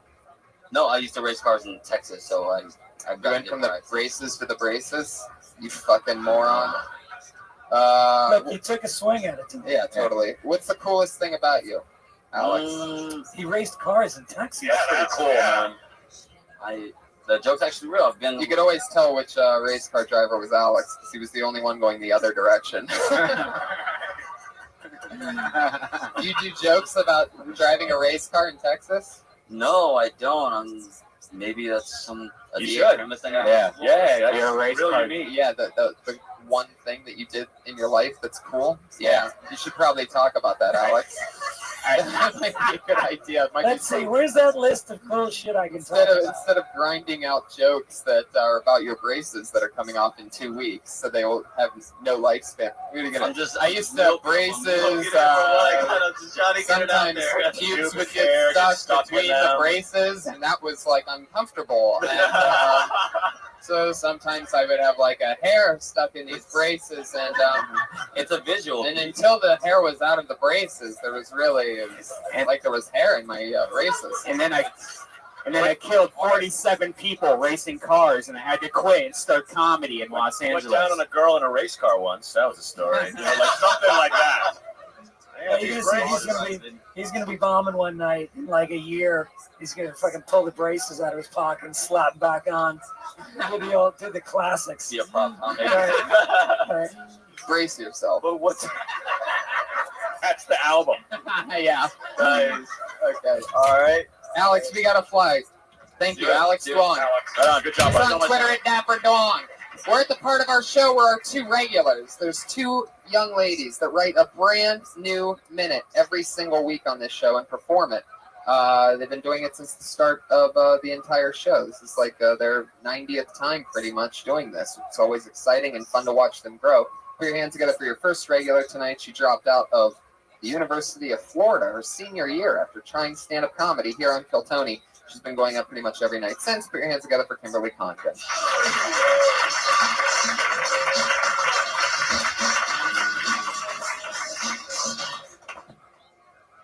Hey guys, the guy that I'm seeing now said that he wanted to be friends with benefits, and I was really excited about that because I've never had 401k before.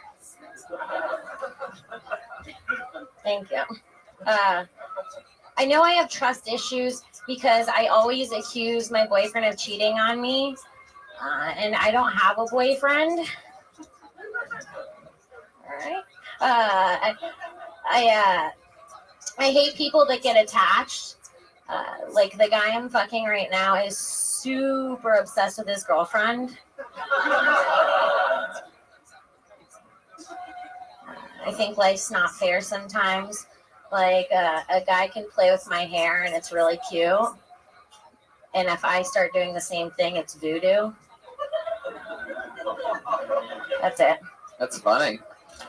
Are these 4 different guys in each joke that you're talking about? Are these all the same guy? I know. It didn't really make sense. There's a way to tie that all together. Yeah. Of course, by not resetting every time, you know? Felt like there was 4 different guys. Like, and there's another guy who I'm dating, and, you know, you could just describe him. You know, he's redheaded. Like, there's something about... Right, you could take the Alex Duong approach and just talk about the pube in your braces. Kim, when you do more than a minute, do you actually have like 3 to 5 minute bits? You know, like, or is it Long more? story? Yeah, because like I mean, those were all pretty decent, but it was all very familiar and it was very set up, knockout. I just wonder, do you ever take those and like your best ones and make them tags for longer jokes, or you do? Yeah, Okay, cool. I do. Yeah, that's a pretty critical part of everything. Yeah, I didn't know if you just did that for 5 minutes. No, You know? but when I come up here and do the 60 seconds, I just like to take as much setup punchline with me instead of story, because I feel like I'm not that good at the storyteller where I can tell a good one in 60 seconds. I feel like. I like the premise of the friends with benefits thing. Yeah. I was thinking, like, what if you said, I want a guy I'm dating a guy, but I really just want friends with benefits, but he's black, so that would mean I'd end up with Obamacare. That's hilarious. Yeah. There you go. Wrap that up at the gift shop. It's all yours. Oh yeah. The attachment joke was amazing. That's really solid. Yeah. Which one was that? I hate when people get attached. Oh yeah. Fucking He's obsessed with his obsessed with his girlfriend. Yeah. You know what I'm saying? Like, you just don't have to, you know, you could just go into the next thing. Right. It's important that if you're talking about a guy that you're dating or a guy or whatever, just to keep it on it and tag it. Yeah. And don't be afraid to do less than a minute. You know what I mean? Don't reset it just to fill it up, because that could be like crushing laughs, and you can break it. You're breaking it up by resetting every time. Yeah, exactly. Because all those jokes seem like you could easily have made that 1 minute, but it seems like every time you're like blah blah blah, next joke, blah blah blah, Like I made next it joke. 4 jokes instead of 1. Yes, Do you exactly. only look at your notes if you bring your notes up with you? Yeah, that's a bad habit I too. know. Yeah, I used to do that, and then I realized that it's just better to try to really not to, unless you just want to fall back on that. No, it's always worse when I bring them up. But Have you thought about writing them on your arm? I don't know where I got that from. Maybe the idea just came to me, but Well, there you go. You did it again. Another great minute from Kimberly Congdon. that was great. Great job. Kimberly Congdon is Kimberly Congdon on Twitter, Instagram, everything. Always fun. Our other regular, put your hands together for a regular on this show, regular on Dysentery. Very, very, very funny and goofy stylings of Sarah Weinshank, everybody. What's up? Went to my parents' house. I saw my dad using a shoehorn. I feel like if you have to use a shoehorn, you should just get a bigger size shoe. Because normally you can just like wiggle your way in. I looked up shoehorns because I'm really alone. I looked up shoehorns for about an hour last night, and I found out, guys, that shoehorns were from the Middle Ages, which makes sense. But I feel like we're not churning butter anymore, right?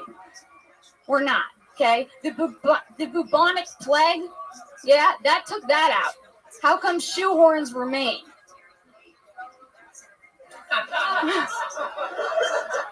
That's my question. You can also use shoehorning, the word shoehorning, which is then a verb. We can talk about that later.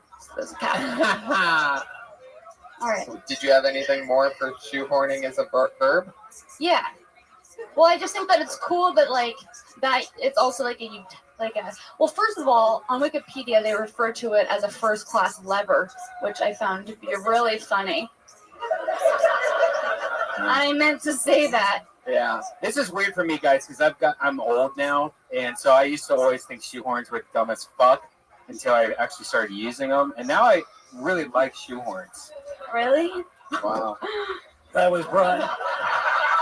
That was Brian Redband shoehorning a joke into the conversation. Yeah. No, I mean, I have really expensive shoes, and it's really hard to get in them. Here we go. But when you get in them, That's how you use it as a verb. Right. Oh. Yeah. And it's also the only horn that does not make a sound. Yeah, I thought about that too. Yeah. Have you ever tried to play a shoehorn? You look like a real asshole. That's not true. There's the Horn of Plenty. There's the Horn of Africa. Yeah, there's a lot of horns. Horn of Africa? Oh, yeah. The Horn of Africa. Yeah. What it's is that? down at the bottom. Sorry, Yeah. for those of us who don't know what the Horn of Africa is, what is it? It's a racist horn. We're getting really horny up here, guys. I thought that was the Cape of Good Hope. Is that different than the Cape of Good Hope? I don't even know. I think that's what you meant. Yeah, but it's a thing. The Horn of Africa is an actual thing. It's a curve on the No, it's not. Yes, it is. No, it's not. Okay. All right. That's what I'm doing because we're on a podcast, and I'm probably wrong, but if you dig in. Brian's literally asking Siri what the Horn of Africa is. It says right there. It's a peninsula in Cape of Good northeast Horn. Africa. Cape of Good Horn, it says. Juts hundreds of kilometers in the Arabian Sea and lies along the southern side of the Gulf of Aden. That makes no This noise. is all stuff, Sarah, that you're not going to want to use for the show. Don't use it. Don't use it. I was just calling you on your shit. You know? Just you're so full of shit with your horns that make no sound. I'm so angry. If we're counting geographical horns, then you can go right ahead. Okay. But again, just like I don't think people are checking the generational wealth of Eric Carter's bloodline of Mississippi, I don't think they're going to apply the geographical horn. Horn dogs make no noises. Okay. They make all the noise. Like a lot of Corn dog. Wait, I thought you said horn dog. You're just completely forgetting what we're even talking about. I know. Aren't you? I know. You went from shoehorn to corn dog. Look at you. Look at you over here. Well, I love it. I mean, it's a very wine shank topic, you know. What about other articles of clothing that you would use a horn for, like a bra horn? You know, because women have those push-up bras, and you need a horn. I need a horn for that, Like guys. tight pants. Right. Yeah. Pants horn. An ass horn. Yeah. Asian I like girls. that. Horn, yeah. Spandex horn. You know, some women have camel toes. They must have pants horns to get into that. Yeah. maybe they could make like a dick horn that only Matthew Broussard would play. He would apply it with his mouth for some reason. Sarah, that's fun. We had fun. Good times. Shoehorn. Anything else, guys? Any more shoehorn ideas? Well, it's obviously something that, like, you know, you found really interesting and funny. So it's like, you know, that came out. That was one of the biggest things with a lot of people up here. They're kind of talking about stuff, and you like listening. You're like, yeah, but you don't really care. Like, that obviously is something that you're like, Jesus Christ, Dad. You know, why are you using a shoehorn? Yeah. You know, so that's great. You flesh it out. That's Yeah. my thing. Yeah. Need to work out the shoehorn stuff a little more. Yeah. All right. Look at your shoes, by the way. You're wearing Chuck Taylors that were like 5 years old right now. You obviously would not understand shoehorns. I love how defensive you are. I mean, come on. Like a big baby about shoehorns over here. Seriously. You're wearing Shoehorn. like fucking old shoes. You're a shoehorn hater. Don't even fucking talk about You're gonna get my shoehorn when you pry it from my cold dead hands. Oh, what shoehorn? You found your got a Achilles shoehorn in heel, my man. Literally. Sarah Weinshank, thank you so much. She's Thank you. Princess Shank on Twitter. Unbelievable as always. Guys, Willie Hunter did it. Will Hunter Show on Twitter. Thank you. At Josh Martin Comic, at Elise Lane. Greg Fitzsimmons, anything you want to promote? Yeah, Give to Wounded Warrior Project. There you go. .org. Fuck yeah, I love Yeah, it. definitely. That's true. How you gonna follow that? He did something really nice. You're just gonna promote I'll go yourself. completely selfish. Yeah, my special Big Dumb Animal comes out February 6th. Yeah. Comedy Give to Wounded Central, Warrior. 1 hour. Yeah. Good job, brother. Powerful. I loved having you guys. Matt Bronger, This is fun, man. Greg Thanks for having us. Fitzsimmons, Willie Hunter, Brian Redband. I'm Thank Brian. you, live audience. Later. I love you. Thanks, guys. Good night. Ding Dong Show is up next.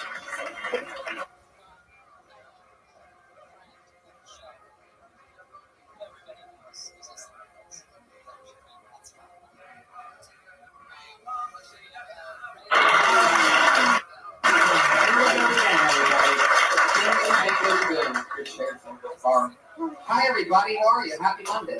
We have new speakers, everybody. Put your hands together for new speakers.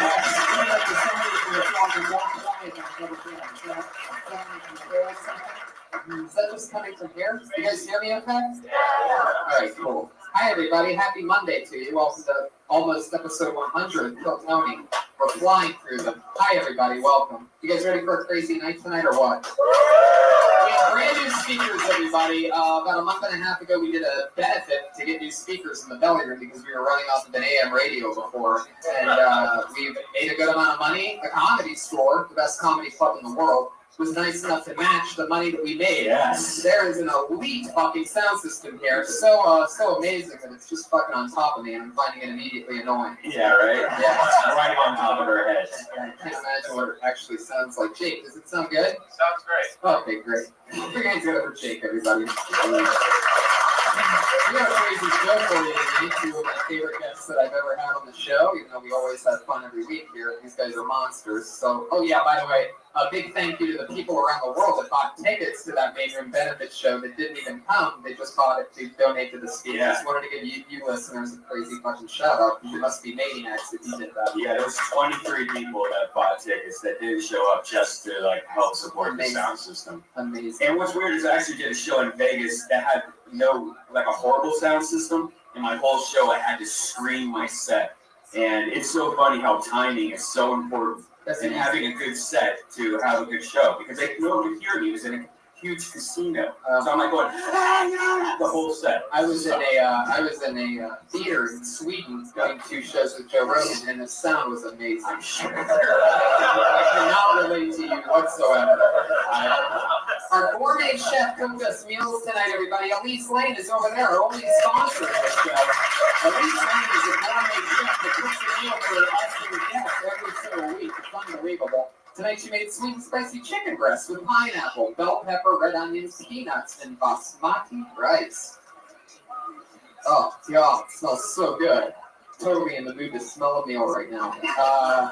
Elise Lane is at Elise Lane on Twitter, and at the girl with the pan, Russell Peters just hired her a few weeks ago to be his full-time executive chef. Put your hands together for Elise Lane. It's been a week, Brian, that we've done this. We have a head of security. I'm really, really excited to bring this guy up. They used to be the Iron Patriot. For those of you that don't know, there was a guy in a $5,000 Iron Man, but different American Iron Man suit.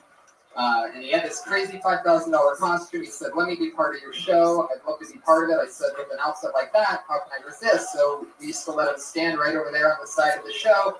About episode 30 or 40, he started getting, really popular on Twitter and found this newfound, very youthful yet promising growth in his popularity. And he used to tell us a lot of crazy shit, like dogs licking things off of him. Yeah, he was a racist. It was fun to have him on. Like, we would talk to him. We had a great banter with him because it's this guy in a suit, so I could make fun of him as hard as I possibly could without hurting the audience's feelings. Anyway, by about episode 30 or 40, he literally said that he got too big for the show, that he's the driving force in the show, and that when it gets picked up by a major network, he'd be willing to negotiate to come back. That's true. He said that he was irreplaceable. So every single week since he left us, we've replaced him with a brand new Iron Patriot each week in a $30 Amazon Prime suit.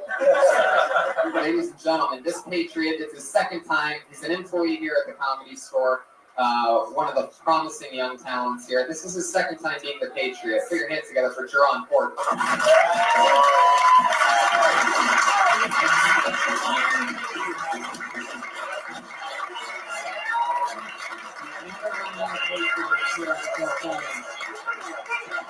There he is. He's very mellow and comfortable. How you doing, Patriot? Good. How you doing? Good. You're one of the only Patriots that I think would make a great wide receiver. Am I right? Yeah, you're right about that. I'm way too good at flag football. Fuck yeah. I bet you are. Last time you were our Patriot, we found out that you don't like Asians very much. Like I said before, I don't think they're discriminated against enough. Yeah. Equal racism for everyone. I love it. So thanks for being with us. You excited about tonight's show? Of course, I'm excited to meet the guests. It's going to be crazy. Over 40 comedians all slammed in the very back of this diabolical room signed up for the opportunity to do 1 minute on stage and talk to our guests. So let's bring up our guests. Tonight, two of my great pals, two guys who I've worked with many times, two great friends, and two of the best comedians in the world. Put your hands together for Joe Rogan and Al Madrigal.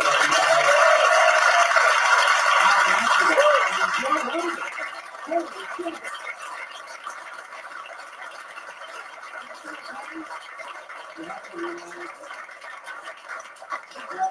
just happened to walk upstairs at that moment. Oh, perfect. Comedy Docs are looking out for us tonight. There's some intro music for you. We heard it right there for a second. How's it going? Joe, you've done the show before? Yes, I have, Tony. It's great to have you back. Al, this is your first time. This is my first time. And are people regulars? Have you guys seen this before? Yes, and those are comedians up there. Well, those are some of them are comedians. Behind those guys. And this is the Iron Patriot. Yes. Keeps us safe. Make sure nothing ever goes crazy, even though nothing ever has.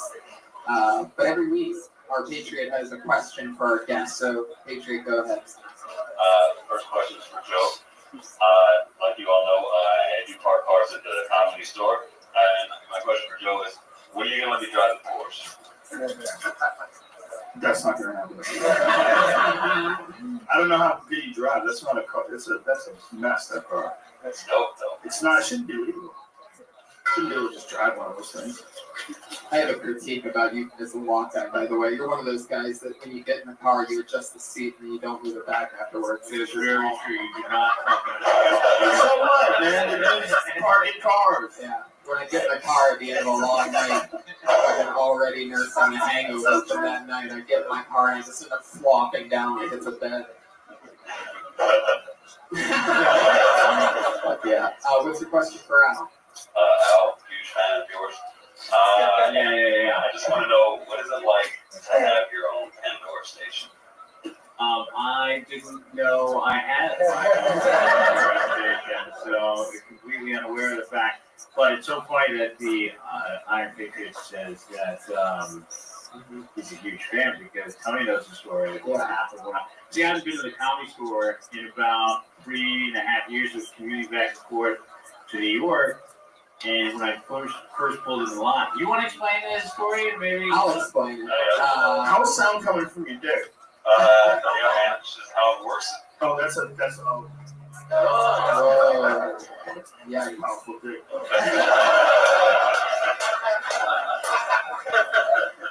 It causes feedback. It was a very humbling experience coming back to the Comedy Store, and it's stuff I saw. Who was the guy? Was it Little G that came back here? That was a drunk sort of African American comic who came back here and flipped out because when you're here for a long period of time, and then a door guy doesn't recognize you, you feel like shit. You're like, no, I'm a comedian, Right. and you made me sort of do that. And Sharon was working a lot in the back lot. Al was here to do a benefit in the main room, and Al, it was Al's first time here in years. And Al went to the parking lot, and he said to Sharon just casually, usually young comics who end up working hard enough to even get a job here, which is so hard to do. They know a lot about comedians and comedy at that point. Like it's sort of like a Navy SEAL of being a young comic. Like I remember before ever seeing you, Al, like there's like for good comics, there's like warnings. Like, hey, there's this guy coming in tonight, he used to open up for Kinnison, or there's this guy from Bobby, like you hear these things. And I'm notorious, like when I was here on a regular basis, such a fucking asshole too. I remember getting an intro from Eliza Schlesinger, who said, she goes, you guys see this next guy on Letterman? Never been on Letterman. And you've seen him on Comedy Central. And then I shook her hand walking up stage, and she goes, hope you've been on Comedy Central.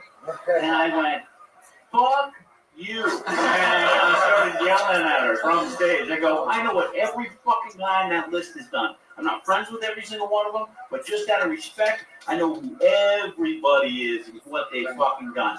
And I go, fuck you, hope you've been on Comedy Central. Fucking learn your shit. It's fucking so I'm crazy. So I know. I'm like, what's wrong with me now? How much has changed? So I met you weren't like that. Yeah, I think so. Yeah, I had intense as like your career picked up. No. I used to, I've had that job where I used to fire people for a living. Like I was always ready to go any moment. Yeah. Never been in a fight in my entire life. Always ready. Always ready to fucking kill someone. But I was really cool, right? He was cool. Yeah, I didn't say anything. I said, hey, I guess I want to be coming back. So I talked to... That's what they said to Jerron. Well, he's like leaning against his car. He's looking at the comedy store. He's bumping, and he just had fun in the main room. So he goes, you know what, man? I think I'm gonna start coming back here. And Jerron, not knowing who Al Madrigal was, in a classic blunder, goes, oh, what did you used to do comedy here or something? Yeah. Al and I did the original cops, the old school cops. It only sit like 120 each. Yeah, it was very tiny, and it was a 200 seater, but underground, like all three kind of like the Denver Comedy Works. And 200 seats, you would just pack them all in. It was totally illegal, right? Oh, sure, yeah. 98 seats with people on top of it. It was not much bigger than this room. We don't believe in fire hazards here at Bill Tony, as you can see, by this quiet yet packed crowd. But anyway, it was totally different from the new. Right. Yeah, it was a much smaller type of. That cop was shockingly big. The old one was the shit. It was so good. It was the best room in San Francisco. Just a small room underground. It always sort of works. DC Improv. Guys would make less money to work there. It was so good. It would forego a larger place. Wow. Yeah, it was amazing. You guys love comedy. We love talking about it with you guys. So let's do something crazy. Watch comedians do time and then talk to them and each other. All right. Sounds good. So let's get it started, guys. Over 40 comedians signed up for the chance to do a minute tonight. You guys ready to get this thing started or what?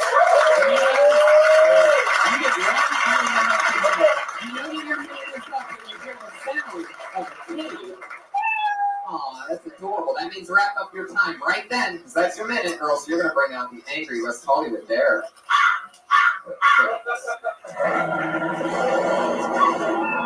Yeah, don't make that happen. So do your time and get out. Audience, you guys excited? Yeah! Here we go. Your first comedian doing a minute tonight. This looks like a new name. Put your hands together for Horace Robb.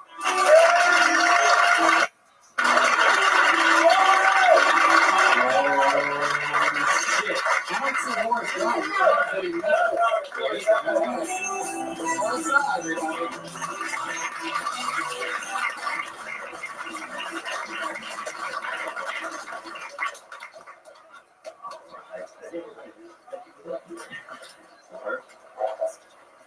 Well, what's up? I got a minute.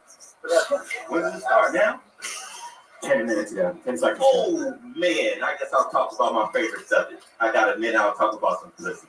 Why in the world would every guy lie about the first time he got some pussy? They always talk about, oh, I did it. It was all night long. But the first time I got some pussy, some good pussy, oh, it's gonna last about 10, maybe 15 seconds. And then, it went something like this. She says, what are you doing? Are you having a seizure? I said, is that what I'm doing? I've never done this before. And it only lasts about 10 seconds. That's it. And then, how much more time I got? Unfortunately, you have 12 more seconds. Well, let me see what else can say. Hey, that's why I was a firefighter too. Because I could save pussy. That's why. And firefighters do get like this. You brought up a horse, and that's rare. Normally it's a cat, but the barnyard door is broke open. Sorry. All right, Horace. Who signed you up for this show tonight? Did you do it? Like you had no idea what you were walking into? I had no idea. I've never been done it before. Never did it before. Have you ever done stand-up before? Yeah, but you know what I do? I'll tell stories about it. Sure. No, a minute is enough. This is horrible. I remember the first time going to the San Francisco Punchline, I waited in the back of the room for 9 months, and then a guy brought 3 of us to the side and said, you guys can each do 2 minutes. And I grabbed the 2 guys and I looked at them and I said, no, we'll wait more. And because 1 minute, 2 minutes, this is fucking horrible. I'm sorry, buddy. And I'm sure I'm a storyteller, and I'm sure they're great, but this is, oh my God. I can't see how any of you would subject yourselves to this. Fucking shit. You're a storyteller, so you had no business fucking signing up for this thing. Well, you can practice a tag if you want to. I don't understand why you would do this and what the fuck you were thinking. What made you sign up? Did you sign up for the open mic downstairs? Yes, I signed up for the open mic. And then somebody else said, hey man, you could also put your name in a hat. It's not going to go well.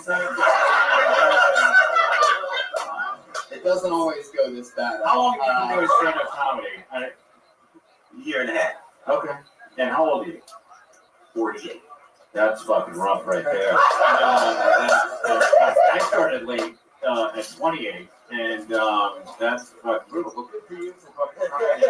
I mean, this is tough because I hate being negative about anybody trying to do anything. Obviously, big round of applause for this fucking guy. You immediately tell now you haven't seen the show before. I have not seen the show. It's going to be hard for me to shit on any of you. But if I were going to shit on somebody, it would just be you for fucking even trying to. There you go. If you want me to be mean to people, I have no problem. You don't have to be mean. No, I'll just be honest. And Morris, what do you do for work? Well, I was a firefighter. Got injured on the job. So I'm not a firefighter anymore. That's depressing. Yeah. In Atlanta, California. What? Oh, wow. Stop by Victorville. What was the nature of your injury? Got a smoking inhalation and a big. Guess it was about hey, fell down on me. Was the smoking inhalation after a bomb rip? What happened to you when you I fell down, they had to drag me out. But you were fine. I was walking around and everything. Great now. They couldn't hold me down. They couldn't keep me down. I understand. How long is your shortest story?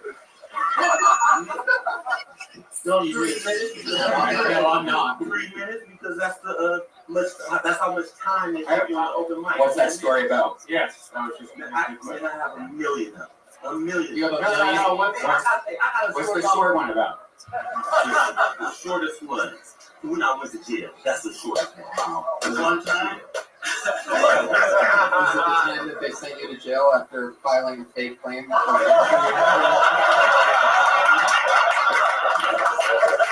Why was gonna say the same thing, but it's like I think it was a bail on hay. Something fucking hits you in the back that fucking takes you off the fucking out of the fire department. You know exactly what it is. So I'm questioning the whole fucking thing. Well, it was a warehouse fire, so What kind of injury did you get? Yeah. What kind of injury did you get? It was just smoking. Not smoking. Yeah, but the thing that hit your back. What did they say? Was it bulging disc? Was it herniated? Nah, I didn't do nothing. My back was this. My back was this. How long did it work for? A couple hours? No, but I feel like we're on a TV show. Maybe a couple months. I feel like we're on like a top show and you're doing poorly.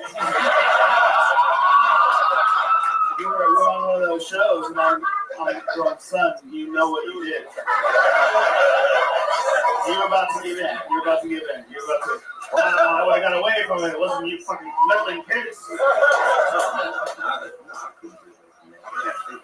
Come on, son, your back is fine. Somebody is fine now. Yeah. Well, you don't even know what was wrong with it.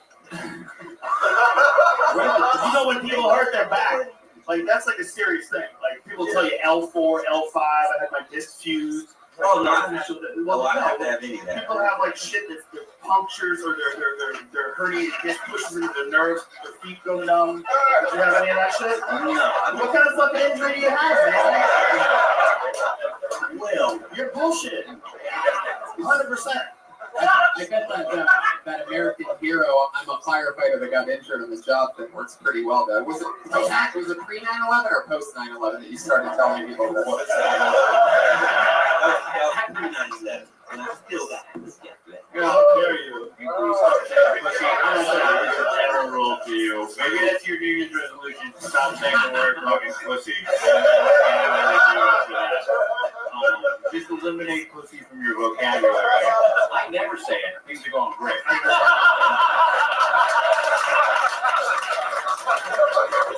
You have to mean it when you say it. It's like any other word. If it's the right word for what you mean, then it's fine. But it seems like because you're uncomfortable. It's just when you're uncomfortable, anything controversial comes out extra weird because you're worried about people judging you already. And so then you're uncomfortable, you're nervous, so you start guessing yourself, like maybe I do sound like a douchebag when I say pussy. You say it like, I love pussy. Let me ask you, as it's coming out, you feel it, right? Did you feel that when you're on stage? Like when it wasn't working, right? You know that feeling where you're like, fuck, they don't like me, right? I think Horace is immune to that feeling. I know that's like broken when that fucking thing hit your back. No, I can definitely see you being a likable guy. I can say what the general note that I have for everybody and every stand-up comic is to really, really be your fucking self. I hated the comics that are up there doing fucking characters and being insincere. Like I can't fucking stand them. Like I can't listen to anything they're talking about. I really don't. I'm seeing a new level of anger. No, I'm just I really don't like it. Just you're so tall and fucking. I mean, and that's why there's holes in your fucking firefighter shit. I don't. Who's that? Where do you go up? I mean, you say you only do stories. Stuff. Where gives you like 15 minutes to do stories? Do you get up anywhere? I've been to a few places, but smaller venues. And I'm done 10 minutes. Parties. I can tell a whole story. How many stories do you think you could get in 10 minutes if you tried to go as fast as you can? Just out of curiosity. My goal would be for him to say 10 so that he realized that he could have told the story in a minute. Maybe 2 or 3. Okay, cool. Yeah. I love it. Horace, one final question. Since under Al's advice, he doesn't want you saying pussy like you did, what would be your backup word for pussy? What would be the second word that you think you'd go to for that? Kitty. And with that, Horace, I'm going to send you off. It was nice meeting you. Horace Roth.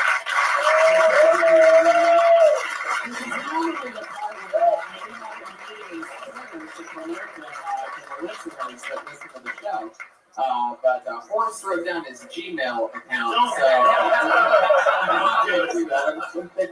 not sure Horace knows what Twitter is exactly. That's a tough fucking gig, man. This is right. Tough. 1 minute. You would be amazed how many people come up here and crush it. It'll happen at some point. All right, so put your hands together for Jacob Grodnick.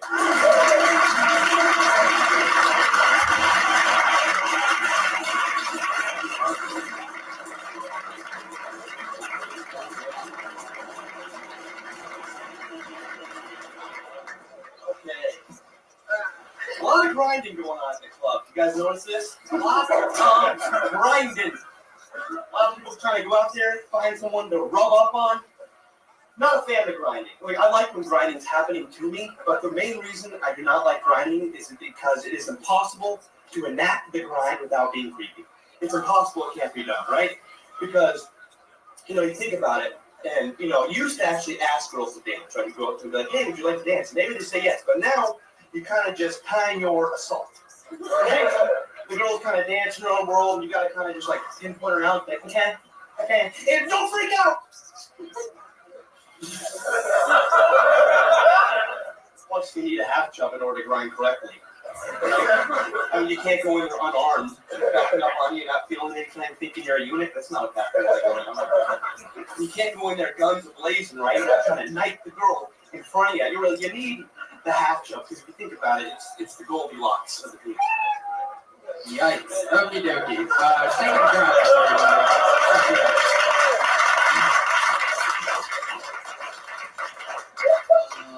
Jacobs, this is your first time on the show. Yeah.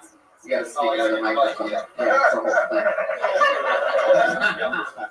How long have you been doing stand-up? I haven't done stand-up in over a year.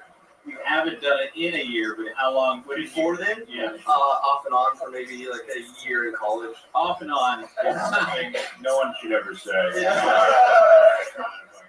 But welcome back. Thank you. Guessing in between, by the looks of you, you were telling these stories at a tiki bar. That was the import-export thing. Opening up for Jimmy Buffett, perhaps. What do you do for work? Right now I'm a bellman. Bellman. Yeah. It's not a bellman. bellboy, bellman. Wow. What's the difference? That's a pretty big difference. Whoa. No, you gave me plastic. I was scared as fuck speak before that. There's a difference. What's the difference? The age? The age? Yeah. No, there's no difference. So that's like, why did you say that? To be funny. Nice try.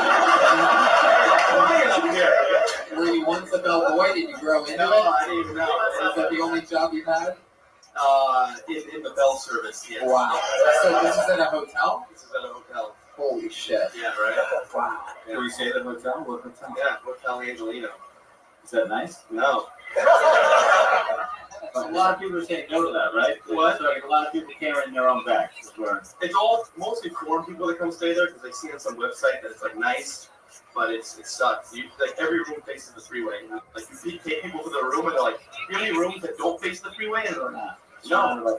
Yeah. Wow. What's the craziest thing you've seen on your night working at the Angelino? Crazy story. I mean, I've seen the movie Four Rooms, which I love, with Tim Roth, and it's a great story about a bellboy getting his first night on the job, New York Hotel, New Year's Eve. It's fucking great. Actually, the last two rooms are great. They're great. By Robert Rodriguez and Tarantino. The first two, you sort of have to just watch it for Tim Roth. But anyway, what's the craziest thing you've seen? I saw a dad that pulled up in this maroon van, and he got out and he shoved this kid to the ground and they kind of hit him. How old was the kid? Kid was 11. Jesus. When you say hit him, what does that mean exactly? When he got up and smacked him on the head and kept shoving him. And then when you jumped in, what happened? I kind of retreated back. Didn't do anything. Didn't at least try to throw a Hawaiian shirt in the middle of it. Typically, giant Hawaiian shirt is what you should throw anywhere but on yourself. How long have you had that shirt for? About a week. Oh, shit. You gotta be kidding me. That was a very conscious decision. That's like a fucking tattoo decision. Any other comics, by the way, wearing Hawaiian shirts? Are there any other Hawaiian shirt wearing comics? Out of the 40 comics, is anyone else rocking a Hawaiian shirt? Oh, I got it. A tourist left that, and you got it from an awesome fact. That's a good way to say it. Yeah. offense at all, but sometimes when I see other comics dressed like this, it's like, fucking really? Is this what I'm doing? I've never seen. Oh, this is horrible. Where'd you get the shirt from? Yeah. I was shooting a little funny video with my friend. On a character along with the bleached hair. Oh, you did both See of it. that for the video? Let's Yeah. see the hair. You want to see it? Yeah. Yeah, that's what I just said. Holy shit. That's your actual hair? Yeah. Oh, you poor fucking thing. Yeah, seriously, you look like you could be funny. You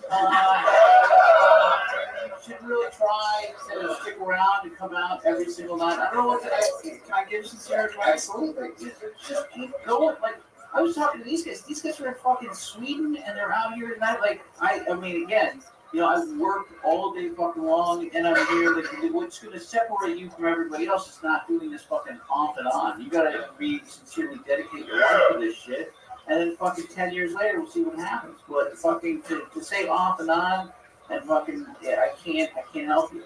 No, yeah. Yeah, all right. Definitely. Let's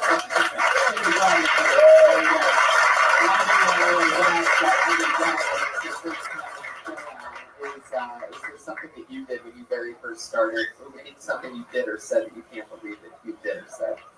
On stage? Yeah. Or, you know. I mean, I have plenty of stuff that, you know, when you're starting and you figure out, like, I'll never fault anybody a year or 2 years in for any of their material because you're figuring shit out. When I very first started, my first set, I think I did an impression of the entire time of a guy that I went to high school with. It was horrible. And then I went and I wrote a joke the next time that I kept for a year and a half. Like, I don't know. I'll never fault anybody. There's a lot of learning that goes on, and you know, this is all by experience. So yeah, I did some very questionable. Do you remember anything that you said specifically that you can't believe it came out of your mouth in the very beginning? Oh, joke-wise? Yeah. Yeah, I mean, there's just stuff that you're saying that you won't fault anybody for saying. Like what? I did it a lot. A lot of people. Welcome. How are you? A lot of people ask me my. What up, Leo? Leo Howard. How are you? All right. Well, shit happens. Favorite comedian is who I look up to, and I'll answer that question, ladies and gentlemen, is Jerry Jewell. If you don't know who Jerry Jewell is, she's a female comedian with cerebral palsy. She was on the show Facts of Life. She played Blair's cousin Jerry. Nobody? Anybody remember? So I would do a fucking huge long. We were just talking about this downstairs. I would do this big homage to Jerry Jewell. Now, in case you don't remember, let me do one of her lines from the show. This is one of Blair's lines. I mean, Blair's cousin Jerry's line from the show Facts of Life. Here you go. But Blair, I like boys too. And I'll do some of the lines from the show. And a lot of people don't remember her as a stand-up comic, but she was a great comic. And then I started doing her material. And after she would do bits, I would just scream off to the right-hand side. So, what's the difference between an elephant and a rhino? And a rhino.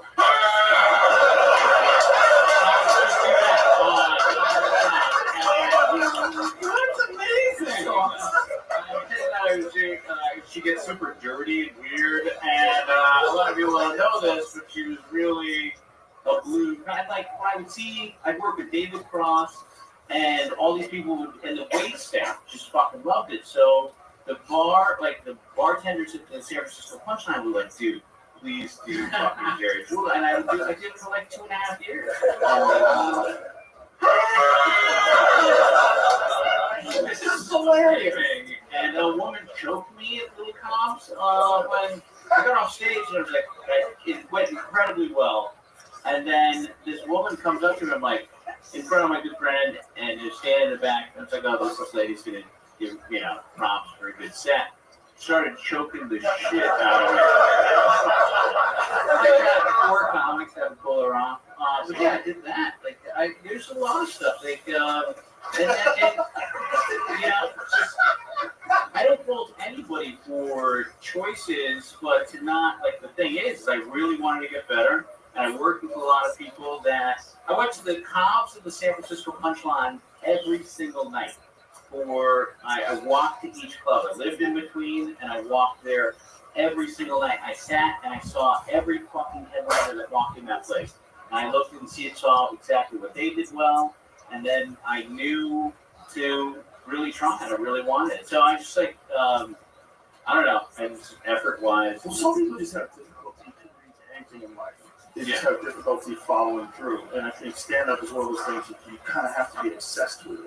Yeah. If you're not obsessed with it, you're just not going to put the proper amount of time. And I've had times in my life when I wasn't obsessed with it, and I fucked off, and it didn't go well.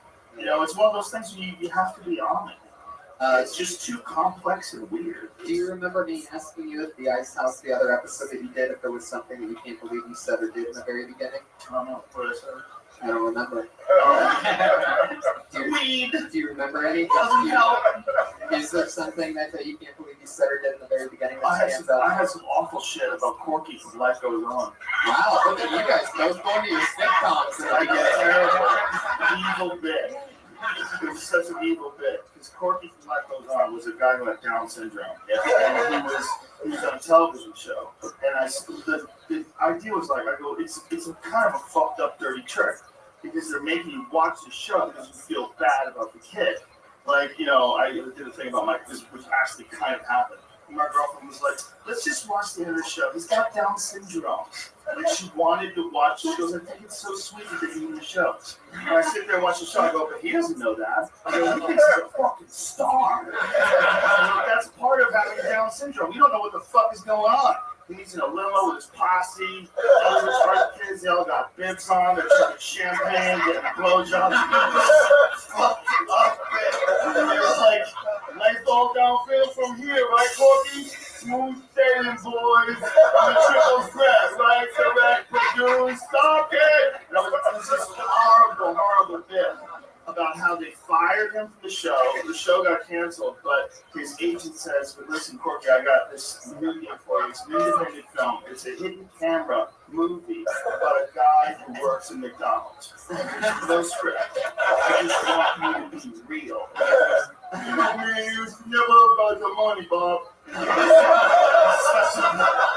fucking horrible. I don't want it. That's amazing. This is like my best bit when I was an open micer. When I was an open mic, and fucking everybody I worked with, every single host, because they're professional hosts, we go, drop that bit. So I would kill. It was so I love that I would do. Even the bits that you guys are embarrassed that you did in the beginning of your careers are hilarious. So yeah, thanks for those stories. This is actually a really funny, funny rising guy. I've seen this guy before. It's the first time somebody's been pulled who I've seen before. Funny guy. Put your hands together for Brett Banto.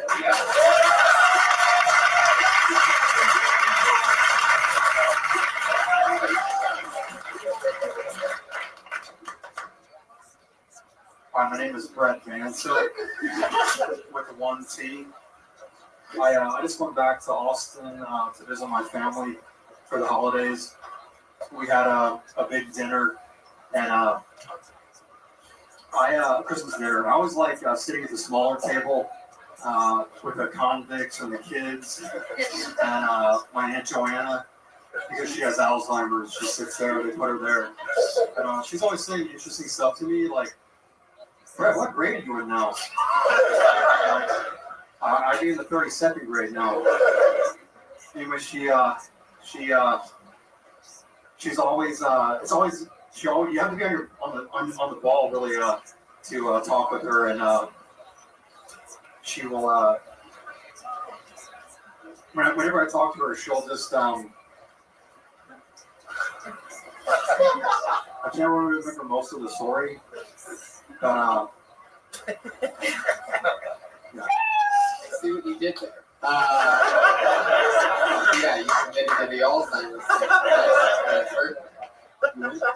Interesting. Brett, how's it going? How's it good? One of the best natural deliveries I've ever done. I messed up the joke. I panicked a little bit on one fact. Well, the good thing about messing up on a joke where you're doing an impression of an Alzheimer's patient, no one can really tell exactly when you messed up. So, pretty perfect. I wouldn't do it. I remember the Alamo thing. I want to say her Alzheimer's is really progressing She's the only person in Texas that can't remember the Alamo, but I fucked up. That's topical. Right. How long have you been doing stand-up? 2 years, like 2 years. Very, so. very cool. You go up a lot, right? I have, but the past couple months I went back to Texas, and I went up to some nights, but I need to get back to work. Working on something. I'm What's trying up? to go up, and I've been shooting shorts with my friends, so just trying to write and do stuff like that. And How old is the guy? 42. So I started really late. Yeah. So when I heard you, I think you first have to take care of yourself. Ensure you get adequate sleep, adequate nutrition, staying hydrated. That stuff is really important. I would really say staying hydrated is important. Just make sure that you're just not dehydrated, and then that'll slow you down. Once all that's taken care of, you can use some things that help brain stimulation, like coffee, caffeine, nicotine can do that. Aside from that, though, when it comes to ensuring that you stay focused, one I would say is to limit distractions. Two, I would say a very good thing to do is make lists and then follow them. So basically, the beginning of the day, you can say, okay, to yourself, what do I want to accomplish today? Let's say that you want to exercise, that you want to study for 2 hours, that you want to take a practice exam, and you want to review your study guide. And you write that down. It's actually a good exercise to write it on paper. And then I like to-do lists. So I put a little box next to them, to each item. And then when I'm done, I get that satisfaction of being able to cross it off or cross it out and knowing that it's been completed. And then I get to move on to the next thing. And then at the end of the night, I like to review what I've done. It makes me feel accomplished to see that checklist all done. And then I start making my checklist for the next day and see what I have to get done. Another thing that is very helpful, you can do the checklist, that's fine. But not everything works perfectly in a checklist. And so there's a Post-it note method that I've developed. So basically I take Post-it notes and put them on my desk, and then just whatever I can get done on those Post-it notes. So like I have a goal on each Post-it note.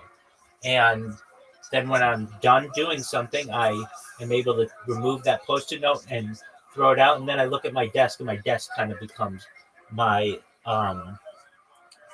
my checklist. Now, there are shortcuts that you can use.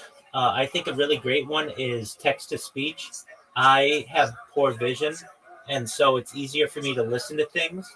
And, I showed you how to do text-to-speech. And you can just sit there literally in your bed and just listen to your whatever you have to study. I mean, you can close your eyes. The world has never been easier as it is in the current day to be able to study and multitask. When it comes to if I ever have to write papers or emails or anything like that, I find it's good to make outlines. That's very effective. I also like to not overwhelm myself with work. So I like to do work while I am enjoying something. So I enjoy, documentaries and podcasts and stand-up comedy and stuff. So I'll literally listen to that while I'm doing work if I don't have to just have my full attention on it. As for you, I mean, you've just got a CompTIA exam that you have to pass. So you could essentially take practice exams, but really you're not at that point yet. The best thing that you can do is take study guides and listen to them. And just really, you can read along with them as well. But if you're even at a don't understand everything. yeah, so what do you do? What do you do when you get to a point when you don't understand something? I just look it up on ChatGPT, but it takes so long. But what do I do that I don't understand everything that I'm doing? Is that okay? Yeah, absolutely. That's normal. That's normal. You don't necessarily have a technical background, so that's something that is going to be normal for you to experience. But you can also take the study guides. I mean, really, you're doing the best thing. Whenever you run into anything that you don't understand, you look it up or you put it in ChatGPT. When I'm reading something and I don't understand it, because usually I understand things, but there may be a word with which I'm not familiar, and I will have to look that up. And it kind of happens in the reverse way. I'm not saying I know all the complicated words in the world, but I know probably more than the average person. But there's lingo that is used that are either abbreviations or perhaps it's some type of younger person speak that with which I'm not familiar.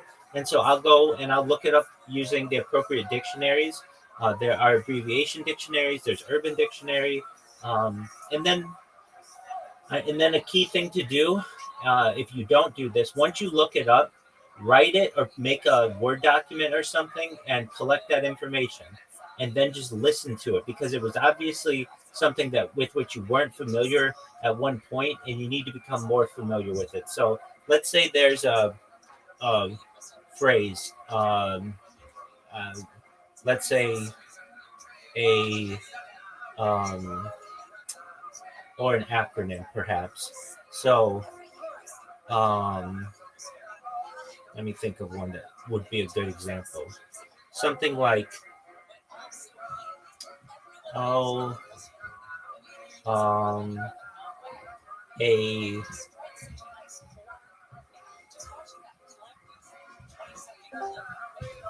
welcome. Let's say there's an abbreviation. I don't know. It could be anything. Let's say, well, like you give me an example. What's a phrase that you don't know or a word that you don't know with which you're not familiar?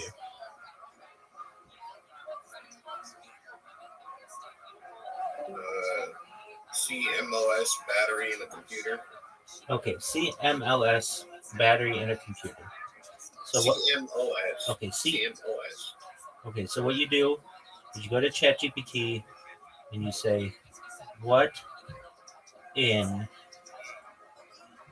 200 characters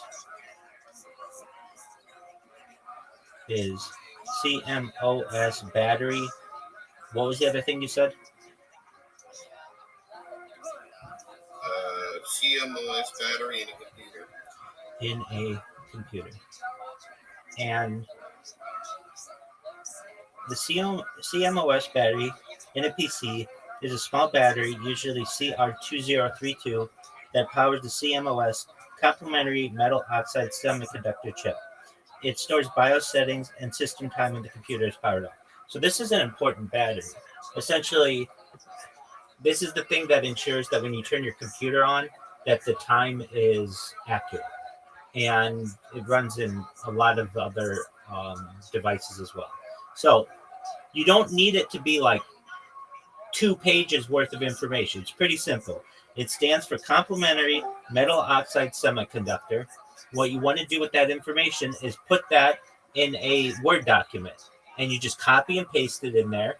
And that's the first thing that you put in there. Let's say the next thing that you had in there was like PC. Okay, and you keep seeing this phrase, this acronym PC, but you can't remember what it stands. Okay, well that's personal computer. So you would then take that as the next one that you don't understand, and you add that to your list. And then perhaps another one that we see in here, CR2032. I know what that is. It's like the little battery. But let's say you didn't. Do I know exactly what it stands for? It is a standard battery size where CR indicates it's a lithium battery, and 2032 refers to the dimensions, 20 millimeters in diameter and 3.2 millimeters in thickness. It's commonly used in devices like CMOS batteries in PCs, watches, and key fobs. And that's where I've seen it, in key fobs, watches, and PCs. And I've also seen it in some other devices. So it's really common. It's like a little disc. It's about the size of like maybe a nickel. And then I would have 3 things on my list. I would have CMOS, I'd have PC, and I'd have CR232. And then you just keep making a list. And then at the end of the day, you review that list. And it's not like you even have to read it. All you have to do is listen to it. And you can learn a lot that way. Does that make sense? Yeah, thank you so much. You're welcome, big dog. Welcome, Taka. How are you? Can you hear me?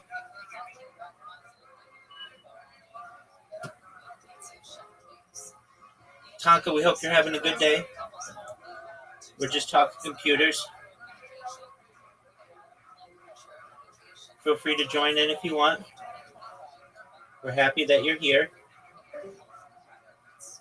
And that's cool. That happens. No big deal at all. I heard you earlier, I was like, oh.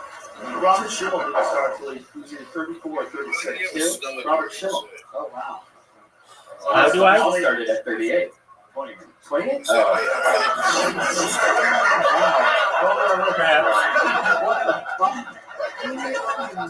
Yeah, Alex, number one ranked comedian that's been doing it for 3 years.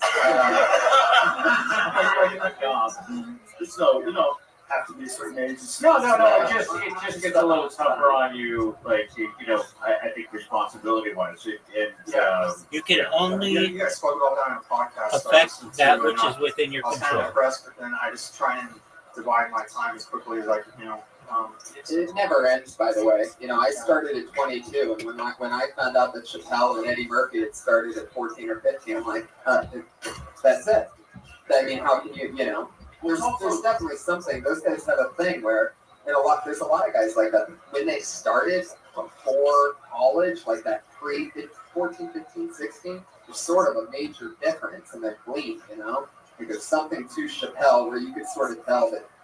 I think he would have been fine if he started when he was 30. It's just his mind. There's people that started 14 that still suck. It's not related at all. But I don't think anybody should disappoint you or discourage you, rather. It doesn't matter. You're alive. Yeah. If you're alive, what do you want to do? Do you want to work at this job and that job? Or do you want to be a comic? Well, you can do it. It's totally possible. There's no, glass ceiling. In fact, it's one of the few jobs that doesn't have a fucking boss. Yeah. Like, there's no one that's going to hire you or fire you based on whether or not you're old. All you have to do is just be funny. I just left the job interview early today to make it here just to get. I mean, I enjoy writing. I write every day. I'm like OCD on always writing jokes or trying to come up with stuff, but I just need to get up more. That would grade you and joke. That made me laugh. That was really funny. Yeah. You know, it's good stuff, man. Yeah, you don't let anybody discourage you. Just because you're 42. No, I'm trying. Yeah, I know. I mean, It's all bullshit. You're alive. You live, you die. It's not like they're hiring 20-year-old chicks in bikinis. You know, like you have a shelf life. You can only get a 20-year-old chick in bikini. You can only lie about that for so long. Okay. Right? Just a related note, though, I am hiring 20-year-olds. And you can tell also what I love is you are sincerely like this is you. That's another thing. Like still nervous. Yeah. Part of being sober is just. I mean, you gotta get up. I get my order right at Subway now that I've been sober, but I can talk to people, but I still get nervous every time. But we didn't know you were sober until you just brought that up. We didn't even know that you had a problem. Normally, it's when people are. Isn't that funny when you just say I'm sober now that I'm sober, and everybody goes, oh. I mean, it's in the door. What else you got there? I see cobwebs, some fucking bats flying around. The image in your head goes from him in a business suit to him sucking dick behind a dumpster. I never saw the business suit. What's the craziest thing that you did when you weren't sober? I mean, when I was in Austin, I would throw rocks at cars and do camouflage.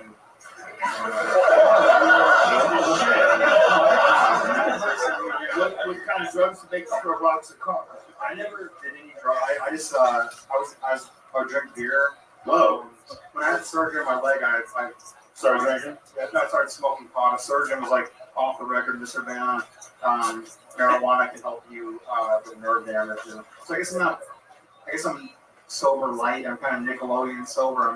I smoked pot to kind of help with the injury I had, which really did help me sleep. So I guess it's the alcohol. Sorry, I'm boring you guys. So when you drink alcohol, did you get violent? Like one of those guys? That's really big, and he would kind of keep me in check. He got all the good genes, but I don't communicate well, and I would never be funny, and and it's. Do you remember throwing those rocks, or did people have to tell you about it? Yes, the next No, day. I remember doing that. I threw up on my mom's bed when I was 17 years old, and I remember that. And that was a turning point. When did you quit drinking? Like 21? It's like, what? No, you know, with having daughters also, like, kind of have to be a good dad, so that's a big thing. And so, yeah, I think not getting sober helped me do. I've always wanted to do stand-up. I've been very insecure to get up in front of people and I love writing, and I just trying to. The more you do it, the easier it gets. Yeah, absolutely. You gotta keep your. And wife is super supportive. Yeah, that's another huge issue is right now is, you know, at my age, trying to figure out a balanced time. But I read to my kids, and then I go to the late night mics or wherever I can. And Is your beautiful Asian wife drink? she does not. She can't. She has a. She gets like a red and. Yeah, they all do. Yeah. It's not my way. She's fucking really going for it.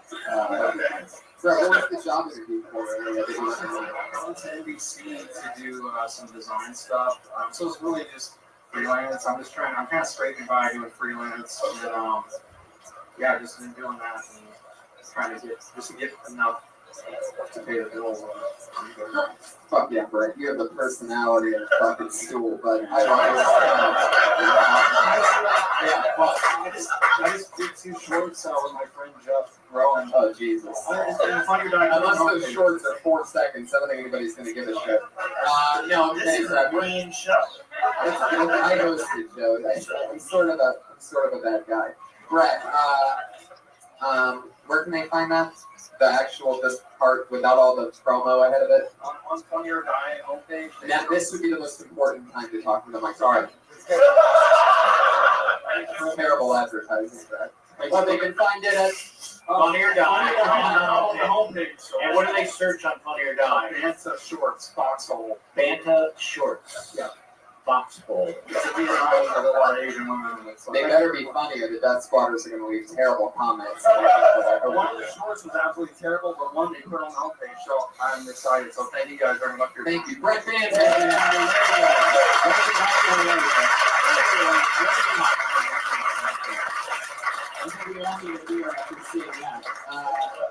I thought that was positive. I think that there's been some negative things to say, and you were sad. No, oh yeah, there's a couple guys. I mean, like the shirt, the white shirt was really bad, and then you fucking said it. The next comedian goes by the name of Kip Hart.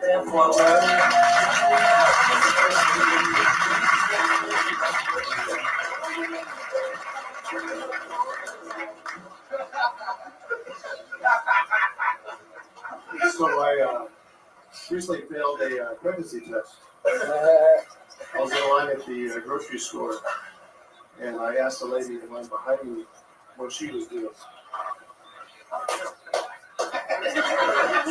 So from now on, so it's not awkward, I'm just going to rub all ladies' bellies.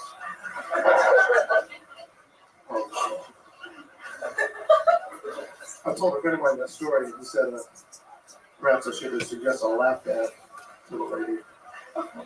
But I didn't see how a group of tiny musicians would be any help.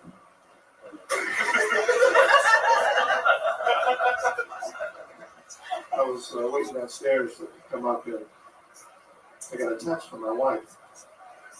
It said, "I'm leaving you."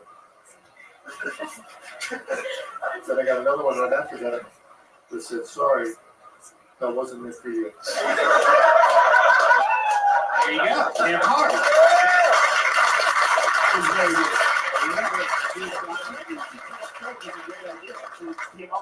That's a great idea. The last joke is hilarious. It's very fun. Perfect execution. Okay. How long have you been doing it? About 6 years, committed. Where at? I'm an Orange County guy, so a lot of Orange County stuff, and then as often as I can, truck up here. Then in between times, I work at Disneyland, so I get kind of work at the Jungle Cruise there. Wow. So I get a little bit of action there. The last one about the text, that's a really good joke. Thank you. It's a really good joke. Very fun. Thank you. I laughed a lot at the lap band. I get Tony on that. The pregnancy test, that really does happen, right? Yeah, for sure. What did you do before stand-up? That's just Disney? No, that's just like a part-time job, and I have a straight job that I do. So you're the guy. You actually do the tour, Yeah, and yeah. you're on a mic nonstop. Yeah, it's literally an 8-hour shift. You're doing 40 sets. What are some of the bits? Oh, it's you kill on I'm those still things? there. I have to keep it. No, yeah, I do. Yeah, it's Kind of like how Brody Stevens is warm up. Yeah. So, yeah. You get used to doing a lot of. Oh, for sure. You get a different audience every 8 minutes. So it's sometimes it gets a little weird. Do you ever get heckled on those things? I used to. When I first started, it's scripted, so a lot of the guests knew the punchlines. So they would start stealing the punchlines. It's like a little frustrating. That's when I started writing my own stuff. Wow. That's hilarious. It was great because, I kind of threw them off because then they weren't expecting it. And then I've submitted a lot of that material and they've accepted into the official script. Also, I have a passion. Is your supervisor for that? It's like, I like to do stuff. No, that's one of the one of the things we have is what happens in the jungle stays in the jungle. So when you're in the block, it's pretty low. Really great writing over there in the jungle, huh? So that from Vegas straight up. It's pretty low. It's not quite as low as it has to be. Absolutely rogue as fuck. Can you hold the microphone by the actual microphone? Yeah, how's that? Have you had anyone, people are review crazy. Have you had anyone complain or like never gets complained? When you wrote the new stuff into the script, did they give you credit for that? Did they pay you for that? No. You sign off on a big long legal paper. So other people can use your shit. They can, but they don't because it's because it's my stuff and they don't know how to. Can you give us just one example of one of the things that you put in the book? Sure. How about what's happening right now? Here. So we're cruising along. That's the most important part right there. It's Jungle Cruise, so it's in the name, right? Right over here, on the right, that is the Temple of the Forbidden Nine. The reason they call it the Temple of the Forbidden Nine is because Temple of the Forbidden Knee is terrible grammar. I want to take you a cruise, man. Yeah.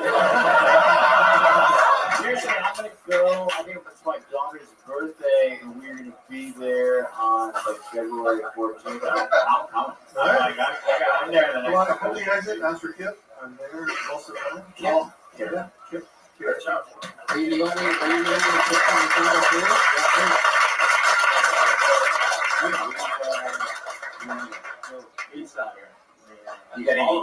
single cruise? You got any Disney secrets to give us that we might not know? Or absolutely not. I'm still there, so I can keep the job. No, I mean, I heard that the people cleaning, like they were walking around with the brooms and stuff. I heard that if you asked them for a button, they carried buttons in their pockets. Oh, that's true. They do have some swag, I guess. Yeah. And those buttons are collectible and they're free. So if you go to Disney, find a trash person and follow them around. There you go. Well, I'll tell you this: at the Jungle Cruise, we have maps that we give away. So if you come to the exit, hey, you're gonna use those free maps, Secret Society. So that's what. Yeah. The last time I was there, I got to go to Club 33. Have you ever done that? Yeah. Heard of it. Never done it. And so I had, so in the Louisiana Bayou Cajun country, there's a door with 33 on it. So you can knock on that door, you get let in, and then you go upstairs. And at 11:30, me and my wife had 3 Bloody Marys each, and that's the only place you can drink. And had one of the best times in Disneyland you could imagine. Like, so there's the balcony. We'll tell them the whole thing. It's exception. They have to pay the exorbitant amount of money. It's like $25,000 a year. And to be selected to be in that club is a very big thing because a lot of people apply. They barely take anybody on. It's where Walt Disney used to go watch over the park. And so they actually have a buffet up there. They have a full bar. We had filet mignon, for lunch. It was crazy. And then got to stand and watch. People don't even know you're up there. Also, you can look up and sort of see this balcony as you're going through. It's right where Pirates of the Caribbean is. And so you pay attention to it, but it's impossible to get into. And we were lucky enough to be a guest of somebody. And I know that exists. But people get all kinds. People got busted recently for having disabled people take them on tours. That was Yeah, it was a big deal for a while. They kind of fixed that. okay. Because you could rent a handicapped person. Yeah, it's true. There was people that had disabilities. They had a pass, and prior to I don't know, a year ago, it was kind of like a front of the line thing, where you could like shortcut the lines, and you could hire these people that have the pass. I smell a bit. Yeah. Yeah. Right in. Yeah. Just end it with that.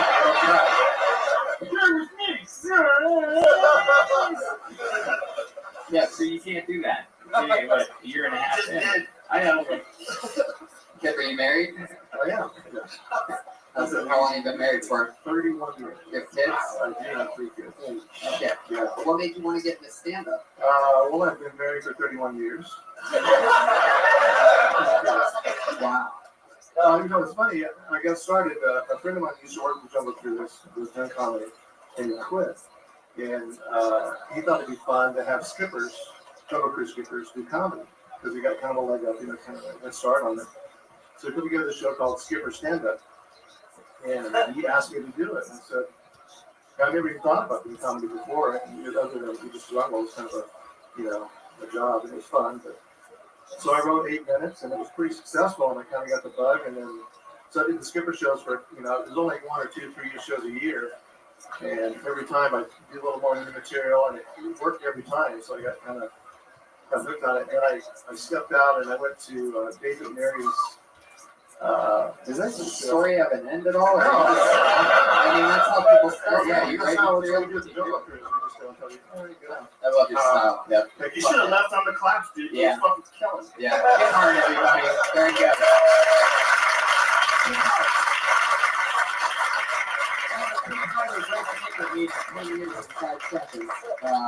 Kim_Hart on Twitter, and Brett Bant is Brett J. Bant on Twitter. So there you go. Those guys. Patriot, how you doing today? Good, man. Just a little sore. What are you sore from? The suit. Oh. It's like really excited. It's like squeezing me on both sides. Stop getting boners. Crazy enough that I checked in with you because I just pulled an Asian out of the bucket. This guy's been on a few times and he's great. Put your hands together. Yes. How'd you know that? Really? Wow. Put your hands together for Bang Chow.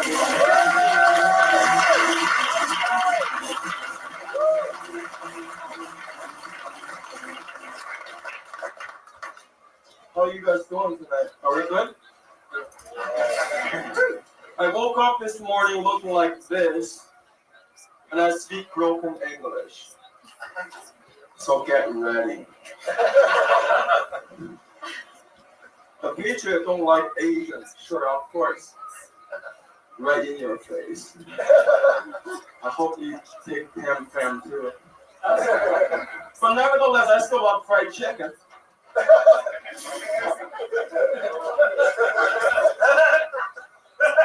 When I was growing up, my mom was Chinese. She still is Chinese. She sat me down, she said, dude, you have to be good at math, otherwise you're not Chinese anymore. And I thought about it. What is that gonna do to me in the future? I can't just go up to a chick and say, hey, I'm really good at math. You wanna go out with me? Think about it. I know all the answers.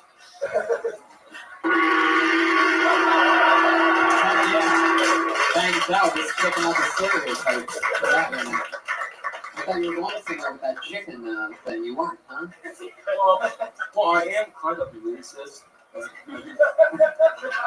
Since Hitler said that, This is fine. This is a safe haven for conversations like this. So you're a little bit racist against blacks, and Jerron has admitted earlier that he's racist against Asians. It's So what do you guys have to say to each other? I didn't know the Yakuza had a comedy benefit going on. Oh. Did your mic stop working or something? I was born with karate chop skills, so watch out, black dude. Sing the karaoke. Next time you eat General Tao chicken, better watch out. Oh, I can tell you guys just ran out of stuff. So there you go. Perfect. Bang. How long have you been on comedy? Now, 2 years. You gotta take your drink off and stuff up. Oh, it's already sorry. Oh, it's still 2 years. 2 years. And some of that was in China? No, I started in Milwaukee, Wisconsin. Wow. About a year. And I decided to move out here because this is the league, right? So here I am. This is the league? Is that what they say in Milwaukee about LA? What did you do before stand-up? I've been translating between Chinese and English. Whoa. What a fucking mess. At least it's not Spanish. Whoa, you're racist against them too. I just want to offend everybody, okay, guys? Wow. What's your least favorite race? I mean, since we're talking about it, let's go for it all the way. The Jews, where are we going with this thing? How creepy can you make it? I really don't. Now, 2015, I hate the Malaysians. Somebody watched the news over there because they lost 2 fucking planes last year. Whatever. But I think for Malaysians, if you don't know, I think for Malaysia, they should build more public bathrooms before they fly a fucking plane. Just me. Fuck yeah. Save that one for next week. Sharon, how do you feel about this? I think he should be banned from the show. Just This was not even a joke. You really just sincerely do not care for this man. Like, he's dead. Yeah, man, this is just true. This is true beef right here. Which is true beef is actually Fang's cousins. And with that said, yeah, Fang, we're gonna move on. We're gonna move on. We're gonna get another guy up here. Okay. Thank you so much. Thank you. Have a good night, guys.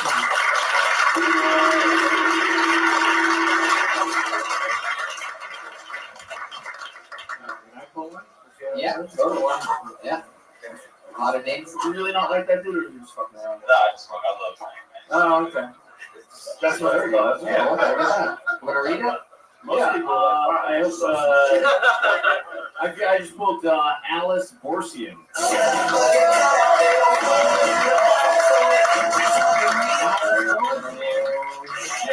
Oh, no. You know what that means? See, Mr. Scott, unfortunately, you get blacklisted. What? Just make the noise and then. What are you saying? Yeah, That's fine. If she's going to the bathroom, well, just make her up in a second. You think she's Yeah, taking a that's shit or is she what are we talking about here? Is she snapping one off, or Or take dinner? Or you guys why don't we take the next one and she'll be right after that? Does that make sense? do that. If it's a real comedy show, that's what it's supposed to teach you. If it's a real comedy show, they run it. Yeah, Let's go to the bath. but at the same time, it's a weird show where you might have to go to the bathroom. That's different. She's hot, right? She must be taking a shit. It's gonna be weird no matter what. Is this a white girl? Alice Borsian. Yeah. We're gonna pick somebody else, so we'll bring her up. Here, you want to pick another one? Yeah, sure. Okay. Kyle McFadden.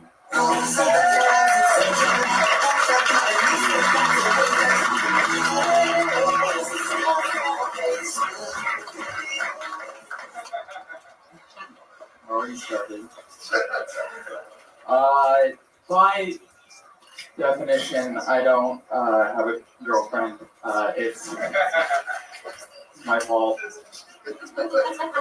I think over my peer of the opposite sex if I want to have opposite sex. It's one of those things where it's like I know what I look like, and I know that doesn't help at all. It's like my beard looks like the beard that like you have third graders in place that go over the ears, you know? Start falling off the kid's face. It's like really what my beard looks like is a redheaded girl like on a long-term relationship and then just gave up. And it's like I dress this way, like I came out looking like this. Like I have the fashion sense of a school shooter. That's what I'm trying to. Okay. Fuck yeah. yourself, I see. How's it going, Kai? Good. How are you? You were definitely a weird looking dude. You were I couldn't really see the whole time when you were talking about this is what you look like. But now that I see, I can tell why that's all that you talk about. Yeah. Has anybody ever told you that you look like a young version of your dad from Teen Wolf? Yeah. He just died, didn't he? I don't know. Yeah. But, yeah, on an episode this depressing, I wouldn't be surprised that he did die. Kyle, what's your story, man? What do you do with a face like that? Yeah. How long you been doing it? 3.5 years. Where at? Bay Area. Just moved down. Oh, nice. Yeah. Congratulations. That's where else? Yeah. San Francisco? Yeah, San Francisco. Okay. And how long were you up there? 3.5 years. I just moved here like a week ago. Okay. Yeah. Cool. Punchline, were you up there? I wasn't a regular, but I did do the punchline in college a few times. Mostly like Rooster Teeth Feathers and Pleasant and but much easier also, I mean, in DC. So what prompted you to move down there? Because I feel like, that's another thing. LA is a difficult place to start. Where I met, you have all these, we were talking about the league, but to continue the baseball analogy, I think you were talking like you have, New York and LA, but to start in Austin or San Francisco and Boston and to sort of, get more time and stand out and then come down here. It's much more difficult, as you can see, to start in Los Angeles. Yeah. So what was the question? Why did you leave? Because I was happy. I was until tonight happy with where I was at. You can't be judged. I said that. I thought you had one of the best stage presences ever. I loved your tempo. I liked how you were really. You didn't seem nervous at all, and I really wanted to hear more of it. So I thought you did great on it. Thank you very much. I was trying to. When you're not talking about what you look like, what do you talk about? Not drinking, and you're a sober one too. Huh? Yeah. What happened? I drank one time after high school, and my ears got really hot, and I just decided it wasn't.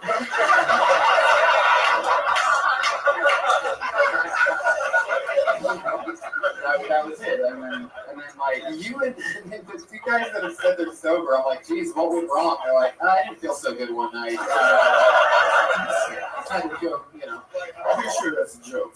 Right. No, but it's an act, but it is 100% true. I drank the one time and I drank a shitload and I didn't feel drunk at all, and it kind of scared me. Like I felt like I could have driven or something. You know what I mean? And I kind of how much did you drink? Are we talking like 2 Coors Lights? What's going on here? No, my friend did it to me. He was trying to get me fucked up and he passed out, and I didn't feel it. It was you know what Faderade is? Like half Gatorade, those bottles. Yeah. 2 of those and 3 Coronas and a shot of gin. And I didn't feel different. I'm Irish, Russian, and German, like the 3 drinkings that you're. So this is like preventive measures. So I might so, yeah. Fuck up mess or something. It's all like I can't control my ice cream intake. You know what I mean? I think the alcohol. How old are you? 26. And how old were you when you stopped drinking? I only drank one time when I was 18. What the fuck? You should try. Yeah, try it. You've been sober since you were 18? Yeah. You had never had a legal drink. You only drank that one time? Yeah. Oh shit. Yeah. It was with my black friend. Oh wow, Jerron. I didn't know you hung out with Can't believe you passed out first that night.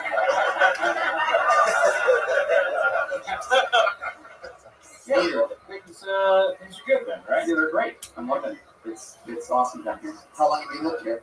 Oh, about like 3.5. Wow, awesome. Yeah, well, welcome. Yeah, thank you. What part of LA are you living in? Koreatown. Oh, shit. Sweet, perfect. Nice. Oh, you can leave Scoring choices just right out of the gate. Guess you're on the same bus as Fang Chow on the way here? Oh, 21. Yeah. What do you do for work? I was just a comic in San Francisco, did a lot of corporate stuff, and I helped run a comic club, and we made a little bit of money from that. And then now I'm just burning through money here until I saved up enough for like 6 months to just go every day and try and see what happens. Try candy. Porn stuff. Yeah. Kyle. Yes. What else? What scares you? 100%. Okay, so then I'll let you go. Comic Fat, everybody.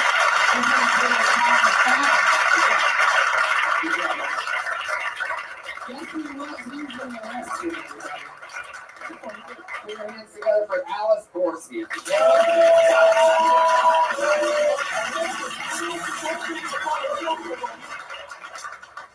Hello.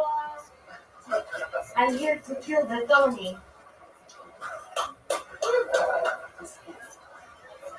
That's that joke. Oh, it's not even a joke. Mercy. But no, here's the thing. I suck at dating. It's LA. I'm not professional. I'm not. But I just discovered this new dating app. It's not like Tinder or Grindr or like Match.com. It's Uber. And it's great because it kind of works like Tinder. You know, you see their profile picture. They have a job. I can see their ratings. I said their picture. And the truth is, I'm in fucking control, you know? Because they don't know we're on a date. They don't. And honestly, personally, I think it's the modern day speed dating. That red flag's tripping me out. I do think it's a red flag. Whoa. There you go. All right. The ring neon light in the back of the room puts you up. Talking to the microphone. You know, there's red lights all around this room. By the way. Yeah. I wasn't paying attention. And you were in this room last night. So, how do you know this? Let everybody else in on your secrets, Brian.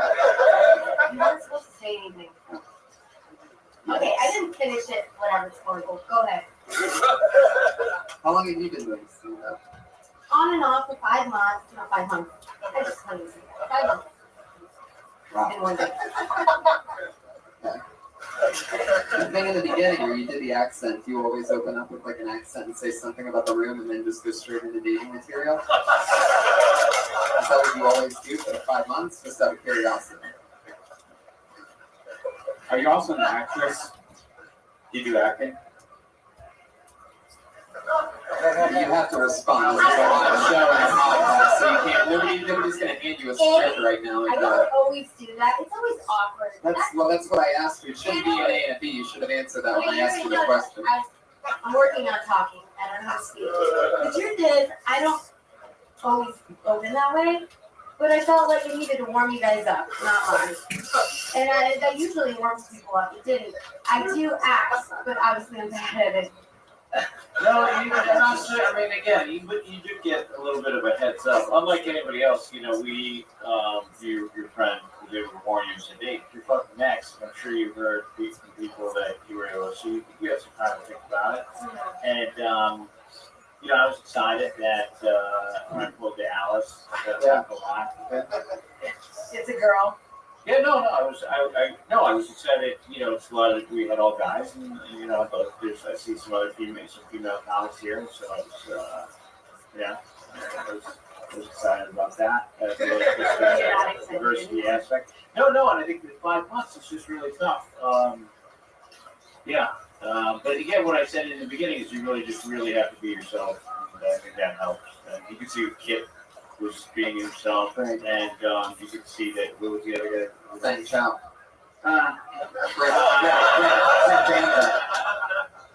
Being yourself is very important. That's exactly it'll what help you get through a lot, you know, just and then you can fuck around and experiment with other shit after that. So you might want to start with me. Just you, and because you tell you're funny, you know what I mean, and you got the inkling to do this, which again you don't want to take away from anybody. Go for it, fucking everybody. To the people off and on. Like really get out there and do it as much as you possibly can. But consider starting to be yourself, and then that'll really help you out. Yeah. Can I ask a question? Sure. That's my toughest thing is I never know how to open. Yeah, it's one of the tougher parts of it. Okay. Opening and closing. So the toughest part's of it. Yeah, getting people to like you in the first few seconds is really hard. Have you done well on stage before? Have you had really good sex? I have good sex, not at mics, but How did that experience rank? Like what you just did, like all time? when that happens. No, like right now, what you just did, like Is that like one of your worst sets ever? Is it like pretty good? Not the worst, it's not good. So it's like That was bad. you're not happy with it, but it's not the worst one. Like you guys were saying earlier, it's all a learning experience. Right. That wasn't what I wanted, but I'm okay with it. Well, it seems like you're very overwhelmed.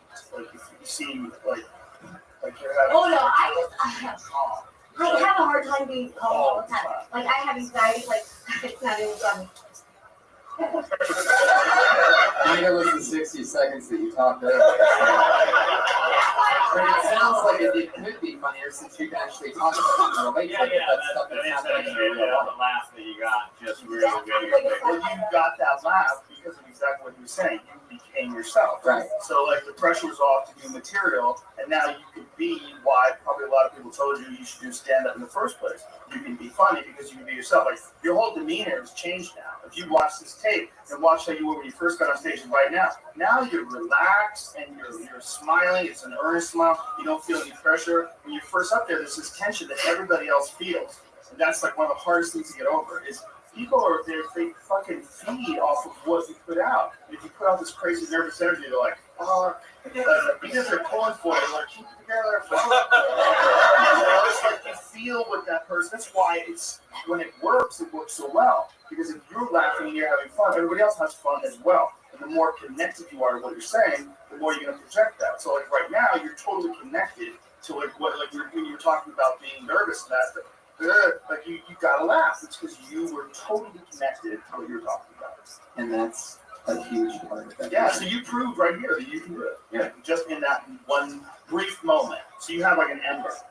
Now you have to throw some shit on it, you have to stack logs, and you make a fucking fire. And with the opening part, if you don't have that ember, you can never be a comic. Ever. And with that opening part that you said is so hard to open with, you're just telling them the truth about how anxious of a person you are, and that could easily be an opener. It's something that people can relate to and connect with. Yeah, you can talk about how freaked out you are to do stand-up. Right. Alice Borsi, and that was it.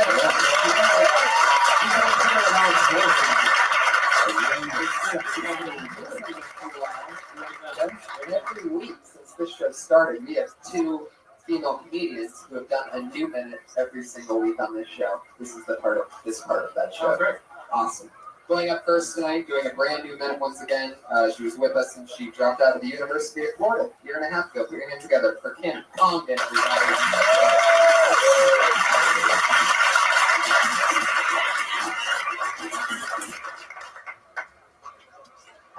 I had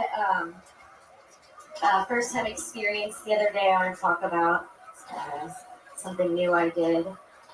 I had phone sex the other day. Thank you. Yeah, it was really exciting. It was good.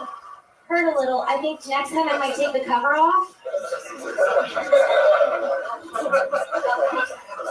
I'm gonna keep doing it for sure. I just don't know how many times I can ask my roommate to call my phone because I left it on vibrating. You know what they say? An apple a day makes you a fucking weirdo for having sex with your phone all the time. I know. It's not really funny, especially because I don't have a phone anymore because it's back home in a bowl of rice. That's it. Yeah, 53 seconds.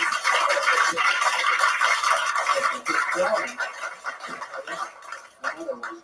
Yeah. This one's about having sex with your phone. I tried really hard this week to do that thing where you said to make it one joke and talk about the same thing. Yeah, and look how it works out. You know, it's the more you talk about it, like that was longer than a minute. I mean, that's a very specific story that you're talking about there, but you know, it started gaining more momentum as it went on for sure. Right. So if you stay in that realm, I'm sure there's more fun stuff that found more before or after, and that stuff moves around. Kim Congdon, guys, she does a new minute every single week on a live podcast. How crazy is that? So did you really try that? I mean, like I've had like regular phone sex. I've never stuck my phone in my vagina.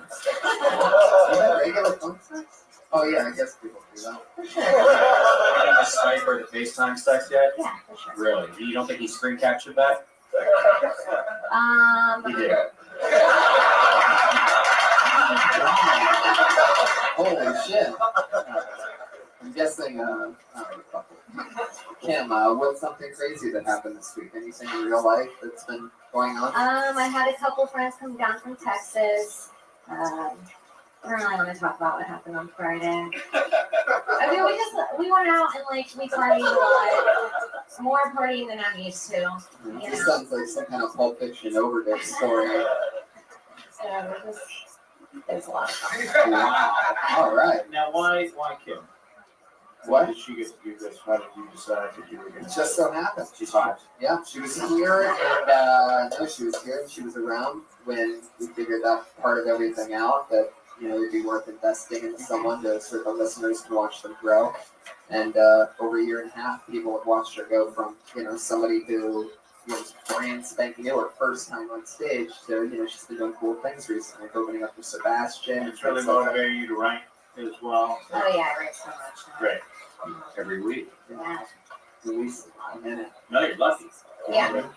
Have a little fire, whatever you Oh, yeah, it's made a difference in the city, for sure. Cool. I don't think I'd be half as good as I am now without all the writing. I love it. Do you have any questions for the guests or anything? Yeah, you know. If you don't, it's okay. So do you guys ever need anybody to open for you? Honestly, very good. The ladies love that. Look at all my girls in the crowd. Like, you get it, girl. You get it. I watched all their hands go together, including our Elise Lane over there. It's super ballsy. I mean, I said it last time I was on your show, but you guys are super ballsy, folks. Yeah, that's a lot. That's hard to do. I did it every week. That was fine. Fine stuff. Thank you. Yeah, you did it again. It all goes to the big package. Kimberly Congdon, everybody.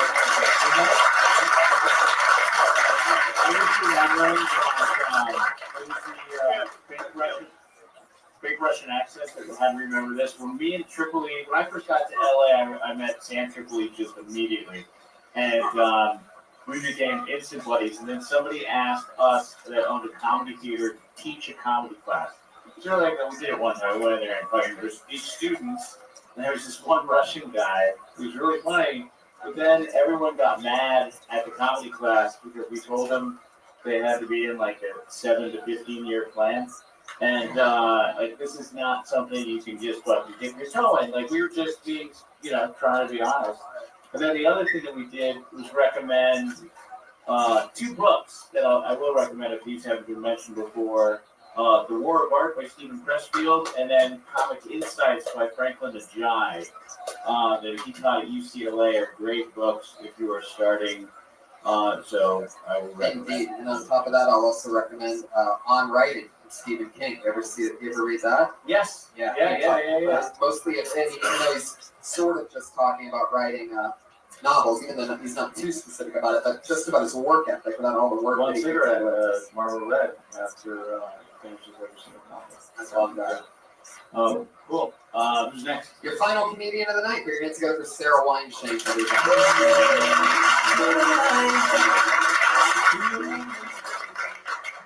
What's up? This week's been interesting. I was upset. I made scrambled eggs. I forgot the milk in my scrambled eggs, which that really sucks because they were already fucking scrambled. You can't add milk once they're scrambled. So I tweeted about it, and someone suggested that I use powdered milk. I'm unclear about how the two correlate, but I do know one thing. If you're fucking mixing your milk like concrete, then that's a problem. That's a major problem. I feel like powdered milk is something that they served in Oliver Twist's orphanage. Don't understand. Dairy products should not be powdered. It's fucked up. I googled powdered milk. I came across a blog called Hillbilly Housewife. This fine woman suggests always having at least 2 cans of powdered milk on hand. Oh, yeah, I like where you're going. The powdered milk thing sounds like a Sarah Weinstein joke if I've ever heard one before, but I don't understand why you started with the whole scrambled egg story that's only specific to you. Yeah. But about powdered milk, there's definitely something there. I like the concrete thing. I think there's definitely something in, like, you could be going through an airport and somebody being like, "Is this cocaine or is this something?" And Yeah. it's like, "No, man, it's milk." Like how impossible that would be to possibly believe. Yeah. I don't know why. I would say like it's one of my favorite comics of the night, and I'll say it not based on the scrambled egg chunk. Well, that was a weird one. Yeah, but I'm just saying. I know what it is. I know what it is. It's a thing. The greeting. What's that? It's probably the only person on there who's straight into having something right to into talk about. shit and the confidence level, like I mean, just to go right into it and to, just again, you sincerely being you. I don't know. Of all the people we saw, like I could see this really working out. I think gals are loud. I smell it. Yeah, she's funny. Oh, I know her. No, Yeah, she's another one that doesn't do many every week. Yeah, She's hilarious. Yeah. The both of you guys are badass.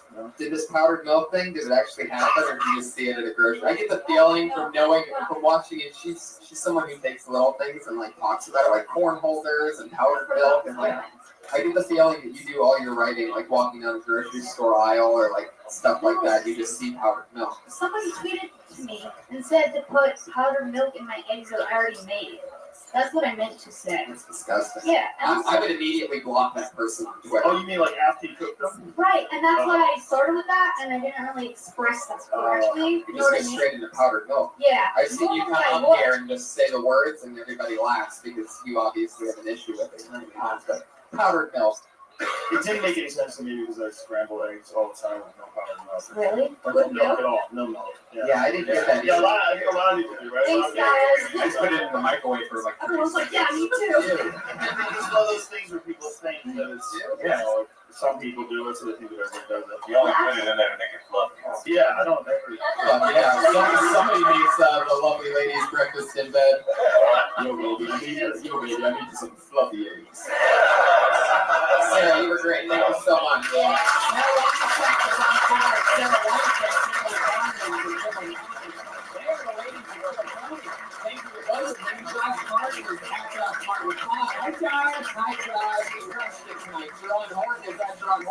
Anything coming up you want to promote? Next week. But yeah, this will be out in 2 weeks, so nobody's going to be there. Ron Horton, thank you so much. Another great time. Joe Rogan and El Magical. What's up, guys? Thank you so much for coming on. Anything coming up? Anything you want to promote or anything people should watch or look out for? Yeah, you guys are pretty Joe Rogan experience. Yeah. The best. And then go check out, if you haven't, Kill Tony listeners, the Kill Tony crew was on the Joe Rogan experience, so go check out that episode. Guys, thank you so much. Two of my favorites. Thanks for coming on. Thank you so much.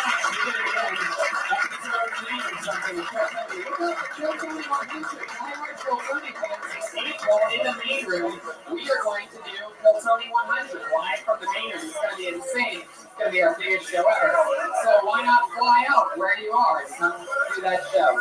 Thank you so much for the live audience. Good night, everybody.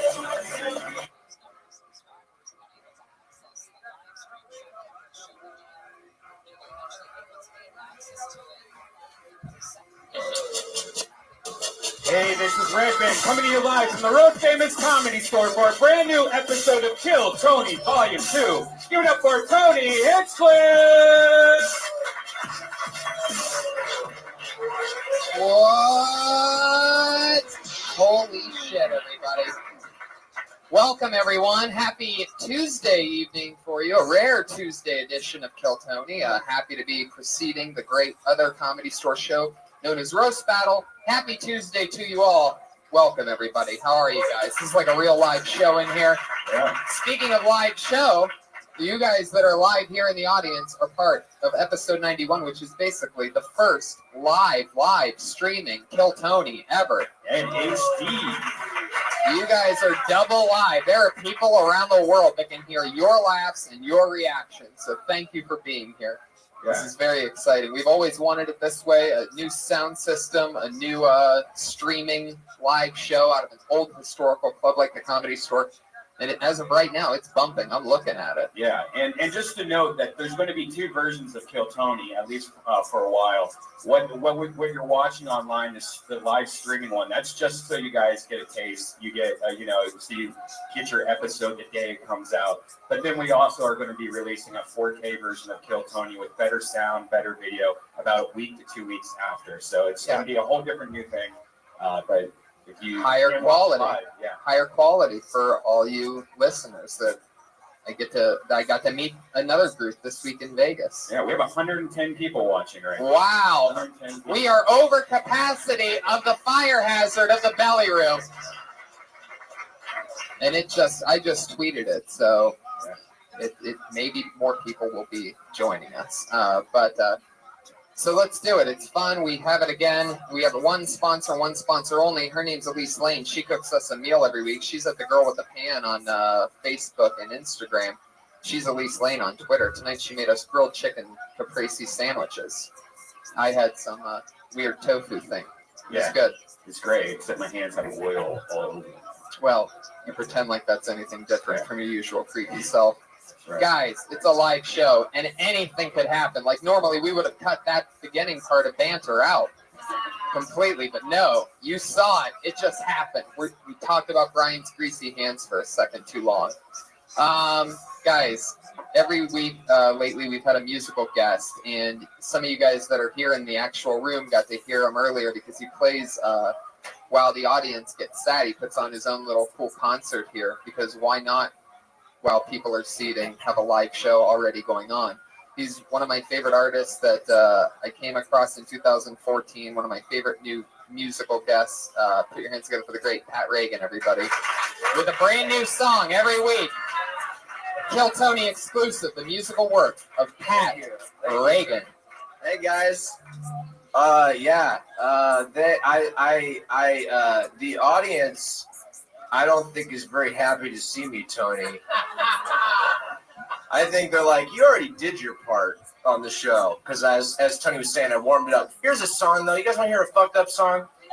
All right, here's a fucked up song. It goes like this. The mic's a little hot. Oh, is my guitar on? Uh-oh. Jock. Fuck yeah, super live. Super live. All right. Super duper live show. Oh my gosh. Uh-oh. Yeah. Please to God. Here's my song. Sorry for the aggression. When walking down the street, it all seems beautiful to me. I stand up straight and seem to walk a little faster. Going to the shop and making talk with Mrs. Clark. You know, she's got the happy face of a disaster. Yes, and everyone smiles and waves at me, and I wave and smile back. But there's one thing that they don't know. I've got a gun in my backpack. Got a gun in my backpack. Got a gun in my backpack. Got a gun in my backpack. If they only knew, they'd probably shit their pants. Oh, make a stinky, stinky doo-doo. Why? Oh, but they're unaware of the real circumstance. I've got a gun in my backpack. A fucking gun in my backpack.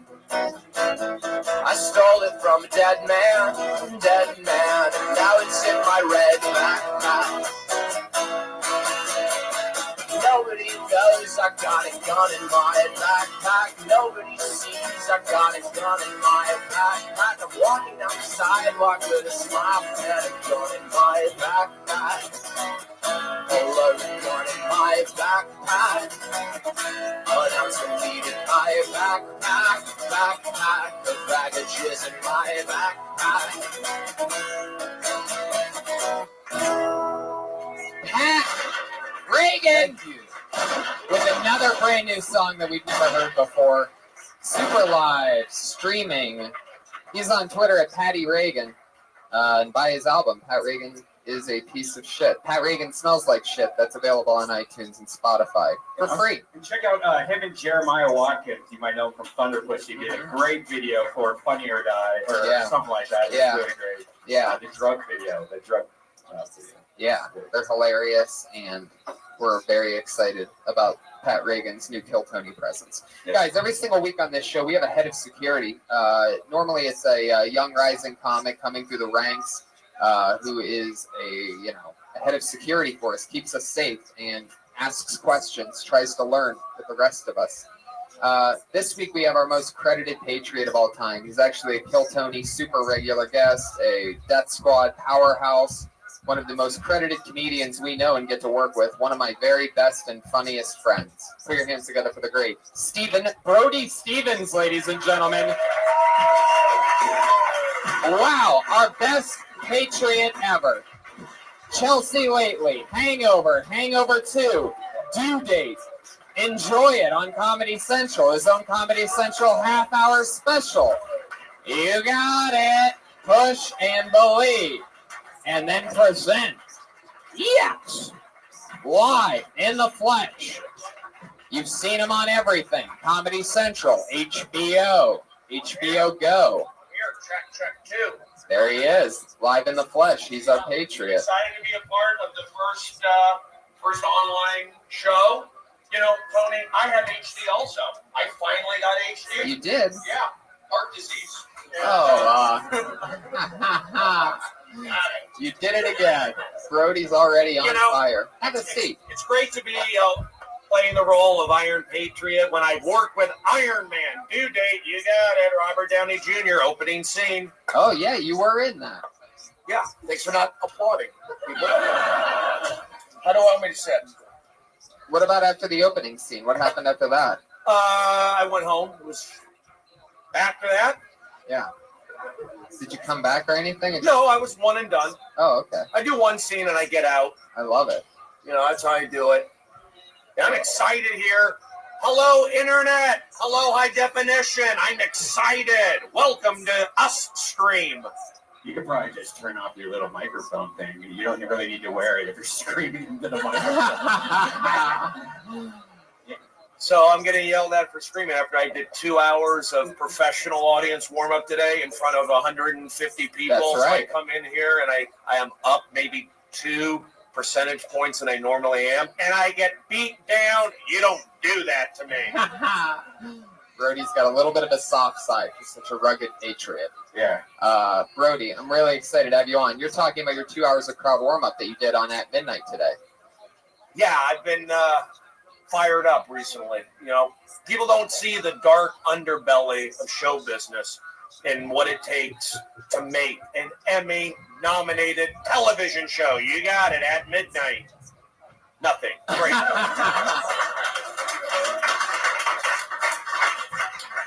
I love it.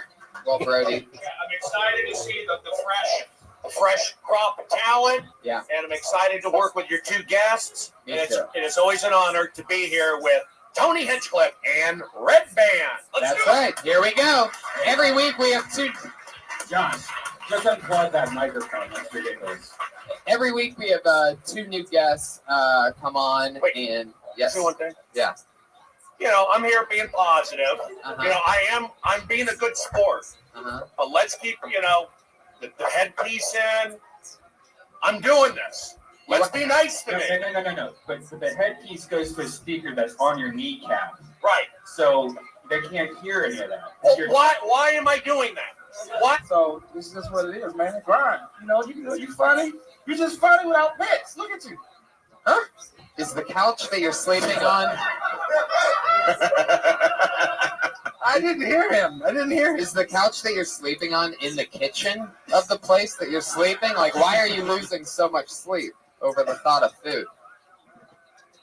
What is it? Like, do you really fucking sweat when you think of, like, eggs and shit? I mean, why do you keep on adjusting the microphone? Jesus Christ. For the last 10 minutes. Well, the microphone doesn't go as tall as me, but no, when it comes down to you think I'm going to get laid? Jesus, this guy's like a giant 7-year-old. Giant 7-year-old lesbian. That's what you are. It's unbelievable. It's Fortune's brother. Yeah, it's less fortunate Beamster right there. But yeah, when you know you're not gonna get laid by anybody who's worth laying, you just go fucking eat everything you can. Look, man, you gotta change that attitude. Yeah. There's women out here who fuck everybody. Yeah, for Boom shakalaka get pussy. I know you get pussy. Go get it, Michael. That's Michael Perkinson going to get some pussy now. Michael. Is this your real Twitter handle? Is this your Twitter handle now, Michael? This thing you wrote here? Okay, follow him on I just Twitter. got Michael Perkinson's disease. Whoa, look at that. He went for it. Bit. Waited. Follow Michael Perkinson on Twitter at Gerber Baby Grown Up. So That's what I called him a couple the Campbell Soup Kid. Yeah. The grown-up version of Campbell Soup Boy. I've called him a lesbian all 3 times that he's been on. Works every time because he really does. He looks like a giant He's lesbian. happy. He's a happy. Looks like that one that if you played softball and she was on the mound, you'd be like, oh fuck. This is that one that fucking throws the thunder. Like it's like a 103 She throws overhand. Yeah. Bertha's just throwing fastballs. Got a side arm, underarm. Oh shit! All right, here's another new name that sounds like they haven't been on before. Put your hands together for Peter Barrera. Oh shit! I don't see Peter Barrera, and so that means he just got blacklisted. Brody, make some funny noises. How dare you? With this Peter guy, he got nervous. He thought I was gonna go after him, but that's what makes you a tougher comedian. There you go. Michael, thank you very much. Who picked you up? Access Paratransit? Oh, there you go. You got it. The new Uber. Nailed it.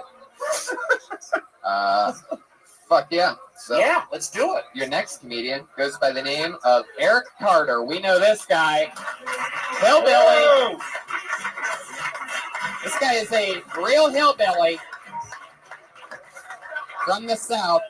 He just fell down the stairs and immediately picked himself up because he's from the South. Eric Carter, everybody. Oh, man. It's great to be out here, but I nearly fucked up earlier. I wanted to feel like I'm living in a big city, so I didn't drive. I took the metro, and I went to Highland. Instead of going west, I went east, and I noticed like the Hall of Fame, the Walk of Fame dropped off, and then I looked up, and that's a little Armenia. I'm like, man, shit, this ain't Beverly Hills. But I just walked in here, huffing and puffing, and thank you. But just moved out here New Year's Eve, moved from the South. It's fun being a Southerner, but people give you a lot of hell. People always assume that I'm a racist based on my accent. That ain't true. I have a friend that's black. He got caught in the fire 2 years ago, and he's still pretty burned up. Oh. But for the past few months, I've been working on oil rigs. And if you think I'm a piece of shit, you should see my operator out there. This guy had too many felons to be a Marine. He proudly bragged. Jesus Christ, Eric, what'd you do? Dude, I literally just walked in. I mean, like, I'm still. Why did we have to know about that? That took 30 seconds off your time just doing that.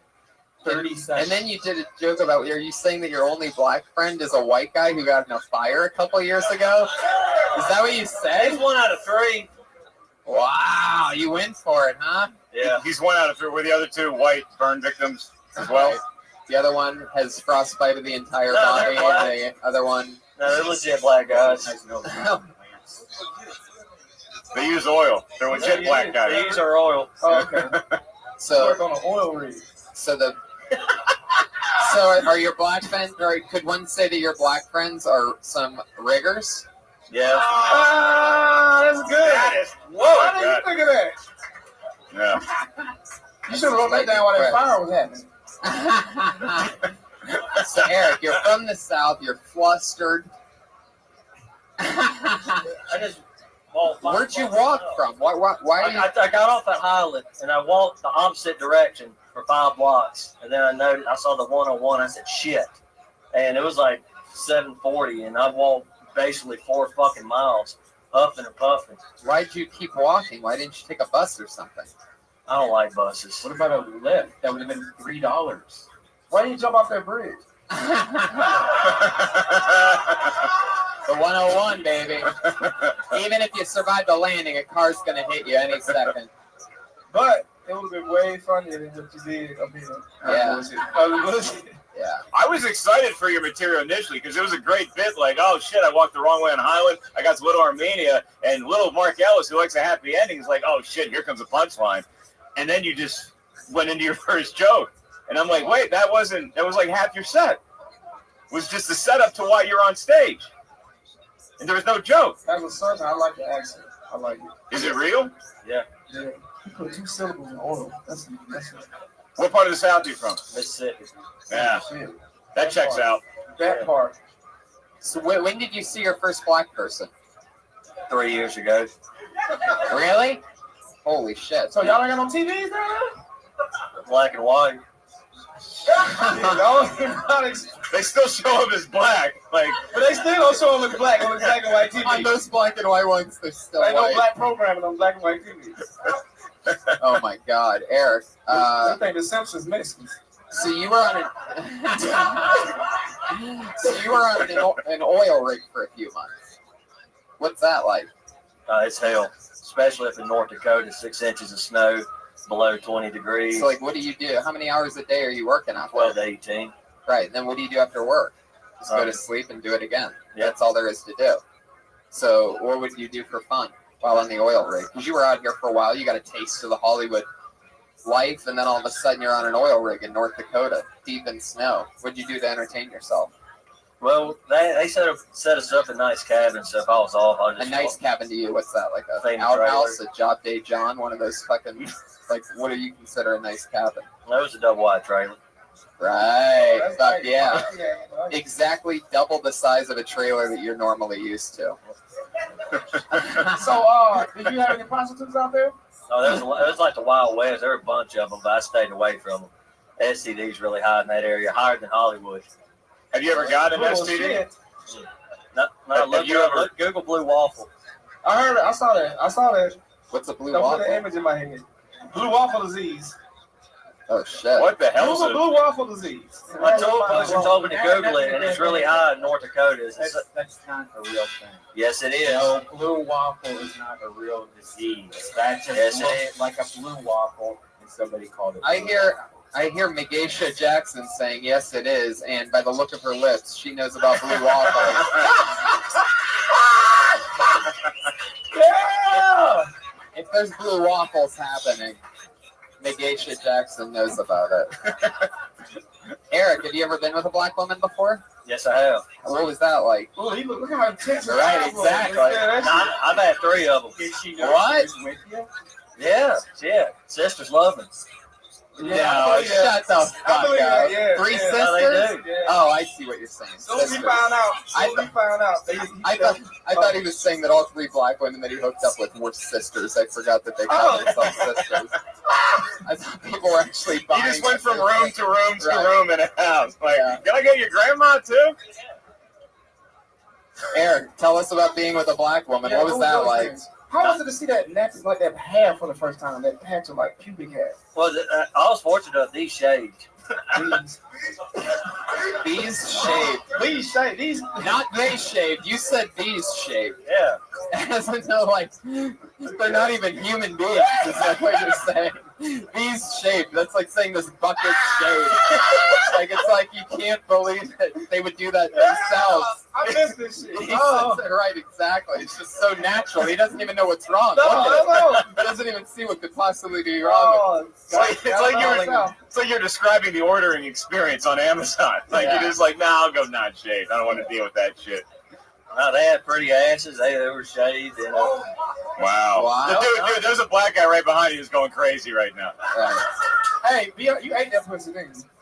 one of them I did. I didn't eat the other 2. Why not? The first one you tried. But the other 2, they were so damn worn out after I thrusted it to them. You know? Wow, yeah. I forgot them.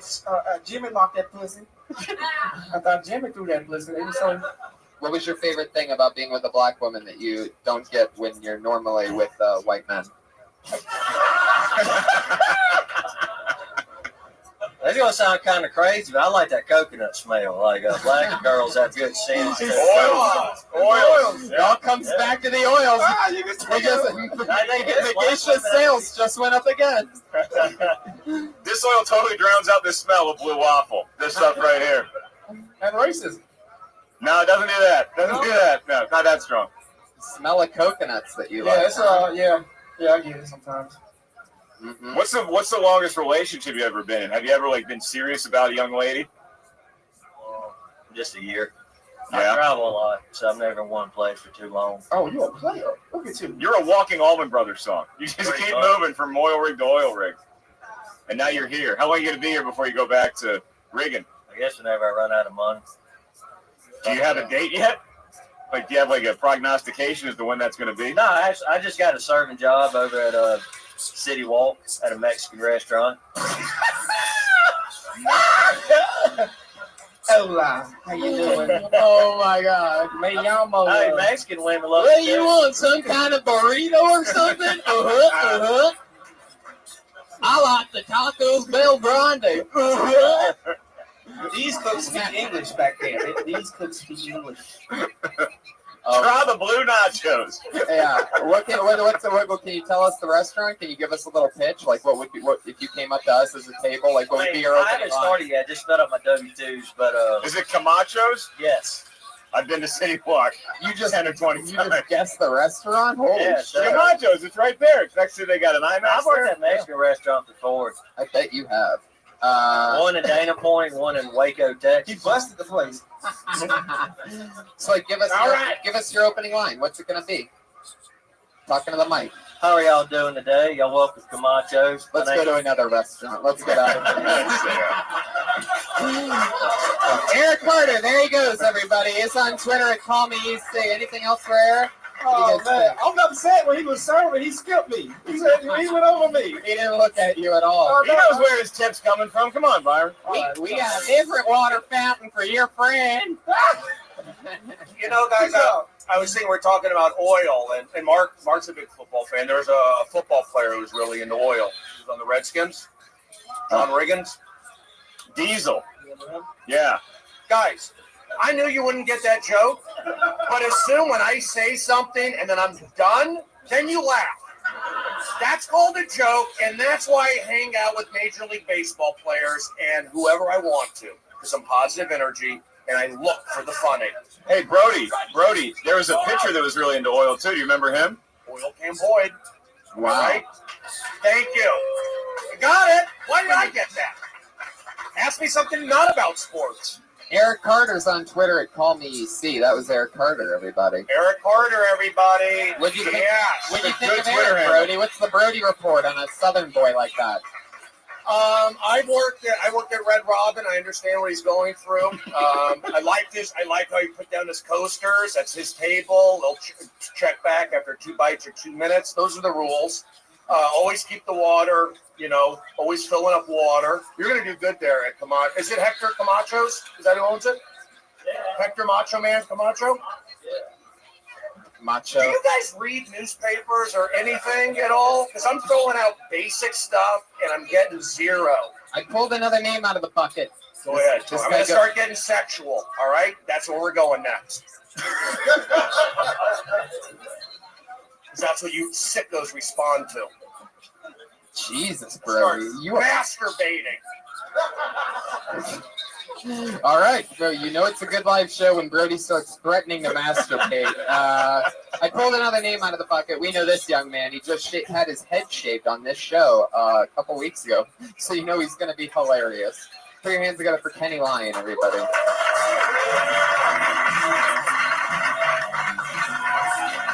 There he is.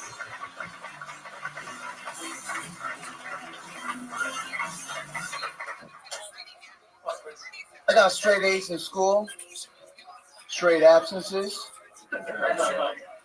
I'm going to Sunday school. They're teaching me how to scoop ice cream from the Holy Book of Banana Splits. I'll give time back.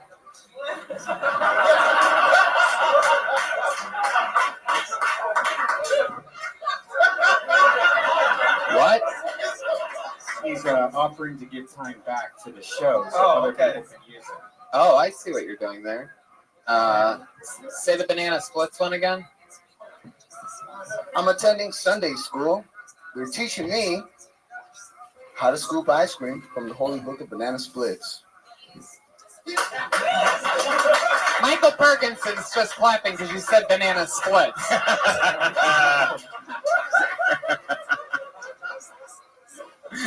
I love it. So you come in with all the confidence in the world. You know, a show where you only have to perform. love Kill Tony. Thank you, Death Squad. I Hey, love wait, it.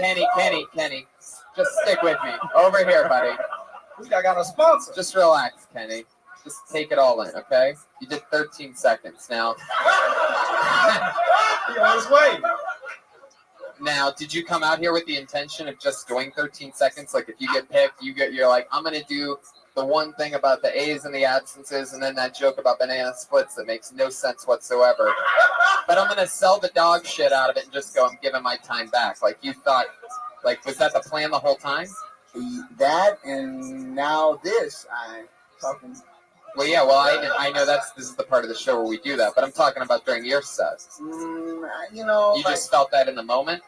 yeah, I did those two. I opened with those two jokes all of yesterday. I hit 4 mics. I did last bookstore. Now at the other mics, did you do more time than the 13 seconds, or at also on those mics, did you just drop the mic afterwards and walk out? Like, I'm gonna give the rest of you all time, like that. Whatever that beautiful line was that you said. And when how do you feel now with the new shaped head? You had a big pair of dreadlocks. Do you like it better? I love it. My job loves it. Actually, my job, my boss is Jay Thomas. He was Sam Kinnison's old manager. This guy gives more shout outs than like 106 Jams. It's unbelievable. Like, next one goes out to Megasha Jackson, my sweet love. If you didn't know, he had he had long hair, last week, and he had a knot or a cocoon's nest in it that was just dead hair, and it looked like he had a bump. Yeah, what you need to know about Kenny Lyon is that he smokes pot constantly.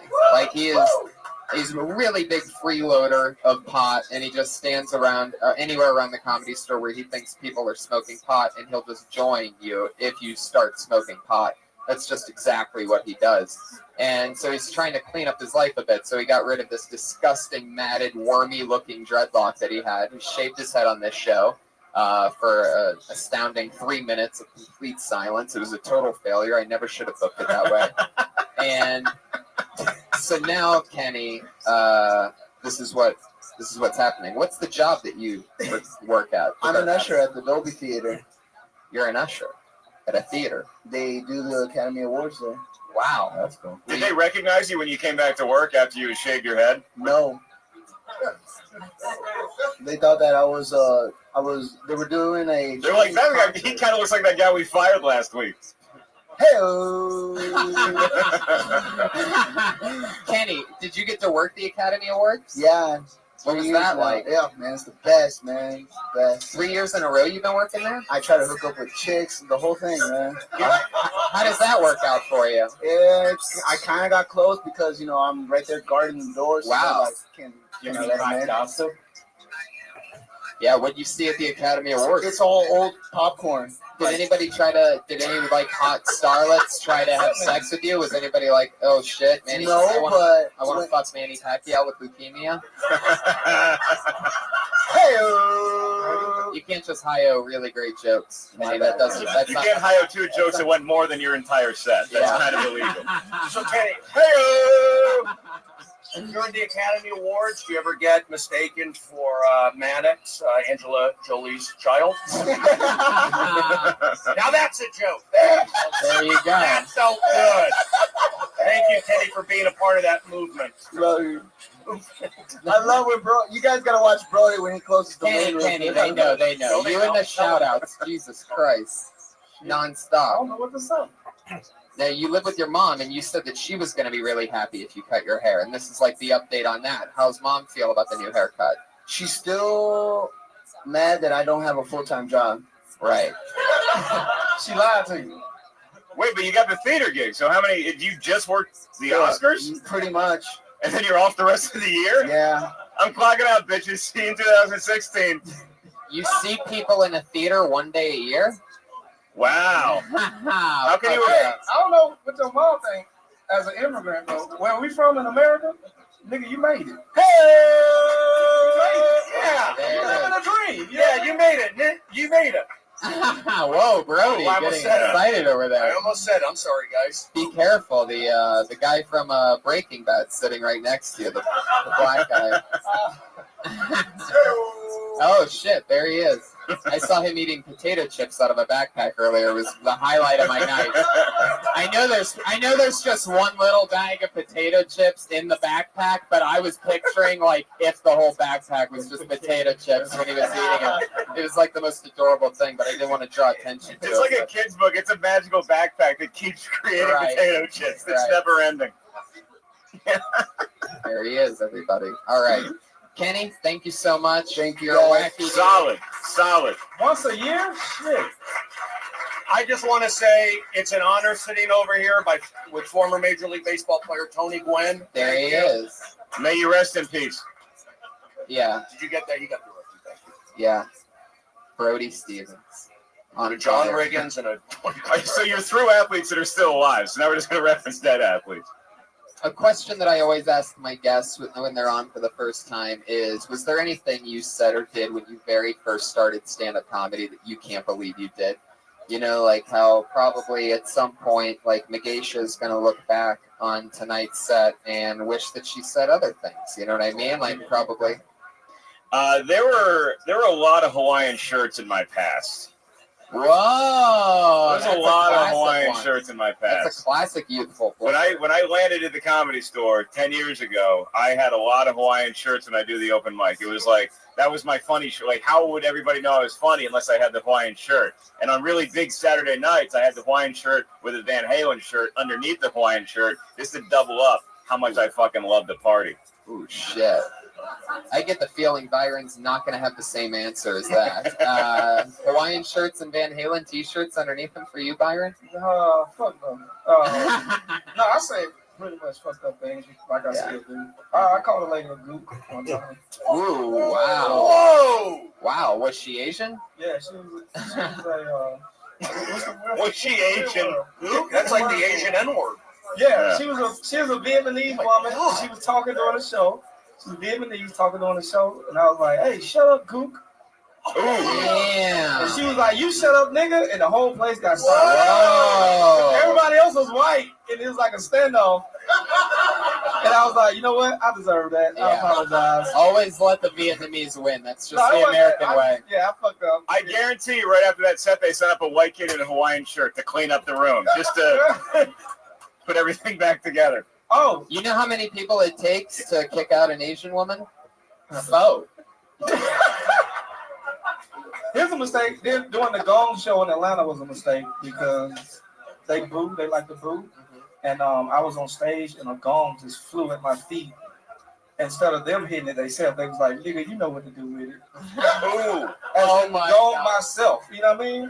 Did you do it? That's so funny. I kicked the gong into the audience, and a nigga just threw himself at the gong. It was horrible.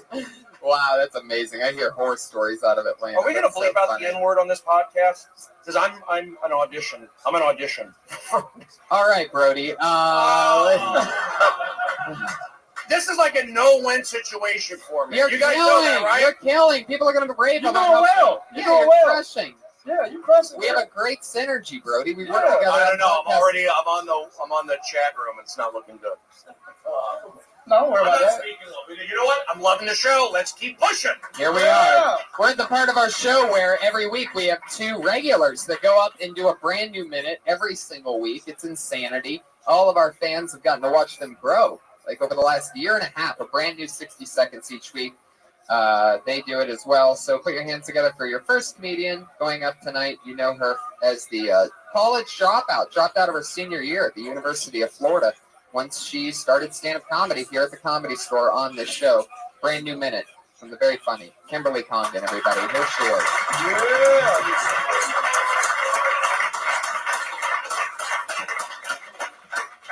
What's up, everybody?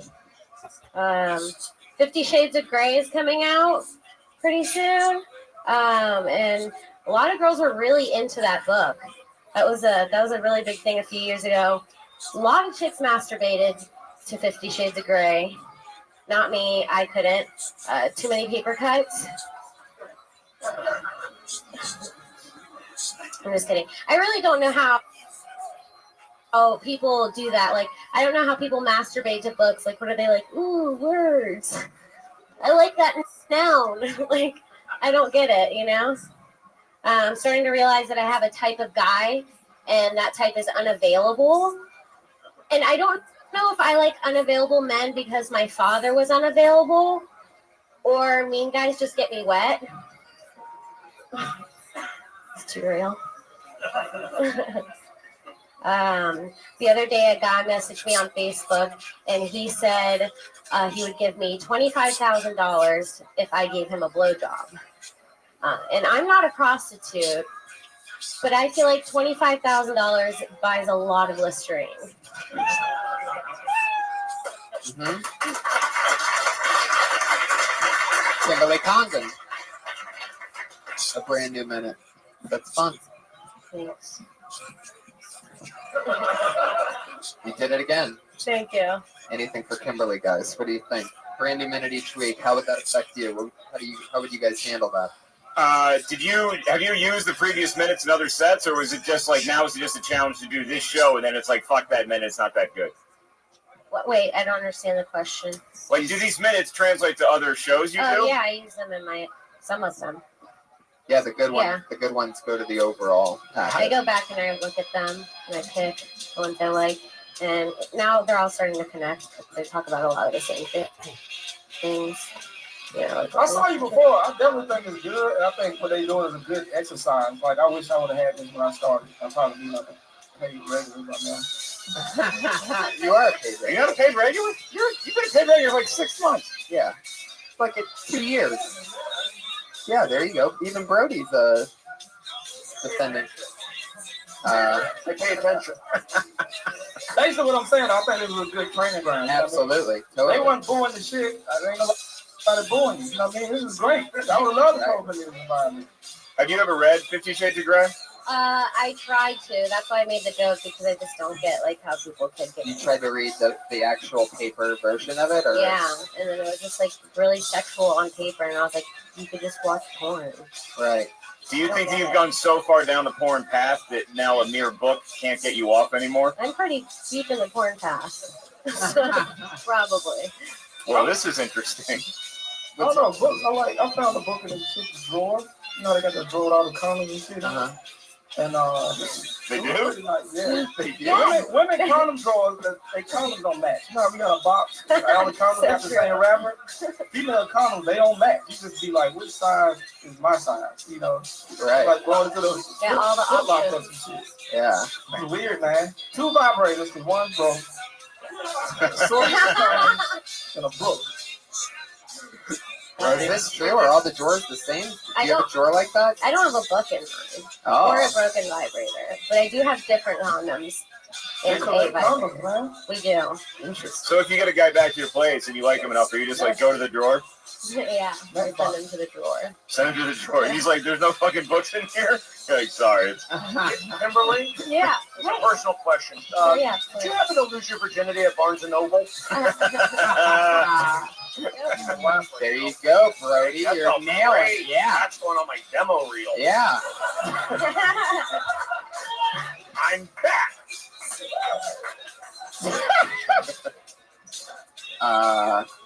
Fuck yeah, Kim. You did it again. Another new minute. You're looking more comfortable on stage. Yeah. I am? Yeah. I don't feel like it. I mean, no, it don't matter. As long as you look, you'll never really feel that way. You might, but yeah. Confidence. I was going to say that, but I'm trying to keep my words to a minimum. Yeah. Very confident, Kimberly. It's always going to be hard, you know. You never really get that much more comfortable on stage because once you keep doing good, then your expectations just go high with whatever you're doing. You know what I mean? So And that the Listerine joke was the best joke we've heard all night. It goes like Listerine joke and then like Megacia's advertisement for a website. Right. The oils. Yeah. Yeah. You know how you did a joke? That joke you did, that didn't hit like you wanted to, and you just like, you kept going? Yeah. That's how you know you're getting comfortable on stage. Yeah. You're like, okay, fuck it, let's go. There you go, Kim. And by the way, there's a great open mic out in the valley in my apartment. And whoa, Brody. Too. I'm on fire. Going for it. Closing strong, Brody. There she goes, everybody. The great Kimberly Congdon. Yeah. She goes. She's on Twitter at Kimberly Congdon. She was on the Joe Rogan Experience with me, Brian, and your next comedian, the final other regular who does another new minute each week, normally talks about something goofy and breaks it down bigger and expands an inanimate object into something wackier than that. Very funny. Put your hands together for Sarah Weinshank, everybody.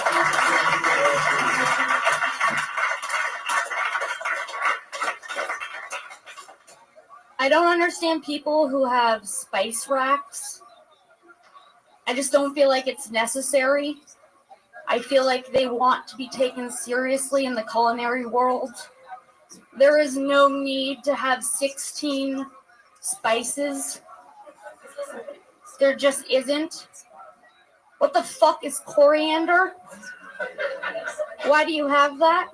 It is not the late Middle Ages. We're not going to be trading spices for furs and silks, guys. Thyme, but with a TH. When you sound that shit out, it's like thyme.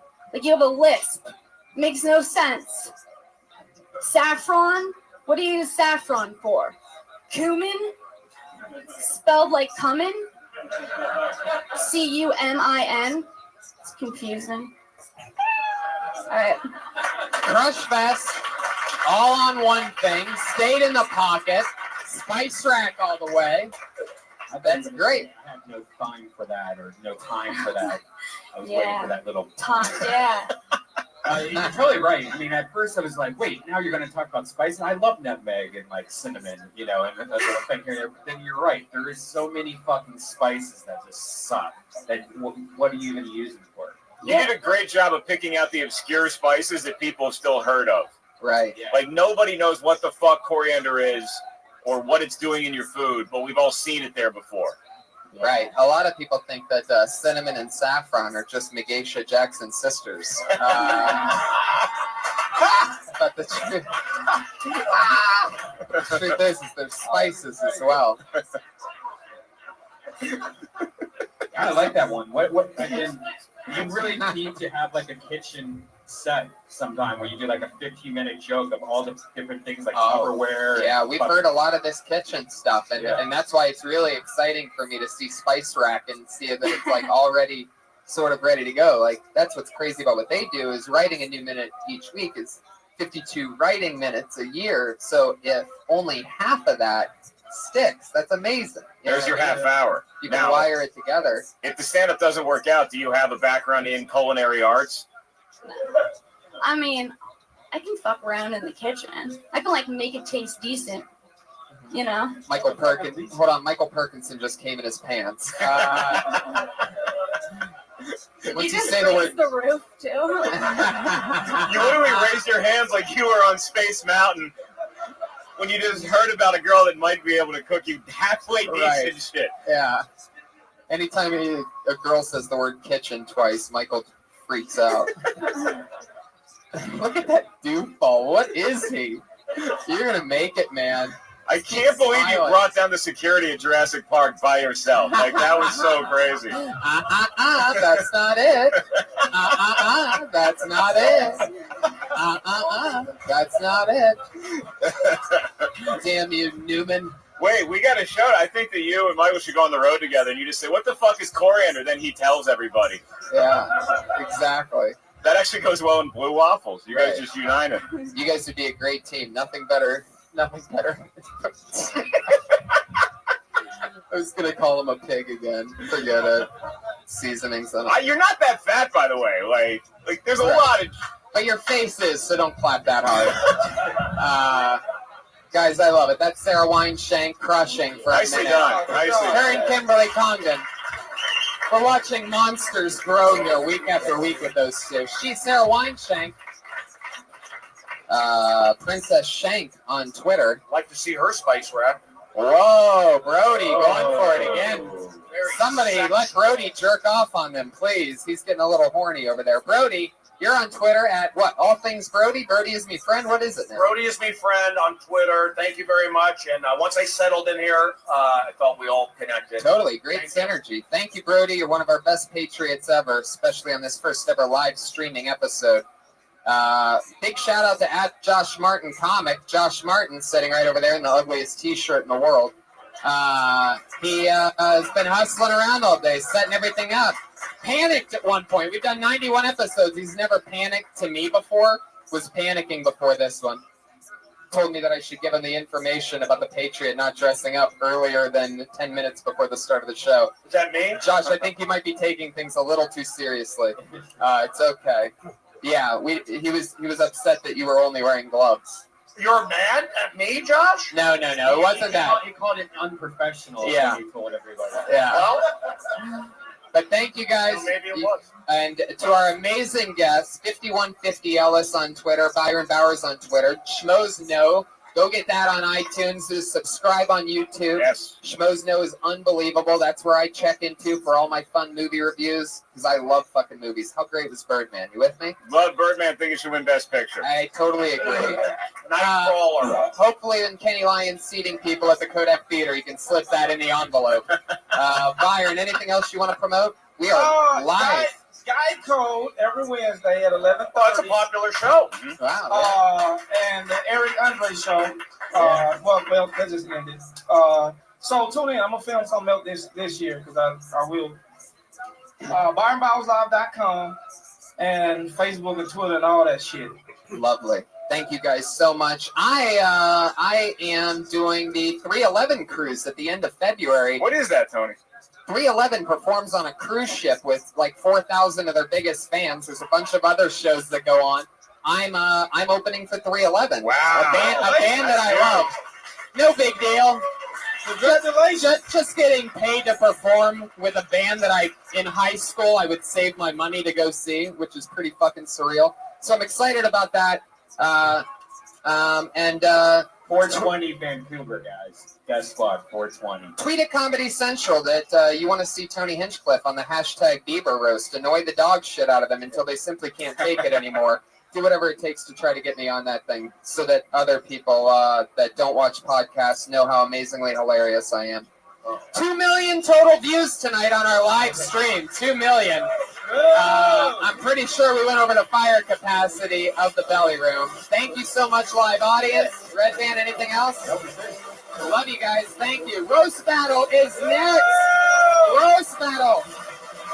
Midnight.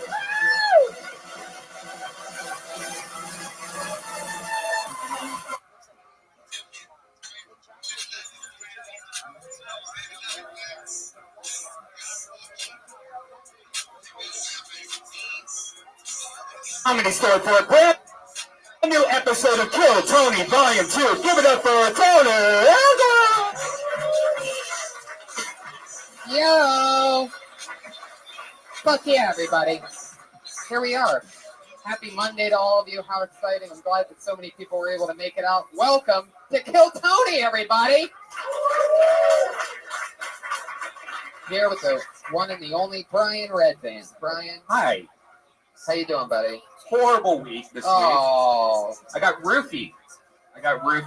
A male roofied me. It sucks. That's insane. I know. All right. In other news, fucking crazy shit always. I'm doing, you know what, I'm going to save that. Let's do something that we've been doing every week. First of all, our one and only sponsor is sitting right over there, ladies and gentlemen. It's Elise Lane. Yes. She's a gourmet chef. She cooks food every week for me and the guests, and we give her a shout out on the podcast, and she gets to meet comedians. Comedians like, for example, Russell Peters, one of the richest comedians in the world, who now hired Elise Lane as his private chef, everybody. That's right. She gets to laugh in a Malibu compound while cooking food. Tonight she made us another great meal. Tonight it's herb and garlic crusted pork tenderloin with caramelized stone fruit caponata over grilled sourdough. She's on Twitter at Elise Lane and Instagram and Facebook. She's the girl with the pan. Elise Lane, everybody, our one and only sponsor. So great. Making you hungry when you expected to just enjoy a good comedy podcast, we like fucking with you. Every single week lately, we've had a musical guest who comes on and does a brand new song each week just to get us warmed up and started a bit. Now, the last few weeks, he's actually been playing while the audience gets sat in this room. And he's been shaky about his confidence. He talks about it outgoingly before the song, awkwardly. It's a beautiful thing. He talks about how he thinks it won't work, how maybe it doesn't help. But here we are again. Even though you saw him while you got seated, the podcast listeners, it's Pat Reagan, everybody. Here he is, doing a brand new song. The Kill Tony Musical Challenge, a brand new song every week. Well, you know, Tony, the audience just can't get enough. So we gotta give them what they. Hey, I'm just gonna play a short little song, guys. This is a blues song. Blues fans out there. This song is called "The Hard-Boiled Egg Blues." And it goes like this.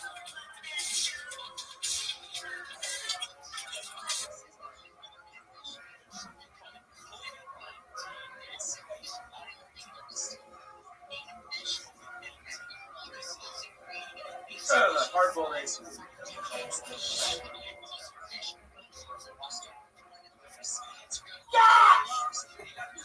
I'm just gonna play it. Will they be able to hear it on the podcast? Let me help you out here. Josh Martin dropping the ball. There's a runaround producer, Josh Martin, coming 45 seconds too late, everybody. That's what that looks like. I think he's got it. Whoa! Wow. Josh, what are you trying to do over here, man? Josh, you just come in, turn everything up, and then run away? Just run away? Didn't even tell me what happened. Christ, this guy's out of control. It's like he's against the show. Yeah. I mean, he talks about it all week. He lives for it. Then it's go time, and he's nowhere to be found. Comes in, turns everything up. The comic stylings of Josh Martin, everyone. Yeah, there he goes. There he goes, walking the wrong direction.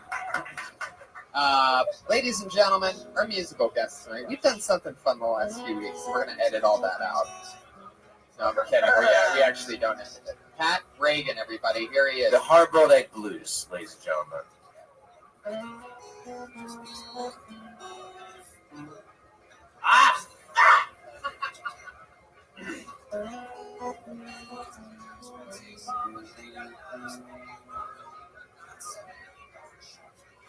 High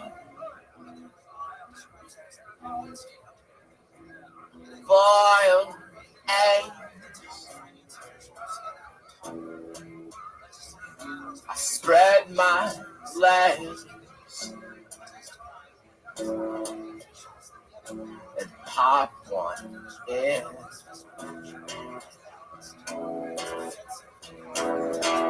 I'm shoving hard-boiled eggs up my ass on a Tuesday morning.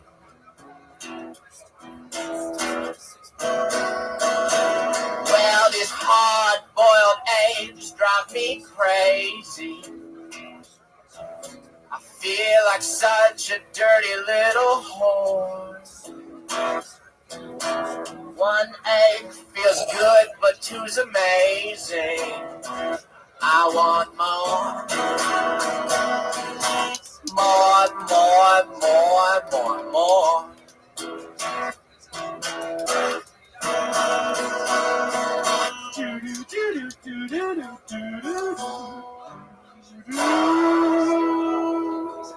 Pat Reagan, everybody. Fuck yes! Another brand new song. I never heard the Hard-Boiled Egg Blues before, but now all of a sudden we have. Pat Reagan's on Twitter at Patty Reagan, so follow him. He's so talented and smart that he writes a brand new song every week for this show. One more time for Pat Reagan, everybody.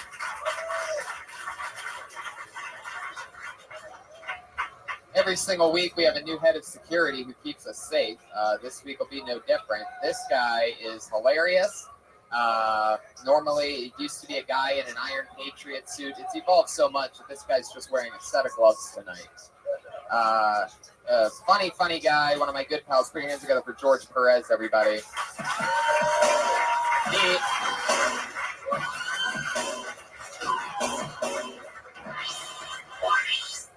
Fuck yeah. The Mexican. You're Mexican, you're a roaster. George Perez is an insult guru. We once roasted each other for like half an hour straight one time. George, you've been on the show a couple times. You're hilarious. Thank you. How's it going? It's going good. It's going good. How would you make fun of Josh Martin if you had to make fun of him? Josh, get over here. He looks like he has an ingrown hair on hair. He has an ingrown head, I'm pretty sure he's trying to say. That chicken, I just can't.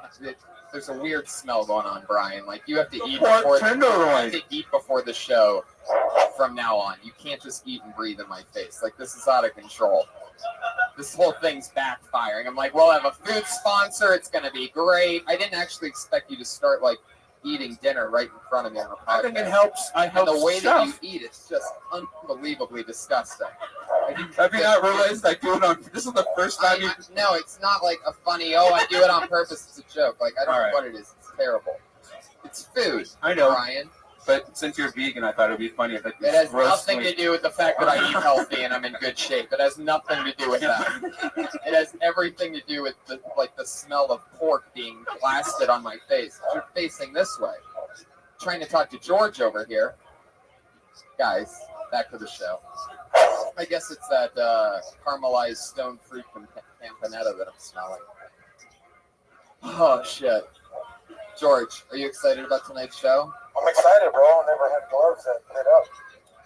Fuck yeah. I feel like I can pull people over. Like, pull over. That's weird. I love it. This train is rolling along at 1,000 miles an hour, everybody. So let's just get the show started. Tonight's guests, two of the funniest people that I know.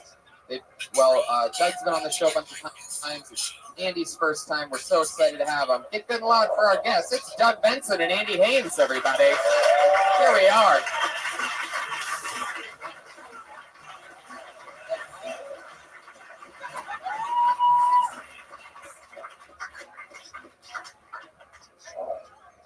Fuck yes. All right. I don't drink Coke. Let's do this. That's my Coke. Okay. Switching it up. Doug, you want to drink? Doug, you want to drink? I would like a... Heather one and soda, please. Is that the drink? Brian read my mind. Fuck yeah. Somebody roofied Brian this week, he said. Can you believe that, Doug? Yeah. He was roofied by a guy. Why? A dude wanted to put his penis in you? I don't know who roofied me, but I was only on my third drink, then out of nowhere, everything just started spinning, and I ran to my car, just sat, passed out for an hour, woke up, like I felt drugged, like a muscle relaxer. Oh, somebody's dick didn't wake you up? No, no. I mean, you weren't like, what's that in my ass? Oh, shit, I'm in my car. No, I tasted it. There was nothing in there. Bill, stop it. Right. Cosby joke. Yeah. So, well, I'm sorry, Brian. I didn't even know that was a two-way street. I'm going to watch what I drink now because I always thought I could just have drinks and no one would try to drug me. Yeah. Now, George is one of my toughest friends. George, you've been to prison, right? Yes. What do you know about roofie? You ever been roofied? You ever roofie anybody? What's the deal? I roofied somebody once. But I had a bad conscience, so I gave her a pint detail too. Wow, followed it up. Somebody came with some material tonight. Yeah. I love that. Take notes. That was natural. There's no way that's a true story. I already have 3 babies' moms. What? I already have 3 babies' moms, so I didn't want 4. You have 3 babies with 3 moms? Yes. Well, you really are a patriot. Holy shit. He is really adding to this country. Fuck yeah. Are those like those as seen on TV glue light things on your hands? Yeah. Thanks for the cocktail. That's the patriot part. We have them in a very when I have extremely funny patriots, I don't make them put on the costume. Oh wow! So any patriot that comes in and you make him put on the costume, he doesn't think I'm funny. No, I gotta wear this whole fucking dog and pony show on my face. Yeah.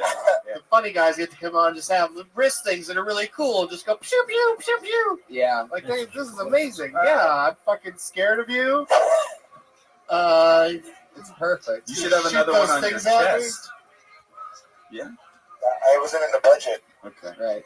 I feel like I'm in an episode of Locked Up, and and my cellmate has weapons. That's what I feel like right now.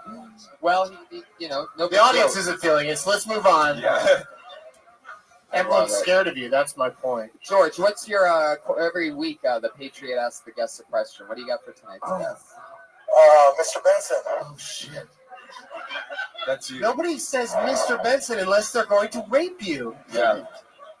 He's gonna attack me in the parking lot. Enjoy your drink, Doug. What's up? I know you smoke a lot of weed. I don't know if you do coke or anything else. No, sir. But do you ever watch animal porn?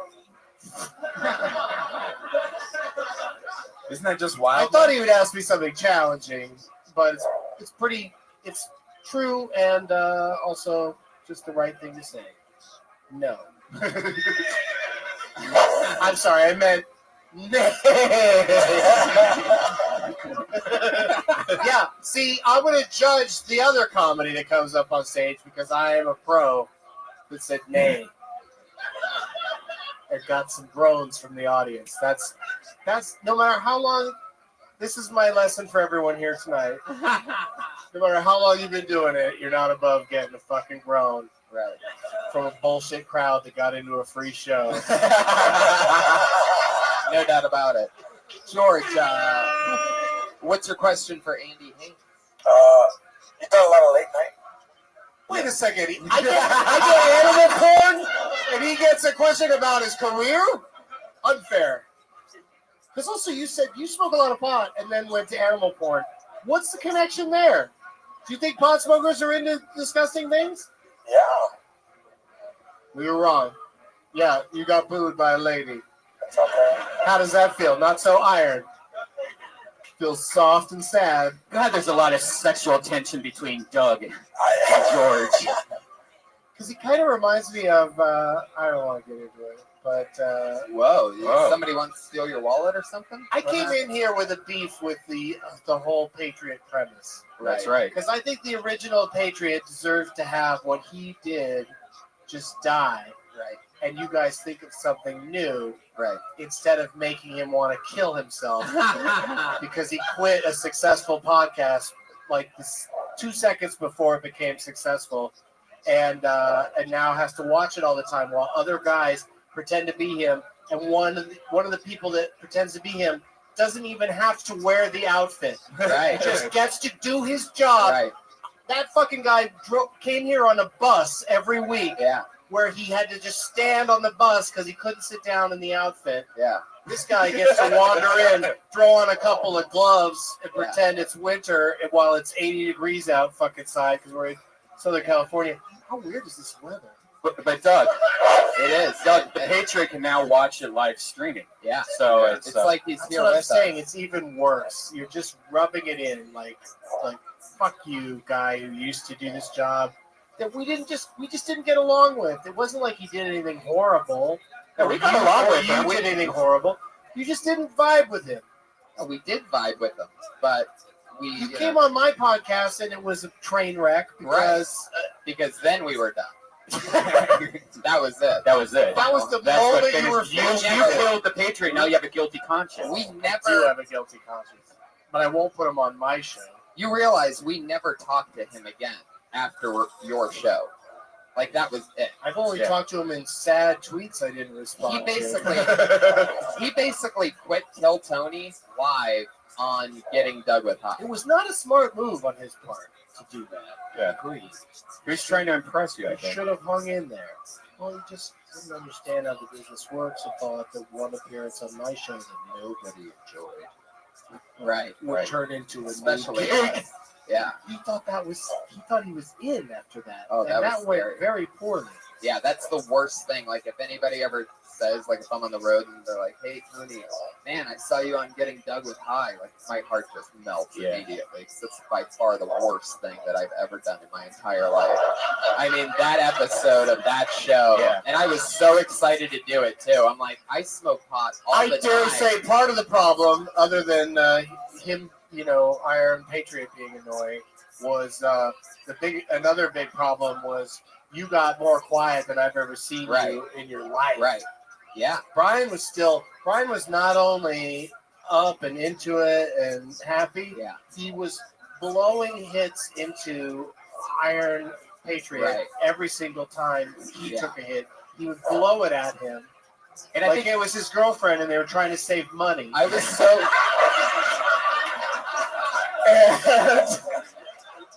I swear he must have gotten so fucking high inside that suit, and that's not the best place. High is not the best place to be when you're not a professional. Even a professional comic, I probably shouldn't do it. Right. But he definitely shouldn't have been. I got too high from the very beginning. I treated it like a regular appearance on the show. So I got there all coffeed up, and then I got high as fuck immediately. And then the Patriots started getting out of control. So the reason why I'm not talking during it, most of it, isn't because of how high I actually got. You were just distancing yourself from the whole experience. I was so furious that if I would have started talking about it, I knew that I was gonna. But dude, during the first break, hey, you know what, Brian, Doug, do you agree that Patriots not working out? We should walk him off the set now. That's all you needed to say. Looking back on That's it, we all would you have needed done to that. say. He was only supposed to be in the second half, but you asked to have him on the whole thing. Yeah. Because you guys, he was the co-host of your show at the time. We're missing out on a great podcast while rationalizing the worst podcast any of us have ever done. You hadn't fired him yet when I said, hey, bring him along. Like, I thought, that was the show. Like, you guys were into him. I think he's dead. It was just a suit walking around with a dead guy There's a in it. suit on a bus right now. It's just programmed to go from the home to here. It smells horrible. I just say, get the guy that wears the rabbit costume all the time, or get somebody else to stand there and just stop making it. I just wanted to have burn on the guy that used to do it. I wanted to have a different porn star or naked Perfect, great idea. Why Would that be great? Listen to your friend Brian. Yeah, that's a great idea. I mean, she could just. You're doing a great job tonight, though. But well. next week's going to be a porn star.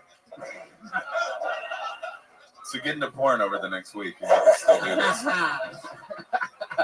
stars are great if they don't have too much dialogue. If they just pipe in every. There's no way. You mean not just like a do Patriot? not encourage these ideas, Doug. I don't know why you're going along. I'll tell you, a porn star standing over there in a. Doug wants to own the entire live podcast realm. They don't even have to wear a sexy outfit. He wants the show to fail miserably.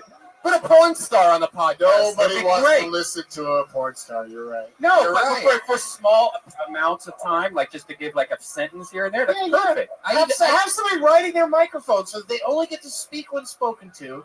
And every once in a while go, hey, porn star, what do you think about this? And she'd be like, I'm wet. And then you move on. That's right. It'd be perfect. And we could keep the speaker box in her crotch instead of outside of her crotch. It could be inside of her. George is wet too, guys. It's easy to translate. You can get the best of both worlds. Damp it. All right, I've said too much. Let's look at some new comics. Let's do it, guys. This is episode 92 of Kill Tony. Over 40 comedians signed up for the chance to do 60 seconds in front of us and then talk with us afterwards. I've been telling comedians all over town that's the last thing you should do. Doug is so anti. Right. Do not sign up for Kill Tony until your minute is fucking killing everywhere in town. Right. Then come here. Don't try shit at Kill Tony. Work out the minute. You work it out. Because it's a podcast and people are listening and now watching. Look at that live feed. Is the live feed working this week? Yeah, there's 180 people watching. Wow, look at that. Come on, you 180 people. Tweet to some friends. Get some more people to watch. Or come watch me on YouTube. Getting Doug with high. At 1:15 tomorrow is when we go live. Pacific time. Fuck All right. yeah, well, here we go. Comedians, they sign up for the chance to do 60 seconds. Guys, you know your time's up when you hear the sound of a kitty. That's what it sounds like. Isn't that adorable? That means wrap it up then, or else you're going to bring out the angry West Hollywood bear. Here we go. There it is. Yet another. That's much more involved than it needs to be. Yeah. So many animals. A lot of mixed messages like, oh, crickets, so it's boring, but so stop. There's a horse too. I think so, yeah. That gets a little longer every week. And there's a puppy that goes back to the GoDaddy puppy mill. I don't get it. GoDaddy, what does that mean? GoDaddy had a commercial where the punchline was that the puppy that ran off with the Clydesdales comes back home and they're happy to see that puppy, and then they put it in a truck because they're selling the puppy. And then the animal activists got angry at this commercial and insisted that it not show in the Super Bowl. So guess what? It didn't show during the Super Bowl. Wow. Because the punchline was a fucking dark, funny twist that some people didn't like for their own personal reasons. And now more people saw it on the internet than anyone would have ever saw on the Super Bowl, probably. No, but Worldwide? would have been seen by more Worldwide? people in the Super Bowl. But you're right. Like it is a bit of an apples and oranges situation.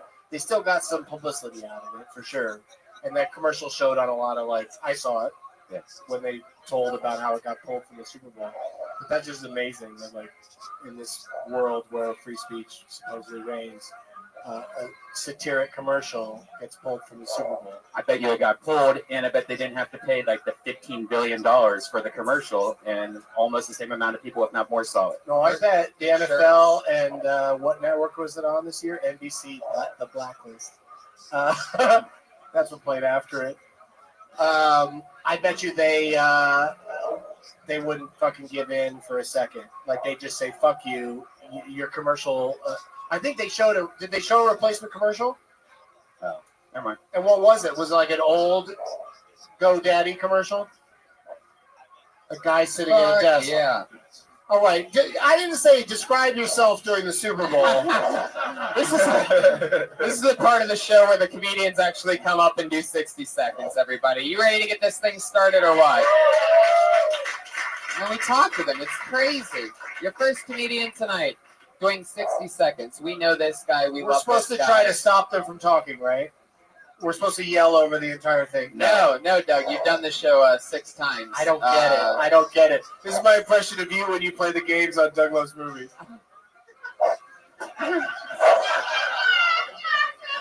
I do that on Doug Loves Movies. You're right. How does this work again? Every time. Game is What's the hardest going on? game. The final game that you have is it's loopy. It's so hard. It's people that are high would never figure it out. It sort of is, man. That's a crazy game. All right, here we go. Watch Doug Loves Movies, please, everybody. I love that show. Check out the one I did in Sacramento. That was a lot of fun. That was super fun. That was Amy Adams. And the Boys to Men references throughout the whole thing. This guy, great young comic from Chicago. We've met him a couple months ago. Artist, funny guy. It's Ian Ellis, everybody. First one out of the bucket.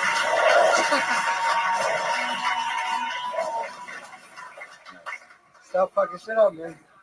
Sorry, I was just trying to move it over and it came apart. There are people out there that are trying to find themselves. How the fuck do you lose you?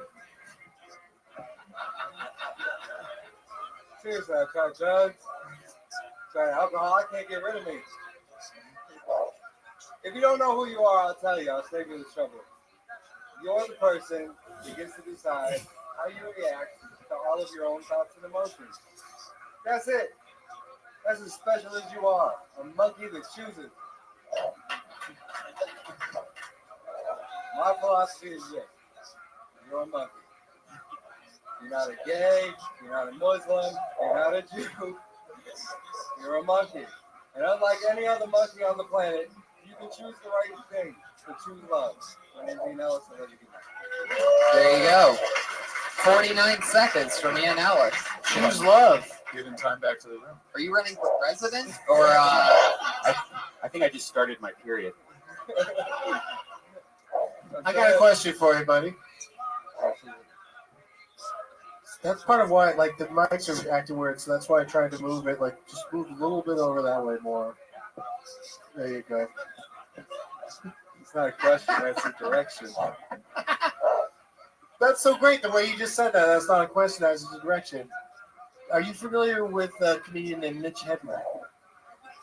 Shut your dirty mouth, you filthy whore. That must be one of Mitch's Hedberg punchlines, because That'd be weird if you just said that to me. So that's the first thing: is stop sounding like Mitch Hedberg in your delivery, which might be hard to do because you love him and you may already have a similar way of speaking that he had. Also, you're really high. Yeah. Man is a detective. Why would anyone need a receipt for a donut? That kind of thing. Like, don't mimic his delivery.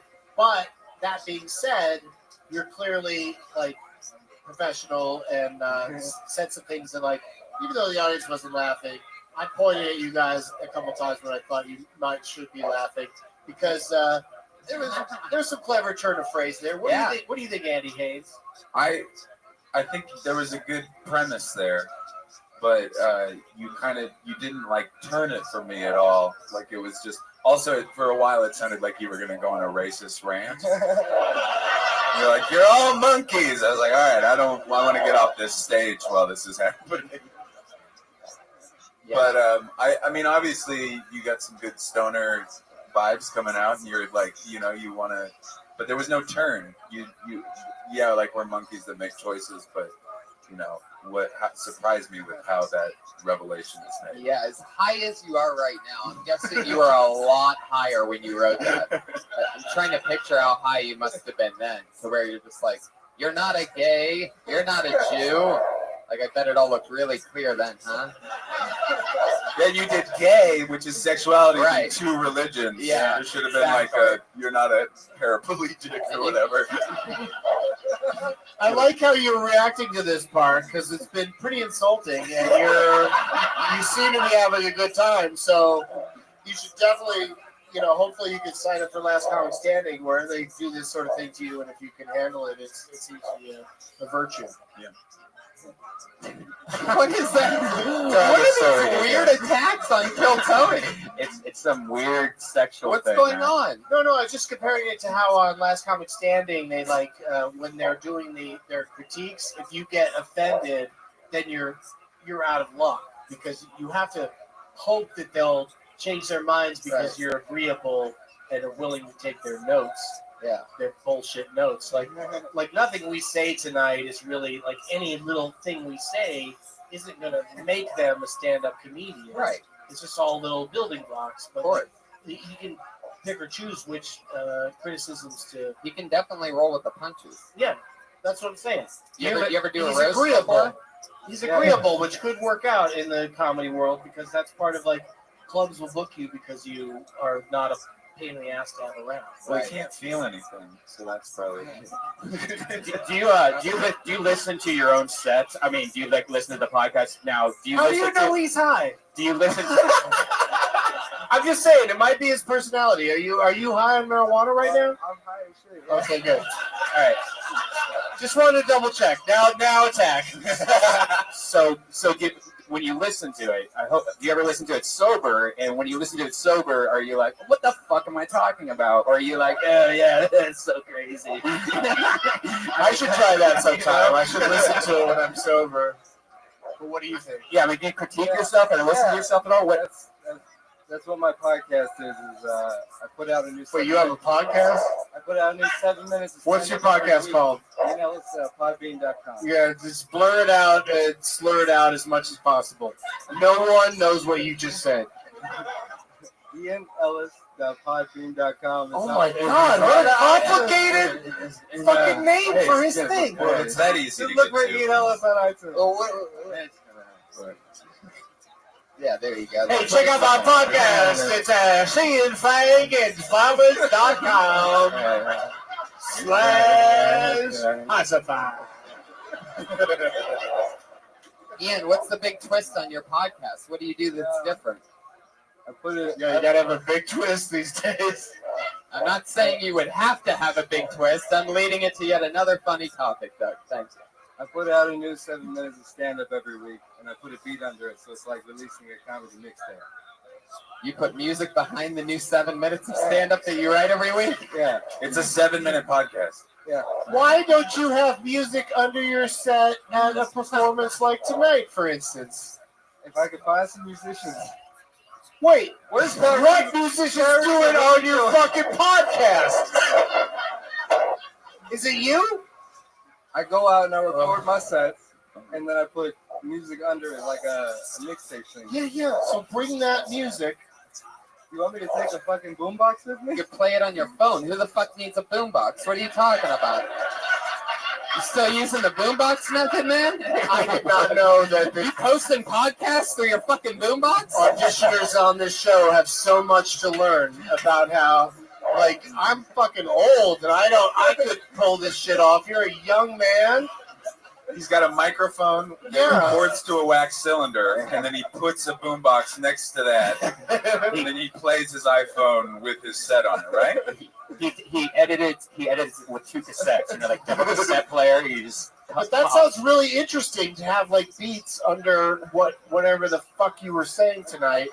So I say go for it. I say make that happen. You know what I mean? Follow your artistic urges. Yeah, buddy. Fuck yeah, Andy. Anything else for Ian? What do you think? Are you ever not high? Because it's crazy. A few weeks ago, he was on the show. He got pulled out of the bucket again, and he was stoned as fuck. He couldn't even talk. He just kept doing that little like giant 3-year-old giggle that he does. I come to this show to have fun. So on Monday. I love it. Well, we have fun with you too. Thanks, Ian Ellis. There he goes. Thank you. He doesn't like Mondays. Comes out, start his week off in a nice way. I love it. Ian So Ellis. he's not trying to further his career or do anything, learn anything. He's just having fun, just having a nice time, getting high. Hey, dude, we're all just monkeys, man. I don't know. I think monkeys can make decisions. And I also think there's Right? They can't. They can't eat every banana. They gotta be choosy. Orange, you know. Yeah. Monkeys can do sign language, and also there's some gay monkeys. and that's a choice.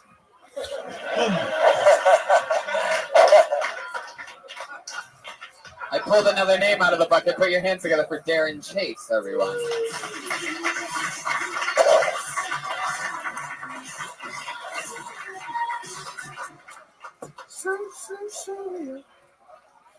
I just turned 31 recently, which it's not that old, but it's old enough for like music I liked as a kid. I don't really relate to it now that I'm getting older. I'm now older than the artist was when they wrote the song. You know Coolio's Gangsta's Paradise? There's a lyric in there where Coolio goes, I'm 23 now, but ooh, I live to see 24. The way things are going, I don't know. Now we all know. He made it. Not only did he make me older than 24, he made me old enough to have his own reality show and cookbook. Yeah, it's called Cooking with Coolio. Kind of discredits the whole gangsters he was doing 20 years ago. He could have kept it real. Could have called it Cooking Crack with Coolio. You guys, I'm a hamburger traditionalist. I don't know if you guys know what it means, but I think a hamburger should have only mustard, pickles, and ketchup. I was like, why is he going into another bit? This has got to be close to time, and it's gone well. Why start something else? We're going to test it. Why not? How? I already thought of something for the cookbook bit. How's it go? This is what I do to other comedians. I come up to them after the set and I go, well, how'd that one bit go? Because I think I have something. Coolio, he has a reality show. Yes. And a cookbook. Yo. That's what you say. He's got Coolio, he's got a reality show and a cookbook, yo. Okay. And then I think the end was. It's not a huge laugh. It's not a huge laugh. It's just a grace note. It's just a little piece. And then then what's the next part? You could call it Cooking Crack with Coolio. Oh. Just add another O. Yeah, But yeah, that's what I thought of. It's just like, I love it. I liked it, and I thought it was, you could have more fun with it. Is what I was trying to make happen. some of that awesome topical Coolio humor Fuck yeah. that we all have been craving for. A lot of people have been writing, like, I want more Coolio jokes. They write into this podcast and they say, I'm surprised none of these comedians, they write letters with their hands. You're making things up now. Of the market. But that's part of what, to me, that's part of the charm of a Coolio reference. Yeah, of Is that course. it's not, Right. You're not hearing too much of them. Right. You're not overridden with Coolio references. Have you read the cookbook? I haven't. No. But he really does have a cookbook? I think he has a cooking show. Cooking with Coolio. Really? Yeah. He has a reality show and a cookbook. It's called Cooking with Coolio. Wow. I see him like cracking eggs in like ice trays and then putting them in microwaves and shit like that. The best thing is That sounds like a perfect bachelor solution. I told Coolio that joke and he said it was cool. Like he said it was alright. I was hosting the event he was on and like he has no reason. What was Coolio? Yeah. I tell you what, though, when you just go up to somebody and say, "Here's what I'm saying," and then say it, he's probably thinking it's easier to not have an argument right now. I was thinking he's on I'm just going to say I'm cool. Yeah, he's not going to debate you on it. What was the event that you were hosting that Coolio was on? It was a car show and a biker rally in Tacoma, Washington. And he went on at 3 p.m. in front of 30 people. He didn't perform a single hit. Did he perform any songs? Yeah, it was this new group called Space Ghost that no one knows. Wow. And then he did a 30-minute Space Ghost? Here's how he finished. He was like, he went on to the rant about like, I mean, Obama say he's trying to help. And like, it went weird. It went weird. He said, I think it started turned weird. it dark. Space Ghost. Check out my new band, Robot Chicken. He's like, I have a band called the Eric Andre Show. Yeah, he went into a whole big old rant about school and kids and education. It was dark. So yeah, he's got a shaved head now, tattooed down the middle of his head, and 2 little things. Ew. Coolio. Yeah. Wow, that's amazing. How many comics are on this show every time? It's always different. It's a loose format, Doug. I really liked it. Because we've done a lot of talking with only 2 people. That's a joke that you use a lot, right? Because it seemed very well perfected. Yeah. How long have you been doing comedy again? It's The been a biggest while. pimp of 3 all years? time. Yeah, you have great stage presence. That was a great. How you wrote it was really well written. Good job. George Perez, anything on this guy, Darren Chase? What are your thoughts on him? You're standing close. I thought he was good. Like how he said the joke was there, he stayed with it, and yeah, it was about a gangster. I liked it.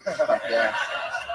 Okay, finish the hamburger joke, and then we're gonna send you on your way. I'm a hamburger traditionalist. If I get a hamburger that comes with cheese, I'll send it back because I didn't order a cheeseburger. My friends are like, just eat the cheeseburger so I can lie and say I'm allergic. Same thing that happens around election time when my friends ask why I don't vote.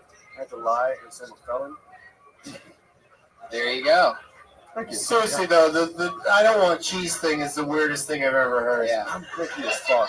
Yeah. Very picky. It's good that I asked you to go into that joke so that we can all tell you to never do it again. No, he could do it if he really prefaces it with, "I'm a weirdo." Yeah, I set it up more if I have more time. Though. Yeah, More yeah. picky eater. Absolutely. Yeah. Good job. Thank you. Darren Chase, everybody. There you go.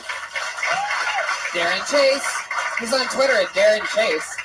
Ian Ellis, under his Twitter, just left another promo for that podcast he was talking about earlier. It's ianellis.podbean.com. You want to pick one? No, you pull it. But before you do, I just want to say something. Yeah. I'm going to try to say something positive to every person. Okay. Even if I have to lie. I love it. Absolutely. Okay. But just one positive thing per person, right? At least. Yeah, at least one. Right. At least one thing that's encouraging. Okay. No matter how much they fucking blow. Okay. Pull the next asshole out of that bucket. Here you go. No matter how they do. Somebody. It's the worst setup for comedy. This looks like a new name to me. Oh, a new name! Put your hands together for Kane Holloway, everybody. All right.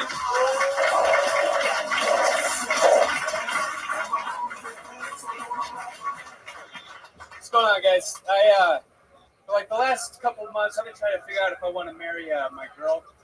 And this last holiday weekend, my mom talked me out of it. She didn't mean to. I'm over at the house. I asked her some marriage advice. This is her advice. She's like, honey, any good marriage is where the wife has all the control, and then the husband thinks he has all the control. She's like, Jesus Christ, man. You realize Dad is sitting right there. He can hear you.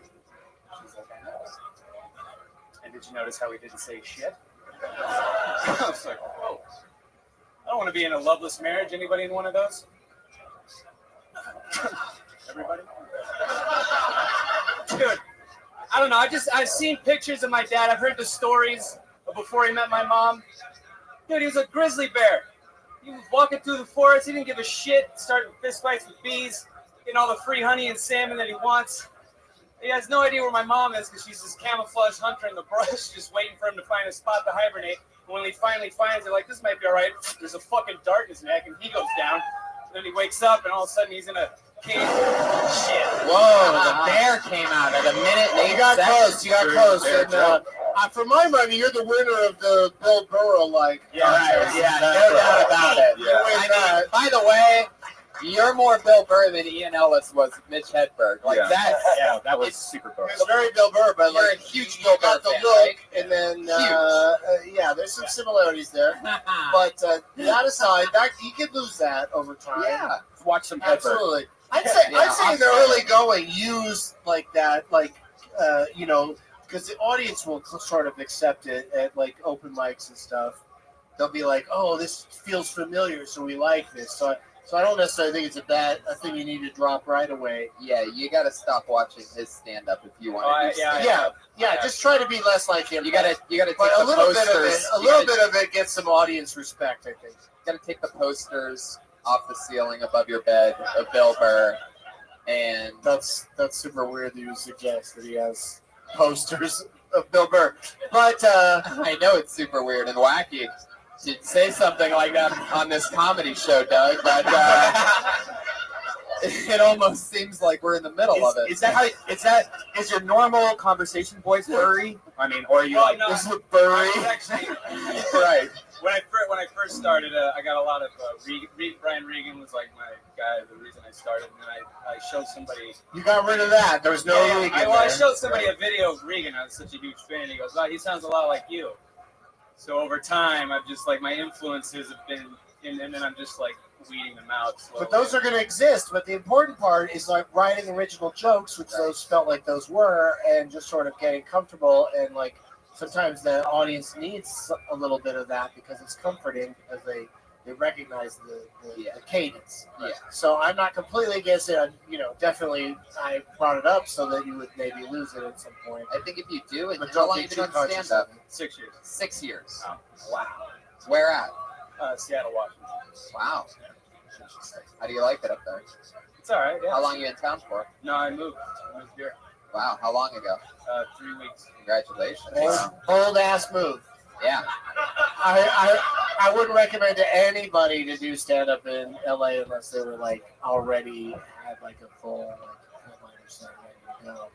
But that being said, there really are no rules, and you can still make it.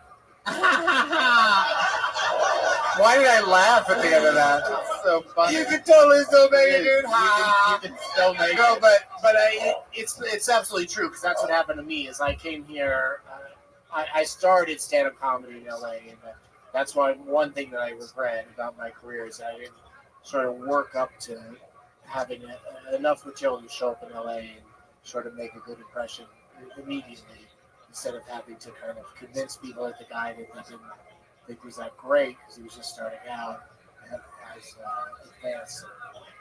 But I thought it was a good set. I mean, a good minute. Yeah. The third thing, though, is something I would really try to work on. I would really like to hear your normal voice. It might be hard to change. Put some rubber bands around your balls really tight. I don't know what you would do, but yeah. I think you're using your voice. It's just more of a material, a cadence issue, and similarity of topics. So it's like a hand thing where you went like that at one point. I heard that back home, and so I But stopped. see, just talking just now, if I wasn't looking, I'd be like, did Bill Burr just walk in? Yeah. Like it's natural for him. So Trust me, that's what I'm putting on this podcast. Is that when I put it out there in the cosmos, it's going to say Bill Burr was on this episode, just so that the people.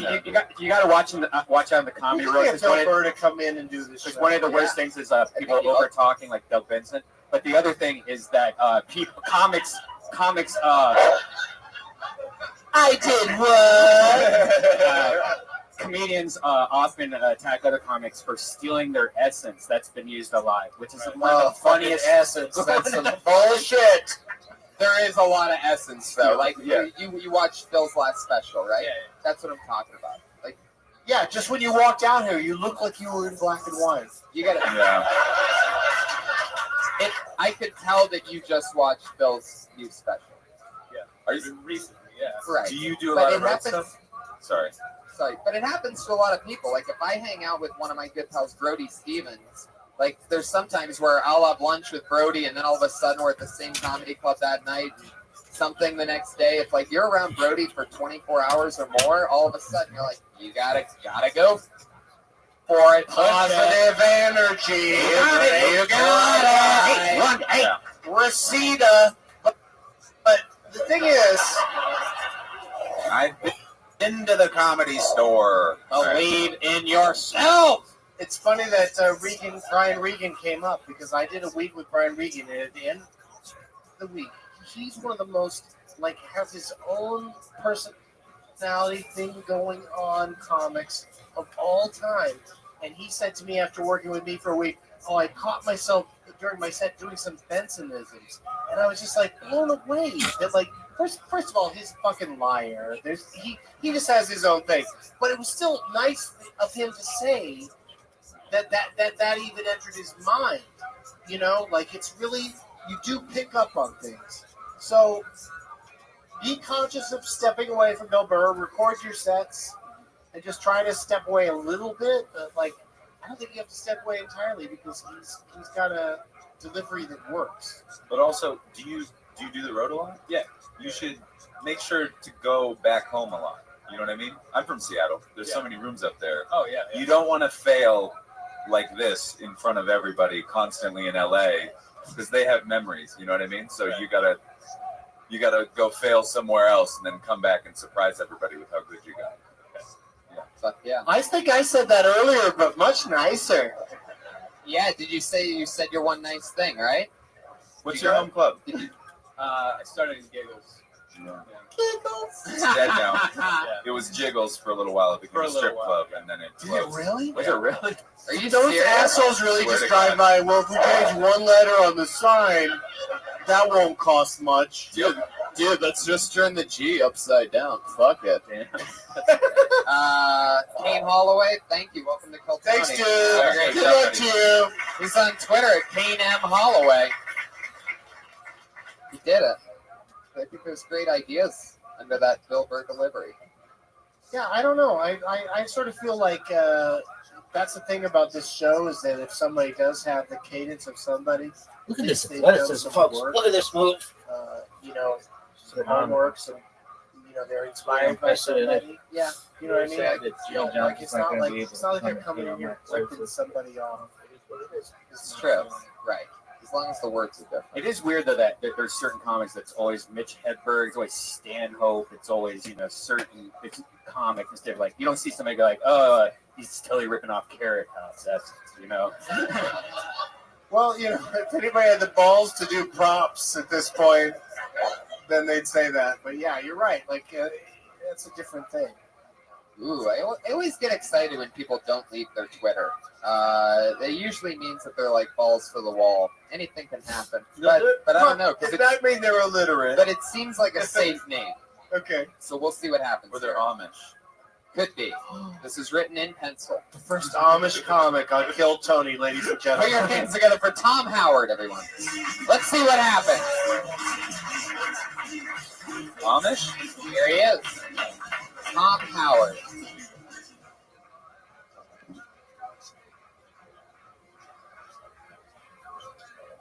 A buddy of mine once asked me, Tom, what's it like to be a strong, independent Latino lesbian in modern day America? And I said, Kyle, I think you should lay off the acid because your wings are turning green. And then he flew away. I started sobering up and realized I was alone in my apartment. And I don't know anyone named Kyle. So I once had a girlfriend a very long time ago, and a thief broke into her apartment. And the way she decided to wake me up was she punched me in the chest as hard as she could. And I weigh 140 pounds soaking wet. So I was dry. As I was dry heaving on the ground, she's like, Tom, you have to go out there and defend my stuff. I'm like, I'm not going out there. I'm a coward, okay? Well, you're not paying attention an hour ago when I turned off the lights and took a running leap into the bed. That way monsters. Whoa, shit, that the bear is out tonight. Yeah. Some nights we go a whole podcast without ever hearing the bear. For months we haven't heard the right, bear. the bear, double bear tonight. People trying to get their stuff in. That's it. Grammy weekend. I got Grammy lost. Yeah, it's a crazy weekend. I remember the last Grammy weekend show we had. There was like 7 West Hollywood bears at once. Do you really do acid? Several times, yes. Was it like that? That was like it the first time. The second time I gave it up because I was at Future Fest. And Ooh, what's Future Fest? It's this like dubstep. It's this dubstep festival in like the Midwest. And why? So surprised I haven't heard of this. You should have opened with that, by the way. Why does what somebody weighs soaking wet come up so often? Like, does soaking wet add that much weight to, like, oh, it's the most weight I could possibly weigh because I was soaking wet. Yeah. There was maybe an ounce or 2 of water on the edges of my skin and hair. But other than that, I thought it was a good set. You're sneaking in those one compliments. Son of a bitch. I said I'd say something I tried nice. to say something nice, and it was a good set, but yes. The soaking wet thing is interesting that still was an expression. Right, I mean, you would. It's a weird expression, like soaking wet with like all your clothes on. Yeah, you should be like, oh, I weighed this much with a fucking suit on, or whatever. And maybe or carrying a barbell that weighed 10 pounds. But saying I was this weight soaking wet is just like, well, why? What's your point? Yeah. In what situation did you get on a scale soaking wet? In your clothes. Jumped in a pool in his clothes, and then he was like, now I'll be more. Yeah, but you bring up the clothes would weigh more than the wetness. And you said you don't weigh 140 soaking wet? I weigh about 140-ish, yeah. Right. See, we already fixed it. Next time you say it, I weigh 140-ish. We did? So he said ish and soaking wet? Kick her out. You're an idiot. Oh, God. What the fuck? You know that first joke, that was like... He did say that thing that he did not say! That's what you just yelled out. Because you look like you weigh more than 140. I forget what part of the joke that is. It's when he's defending his girlfriend's stuff. Yeah. How long have you been doing comedy? July. You're very new. Is this one of your first jokes that you wrote? The first joke? Was this one of the first ones you written? Yeah, about. It seems like something that I think a lot of new comics write the exact same thing, or it's a trick, where it's like, oh, and it's not, the person's not really there. So on that, like that little trick. I honestly would throw it away and find something interesting about your life and add some tags to it. If you can find a tag from that joke just to throw in there, because that joke is so old and used, that old trickaroo. A lot of people use that acid joke at the very beginning, but you could use this acid joke as a gateway drug to better jokes. And I think, and you can only really do that by dropping the acid joke first and starting with more.